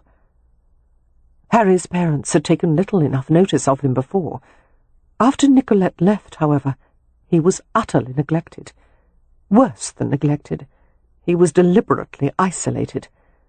Arthur put him in a kind of invisible prison. The hotel staff was instructed to have as little to do with the boy as possible. He was often locked alone in his room. Even when he took his meals in the kitchen, the employees were afraid to talk to him for fear of reprisal. Arthur had made certain that Harry was given food, clothing, and education. No one could say Harry was being maltreated, you see, because he wasn't beaten or starved. But there are ways to break someone's spirit other than physical punishment. But why? Poppy asked with difficulty, trying to absorb the idea of it, a child being brought up in such a cruel manner. Was the father so vindictive that he could blame a child for his mother's actions? Harry was a reminder of past humiliation and disappointment, and in all likelihood, Harry isn't even Arthur's son. That's no excuse, Poppy burst out. I wish... Oh, someone should have helped him. Many of the hotel staff felt terrible guilt over what was being done to Harry, the housekeeper in particular. At one point she noticed that she hadn't seen the child in 2 days, and she went looking for him. He had been locked in his room with no food. Arthur had been so busy he had forgotten to let him out, and Harry was only 5. No one had heard him crying. Hadn't he made any noise? Poppy asked unsteadily. Catherine looked down at the ferret, stroking him compulsively. The cardinal rule of the hotel was never to bother the guests. It had been drilled into him since birth. So he waited quietly, hoping someone would remember him and come for him. "Oh, no," Poppy whispered. The housekeeper was so horrified, Catherine continued, that she managed to find out where Nicolette had gone, and she wrote letters describing the situation, in the hopes that they might send for him. Anything, even living with a mother like Nicolette, would be better than the terrible isolation that was imposed on Harry. But Nicolette never sent for him. Not until much later, when it was too late for Harry. Too late for everyone, as it turned out. Nicolette took ill with a wasting disease. It was a long, slow decline, but when the end approached, it progressed quickly. She wanted to see what had become of her son before she died, and so she wrote asking him to come. He left for London on the next available ship. He was an adult by then, 20 years of age or so. I don't know what his motives for seeing his mother were. No doubt he had many questions. I suspect there was always an uncertainty in his mind as to whether she had left because of him. She paused, momentarily preoccupied with her own thoughts. Most often, children blame themselves for how they are treated. "But it wasn't his fault," Poppy exclaimed, her heart wrenched with compassion. "He was only a little boy. No child deserves to be abandoned." "I doubt anyone has ever said as much to Harry," Catherine said. "He won't discuss it." "What did his mother say when he found her?" Catherine looked away for a moment, seeming unable to speak. She stared at the curled-up ferret in her lap, stroking his sleek fur. Eventually she managed to reply in a strained voice, her gaze still averted. "She died the day before he reached London." Her fingers twined into a tight basket. "Forever eluding him. I suppose to Harry, any hope of finding answers, any hope of affection, died along with her." The 3 women were silent. Poppy was overwhelmed. What would it do to a child to be raised in such a barren and loveless environment? It must have seemed as if the world itself had betrayed him. What a cruel burden to carry. "I will never love you," she had told him on their wedding day, and his reply, "I've never wanted to be loved, and God knows no one's done it yet." Poppy closed her eyes sickly. This was not a problem to be solved in a conversation, or in a day, or even a year. This was a wound to the soul. "I wanted to tell you before," she heard Catherine say, "but I was afraid it might have inclined you more strongly in Harry's favour. You've always been so easily moved to compassion, and the truth is, Harry won't ever want your sympathy, and probably not your love. I don't think it likely that he can become the kind of husband you deserve." Poppy looked at her through tear-hazed eyes. "Then why are you telling me this?" "Because even though I've always believed that Harry is incapable of love, I'm not entirely sure. I've never been sure about anything regarding Harry." "Miss Marks," Poppy began, and checked herself. "Catherine, what is the association between you and he? How is it that you know all this about him?" A curious series of expressions crossed Catherine's face. Anxiety, sorrow, pleading. She began to tremble visibly, until the ferret in her lap awoke and hiccuped. As the silence drew out, Poppy threw a questioning glance at Amelia, who gave her a subtle nod as if to say, "Be patient." Catherine removed her spectacles and polished the perspiration-misted edges of the lenses. Her entire face had gone damp with nervousness, the fine skin gleaming with the lustre of a pearl. "A few years after Nicolette came to England with her paramour," she said, "she had another child, a daughter." Poppy was left to make the connection on her own. She found herself pressing her knuckles gently against her mouth. "You?" she eventually managed to get out. Catherine lifted her face, the spectacles still in her hand. A poetic, fine-boned face, but there was something direct and decisive in the lovely symmetry of her features. Yes, there was something of Harry in that face, and a quality in her reserve that spoke of deep, trammelled emotions. "Why have you never mentioned it?" Poppy asked, bewildered. "Why hasn't my husband? Why is your existence a secret?" "It's for my protection. I took a new name. No one can ever know why." There was much more Poppy wanted to ask, but it seemed Catherine Marks had reached the limits of her tolerance. Murmuring another apology beneath her breath, and another, she stood and set the sleepy ferret onto the rug. Snatching up her discarded shoe, she left the room. Dodger shook himself awake and followed her instantly. Left alone with her sister, Poppy contemplated the little pile of tarts on the nearby table. A long silence passed. "Tea?" she heard Amelia ask. Poppy responded with a distracted nod. After the tea was poured, they both reached for tarts, using their fingers to cradle the heavy strips of pastry, biting carefully. Tart lemon, sugar syrup, the pie crust velvety and crumbly. It was one of the tastes of their childhood. Poppy washed it down with a sip of hot, milky tea. "Things that remind me of our parents," Poppy said absently. "And that lovely cottage in Primrose Place. They always make me feel better, like eating these tarts, and flower-print curtains, and reading Aesop's fables." "The smell of apothecary roses," Amelia reminisced, "watching the rain fall from the thatched eaves. And remember when Leo caught fireflies in jars, and we tried to use them as candlelight for supper?" Poppy smiled. "I remember never being able to find the cake pan, because Beatrix was forever making it into a bed for her pets." Amelia gave an unladylike snort of laughter. "What about the time one of the chickens was so frightened by the neighbour's dog it lost all its feathers, and Bee got Mother to knit a little sweater for it?" Poppy spluttered in her tea. "I was mortified. Everyone in the village came to see our bald chicken strutting around in a sweater." "As far as I know," Amelia said with a grin, "Leo's never eaten poultry since. He says he can't have something for dinner if there's a chance it once wore clothes." Poppy sighed. "I never realized how wonderful our childhood was. I wanted us to be ordinary, so people wouldn't refer to us as those peculiar Hathaways."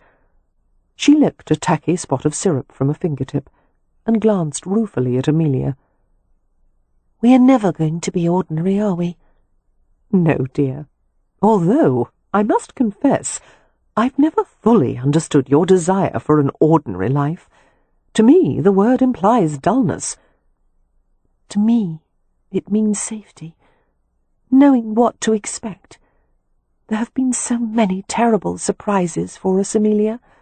Mother and Father dying, and the scarlet fever, and the house burning." "And you believe you would have been safe with Mr. Baining?" Amelia asked gently.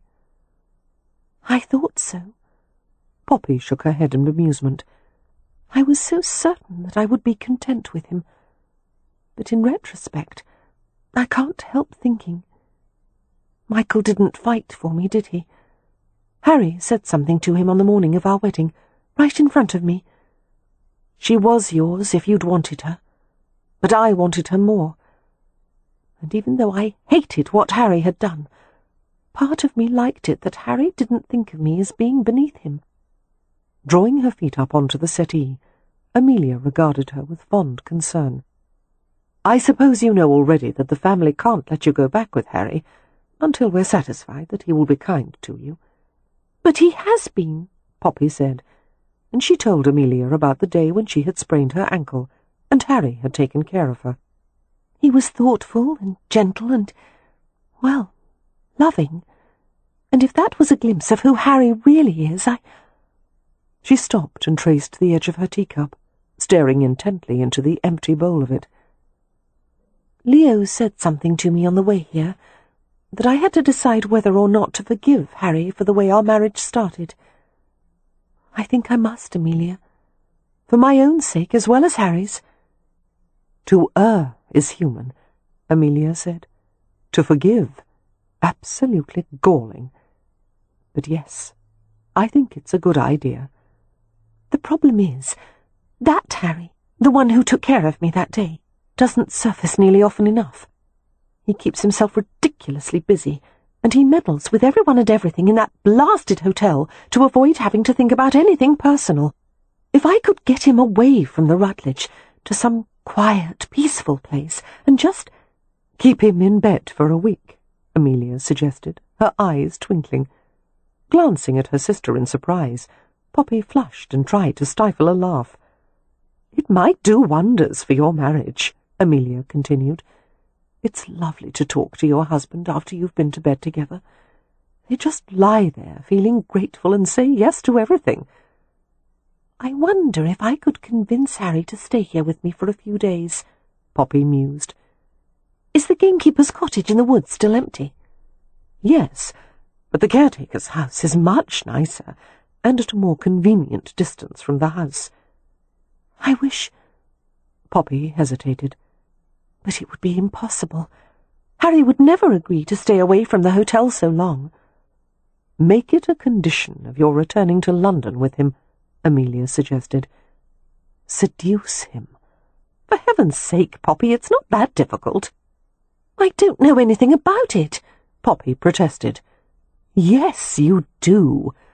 Seduction is merely encouraging a man to do something he already wants to do. Poppy gave her a bemused glance. I don't understand why you're giving me this advice now, when you were so against the marriage in the first place. Well, now that you're married, there's not much anyone can do except try to make the best of it. A thoughtful pause. Sometimes when you're making the best of a situation, it turns out far better than you could have hoped for. Only you, Poppy said, could make seducing a man sound like the most pragmatic option. Amelia grinned and reached for another tart.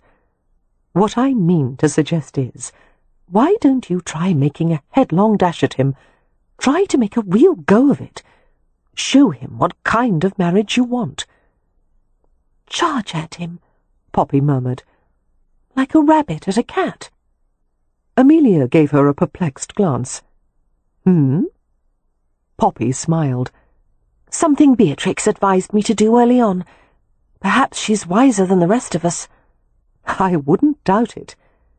Lifting her free hand, Amelia pushed aside the edge of a white lace curtain, sunlight falling over her shining sable hair, gilding her fine features.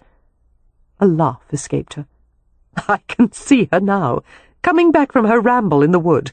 She'll be thrilled to discover that you and Leo are here, and it appears she's carrying something in her apron. Lord, it could be anything. Lovely, wild girl. Catherine has done wonders with her, but you know she'll never be more than half tame. Amelia said this without worry or censure, merely accepting Beatrix for what she was, trusting that fate would be kind. Undoubtedly that was Cam's influence. He'd always had the good sense to give the Hathaways as much freedom as possible, making room for their eccentricities, whereas someone else might have crushed them. The Ramsay estate was their safe harbour, their haven, where the rest of the world dared not intrude. And Harry would be there soon.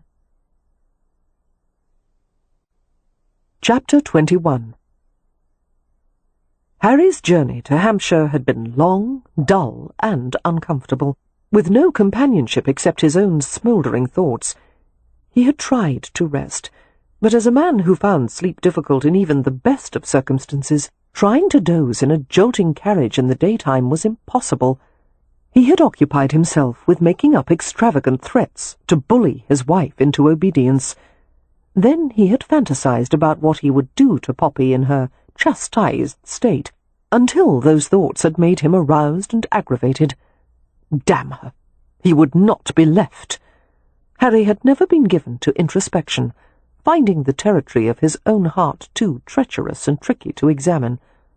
But it was impossible to forget the earlier time in his life, when every bit of softness and pleasure and hope had disappeared, and he'd had to fend for himself.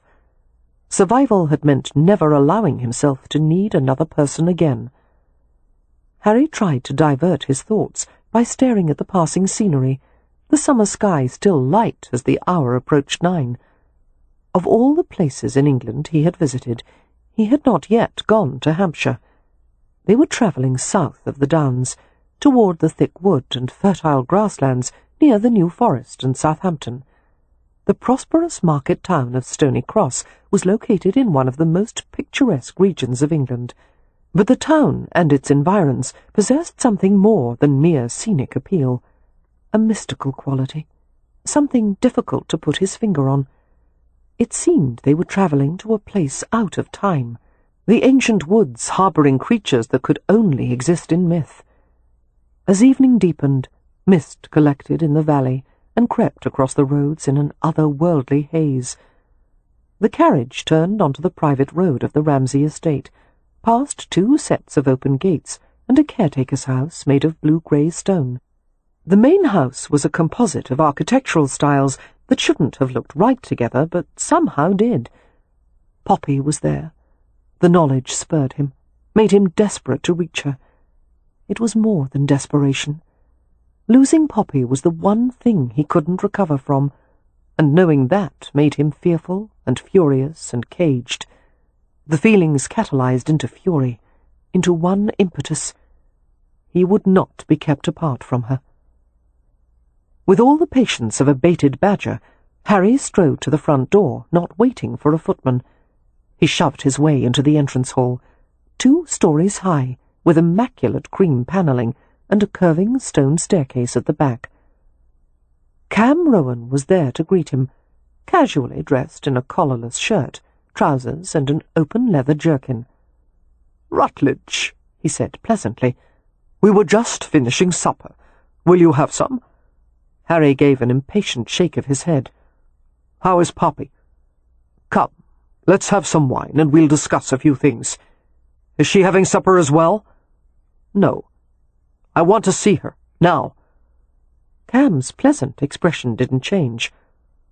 "I'm afraid you'll have to wait. Let me rephrase. I'm going to see her if I have to turn this place into matchsticks."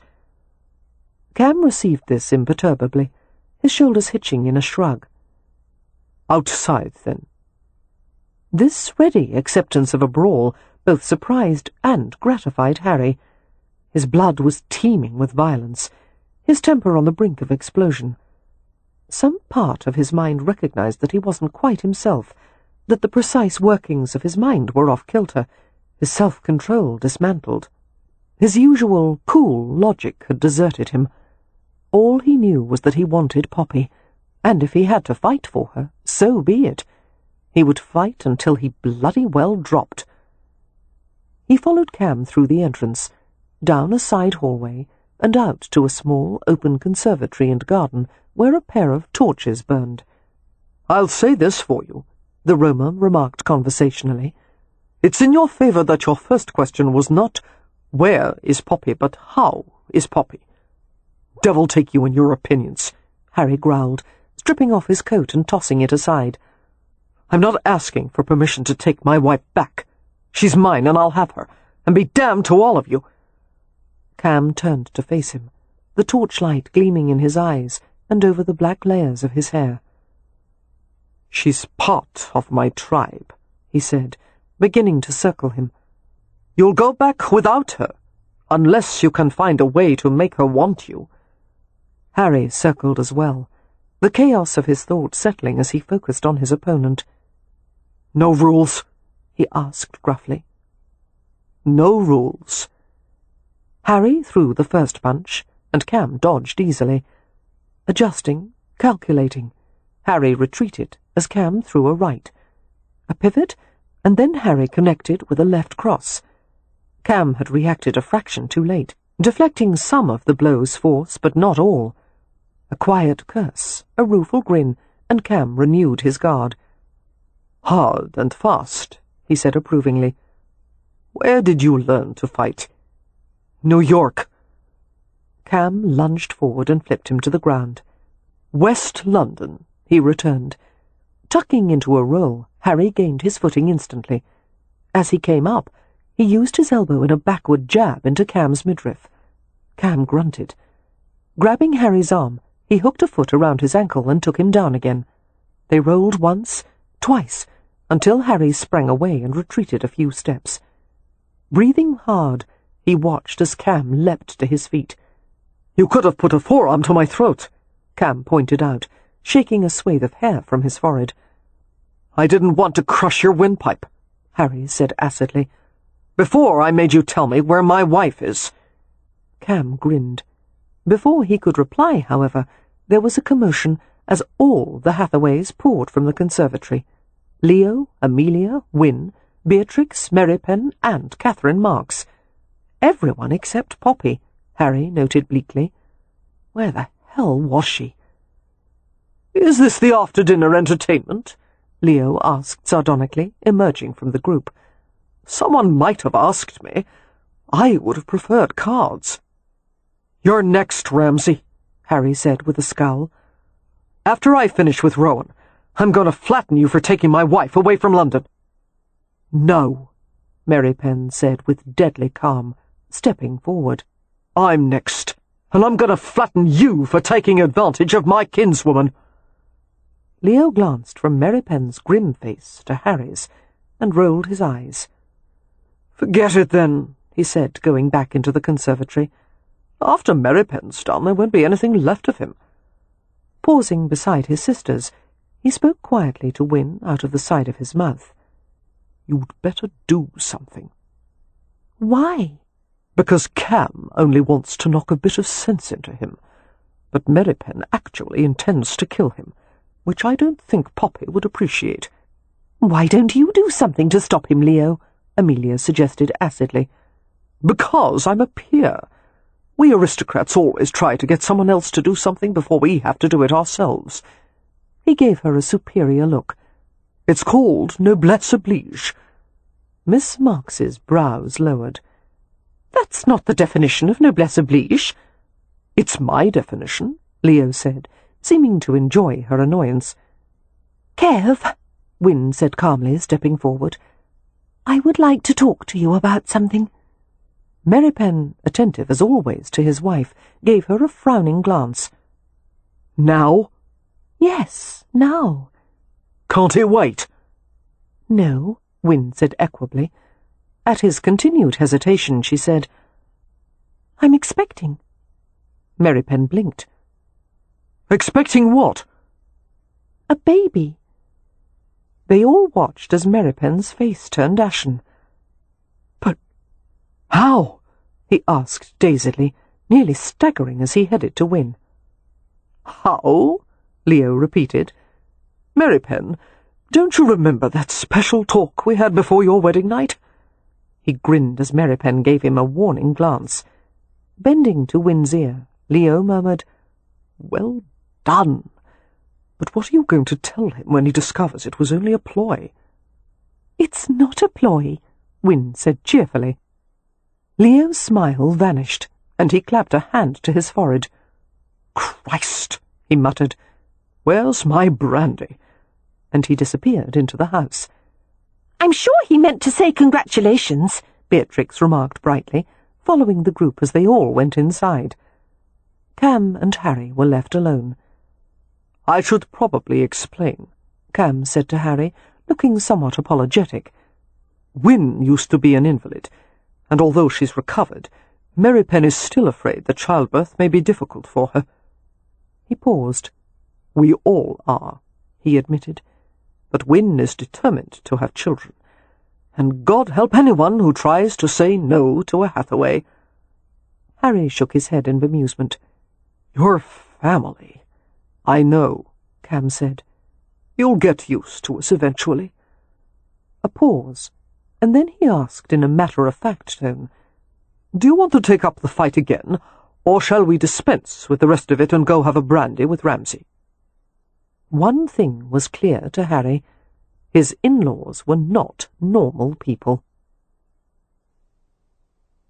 One of the loveliest aspects of Hampshire summers was that even when the days were sun-drenched and warm, most evenings were cool enough for a fire. Alone in the caretaker's house, Poppy snuggled by the small, crackling hearth and read a book by lamplight. She read the same page repeatedly, unable to concentrate as she waited for Harry. She had seen his carriage pass the cottage on the way to Ramsay House, and she knew it was only a matter of time before they sent him to her. "You won't see him," Cam had told her, "until I've decided that his temper has cooled sufficiently." "He would never hurt me, Cam." "All the same, little sister, I intend to have a few words with him." She wore a dressing-gown borrowed from Wynne, a ruffled, pale-pink garment with a white lace inset at the top. The bodice was very low, exposing her cleavage, and since Wynne was more slender, the garment was a bit too snug, nearly causing her breasts to spill over the lace. Knowing that Harry liked her hair down, she had brushed it and left it loose, a feathery, fiery curtain. There was a sound from outside, a hard strike against the door. Poppy looked up sharply, her heartbeat quickening, her stomach turning over in a lazy somersault. She set the book aside and went to the door, turning the key in the lock, pulling at the knob. She found herself standing face to face with her husband, who was one step below the door-stoop. This was a new version of Harry, exhausted and rumpled and brutish, a day beyond a shave. Somehow the masculine dishevelment suited him, giving his handsomeness a raw, unvarnished appeal. He looked as if he were contemplating at least a dozen ways to punish her for having escaped him. His gaze raised gooseflesh all over her. With a deep, arid breath, she stood back to let Harry in. Carefully she closed the door. The silence was pressing, the air charged with emotions she couldn't even name. A pulse drummed in the backs of her knees, the insides of her elbows and the pit of her belly, as Harry's gaze raked over her. "If you ever try to leave me again," he said with quiet menace, "the consequences will be worse than you could imagine." And he went on to say something to the effect that there were rules she would have to obey, and there were things he would not tolerate, and if she needed to be taught a lesson, he would be damned happy to oblige. Despite his blistering tone, Poppy felt a wave of tenderness. He looked so hard-faced and alone, so in need of comfort. Before she gave herself a chance to reconsider, she went forward in 2 strides, removing all distance between them. Taking his stiff jaw in her hands, she stood on her toes and brought herself against him and silenced him with her mouth. She felt the shock of that tender contact jolt all through Harry. His breath slammed in his throat, and he seized her upper arms, pushing her back just far enough to stare at her incredulously. She felt how strong he was, able to break her in 2 if he chose. He was motionless, riveted by whatever he saw in her expression. Eager and intent, Poppy strained upward to put her mouth to his again. He allowed it for just a moment, then pushed her back. A swallow rippled visibly down his throat. If the first kiss had startled him into silence, the second had utterly disarmed him. "Poppy," he said hoarsely, "I didn't want to hurt you. I tried to be gentle. Poppy laid her hand softly along his cheek. Is that why you think I left, Harry? He seemed stunned by the caress. His lips parted in a wordless question, his features stamped with exquisite frustration. She saw the moment when he stopped trying to make sense of anything. Bending over her with a groan, he kissed her. The shared heat of their mouths, the sinuous brush of tongue against tongue, filled her with pleasure. She answered him ardently, withholding nothing, letting him search and stroke inside her as he wished. His arms went around her, one hand clasping beneath her bottom to pull her closer. Caught up on her toes, Poppy felt her body list forward, chests, stomachs, hips pressing together. He was aggressively aroused, his flesh jutting boldly against her, every hint of friction ringing out deep and resonant delight. His lips dragged along the side of her throat, and he bent her backward until her breasts strained the front of the dressing-gown. He nuzzled into the valley of compressed flesh, stroking between her breasts with his tongue. His hot breath mingled in the white lace, his mouth dampening her skin. Roughly, he sought the tip of her breast, but it was tucked too tightly beneath the soft pink fabric. She arched desperately, wanting his mouth there, everywhere, wanting everything. She tried to say something, perhaps suggest they go to the bedroom, but it came out as a moan. Her knees were close to buckling. Harry tugged at the front of the bodice, discovering the row of concealed hook-and-eye closures. He opened the bodice with stunning swiftness and stripped the dressing-gown away, leaving her naked. Reaching for her, he turned her away from him and pushed the gleaming fall of her hair aside. His mouth descended to the nape of her neck, kissing, almost biting, his tongue playing, while his hand slid over her smooth front. He cupped her breast, gently pinching the hardening peak, while his other hand slid between her thighs. Poppy jumped a little, gasping in anticipation as he parted her. Instinctively she tried to widen her stance for him, offering herself, and his approving purr vibrated against her neck. He held her in a deep, fondling embrace, feeling her, filling her with his fingers until she arched back against him, her bare bottom cradling the shape of his erection. He coaxed sensation from her, pleasuring her vulnerable flesh. "Harry," she panted, "I'm going to fall." They sank to the carpeted floor in a sort of slow, grappling collapse, with Harry still behind her. He muttered against her back, imprinting words of need and praise against her skin. The texture of his mouth, wet velvet surrounded by the bristle of his jaw, caused her to shiver in pleasure. He kissed his way along the curve of her spine, following it to the small of her back. Poppy turned over, reaching for the placket of his shirt. Her fingers were unusually clumsy as she undid the 4 buttons. Harry held still, his chest rising and falling rapidly as he watched her with volatile green eyes. He stripped off his open waistcoat, pulled his leather braces to the sides, and tugged the shirt over his head. His chest was magnificent, broad reaches of curved muscle and tough-knit hardness covered by a light fleece of hair. She stroked him with a trembling hand and reached down to his trousers, trying to find the concealed placket at the front. "Let me," Harry said brusquely. "I will," she insisted, determined to learn this bit of wifely knowledge. She felt his stomach against her knuckles, hard as a board. Finding the elusive button, she worked on it with both hands, while Harry forced himself to wait. They both jumped as her delving fingers inadvertently brushed against his erection. He made a choked sound, something between a groan and a laugh. "Poppy!" He was breathless. "Damn it. Please let me do it." "It wouldn't be so difficult," she protested, finally managing to free the button. "If your trousers weren't so tight." "They're not, usually." Comprehending what he meant, she paused and met his gaze, and a shy, rueful grin curved her mouth. He took her head in his hands, staring at her with a longing that raised the hairs on the back of her neck.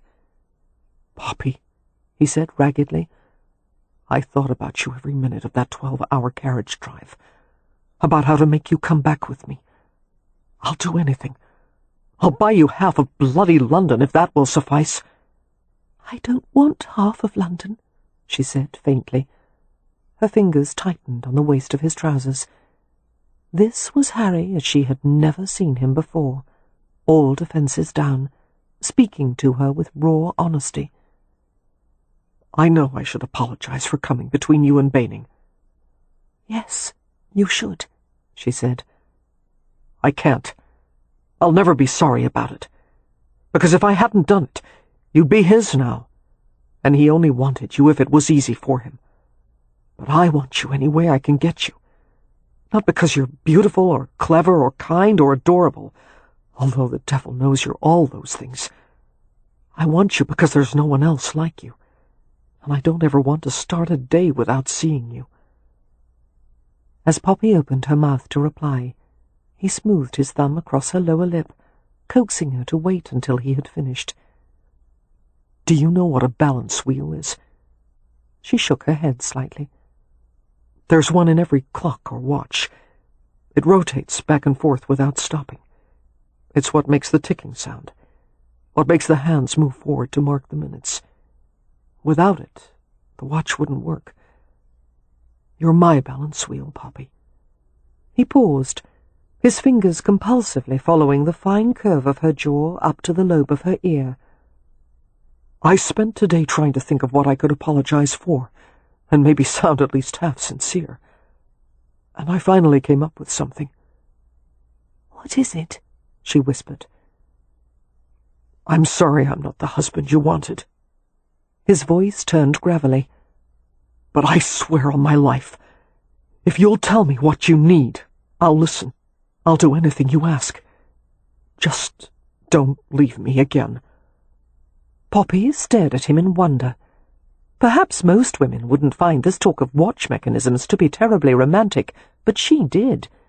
She understood what Harry was trying to say, perhaps even more than he himself did. "Harry," she said softly, daring to reach out and caress his jaw, "what am I to do with you?" "Anything," he said, with a heartfelt vehemence that almost made her laugh. Leaning forward, Harry pressed his face into the silky mass of her hair. She continued to work on his trousers, popping the last 2 buttons from their holes. Her fingers trembled as she gripped him tentatively. He let out a growl of pleasure, his arm sliding around her back. Unsure of how to touch him, she clasped him, squeezed gently, drew her fingertips up the hot length. She was fascinated by him, the silk and hardness and contained force of him, the way his entire body shivered as she stroked him. His mouth sought hers in a full, open kiss, obliterating all thought. He rose above her, powerful and predatory, famished for the pleasures that were still so new to her.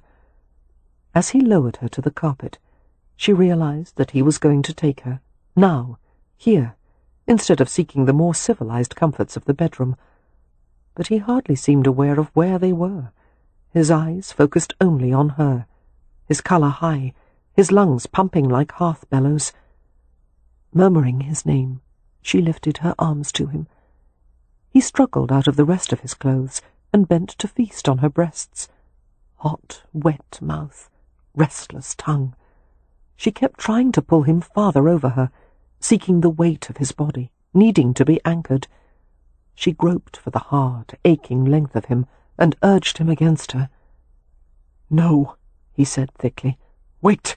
I have to make sure you're ready."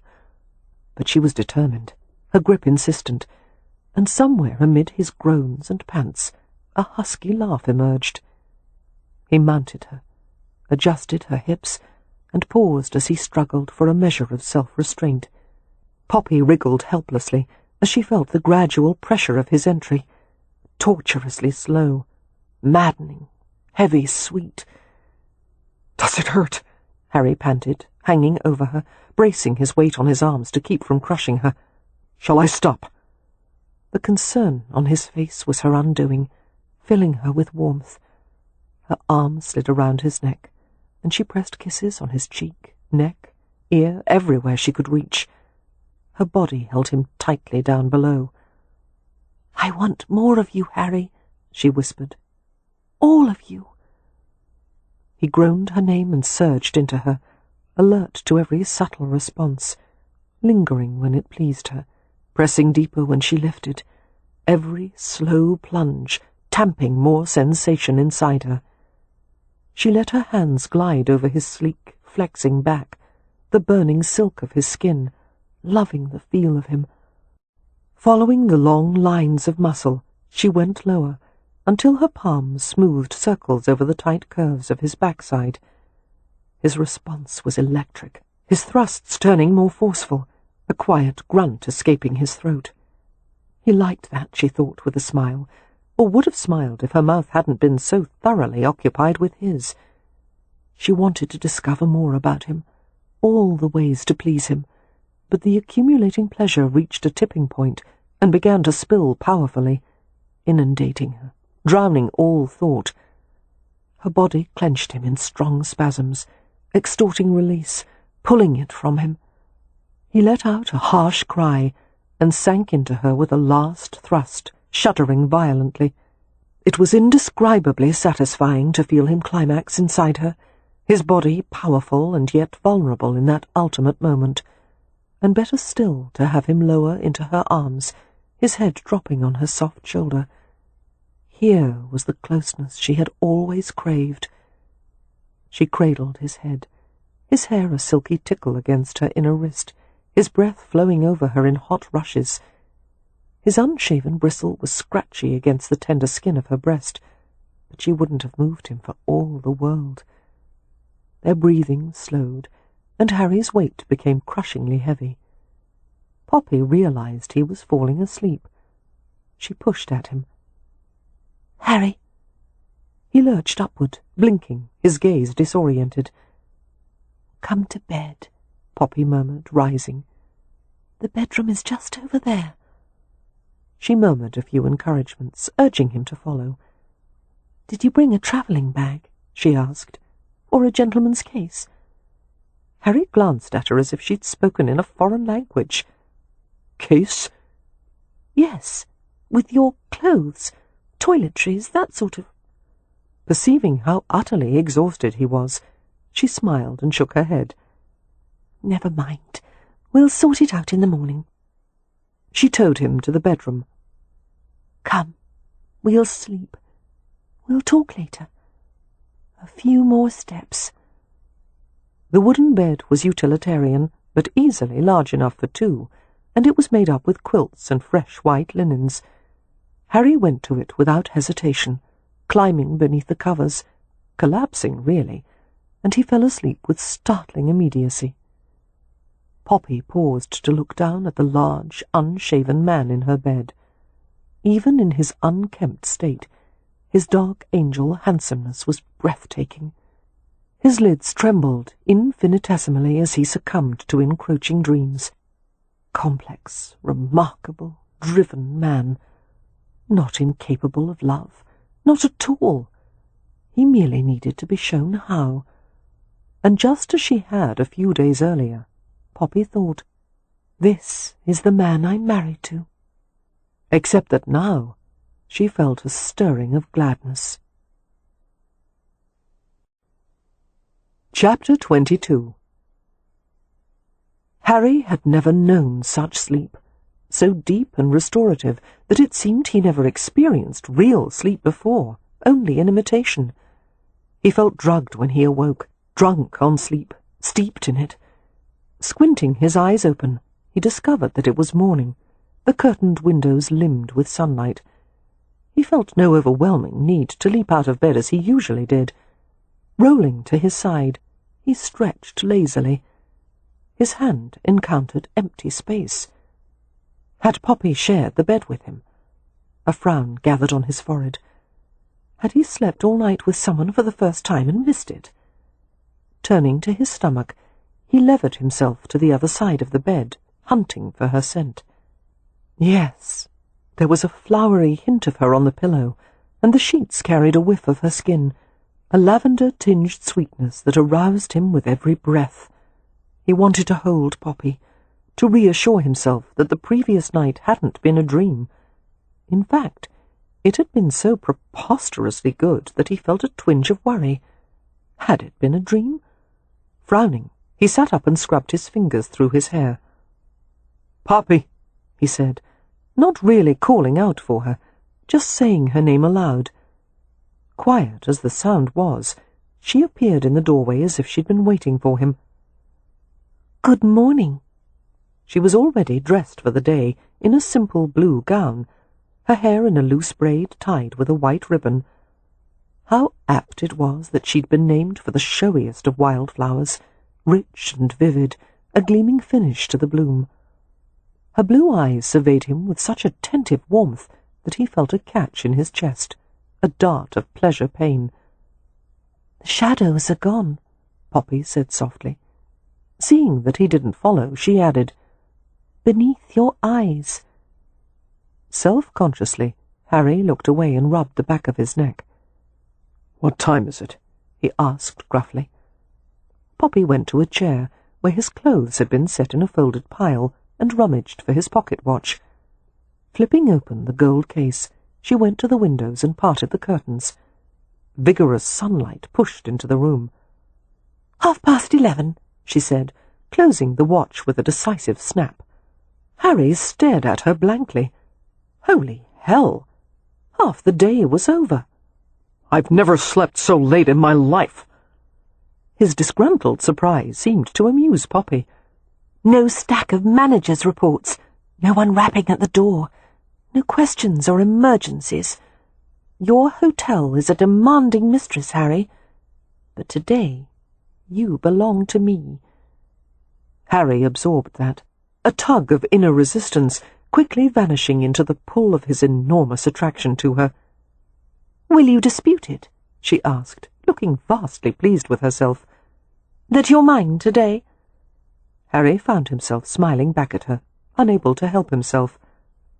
"Yours to command," he said. His smile turned rueful as he became uncomfortably aware of his unwashed state, his unshaven face. "Is there a bathing room?" "Yes, through that door.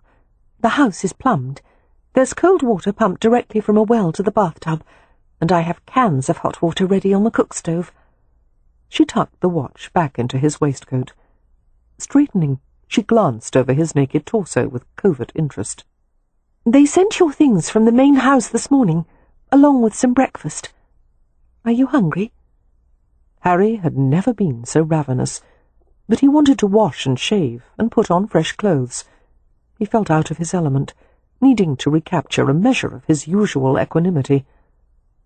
"I'll wash first." "Very well." She turned to go to the kitchen. "Poppy." He waited until she glanced back at him. "Last night," he forced himself to ask, "after what was it all right?" Comprehending his concern, Poppy's expression cleared. "Not all right." She paused only a second before adding, "It was wonderful." And she smiled at him. Harry entered the cottage kitchen area, which was essentially a portion of the main room, with a small cast-iron cook-stove, a cupboard, a hearth, and a pine table that served both as workstation and dining surface. Poppy had set out a feast of hot tea, boiled eggs, Oxford sausages, and massive pasties, thick, flaky crusts wrapped around fillings. "These are a Stony Cross specialty," Poppy said, gesturing to a plate bearing 2 hefty baked loaves. "One side is filled with meat and sage, and the other side is filled with fruit. It's an entire meal. You start with the savoury end and—" Her voice faded as she glanced up at Harry, who was clean and dressed and freshly shaven. He looked the same as always, and yet intrinsically different. His eyes were clear and unshadowed, the green irises brighter than hawthorn leaves. Every hint of tension had vanished from his face. It seemed as if he'd been replaced by a Harry from a much earlier time in his life, before he'd mastered the art of hiding every thought and emotion. He was so devastating that Poppy felt hot flutters of attraction in her stomach, and her knees lost all their starch. Harry glanced down at the oversized pastry with a crooked grin. "Which end do I start with?" "I have no idea," she replied. "The only way to find out is to take a bite." His hands went to her waist, and he turned her gently to face him. "I think I'll start with you." As his mouth lowered to hers, she yielded easily, her lips parting. He drew in the taste of her, delighting in her response. The casual kiss deepened, altered into something patient and deeply hungering, heat opening into more heat, a kiss with the layered morosity of exotic flowers. Eventually, Harry lifted his mouth, his hands coming to her face as if he were cupping water to drink. He had a unique way of touching, she thought dazedly, his fingers gentle and artful, sensitive to nuance. "Your lips are swollen," he whispered, the tip of his thumb brushing the corner of her mouth. Poppy pressed her cheek against one of his palms. "We've had many kisses to make up for." "More than kisses," he said, and the look in those vivid eyes brought a heartbeat into her throat. "As a matter of fact—" "Eat, or you'll starve," she said, trying to push him into a chair. He was so much larger, so solid, that the idea of compelling him to do anything was laughable, but he yielded to the urging of her hands and sat, and began to peel an egg.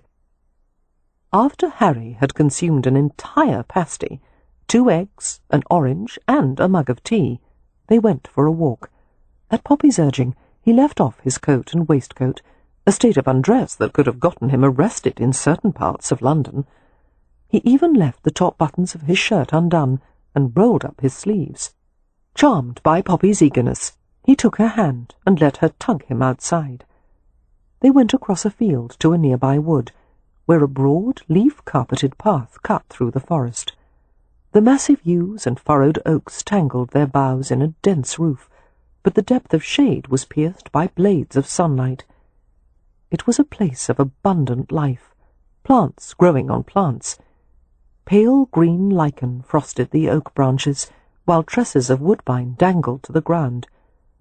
After Harry's ears had adjusted to the absence of city clamour, he became aware of new sounds, a rippling chorus of bird calls, leaf rustlings, the burble of a nearby brook, and a rasp like a nail being drawn along the teeth of a comb. "Cicadas," Poppy said. "This is the only place you'll see them in England. They're usually found only in the tropics. Only a male cicada makes that noise. It's said to be a mating song." "How do you know he's not commenting on the weather?" Sending him a provocative sideways glance, Poppy murmured, "Well, mating is rather a male preoccupation, isn't it?" Harry smiled. "If there's a more interesting subject," he said, "I have yet to discover it." The air was sweet, spiced heavily with woodbine and sun-heated leaves and flowers he didn't recognize. As they went deeper into the wood, it seemed they had left the world far behind them. "I talked with Catherine," Poppy said. Harry glanced at her alertly. "She told me why you came to England," Poppy continued, "and she told me that she's your half-sister." Harry focused on the path before them. "Does the rest of the family know?" "Only Amelia and Cam and I." "I'm surprised," he admitted. "I would have thought she'd prefer death over telling anyone." "She impressed upon us the need for secrecy, but she wouldn't explain why." "And you want me to?" "I was hoping you might," she said. "You know I would never say or do anything to harm her." Harry was quiet, turning over thoughts in his mind, reluctant to refuse Poppy anything, and yet he had made a promise to Catherine. "They're not my secrets to reveal, love. May I talk to Cat first, and tell her what I'd like to explain to you?" Her hand tightened on his. "Yes, of course." A quizzical smile curved her lips. "Cat? That's what you call her?" "Sometimes." Is there fondness between you?" The hesitant question provoked a laugh as dry as the rustle of corn husks. I don't know, actually. Neither of us is exactly comfortable with affection. She's a bit more comfortable with it than you, I think. Glancing at her warily, Harry saw that there was no censure on her face. I'm trying to improve, he said. It's one of the things Cam and I discussed last evening. He said it's characteristic of Hathaway women, this need for demonstrations of affection. Amused and fascinated, Poppy made a face. What else did he say? Harry's mood altered with quicksilver speed. He threw her a dazzling grin. He compared it to working with Arabian horses. They're responsive, quick, but they need their freedom. You never master an Arabian. You become its companion. He paused. At least, I think that's what he said. I was half dead from exhaustion, and we were drinking brandy. That sounds like Cam. Poppy raised her gaze heavenward. And after dispensing this advice, he sent you to me, the horse. Harry stopped and pulled her against him, nudging her braid aside to kiss her neck. Yes, he whispered, and what a nice ride it was. She flushed and squirmed with a protesting laugh, but he persisted in kissing her, working his way up to her mouth. His lips were warm, beguiling, determined. But as soon as he gained access to her mouth, he gentled, his mouth soft against hers. He liked to tease, to seduce. Warmth swept through her, arousal flowing through her veins, prickling sweetly in hidden places. I love kissing you, he murmured. It was the worst punishment you could have devised, not letting me do this. It wasn't a punishment, Poppy protested. It's just that a kiss means something special to me, and after what you'd done I was afraid to be close to you. All hint of amusement left Harry's expression. He smoothed her hair and drew the backs of his fingers softly along the side of her face. I won't betray you again. I know you have no reason to trust me, but in time I hope— I do trust you, she said earnestly. I'm not afraid now. Harry was baffled by her words, and even more by the intensity of his response to them. An unfamiliar feeling welled up in him, a deep, overwhelming ardour. His voice sounded a bit strange to his own ears as he asked, How can you trust me when you have no way of knowing if I'm worthy of it? The corners of her lips tilted upward. That's what trust is, isn't it? Harry couldn't help kissing her again, adoration and arousal pumping through him. He could barely feel the shape of her body through her skirts, and his hands shook with the urge to pull up the bunches of fabric, remove every obstruction between them. A quick glance along both directions of the path revealed that they were alone and unobserved. It would be so easy to lay her into the soft carpet of leaves and moss, push up her dress and take her right there in the forest. He pulled her to the side of the path, his fingers clenching in a swathe of her skirts. But he forced himself to stop, breathing hard with the effort to check his desire. He had to be careful with Poppy, considerate of her. She deserved better than to have her husband throwing himself on her in the woods. Harry, she murmured in confusion as he turned her to face away from him. He held her from behind, his arms crossed around her front. Say something to distract me, he said, only half joking. He took a deep breath. I'm a hair's breadth away from ravishing you right here. Poppy was silent for a moment. Either she was struck mute with horror, or she was considering the possibility. Evidently it was the latter, because she asked, It can be done outside. Despite his fierce arousal, Harry couldn't help smiling against her neck. Love, there's hardly any place it can't be done. Against trees or walls, in chairs or bathtubs, on staircases or tables, balconies, carriages. He let out a quiet groan. Damn it. I've got to stop this or I won't be able to walk back. None of those ways sound very comfortable, Poppy said. You'd like chairs. Chairs I can vouch for. A chuckle rippled through her, causing her back to press against his chest. They both waited until Harry had calmed himself sufficiently to let go of her. "Well," he said, "this has been a delightful walk. Why don't we go back?" "But we're not even halfway done yet," she protested. Harry glanced from her expectant face to the long path that extended before them, and he sighed. They linked hands and resumed traversing the ground woven with sun and shadows. After a minute, Poppy asked, "Do you and Catherine visit each other, or correspond?" "Hardly ever. We don't get on well." "Why not?" It wasn't a subject that Harry liked to think about, much less discuss. And this business of having to talk freely with someone, withholding nothing, it was like being perpetually naked, except that Harry would have preferred being literally naked in lieu of revealing his private thoughts and feelings. However, if that was the price of having Poppy, he'd bloody well pay it. "At the time I first met Kat," he said, "she was in a difficult situation. I did as much as possible to help her, but I wasn't kind about it. I've never had much kindness to spare. I could have been better to her. I could have—" He gave an impatient shake of his head. "What's done is done. I did make certain that she would be financially independent for the rest of her life. She doesn't have to work, you know." "Then why did she apply for a position with the Hathaways? I can't imagine why she would have wanted to subject herself to the hopeless task of making ladies of Beatrix and me." "I imagine she wanted to be with a family, to know what it was like, and to keep from being lonely or bored." He stopped and gave her a questioning glance. "Why do you say it was a hopeless task? You're very much a lady." 3 failed London seasons," she pointed out. Harry made a scoffing sound. "That had nothing to do with being ladylike." "Then why?" "The biggest obstacle was your intelligence.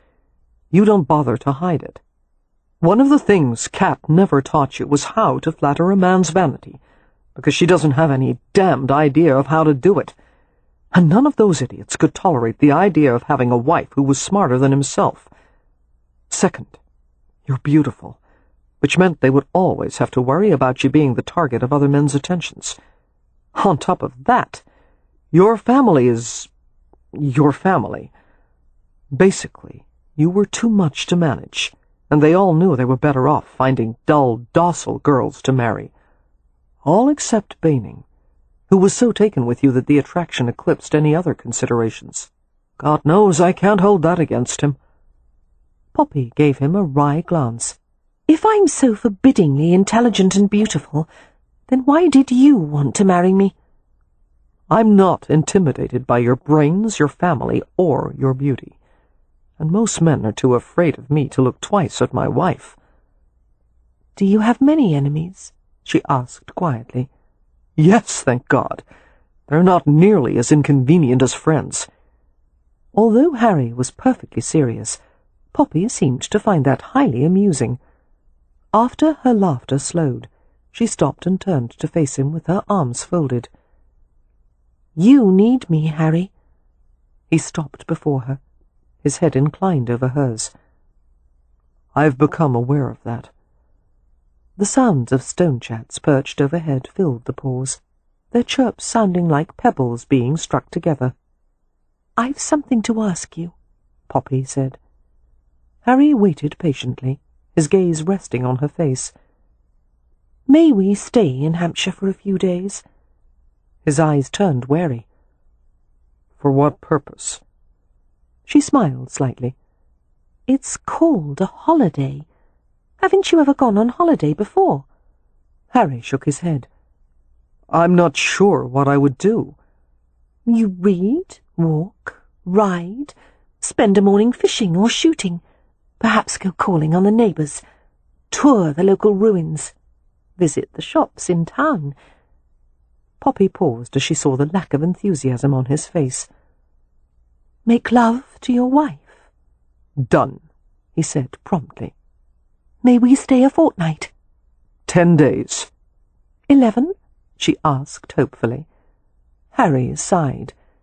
11 days away from the Rutledge, in close company with his in-laws.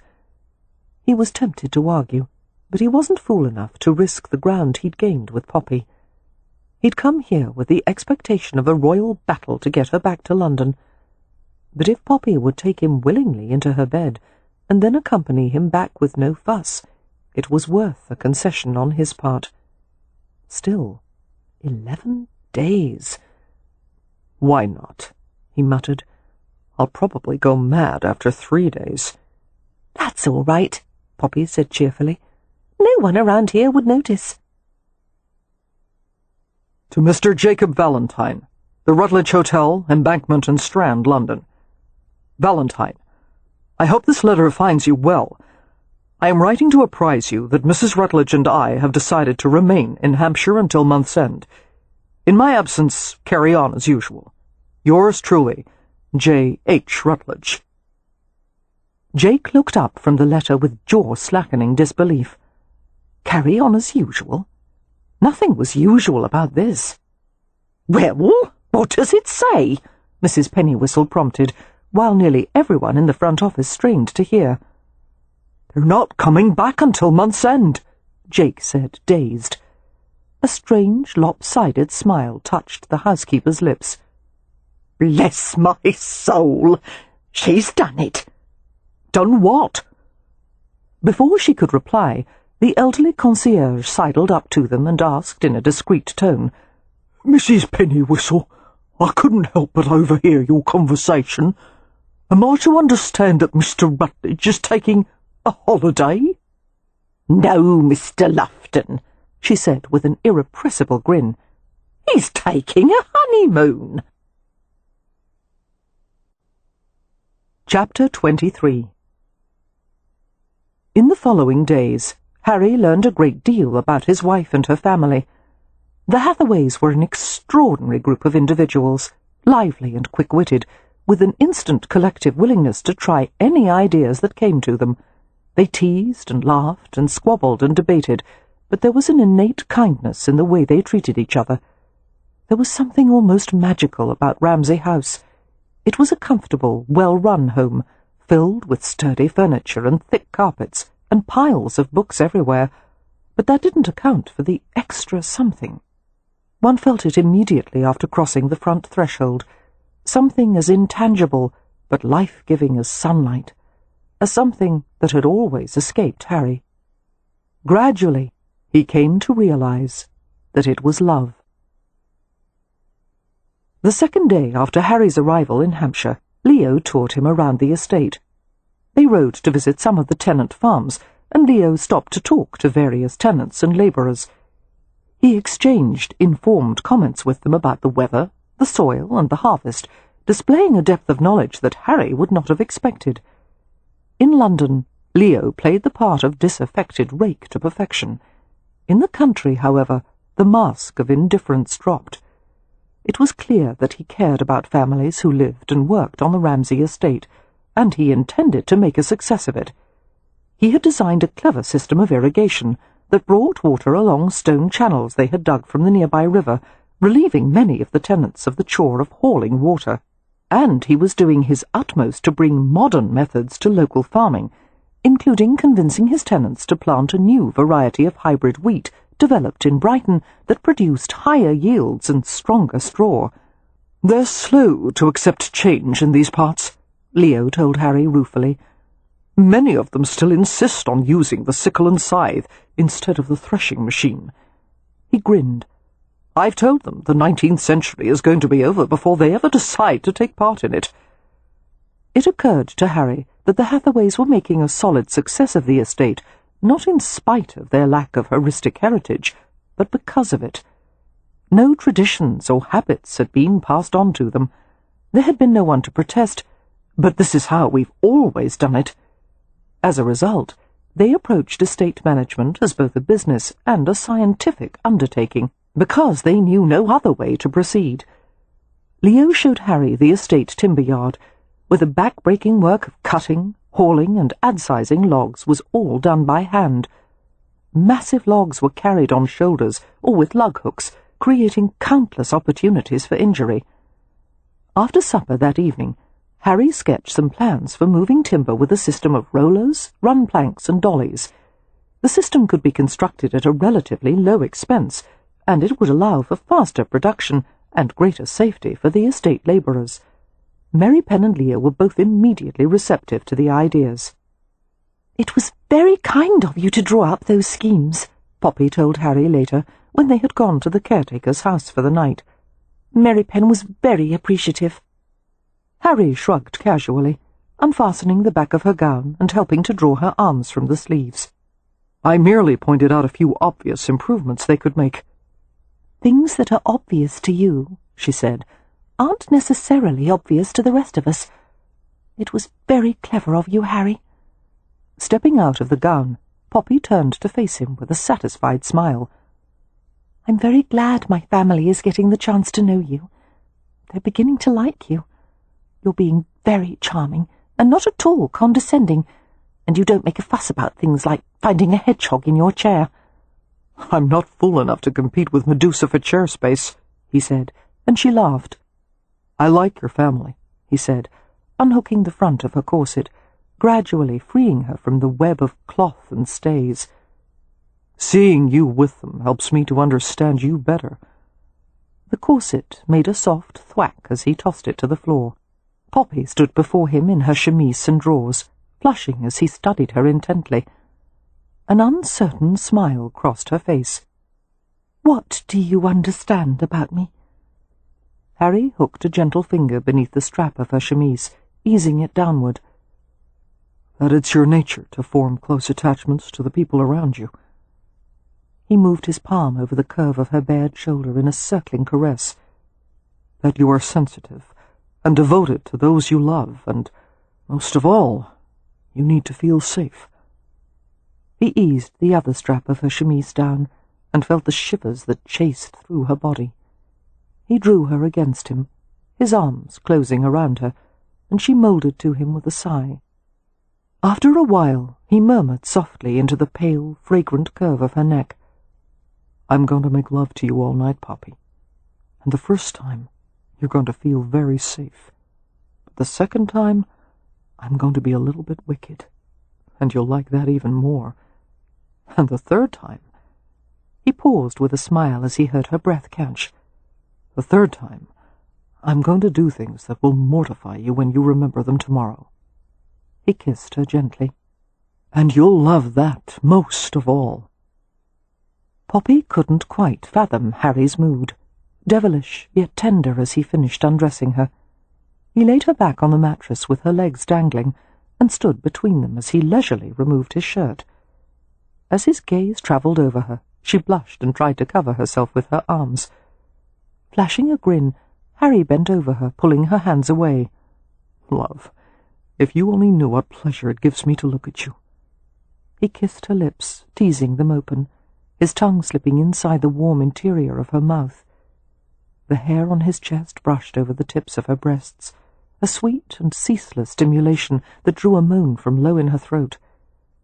His lips wandered along the arch of her throat to her breasts. Capturing a nipple, he stroked with his tongue, making it taut and stingingly sensitive. At the same time, his hand went to her other breast, his thumb circling and prodding the peak. She strained upward, her body trembling and flushed. His hands drifted over her in light paths, across her stomach, lower, down to the place where a sweet, erotic ache had centered. Finding the humid, delicately layered flesh, he teased her with his thumbs, opened her, making her ready for him. Her knees drew up, and she reached for him with an incoherent sound, trying to draw him over her. Instead, he sank to his knees and gripped her hips, and she felt his mouth on her. She quivered beneath the gentle articulation of his tongue, every intricate movement provoking, tormenting, until her eyes fluttered closed, and she began to breathe in wrenching sighs. His tongue entered her and lingered for an excruciating moment. "Please," she whispered. "Please, Harry." She felt him stand, heard the rustle of trousers and linens being dropped. There was hot, gentle pressure at the entrance of her body, and she made a shuddering sound of relief. He pushed inside as deeply as she could accept him, a deliciously substantial invasion. She was stretched, utterly filled, and she worked her hips against him, trying to take even more. A slow rhythm began, his body pressing hers at just the right angle, driving the pitch of feeling higher with each luscious ingress. Her eyes flew open as the accumulated sensation rolled up to her, relentless in its strength and velocity, and she saw his sweat-misted face above hers. He was watching her, savouring her pleasure, bending to take her helpless cries into his mouth. When the last spasms had faded, and she was as limp as a discarded stocking, Poppy found herself cradled in Harry's arms. They reclined together on the bed, her soft limbs tangled with his harder, longer ones. She stirred in drowsy surprise as she felt that he was still aroused. He kissed her and sat up, his hand playing in the loose fire of her hair. Gently, he guided her head to his lap. "Make it wet," he whispered. Her mouth closed carefully over the pulsing head, slid as far down as she could, and lifted. Intrigued, she nuzzled the silken hardness, her tongue flicking out like a cat's. Harry turned her so that she was positioned face down on the mattress. Hoisting her hips upward, he covered her from behind, his fingers sliding between her thighs. She felt a leap of excitement, her body responding instantly to his touch. "Now," he whispered into her hot ear, "I'm going to be wicked. And you'll let me do anything, won't you?" "Yes, yes, yes." Harry held her with firm pressure, cupping her as he pulled her against his solid weight. She felt him move her in an insinuating rocking motion, with his aroused flesh poised at the wet cove of her body. He entered her, but just barely, and each time she rocked backward, he let her have a little more. Murmuring his name, she pushed back more strongly, trying to impale herself fully, but he only laughed softly, and kept her where he wanted her, maintaining the voluptuous metrical pitch. He was utterly in control, appropriating her flesh with dizzying skill, letting her writhe and gasp for long minutes. Dragging the length of her hair to one side, he kissed the back of her neck, his mouth strong and gnawing. Everything he did drove her pleasure higher, and he knew it, gloried in it. Poppy felt the oncoming rush of fulfillment, her senses preparing for the hot tumble of release, and only then did he take her fully, driving hard and deep into her centre. Harry held her until she stopped trembling, her body limp with satisfaction, and then he pressed her to her back and whispered one word into her ear. "Again." It was a long and searing night, filled with unthinkable intimacy. After the third time, they snuggled in the darkness, with Poppy's head on Harry's shoulder. It was lovely to lie with someone this way, talking about anything and everything, their bodies relaxed in the aftermath of passion. "You fascinate me in every way," Harry whispered, his hand playing gently in her hair. "There are mysteries in your soul that will take a lifetime to uncover, and I want to know every one of them." No one had ever called her mysterious before. While Poppy didn't think of herself that way, she rather liked it. "I'm not all that mysterious, am I?" "Of course you are." Smiling, he lifted her hand and pressed a kiss into the tender cup of her palm. "You're a woman." Poppy went for a walk with Beatrix in the afternoon, while the rest of the family dispersed on various errands. Wynne and Amelia went to visit an ailing friend in the village. Leo and Merrypen met with a prospective new tenant, and Cam had gone to a horse auction in Southampton. Harry sat at a desk in the library with a detailed report from Jake Valentine. Relishing the peace and quiet, rare in the Hathaway household, he began to read. However, the sound of a floorboard creak snagged his attention, and he looked toward the threshold. Catherine Marks was standing there, book in hand, her cheeks pink. "Forgive me," she said. "I didn't mean to disturb you. I meant to return a book, but—" "Come in," Harry said at once, rising from his chair. You're not interrupting anything. I'll just be a moment. She hurried to a bookshelf, replaced the volume, and paused to glance at him. Light from the window gleamed on her spectacles, obscuring her eyes. Stay in here if you like, Harry said, feeling unaccountably awkward. No, thank you. It's a lovely day, and I thought I might walk through the gardens, or... She stopped and shrugged uncomfortably. God, how ill at ease they were with each other. Harry contemplated her for a moment, wondering what was troubling her. He had never known what to do with her, this unwanted half-sister, what place in his life he could find for her. He had never wanted to care for Catherine, and yet she had always tugged at him, worried him, perplexed him. "May I walk with you?" he asked huskily. She blinked in surprise. Her answer was long in coming. "If you wish." He went out with her to a small, hedged garden, with heavy drifts of white and yellow daffodils all around. Squinting against the abundant sunshine, they walked along a gravelled path. Catherine gave him an unfathomable glance, her eyes like opals in the daylight. "I don't know you at all, Harry." "You probably know me as well as anyone," Harry said. "Except for Poppy, of course." "No, I don't," she said earnestly. "The way you've been this week, I would never have expected it of you. This affection you seem to have developed for Poppy, I find it quite astonishing." "It's not an act," he said. "I know. I can see that you're sincere. It's just that before the wedding, you said it didn't matter if Poppy's heart belonged to Mr. Baining as long as—" "As long as I had the rest of her," Harry said, smiling in self-contempt. "I was an arrogant swine. I'm sorry, Cat." He paused. "I understand now why you feel so protective of Poppy and Beatrix. Of all of them. They are the closest thing to a family you've ever known. Or you." An uncomfortable silence passed before Harry brought himself to admit. "Or I." They stopped at a bench set alongside the path, and Catherine seated herself. "Will you?" she asked, gesturing to the space beside her. He obliged, lowering to the bench and leaning forward with his elbows braced on his knees. They were quiet but oddly companionable, both of them wishing for some kind of affinity, not knowing quite how to achieve it. Harry decided to start with honesty. Taking a deep breath, he said gruffly, "I've never been kind to you, Cat, especially when you needed it most." "I would dispute that," she said, surprising him.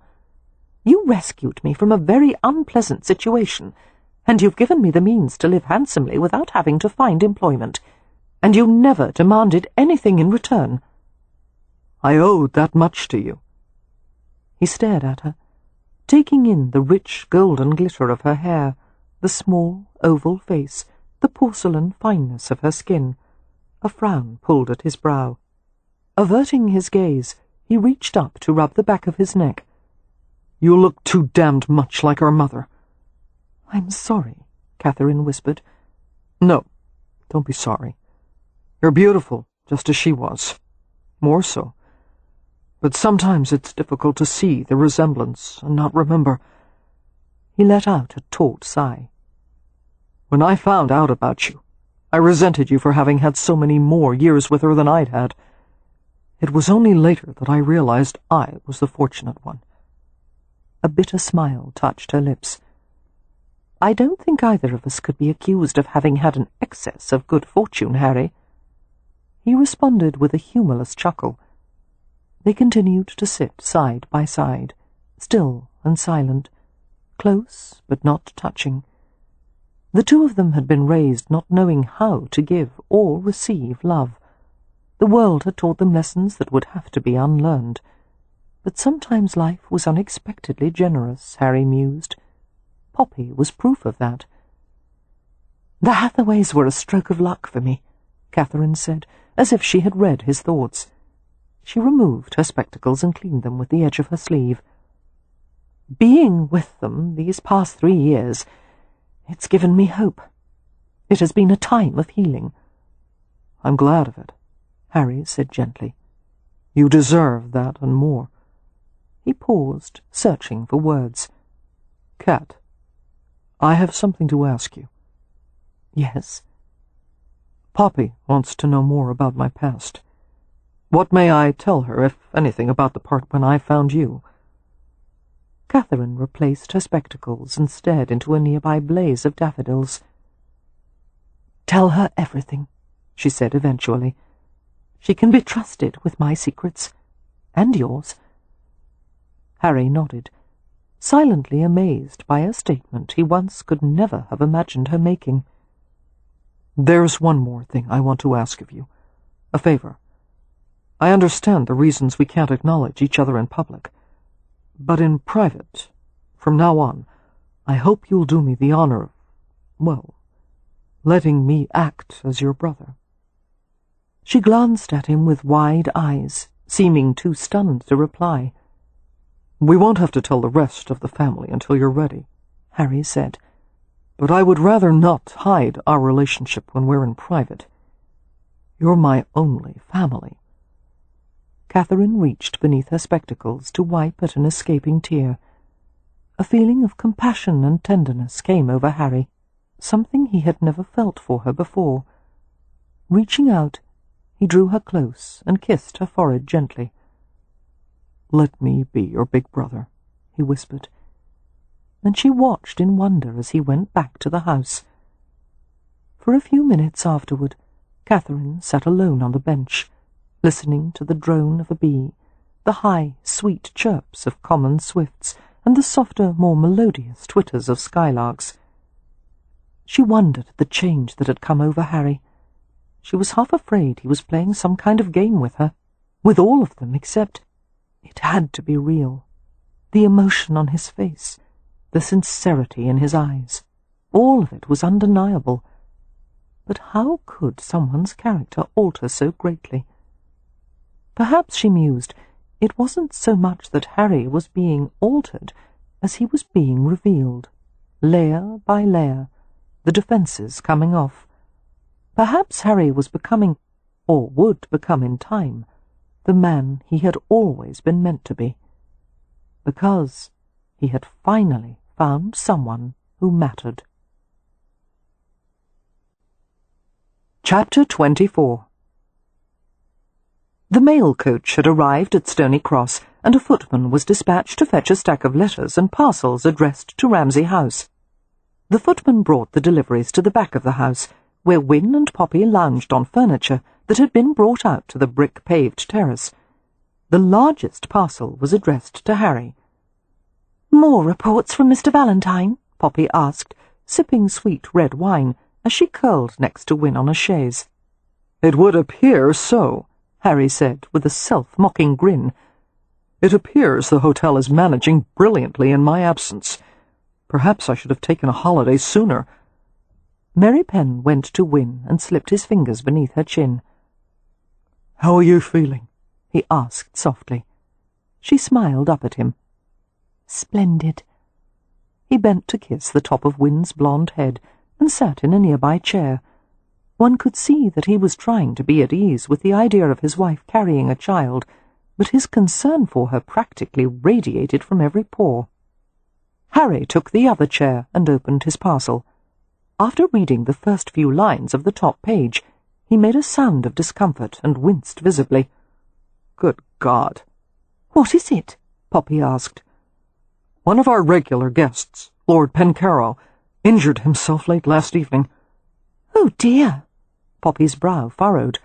"And he's such a nice old gentleman. What happened? Did he take a fall?" "Not exactly. He slid down the banister of the grand staircase from the mezzanine level to the ground floor." Harry paused uncomfortably. "He made it all the way to the end of the balustrade, where he crashed into the pineapple ornament on top of the newel post." "Why would a man in his 80s do such a thing?" Poppy asked in bewilderment. Harry sent her a sardonic smile. "I imagine he was in his cups." Mary Penn was cringing. "One can only be glad his child-siring years are behind him." Harry paused to read a few more lines. "Apparently a doctor was summoned, and in his opinion the damage is not permanent. Is there any other news? Wynne asked hopefully. Something a bit more cheerful? Obligingly, Harry continued to read, this time out loud. I'm sorry to report another unfortunate incident that occurred Friday evening at 11 o'clock involving— He broke off, his gaze skimming swiftly down the page. Before Harry managed to school his expression into impassiveness, Poppy saw that something was very wrong. He shook his head, not quite meeting her gaze. It's nothing of interest. May I see? Poppy asked gently, reaching for the page. His fingers tightened on it. It's not important. Let me, she insisted, tugging at the sheet of paper. Wynne and Mary Penn were both quiet, exchanging a glance. Settling back on the chaise, Poppy glanced over the letter. Involving Mr. Michael Baining, she read aloud, who appeared in the lobby without notice or warning, thoroughly inebriated and in a hostile temperament. He demanded to see you, Mr. Rutledge, and refused to accept that you were not in the hotel. To our alarm, he brandished a— She stopped and took an extra breath. A revolver, and made threats against you. We tried to bring him to the front office to calm him in private. A scuffle ensued, and regrettably Mr. Baining was able to fire a shot before I was able to disarm him. Thankfully no one was injured, although there were many anxious queries from hotel patrons afterward, and the office ceiling must be repaired. Mr. Lufton took a bad fright from the incident and experienced pains in his chest, but the doctor prescribed a day of bed rest and said he should be right as rain tomorrow. As for Mr. Baining, he was returned home safely, and I took the initiative to reassure his father that no charges would be pressed, as the Viscount seemed quite concerned about the possibility of scandal.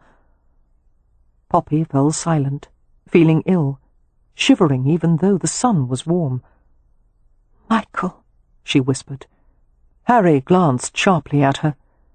The carefree young man she had known would never have resorted to such sordid, irresponsible melodrama.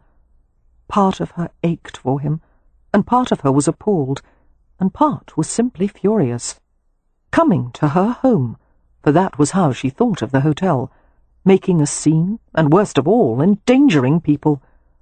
He might have seriously injured someone, perhaps even killed someone. Dear God, there were children in the hotel. Hadn't Michael spared a thought for their safety? And he had frightened poor Mr. Lufton into apoplexy.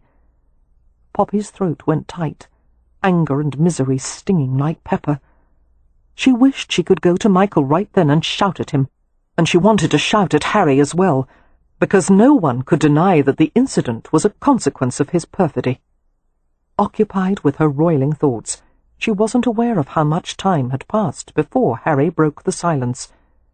And he spoke in the way she most hated, the amused, silky, callous tone of a man who didn't give a damn about anything. He ought to be more clever in his murder attempt. Done properly, he could make a wealthy widow of you, and then you'd both have your happy ending. Harry knew instantly that he shouldn't have said it. The comment was the kind of cold-blooded sarcasm he had always resorted to when he felt the need to defend himself. He regretted it even before he saw Mary Penn out of the periphery of his vision. The Roma was giving him a warning shake of his head and drawing a finger across his throat.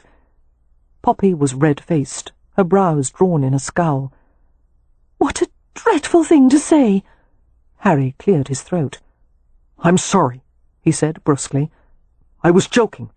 It was in poor—" He ducked as something came flying at him. "What the devil?" She had thrown something at him, a cushion. "I don't want to be a widow. I don't want Michael Baining, and I don't want you to joke about such things, you tactless clodpole!" As all three of them stared at her open-mouthed, Poppy leapt up and stalked away, her hands drawn into fists. Bewildered by the immediate force of her fury, it was like being stung by a butterfly. Harry stared after her dumbly. After a moment, he asked the first coherent thought that came to him. "Did she just say she doesn't want Baining?" "Yes," Wynne said, a smile hovering on her lips. "That's what she said. Go after her, Harry. Every cell in Harry's body longed to comply, except that he had the feeling of standing on the edge of a cliff, with one ill-chosen word likely to send him over. He gave Poppy's sister a desperate glance. "What should I say?" "Be honest with her about your feelings," Wynne suggested. A frown settled on Harry's face as he considered that. "What's my second option?" "I'll handle this," Mary Penn told Wynne before she could reply. Standing, he slung a great arm across Harry's shoulders and walked him to the side of the terrace. Poppy's furious form could be seen in the distance. She was walking down the drive to the caretaker's house, her skirts and shoes kicking up tiny dust storms. Mary Penn spoke in a low, not unsympathetic tone, as if compelled to guide a hapless fellow male away from danger. "Take my advice, Scarjo. Never argue with a woman when they're in this state. Tell her you were wrong and you're sorry as hell, and promise never to do it again." "I'm still not exactly certain what I did," Harry said. "That doesn't matter. Apologize anyway." Mary Penn paused and added in a whisper, "And whenever your wife is angry, for God's sake, don't try logic." "I heard that," Wynne said from the chaise. Harry caught up with Poppy by the time she was halfway to the caretaker's house. She didn't glance at him, only glared ahead with her jaw set. "You think I drove him to it," Harry said quietly, keeping pace with her. "You think I ruined his life as well as yours." That fueled Poppy's outrage until she wasn't certain whether she might cry or slap him.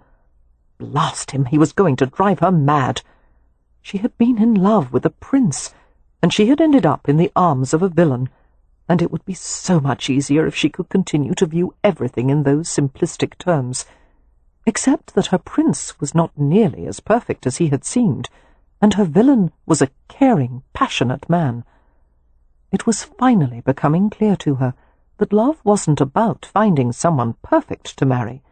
Love was about seeing through to the truth of a person and accepting all their shades of light and dark. Love was an ability, and Harry had it in abundance, even if he wasn't ready to come to terms with it yet. "Don't presume to tell me what I think," she said. "You're wrong on both counts. Michael is responsible for his own behaviour, which in this case was—" She paused to deliver a vicious kick to a stray pebble. "Revoltingly self-indulgent. Immature. I'm sorely disappointed in him." "I can't blame him," Harry said. "I would have done far worse were I in his position." "Of that I have no doubt," Poppy said acidly. He scowled but remained silent. Approaching another pebble, Poppy kicked it with a vicious swipe of her foot. "I hate it when you say cynical things," she burst out. "That stupid remark about making me a wealthy widow." "I shouldn't have," Harry said quickly. "That was unfair and wrong. I should have considered that you were distressed because you still care for him and—" Poppy stopped dead in her tracks, staring at him with scornful astonishment. "Oh!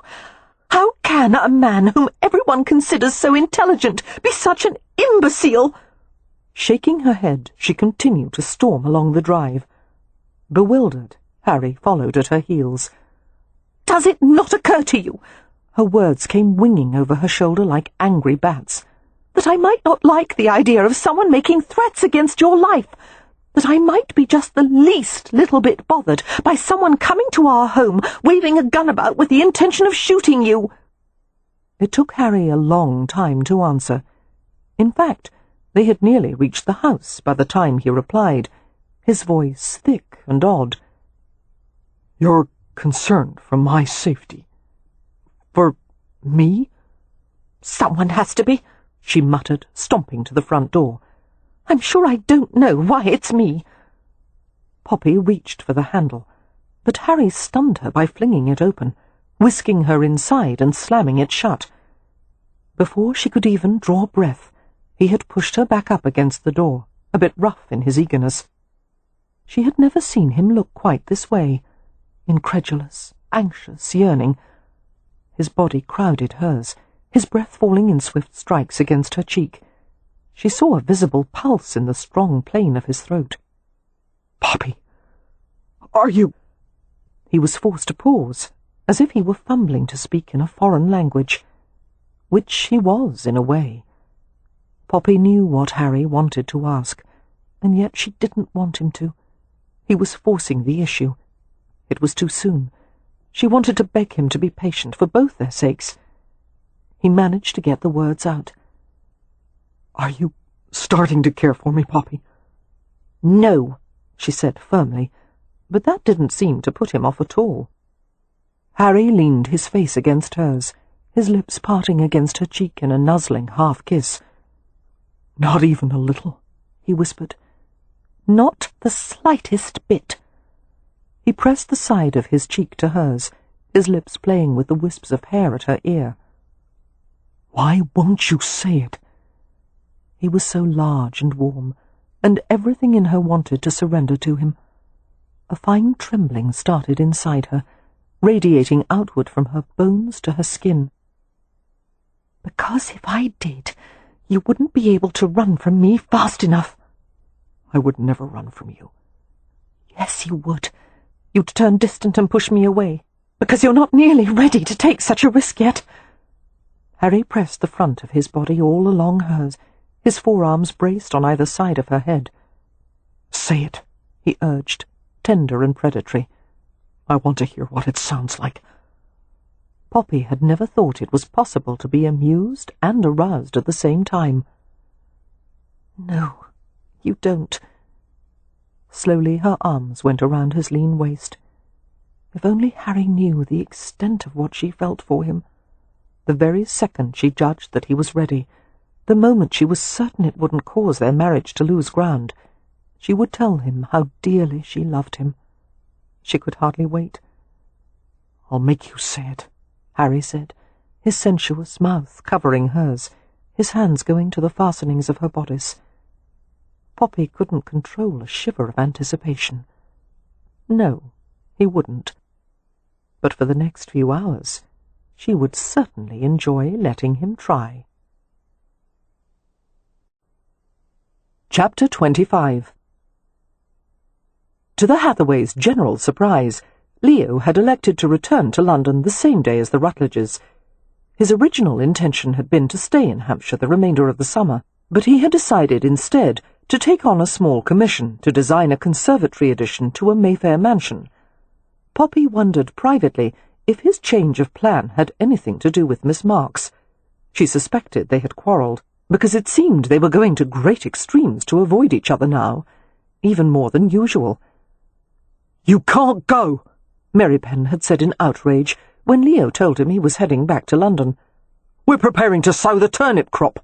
There is much to be decided, including the composition of the manure, and how best to approach the harrowing and ploughing and—" "Mary Penn," Leo had interrupted sarcastically, "I know you consider my help to be invaluable in these matters, but I believe that somehow you'll all manage to drill turnip seed competently without my involvement. As for the manure composition, I can't help you there. I have a very democratic view of excrement. It's all shit to me." Mary Penn had responded with a volley of Romany that no one except Cam could understand, and Cam refused to translate a word of it, claiming there were no English equivalents, and that was a good thing. After making his farewells, Leo left for London in his carriage.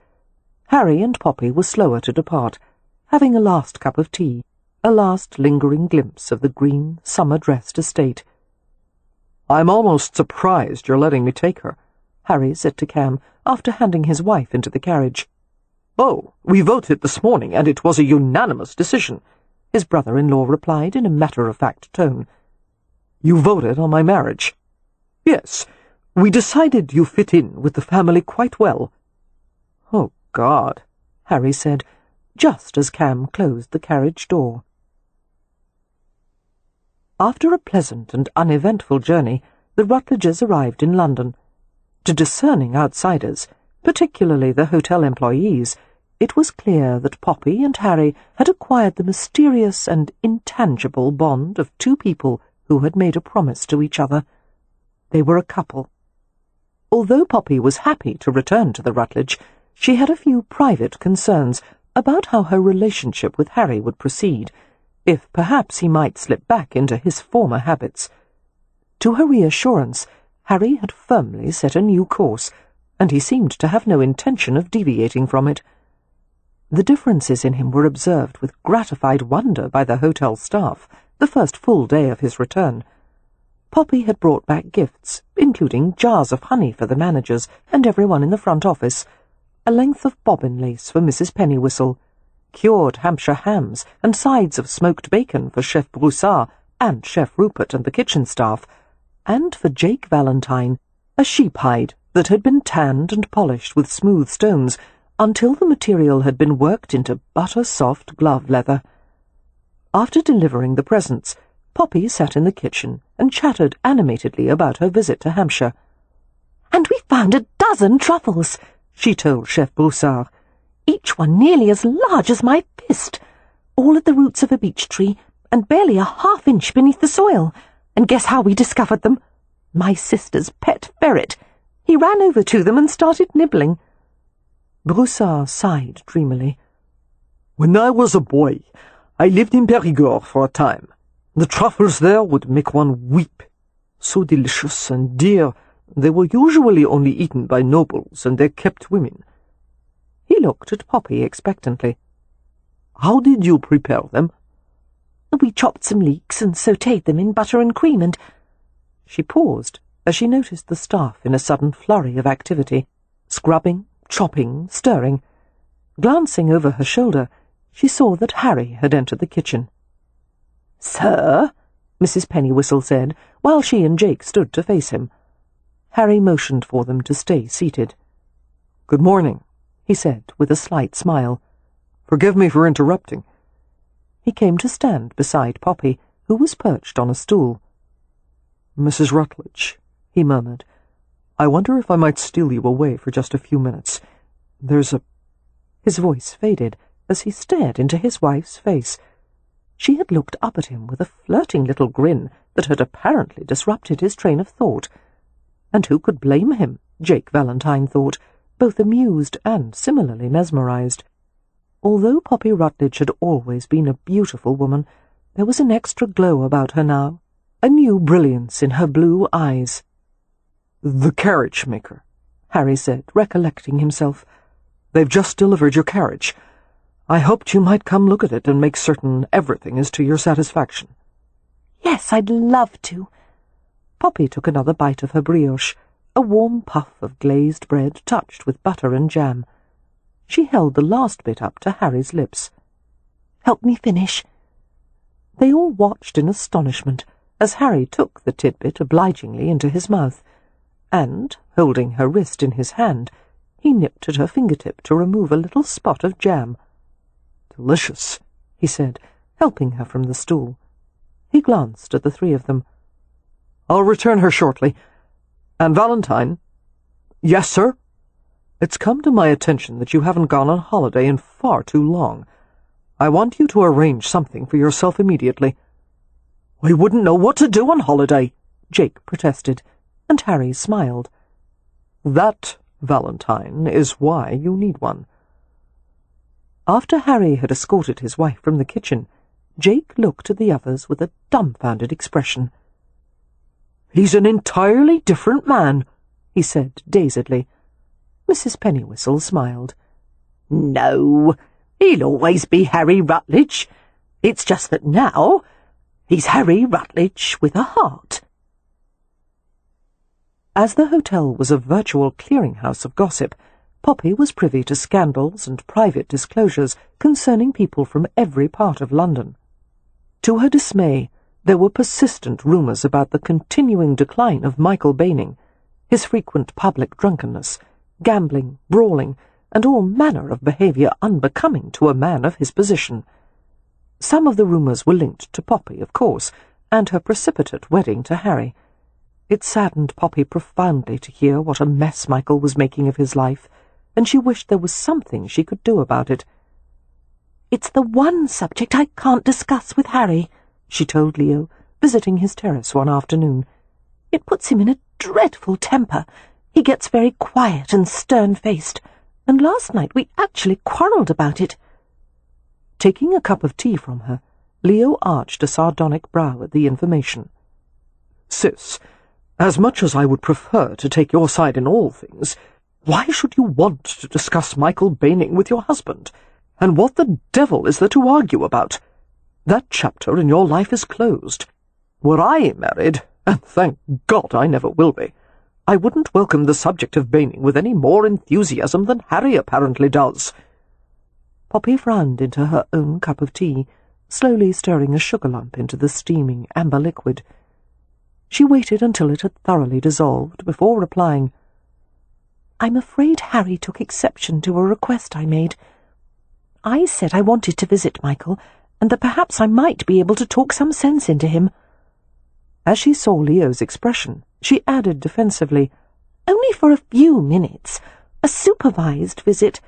I even told Harry he was welcome to accompany me, but he forbade me in a very overbearing manner, without even letting me explain why I—" "He should have put you over his knee," Leo informed her. As her mouth fell open, he set his tea down, made her do the same, and he took both her hands in his. His expression was a comical mixture of reproof and amusement and sympathy. "Darling Poppy, you have a kind heart, and I've no doubt that for you visiting Baining is a mission of mercy comparable to Beatrix rescuing a rabbit from a snare. But this is where it becomes clear that you are still woefully ignorant of men. Since it falls to me to explain to you, we're not nearly as civilized as you seem to think. In fact, we were much happier in the days when we could simply chase off a rival at spear point. Therefore, asking Harry to allow you, by all accounts the only person on earth he actually gives a damn about, to visit Baining and soothe his wounded feelings—" Leo shook his head. "But Leo," Poppy protested, "you remember the days when you were doing the same things that Michael is doing. I would have thought you'd have sympathy for him." Letting go of her hands, Leo smiled, but it didn't reach his eyes. "The circumstances were a bit different. I had to watch a girl I loved die in my arms. And yes, afterward I behaved very badly, even worse than Baining. But a man on that path can't be rescued, sweetheart. He has to follow it off a cliff. Perhaps Baining will survive the fall, perhaps not. In either case, no, I have no sympathy for him." Poppy picked up her tea and took a hot, bracing swallow. Presented with Leo's viewpoint, she felt uncertain and even a bit sheepish. "I'll let the matter drop, then," she said.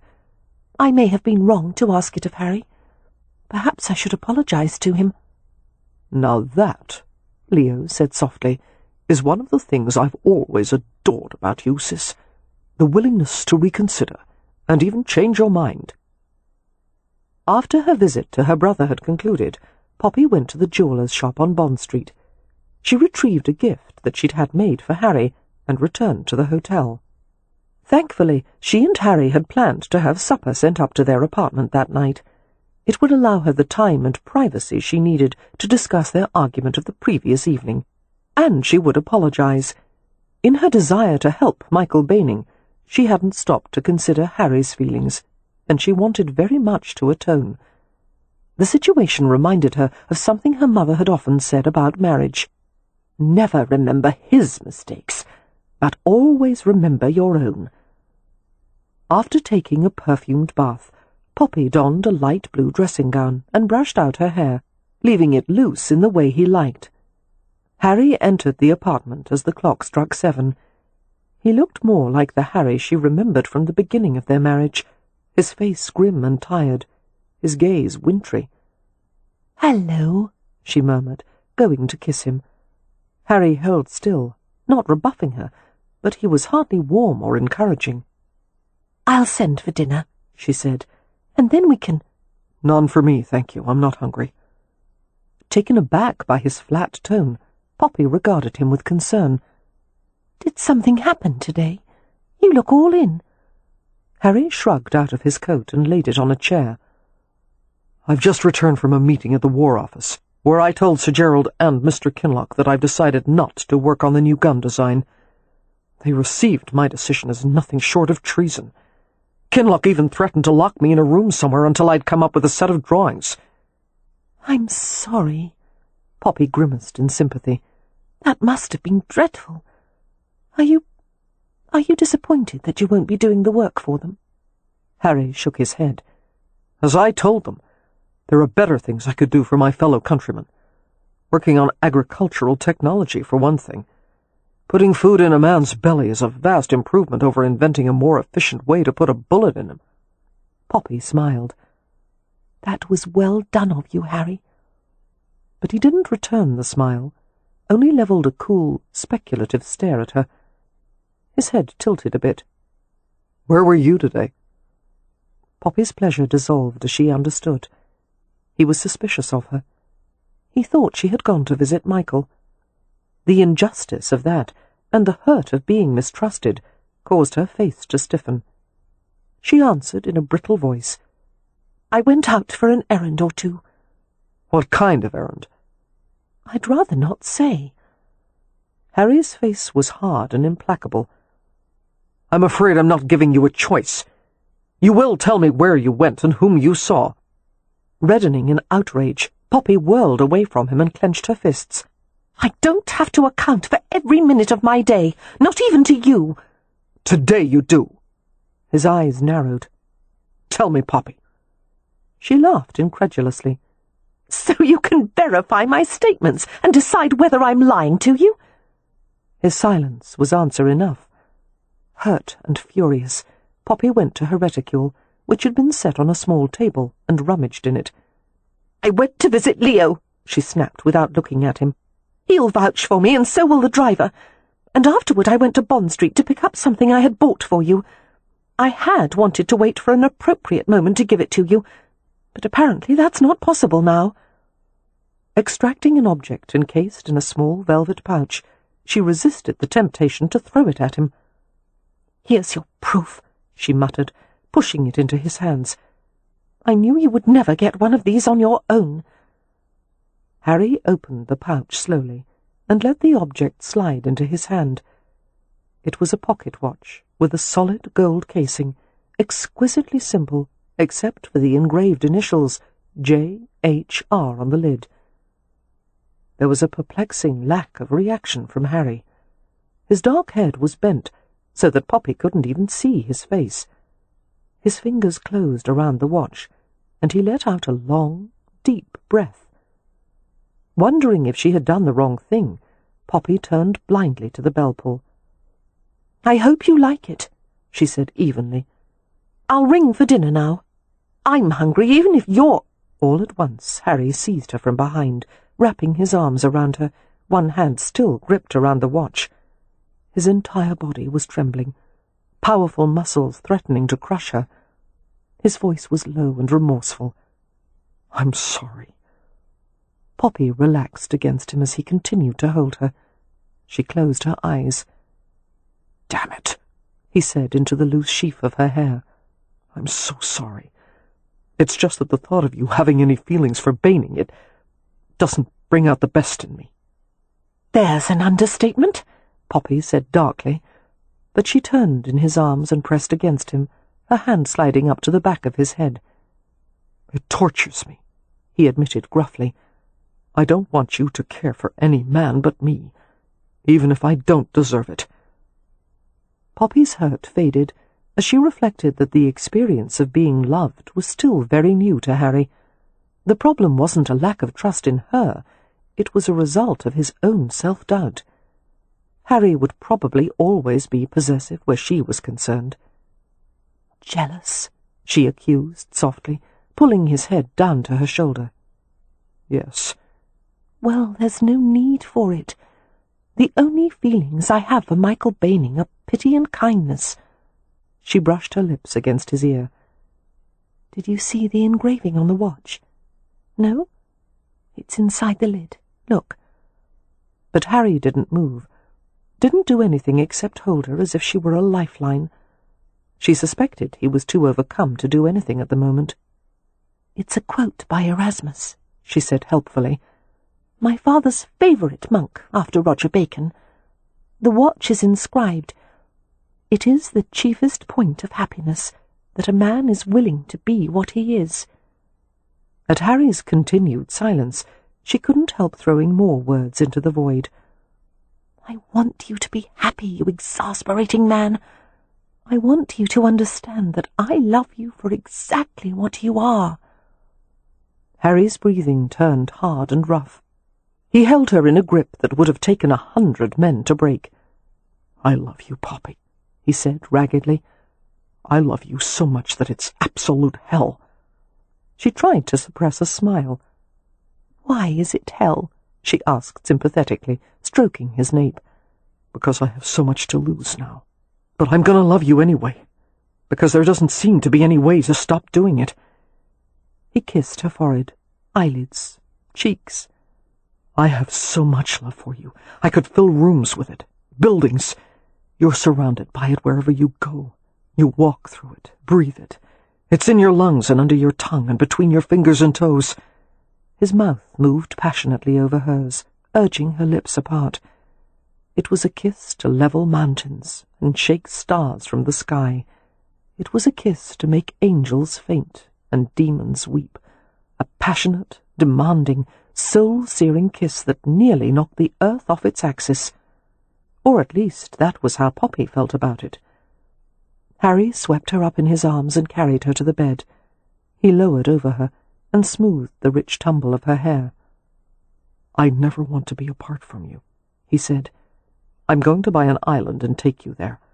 A ship will come once a month with supplies. The rest of the time it will be just the two of us, wearing leaves and eating exotic fruit and making love on the beach." "You'd start a produce export business and organise a local economy within a month," she said flatly. Harry groaned as he recognized the truth of it. "God, why do you tolerate me?" Poppy grinned and slid her arms around his neck. "I like the side benefits," she told him. "And really, it's only fair since you tolerate me." "You're perfect," Harry said with heated earnestness. "Everything about you, everything you do or say, and even if you have a little flaw here or there—" "Flaws?" she asked in mock indignation. "I love those best of all." Harry undressed her, his efforts hindered by the fact that Poppy was trying to undress him at the same time. They rolled and struggled with their clothing, and despite the intensity of their mutual need, a few gasps of laughter escaped as they found themselves in a hopeless tangle of fabric and limbs. Finally, they both emerged naked and panting.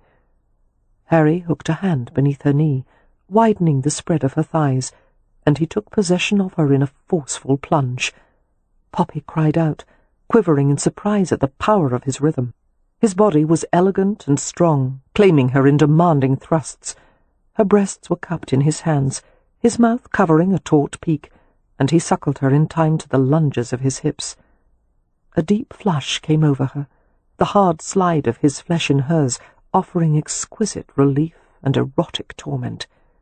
She moaned and struggled to match his rhythm as ripples of pleasure went through her, stronger and stronger until she couldn't move at all, and he drank in her sobs with his mouth, making love to her until she eventually quieted, her body replete with sensation.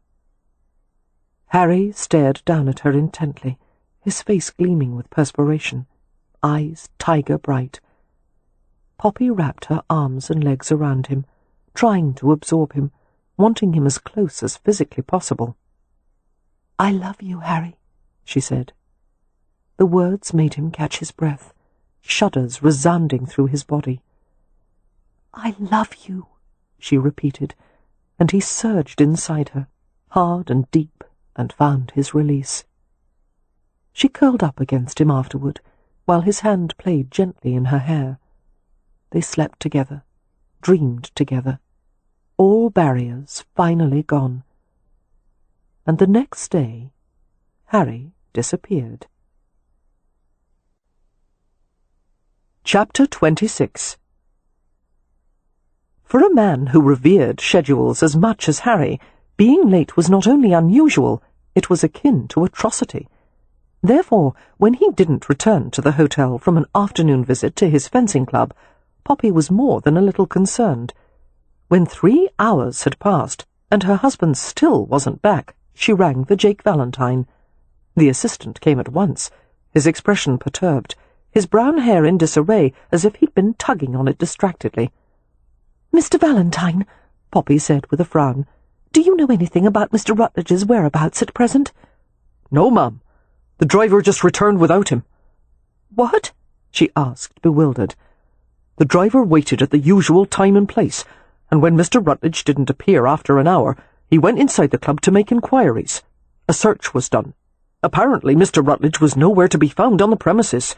The master of the fencing club asked various members if they had seen Mr. Rutledge go off with someone, perhaps enter a carriage or even mention his plans, but no one saw or heard anything after Mr. Rutledge finished his practice." Valentine paused and drew the side of his fist over his mouth, a nervous gesture Poppy had never seen him make before. "He seems to have vanished." "Has this ever happened before?" she asked. Valentine shook his head. They stared at each other in the mutual recognition that something was very wrong. "I'll go back to the club and search again," Valentine said. "Someone had to have seen something." Poppy steeled herself to wait. Perhaps it was nothing, she told herself. Perhaps Harry had gone somewhere with an acquaintance, and he would return any moment. But she knew instinctively that something had happened to him. It seemed her blood had turned to ice water. She was shaky, numb, terrified. She paced around the apartments, and then she went downstairs to the front office, where the receptionist and concierge were similarly distracted. Evening had settled deeply over London by the time Valentine finally returned. "Not a trace of him anywhere," he said. Poppy felt a chill of fear. "We must notify the police." He nodded. "I already have. I once received instructions from Mr. Rutledge in case something like this ever occurred. I've notified a special constable who works from the Bow Street office, and also a South London cracksman named William Edgar." "Cracksman? What is that?" "Thief. And from time to time he does a bit of smuggling. Mr. Edgar is familiar with every street and rookery in London." "My husband instructed you to contact a constable and a criminal?" Valentine looked a bit sheepish. "Yes, ma'am." Poppy put her fingertips to her temples, trying to calm her racing thoughts. A painful sob rose in her throat before she could swallow it back down. She dragged a sleeve across her wet eyes.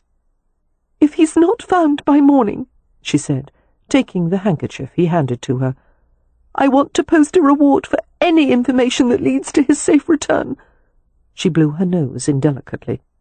5,000, no, 10,000 pounds. "Yes, ma'am." "And we should give a list to the police." Valentine looked at her blankly. "A list of what?" "Of all the people who might wish to do him harm." "That won't be easy," Valentine muttered. "Most of the time I can't tell the difference between his friends or his enemies. Some of his friends would love to kill him, and 1 or 2 of his enemies have actually named their children after him." "I think Mr. Baining should be considered a suspect," Poppy said. "I had thought of that," Valentine admitted, "in light of the recent threats he's made." "And the meeting at the War Office yesterday. Harry said they were displeased with him, and he—" Her breath stopped. "He said something about Mr. Kinloch, that he wanted to lock Harry away somewhere." "I'll go tell the special constable immediately," Valentine said. Seeing the way Poppy's eyes flooded and her mouth contorted, he added hastily, "We'll find him, I promise. And remember that whatever Mr. Rutledge is dealing with, he knows how to take care of himself." Unable to reply, Poppy nodded and pressed the wadded-up handkerchief to her nose. As soon as Valentine had departed, she spoke to the concierge in a tear-clotted voice. "Mr. Lufton, may I write a note at your desk?" "Oh, certainly, ma'am." He arranged paper, ink, and a pen with a steel nib on the desk, and stood back respectfully as she began to write. "Mr. Lufton, I want this taken to my brother, Lord Ramsay, immediately. He is going to help me search for Mr. Rutledge." "Yes, ma'am, but do you think that wise at this hour? I'm sure Mr. Rutledge would not want you to compromise your safety by going out at night. I'm sure he wouldn't, Mr. Lufton, but I can't wait here without doing something. I'll go mad. To Poppy's vast relief, Leo came at once, his cravat askew and his waistcoat unbuttoned, as if he'd dressed hastily. "What's going on?" he asked shortly. "And what did you mean, Harry's gone missing?" Poppy described the situation as quickly as possible and curled her fingers into his sleeve. "Leo, I need you to take me somewhere." She saw from her brother's face that he understood immediately. "Yes, I know." He let out a taut sigh. "I had better start praying that Harry won't be found for a good long while, because when he learns that I took you to see Michael Baining, my life won't be worth a tin of oysters." After questioning Michael's manservant as to his whereabouts, Leo and Poppy went to Marlowe's, a club so exclusive that one could only belong if his grandfather and father had been counted among its former members. The ennobled crowd at Marlowe's looked down on the rest of the populace, including less privileged blue-bloods, with undiluted disdain. Having always been curious to see the inside of the place, Leo was more than pleased to go there in search of Michael Baining. "You won't be allowed past the door," Poppy said. "You're precisely the kind of person they want to keep out." "I'll merely tell them that Baining is a suspect in a kidnapping plot, and if they don't let me look for him, I'll see that they're charged as accessories." Poppy watched through the carriage window as Leo went up to the Marlowe's classical white stone and stucco facade. After a minute or two of conversation with the doorman, Leo went into the club. Folding her arms tightly, Poppy tried to warm herself. She felt cold from the inside out, ill with panic. Harry was somewhere in London, perhaps injured, and she couldn't reach him. She couldn't do anything for him. Remembering what Catherine had told her about Harry's childhood, that he had been locked in a room for 2 days with no one giving a thought to him, she nearly burst into tears. "I'll find you," she whispered, rocking a little in her seat. "I'll be there soon. Just a little longer, Harry." The carriage door was wrenched open with startling suddenness. Leo stood there with Michael Baining, who was shockingly ravaged by his recent habits of excess. His fine clothes and meticulously tied cravat only served to accentuate the bloat of his jaw and the ruddy web of broken capillaries on his cheeks. Poppy stared at him blankly. "Michael?" "He's halfway pickled," Leo told her, "but coherent." "Mrs. Rutledge," Michael said, his lip curling in a sneer. As he spoke, the scent of strong spirits wafted into the carriage. "Your husband's gone missing, has he? It seems I'm supposed to spout some kind of information about it. Problem is—" He averted his face and suppressed a quiet belch. "I haven't got any." Poppy's eyes narrowed. "I don't believe you. I think you had something to do with his disappearance." He gave her a distorted smile. "I've been here for the past 4 hours, and before that I was at my home. I'm sorry to say I haven't arranged any underhanded plot to harm him." "You've made no secret of your animosity," Leo pointed out. "You've made threats against him. You even came to the hotel with a revolver. You're the most likely person to have been involved in his disappearance." "Much as I'd like to claim responsibility," Michael said, "I can't. The satisfaction of killing him isn't worth being hanged for it." His bloodshot eyes focused on Poppy. "How do you know he hasn't decided to spend the evening with some light skirt? He's probably tired of you now. Go home, Mrs. Rutledge, and pray that he doesn't come back. You're better off without the bastard." Poppy blinked as if she'd been slapped. Leo interceded coolly. "You'll be answering scores of questions about Harry Rutledge in the next day or two, Baining. Everyone, including your friends, will be pointing fingers in your direction. By tomorrow morning, half of London will be looking for him. You could spare yourself a great deal of trouble by helping us resolve the matter now. I've told you, I had nothing to do with it, Michael snapped. But I hope to hell that he's found soon, face down in the Thames. Enough! Poppy cried in outrage. Both men glanced at her in surprise. That is beneath you, Michael. Harry wronged both of us, it's true, but he has apologized and tried to make reparations. Not to me, by God! Poppy gave him an incredulous glance. You want an apology from him? No. He glared at her, and then a hoarse note of pleading entered his voice. I want you! She flushed with fury. That will never be possible, and it never was. Your father wouldn't have consented to have me as his daughter-in-law, because he considered me beneath him. And the truth is that you did too, or you would have managed everything far differently than you did. I'm not a snob, Poppy. I'm conventional.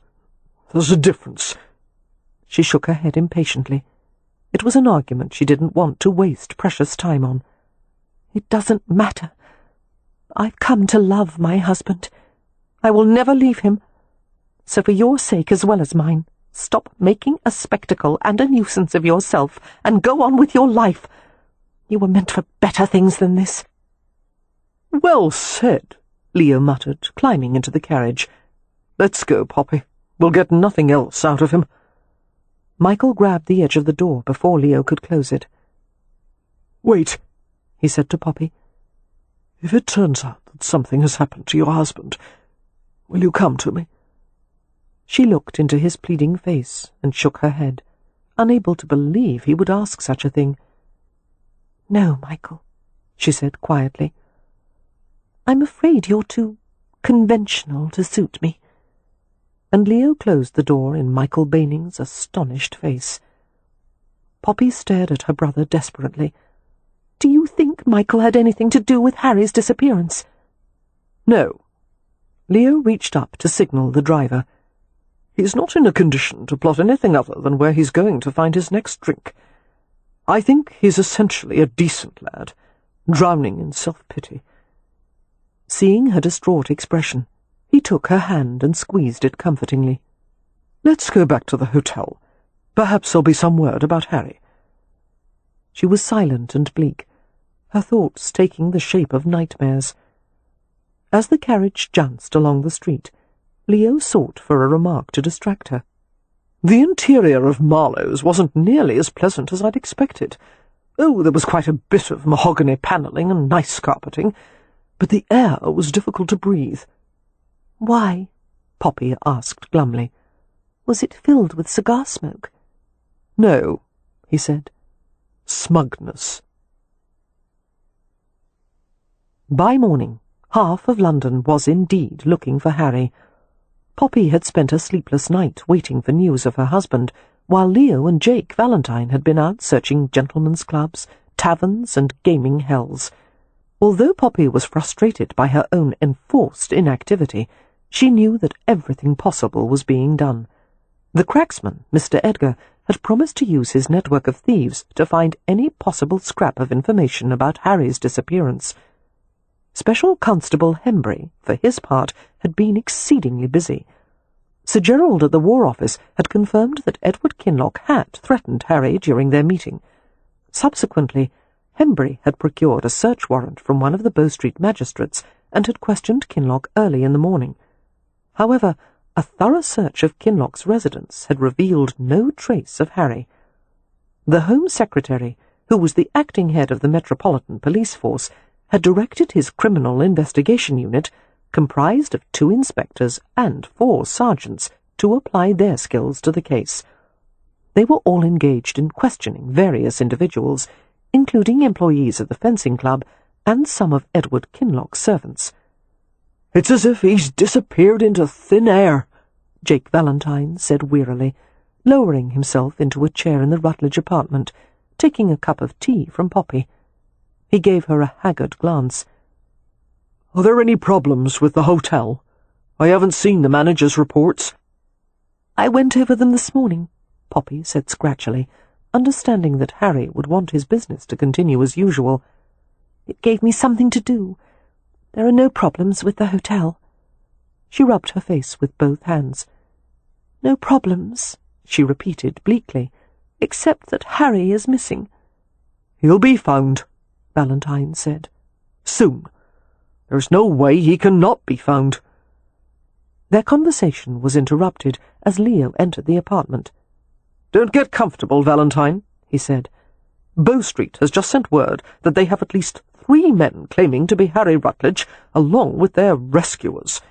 It's assumed they're all imposters, but I thought we'd go have a look at them in any case. Perhaps we'll find a chance to talk with Special Constable Hembry if he's there." "I'm going too," Poppy said. Leo gave her a dark look. "You wouldn't ask to go if you knew what kind of riffraff parades through that office every day." "I'm not asking," Poppy said. "I'm telling you that you're not going without me." Leo contemplated her for a moment and sighed. "Fetch your cloak." The Bow Street Court was universally regarded as the foremost London magistrates' court, where the most publicised criminal cases were investigated and prosecuted. The Metropolitan Police Act had been passed more than 10 years earlier, resulting in the formation of what was still called the New Police. However, there still remained a few law enforcement establishments outside the Home Secretary's direct control, and Bow Street was one of them.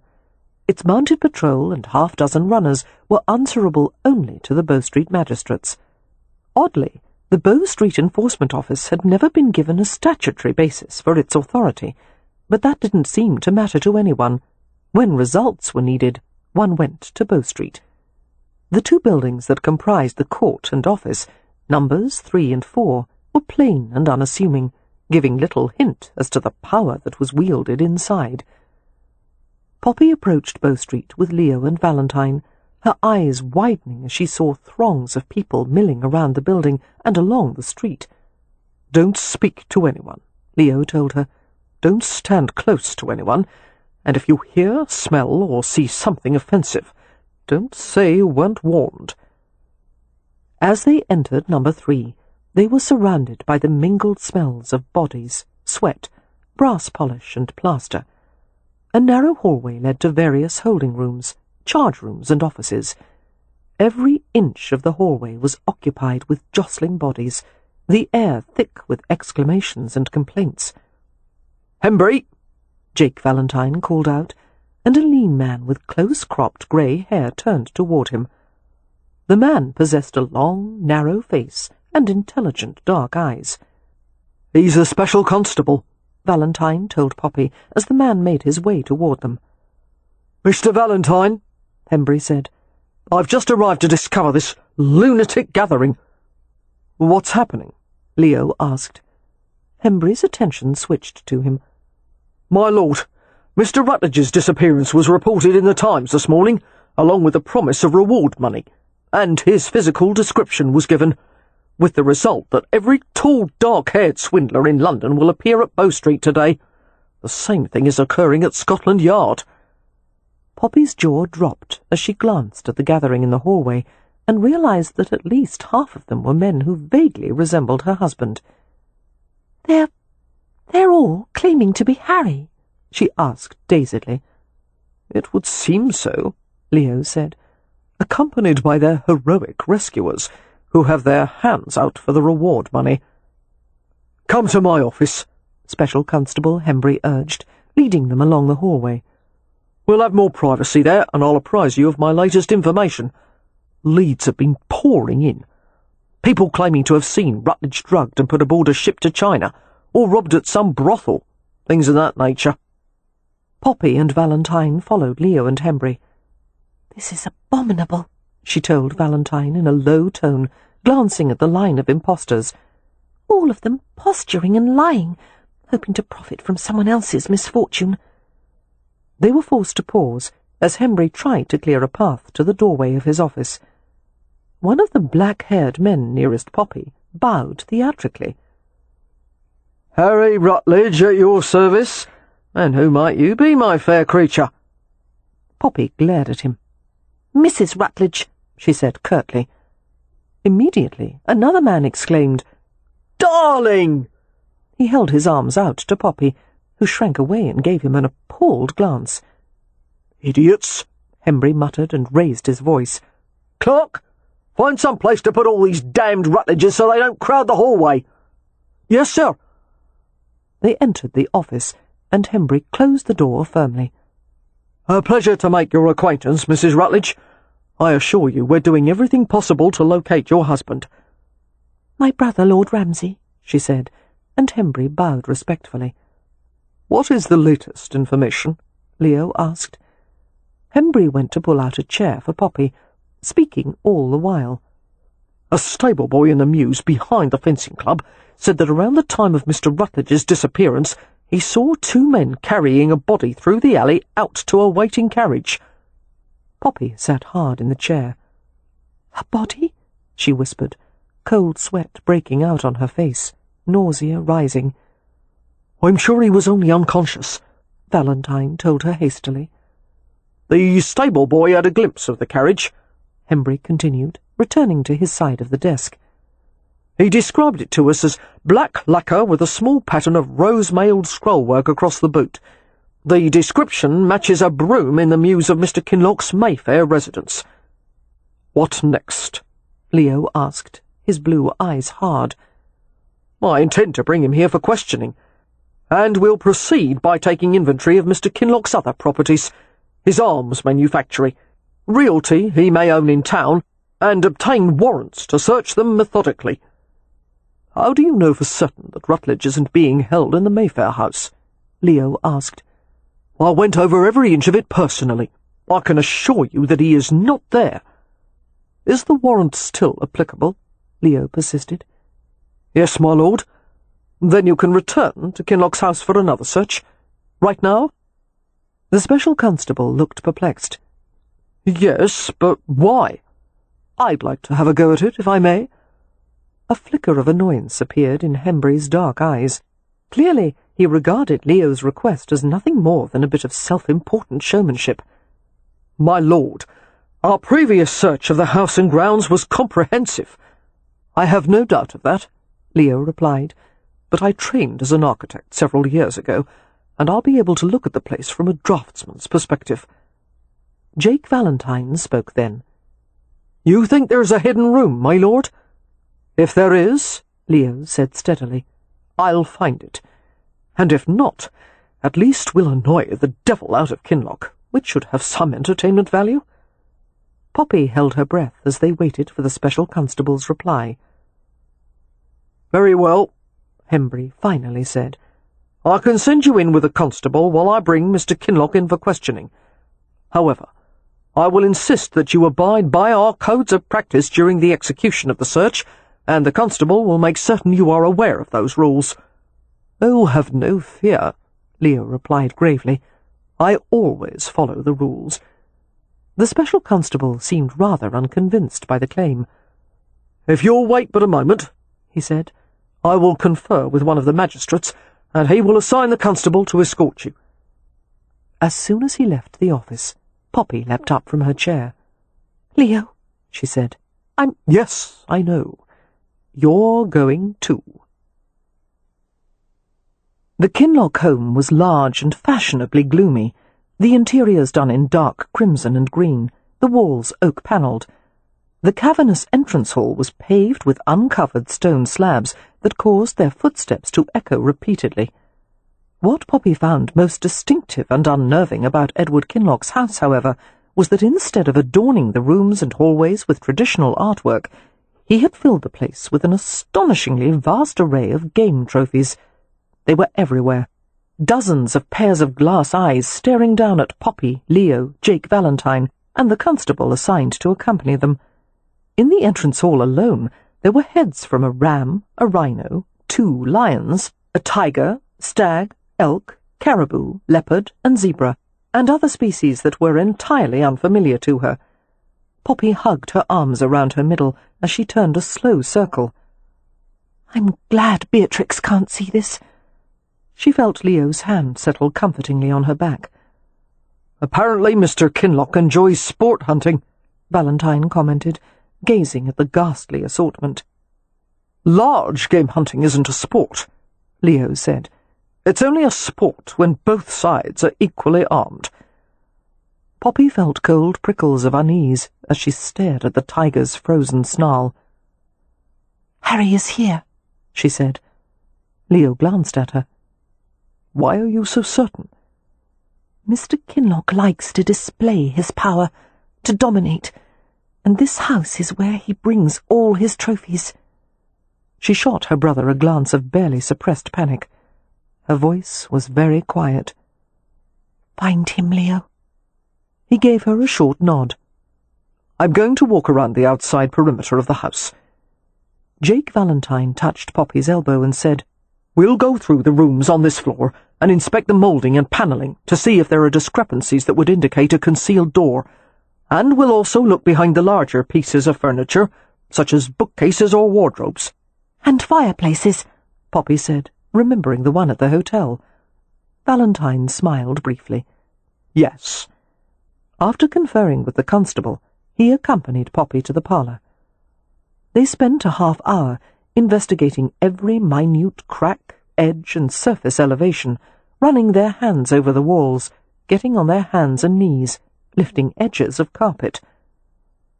"May I ask," came Valentine's muffled voice as he looked behind a settee, "did Lord Ramsay really study architecture, or was he more of a—" "Dilettante?" Poppy supplied, moving every object on the fireplace mantel. "No, he's quite accomplished, actually. He attended the Académie des Beaux-Arts in Paris for 2 years and worked as a draftsman for Roland Temple. My brother loves to play the part of featherbed aristocrat, but he's far more clever than he lets on." Eventually Leo came back inside.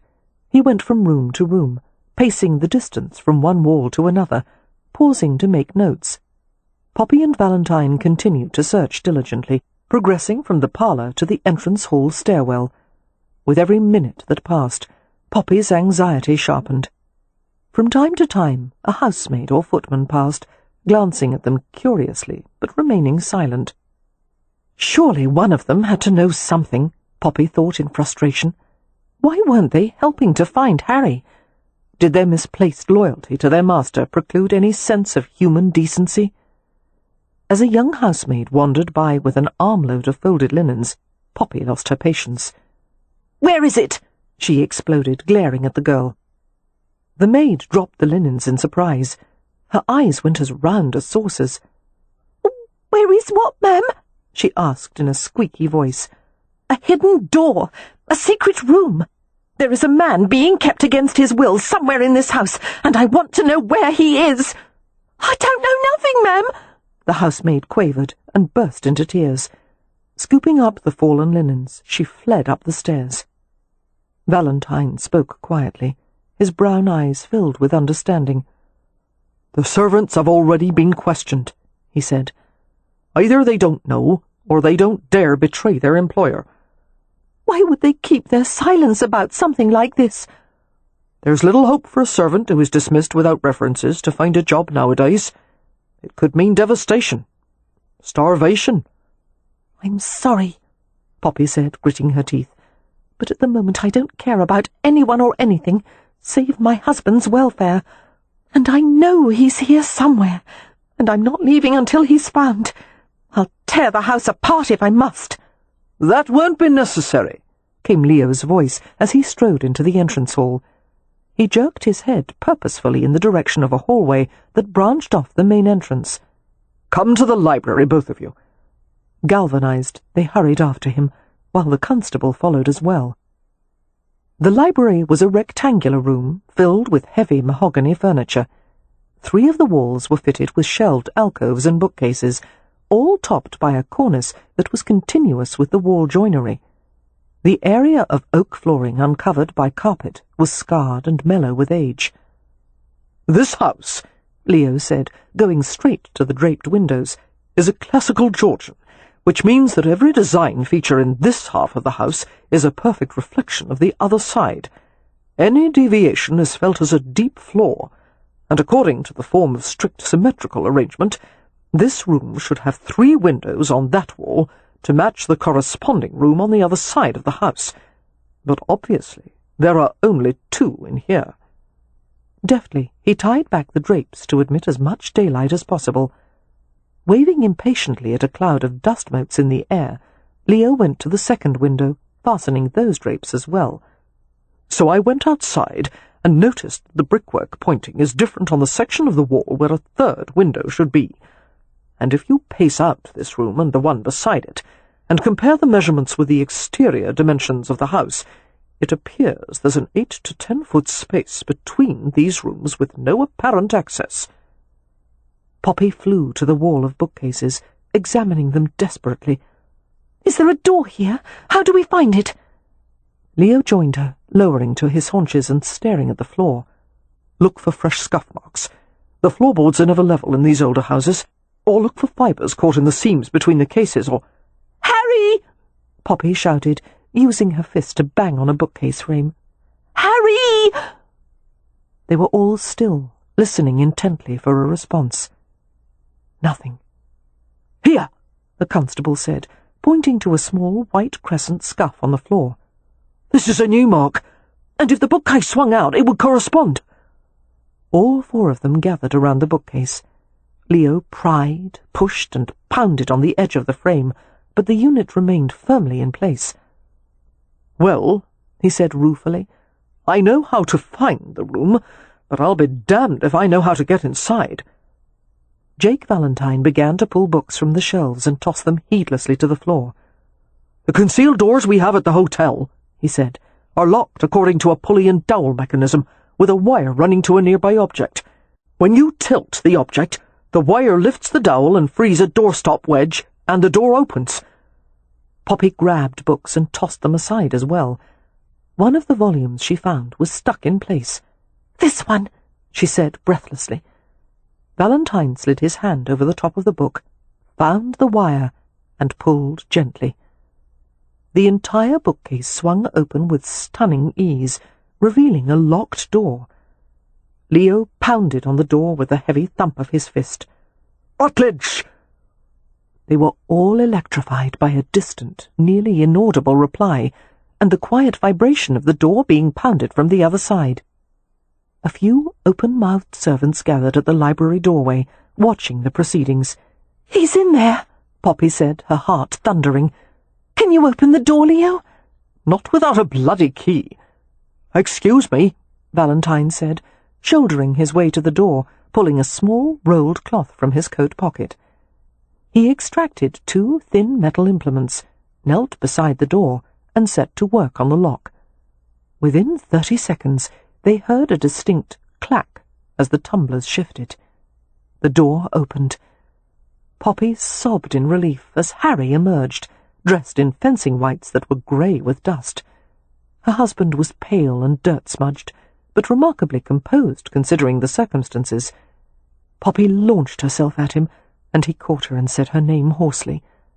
Squinting in the brightness of the room, Harry kept Poppy against him as he reached out to shake the other men's hands in turn. "Thank you. I didn't think you'd be able to find me." His voice was ragged and rough, as if he'd been shouting for some time. "The room is insulated with slag wool to muffle sound. Where's Kinloch?"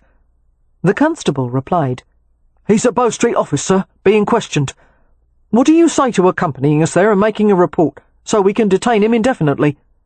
"It would be my pleasure," Harry said feelingly. Ducking behind him, Leo ventured into the dark room.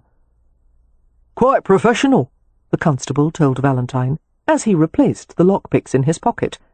"I don't know whether to commend you or arrest you. Where did you learn to do that?" Valentine sent a grin in Harry's direction. "My employer."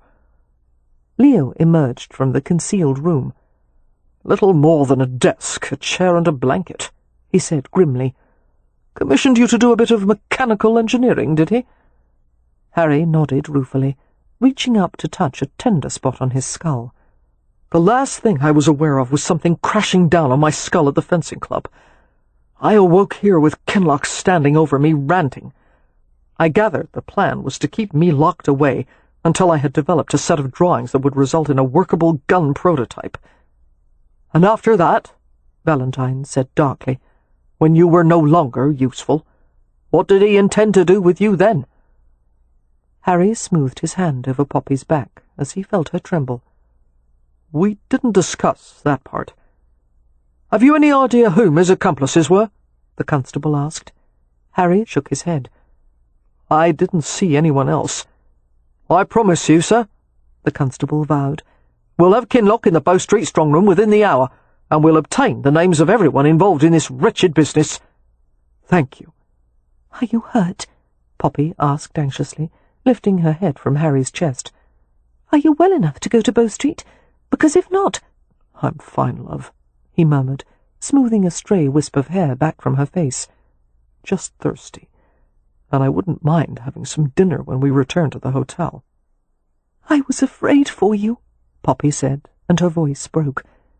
Harry pulled her close with a comforting murmur, tucking her body into his, clasping her head against his shoulder.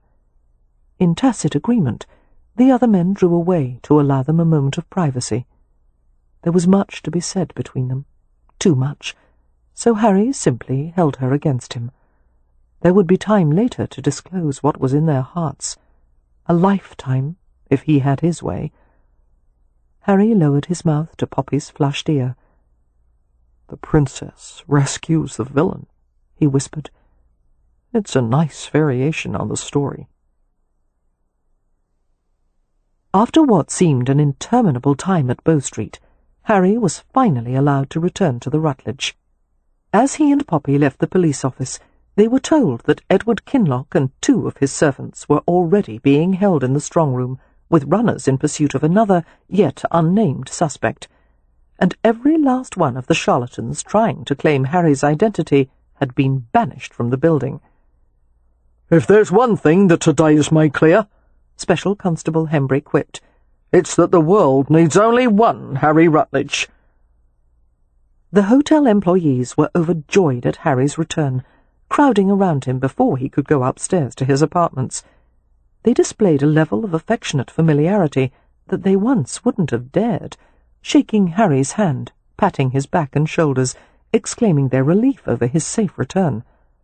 Harry seemed a bit bemused by the demonstrations, but he tolerated it all quite willingly. It was Poppy who finally put a stop to the happy uproar, saying firmly, "Mr. Rutledge needs food and rest." "I'll have a tray sent up at once," Mrs. Pennywhistle declared, dispersing the employees efficiently. The Rutledges went to their private apartments, where Harry took a shower bath, shaved, and donned a dressing robe. He wolfed down a meal without even seeming to taste it, drained a glass of wine, and sat back in his chair, looking exhausted but content. "Bloody hell," he said. "I love being home." Poppy went to sit on his lap, curling her arms around his neck. "Is that how you think of the hotel now?" "Not the hotel, just wherever you are." He kissed her, his lips gentle at first, but heat rose swiftly between them. He became more demanding, almost savaging her mouth, and she responded with an ardent sweetness that set fire to his blood. His head lifted, his breathing uncontrolled, his arms cradling her tightly against him. Beneath her hips, she felt the insistent pressure of his arousal. "Harry," she said breathlessly, "you need sleep far more than this." "I never need sleep more than this." He kissed her head, nuzzling into the glowing locks of her hair. His voice softened, deepened. "I thought I'd go mad if I had to spend another minute in that blasted room. I was worried about you. I sat there thinking that all I want in life is to spend as much time with you as possible. And then it occurred to me that you had visited this hotel for 3 seasons in a row. 3! And I'd never met you. All that time I wasted, when we could have been together." "But Harry, even if we had met and married 3 years ago, you'd still say it wasn't enough time." "You're right. I can't think of a single day of my life that wouldn't have been improved with you in it." "Darling," she whispered, her fingertips coming up to stroke his jaw, "that's lovely. Even more romantic than comparing me to watch parts." Harry nipped at her finger. "Are you mocking me?" "Not at all," Poppy said, smiling. "I know how you feel about gears and mechanisms." Lifting her easily, Harry brought her into the bedroom. And you know what I like to do with them, he said softly. Take them apart and put them back together again. Shall I show you, love? Yes, yes. And they put off sleep just a little longer, because people in love know that time should never be wasted. Epilogue. 3 days later. "I'm late," Poppy said thoughtfully, tying the sash of her white dressing gown as she approached the breakfast table. Harry stood and held a chair for her, stealing a kiss when she was seated. I wasn't aware that you had an appointment this morning. There's nothing on the schedule. No, not that kind of late. The other kind of late. Seeing his incomprehension, Poppy smiled. I'm referring to a certain monthly occurrence. Oh. Harry stared at her fixedly, his expression unfathomable. Poppy poured her tea and dropped a lump of sugar in it. It's only 2 or 3 days past the usual time, she said, her voice deliberately casual, but I've never been late before. She lightened her tea with milk and sipped it cautiously. Glancing at her husband over the rim of the china cup, she tried to gauge his reaction to the information. Harry swallowed and blinked, and stared at her. His colour had heightened, making his eyes look unusually green. Poppy? He was forced to stop by the necessity of taking an extra breath. Do you think you could be expecting? She smiled, her excitement tempered with a flutter of nervousness. Yes, I think it's possible. We won't know for certain until a bit more time has passed.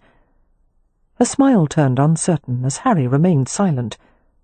Perhaps it was too soon. Perhaps he wasn't entirely receptive to the idea. Of course, she said, trying to sound prosaic. It may take some time for you to become accustomed to the idea, and that's only natural. I don't need time. You don't? Poppy gasped as she was snatched off the chair and hauled into his lap. His arms went fast around her. You want a baby, then? She asked. You wouldn't mind? Mind? Harry pressed his face against her chest, feverishly kissing her exposed skin, her shoulder, her throat. Poppy, there are no words to describe how much I want it. His head lifted, the depth of emotion in his green eyes making her breath catch. For most of my life I thought I'd always be alone, and now to have you, and a baby. It's not entirely certain yet, Poppy said, smiling as he scattered kisses over her face. I'll make certain, then. Still holding her, Harry stood from the chair and began to carry her back into the bedroom. What about the morning schedule? She protested. And Harry Rutledge uttered 3 words he had never said in his life. Damn the schedule. At that moment, the door reverberated with a brisk knock. Mr. Rutledge, came Jake Valentine's voice. I have the manager's reports. Later, Valentine, Harry replied, not pausing as he took Poppy to the bedroom. I'm occupied. The assistant's voice was muffled by the door. Yes, sir. Crimson from head to toe, Poppy said, Harry, really? Do you know what he must be thinking at this moment?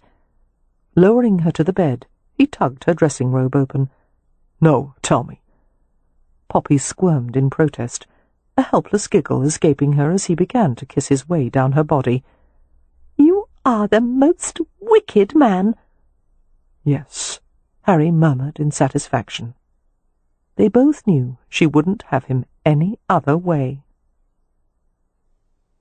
Later that day, Leo's unexpected return to Hampshire had set Ramsay House into happy turmoil, maids hurrying to ready his usual room, a footman setting another place at the table.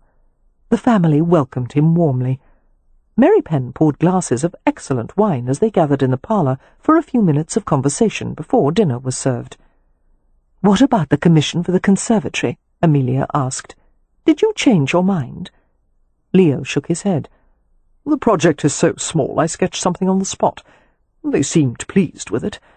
I'll work out the details here and send the final plans back to London. But never mind that.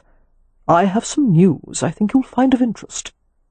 He proceeded to regale the family with the story of Harry's abduction and rescue, and Edward Kinloch's subsequent arrest. They reacted with expressions of amazement and concern, and praised Leo for his part in the affair. "How is Poppy?" Amelia asked. "So far, this has certainly not been the calm, serene life she was hoping for." "Happier than I've ever seen her," Leo replied. "I think Poppy has reconciled herself to the idea that one can't avoid the storms and calamities of life, but one can at least find the right partner to face them with." Cam smiled at that, holding his dark-haired son against his chest. "Well said, Frau." Leo stood and set aside his wineglass. "I'll go wash before the meal is served." Glancing around the room, he affected an expression of mild surprise. "I don't see Marks. I hope she'll come down to supper. I have need of a good argument."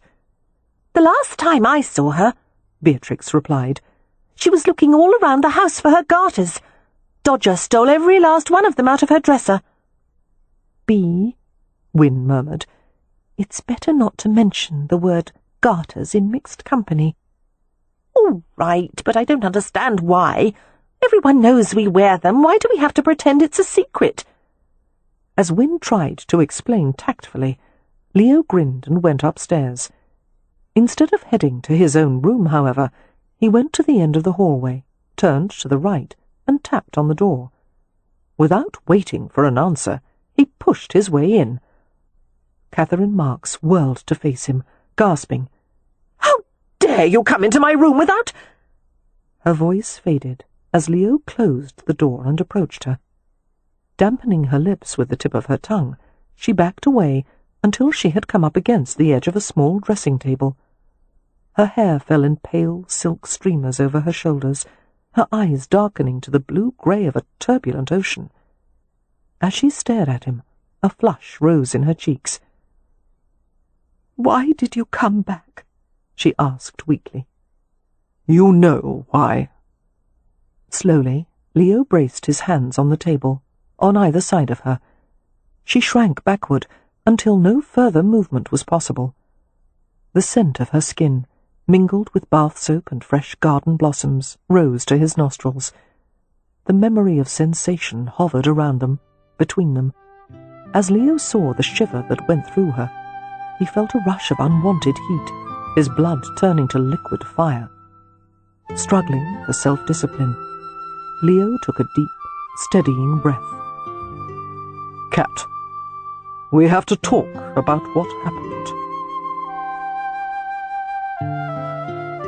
We hope you have enjoyed our presentation of Tempt Me at Twilight by Lisa Kleypas. Copyright 2008 by Lisa Kleypas. Performed by Rosalind Landor. Directed by John Baker. Performance copyright 2009 by Brilliance Audio. All rights reserved. For further information concerning this program or other Brilliance Audio titles, please call the following toll-free number: 1-800-222-3225 or visit our website at www.brillianceaudio.com. No part of this recording may be played for an audience or reproduced in any form. It may not be streamed, downloaded, broadcast, or copied without written permission.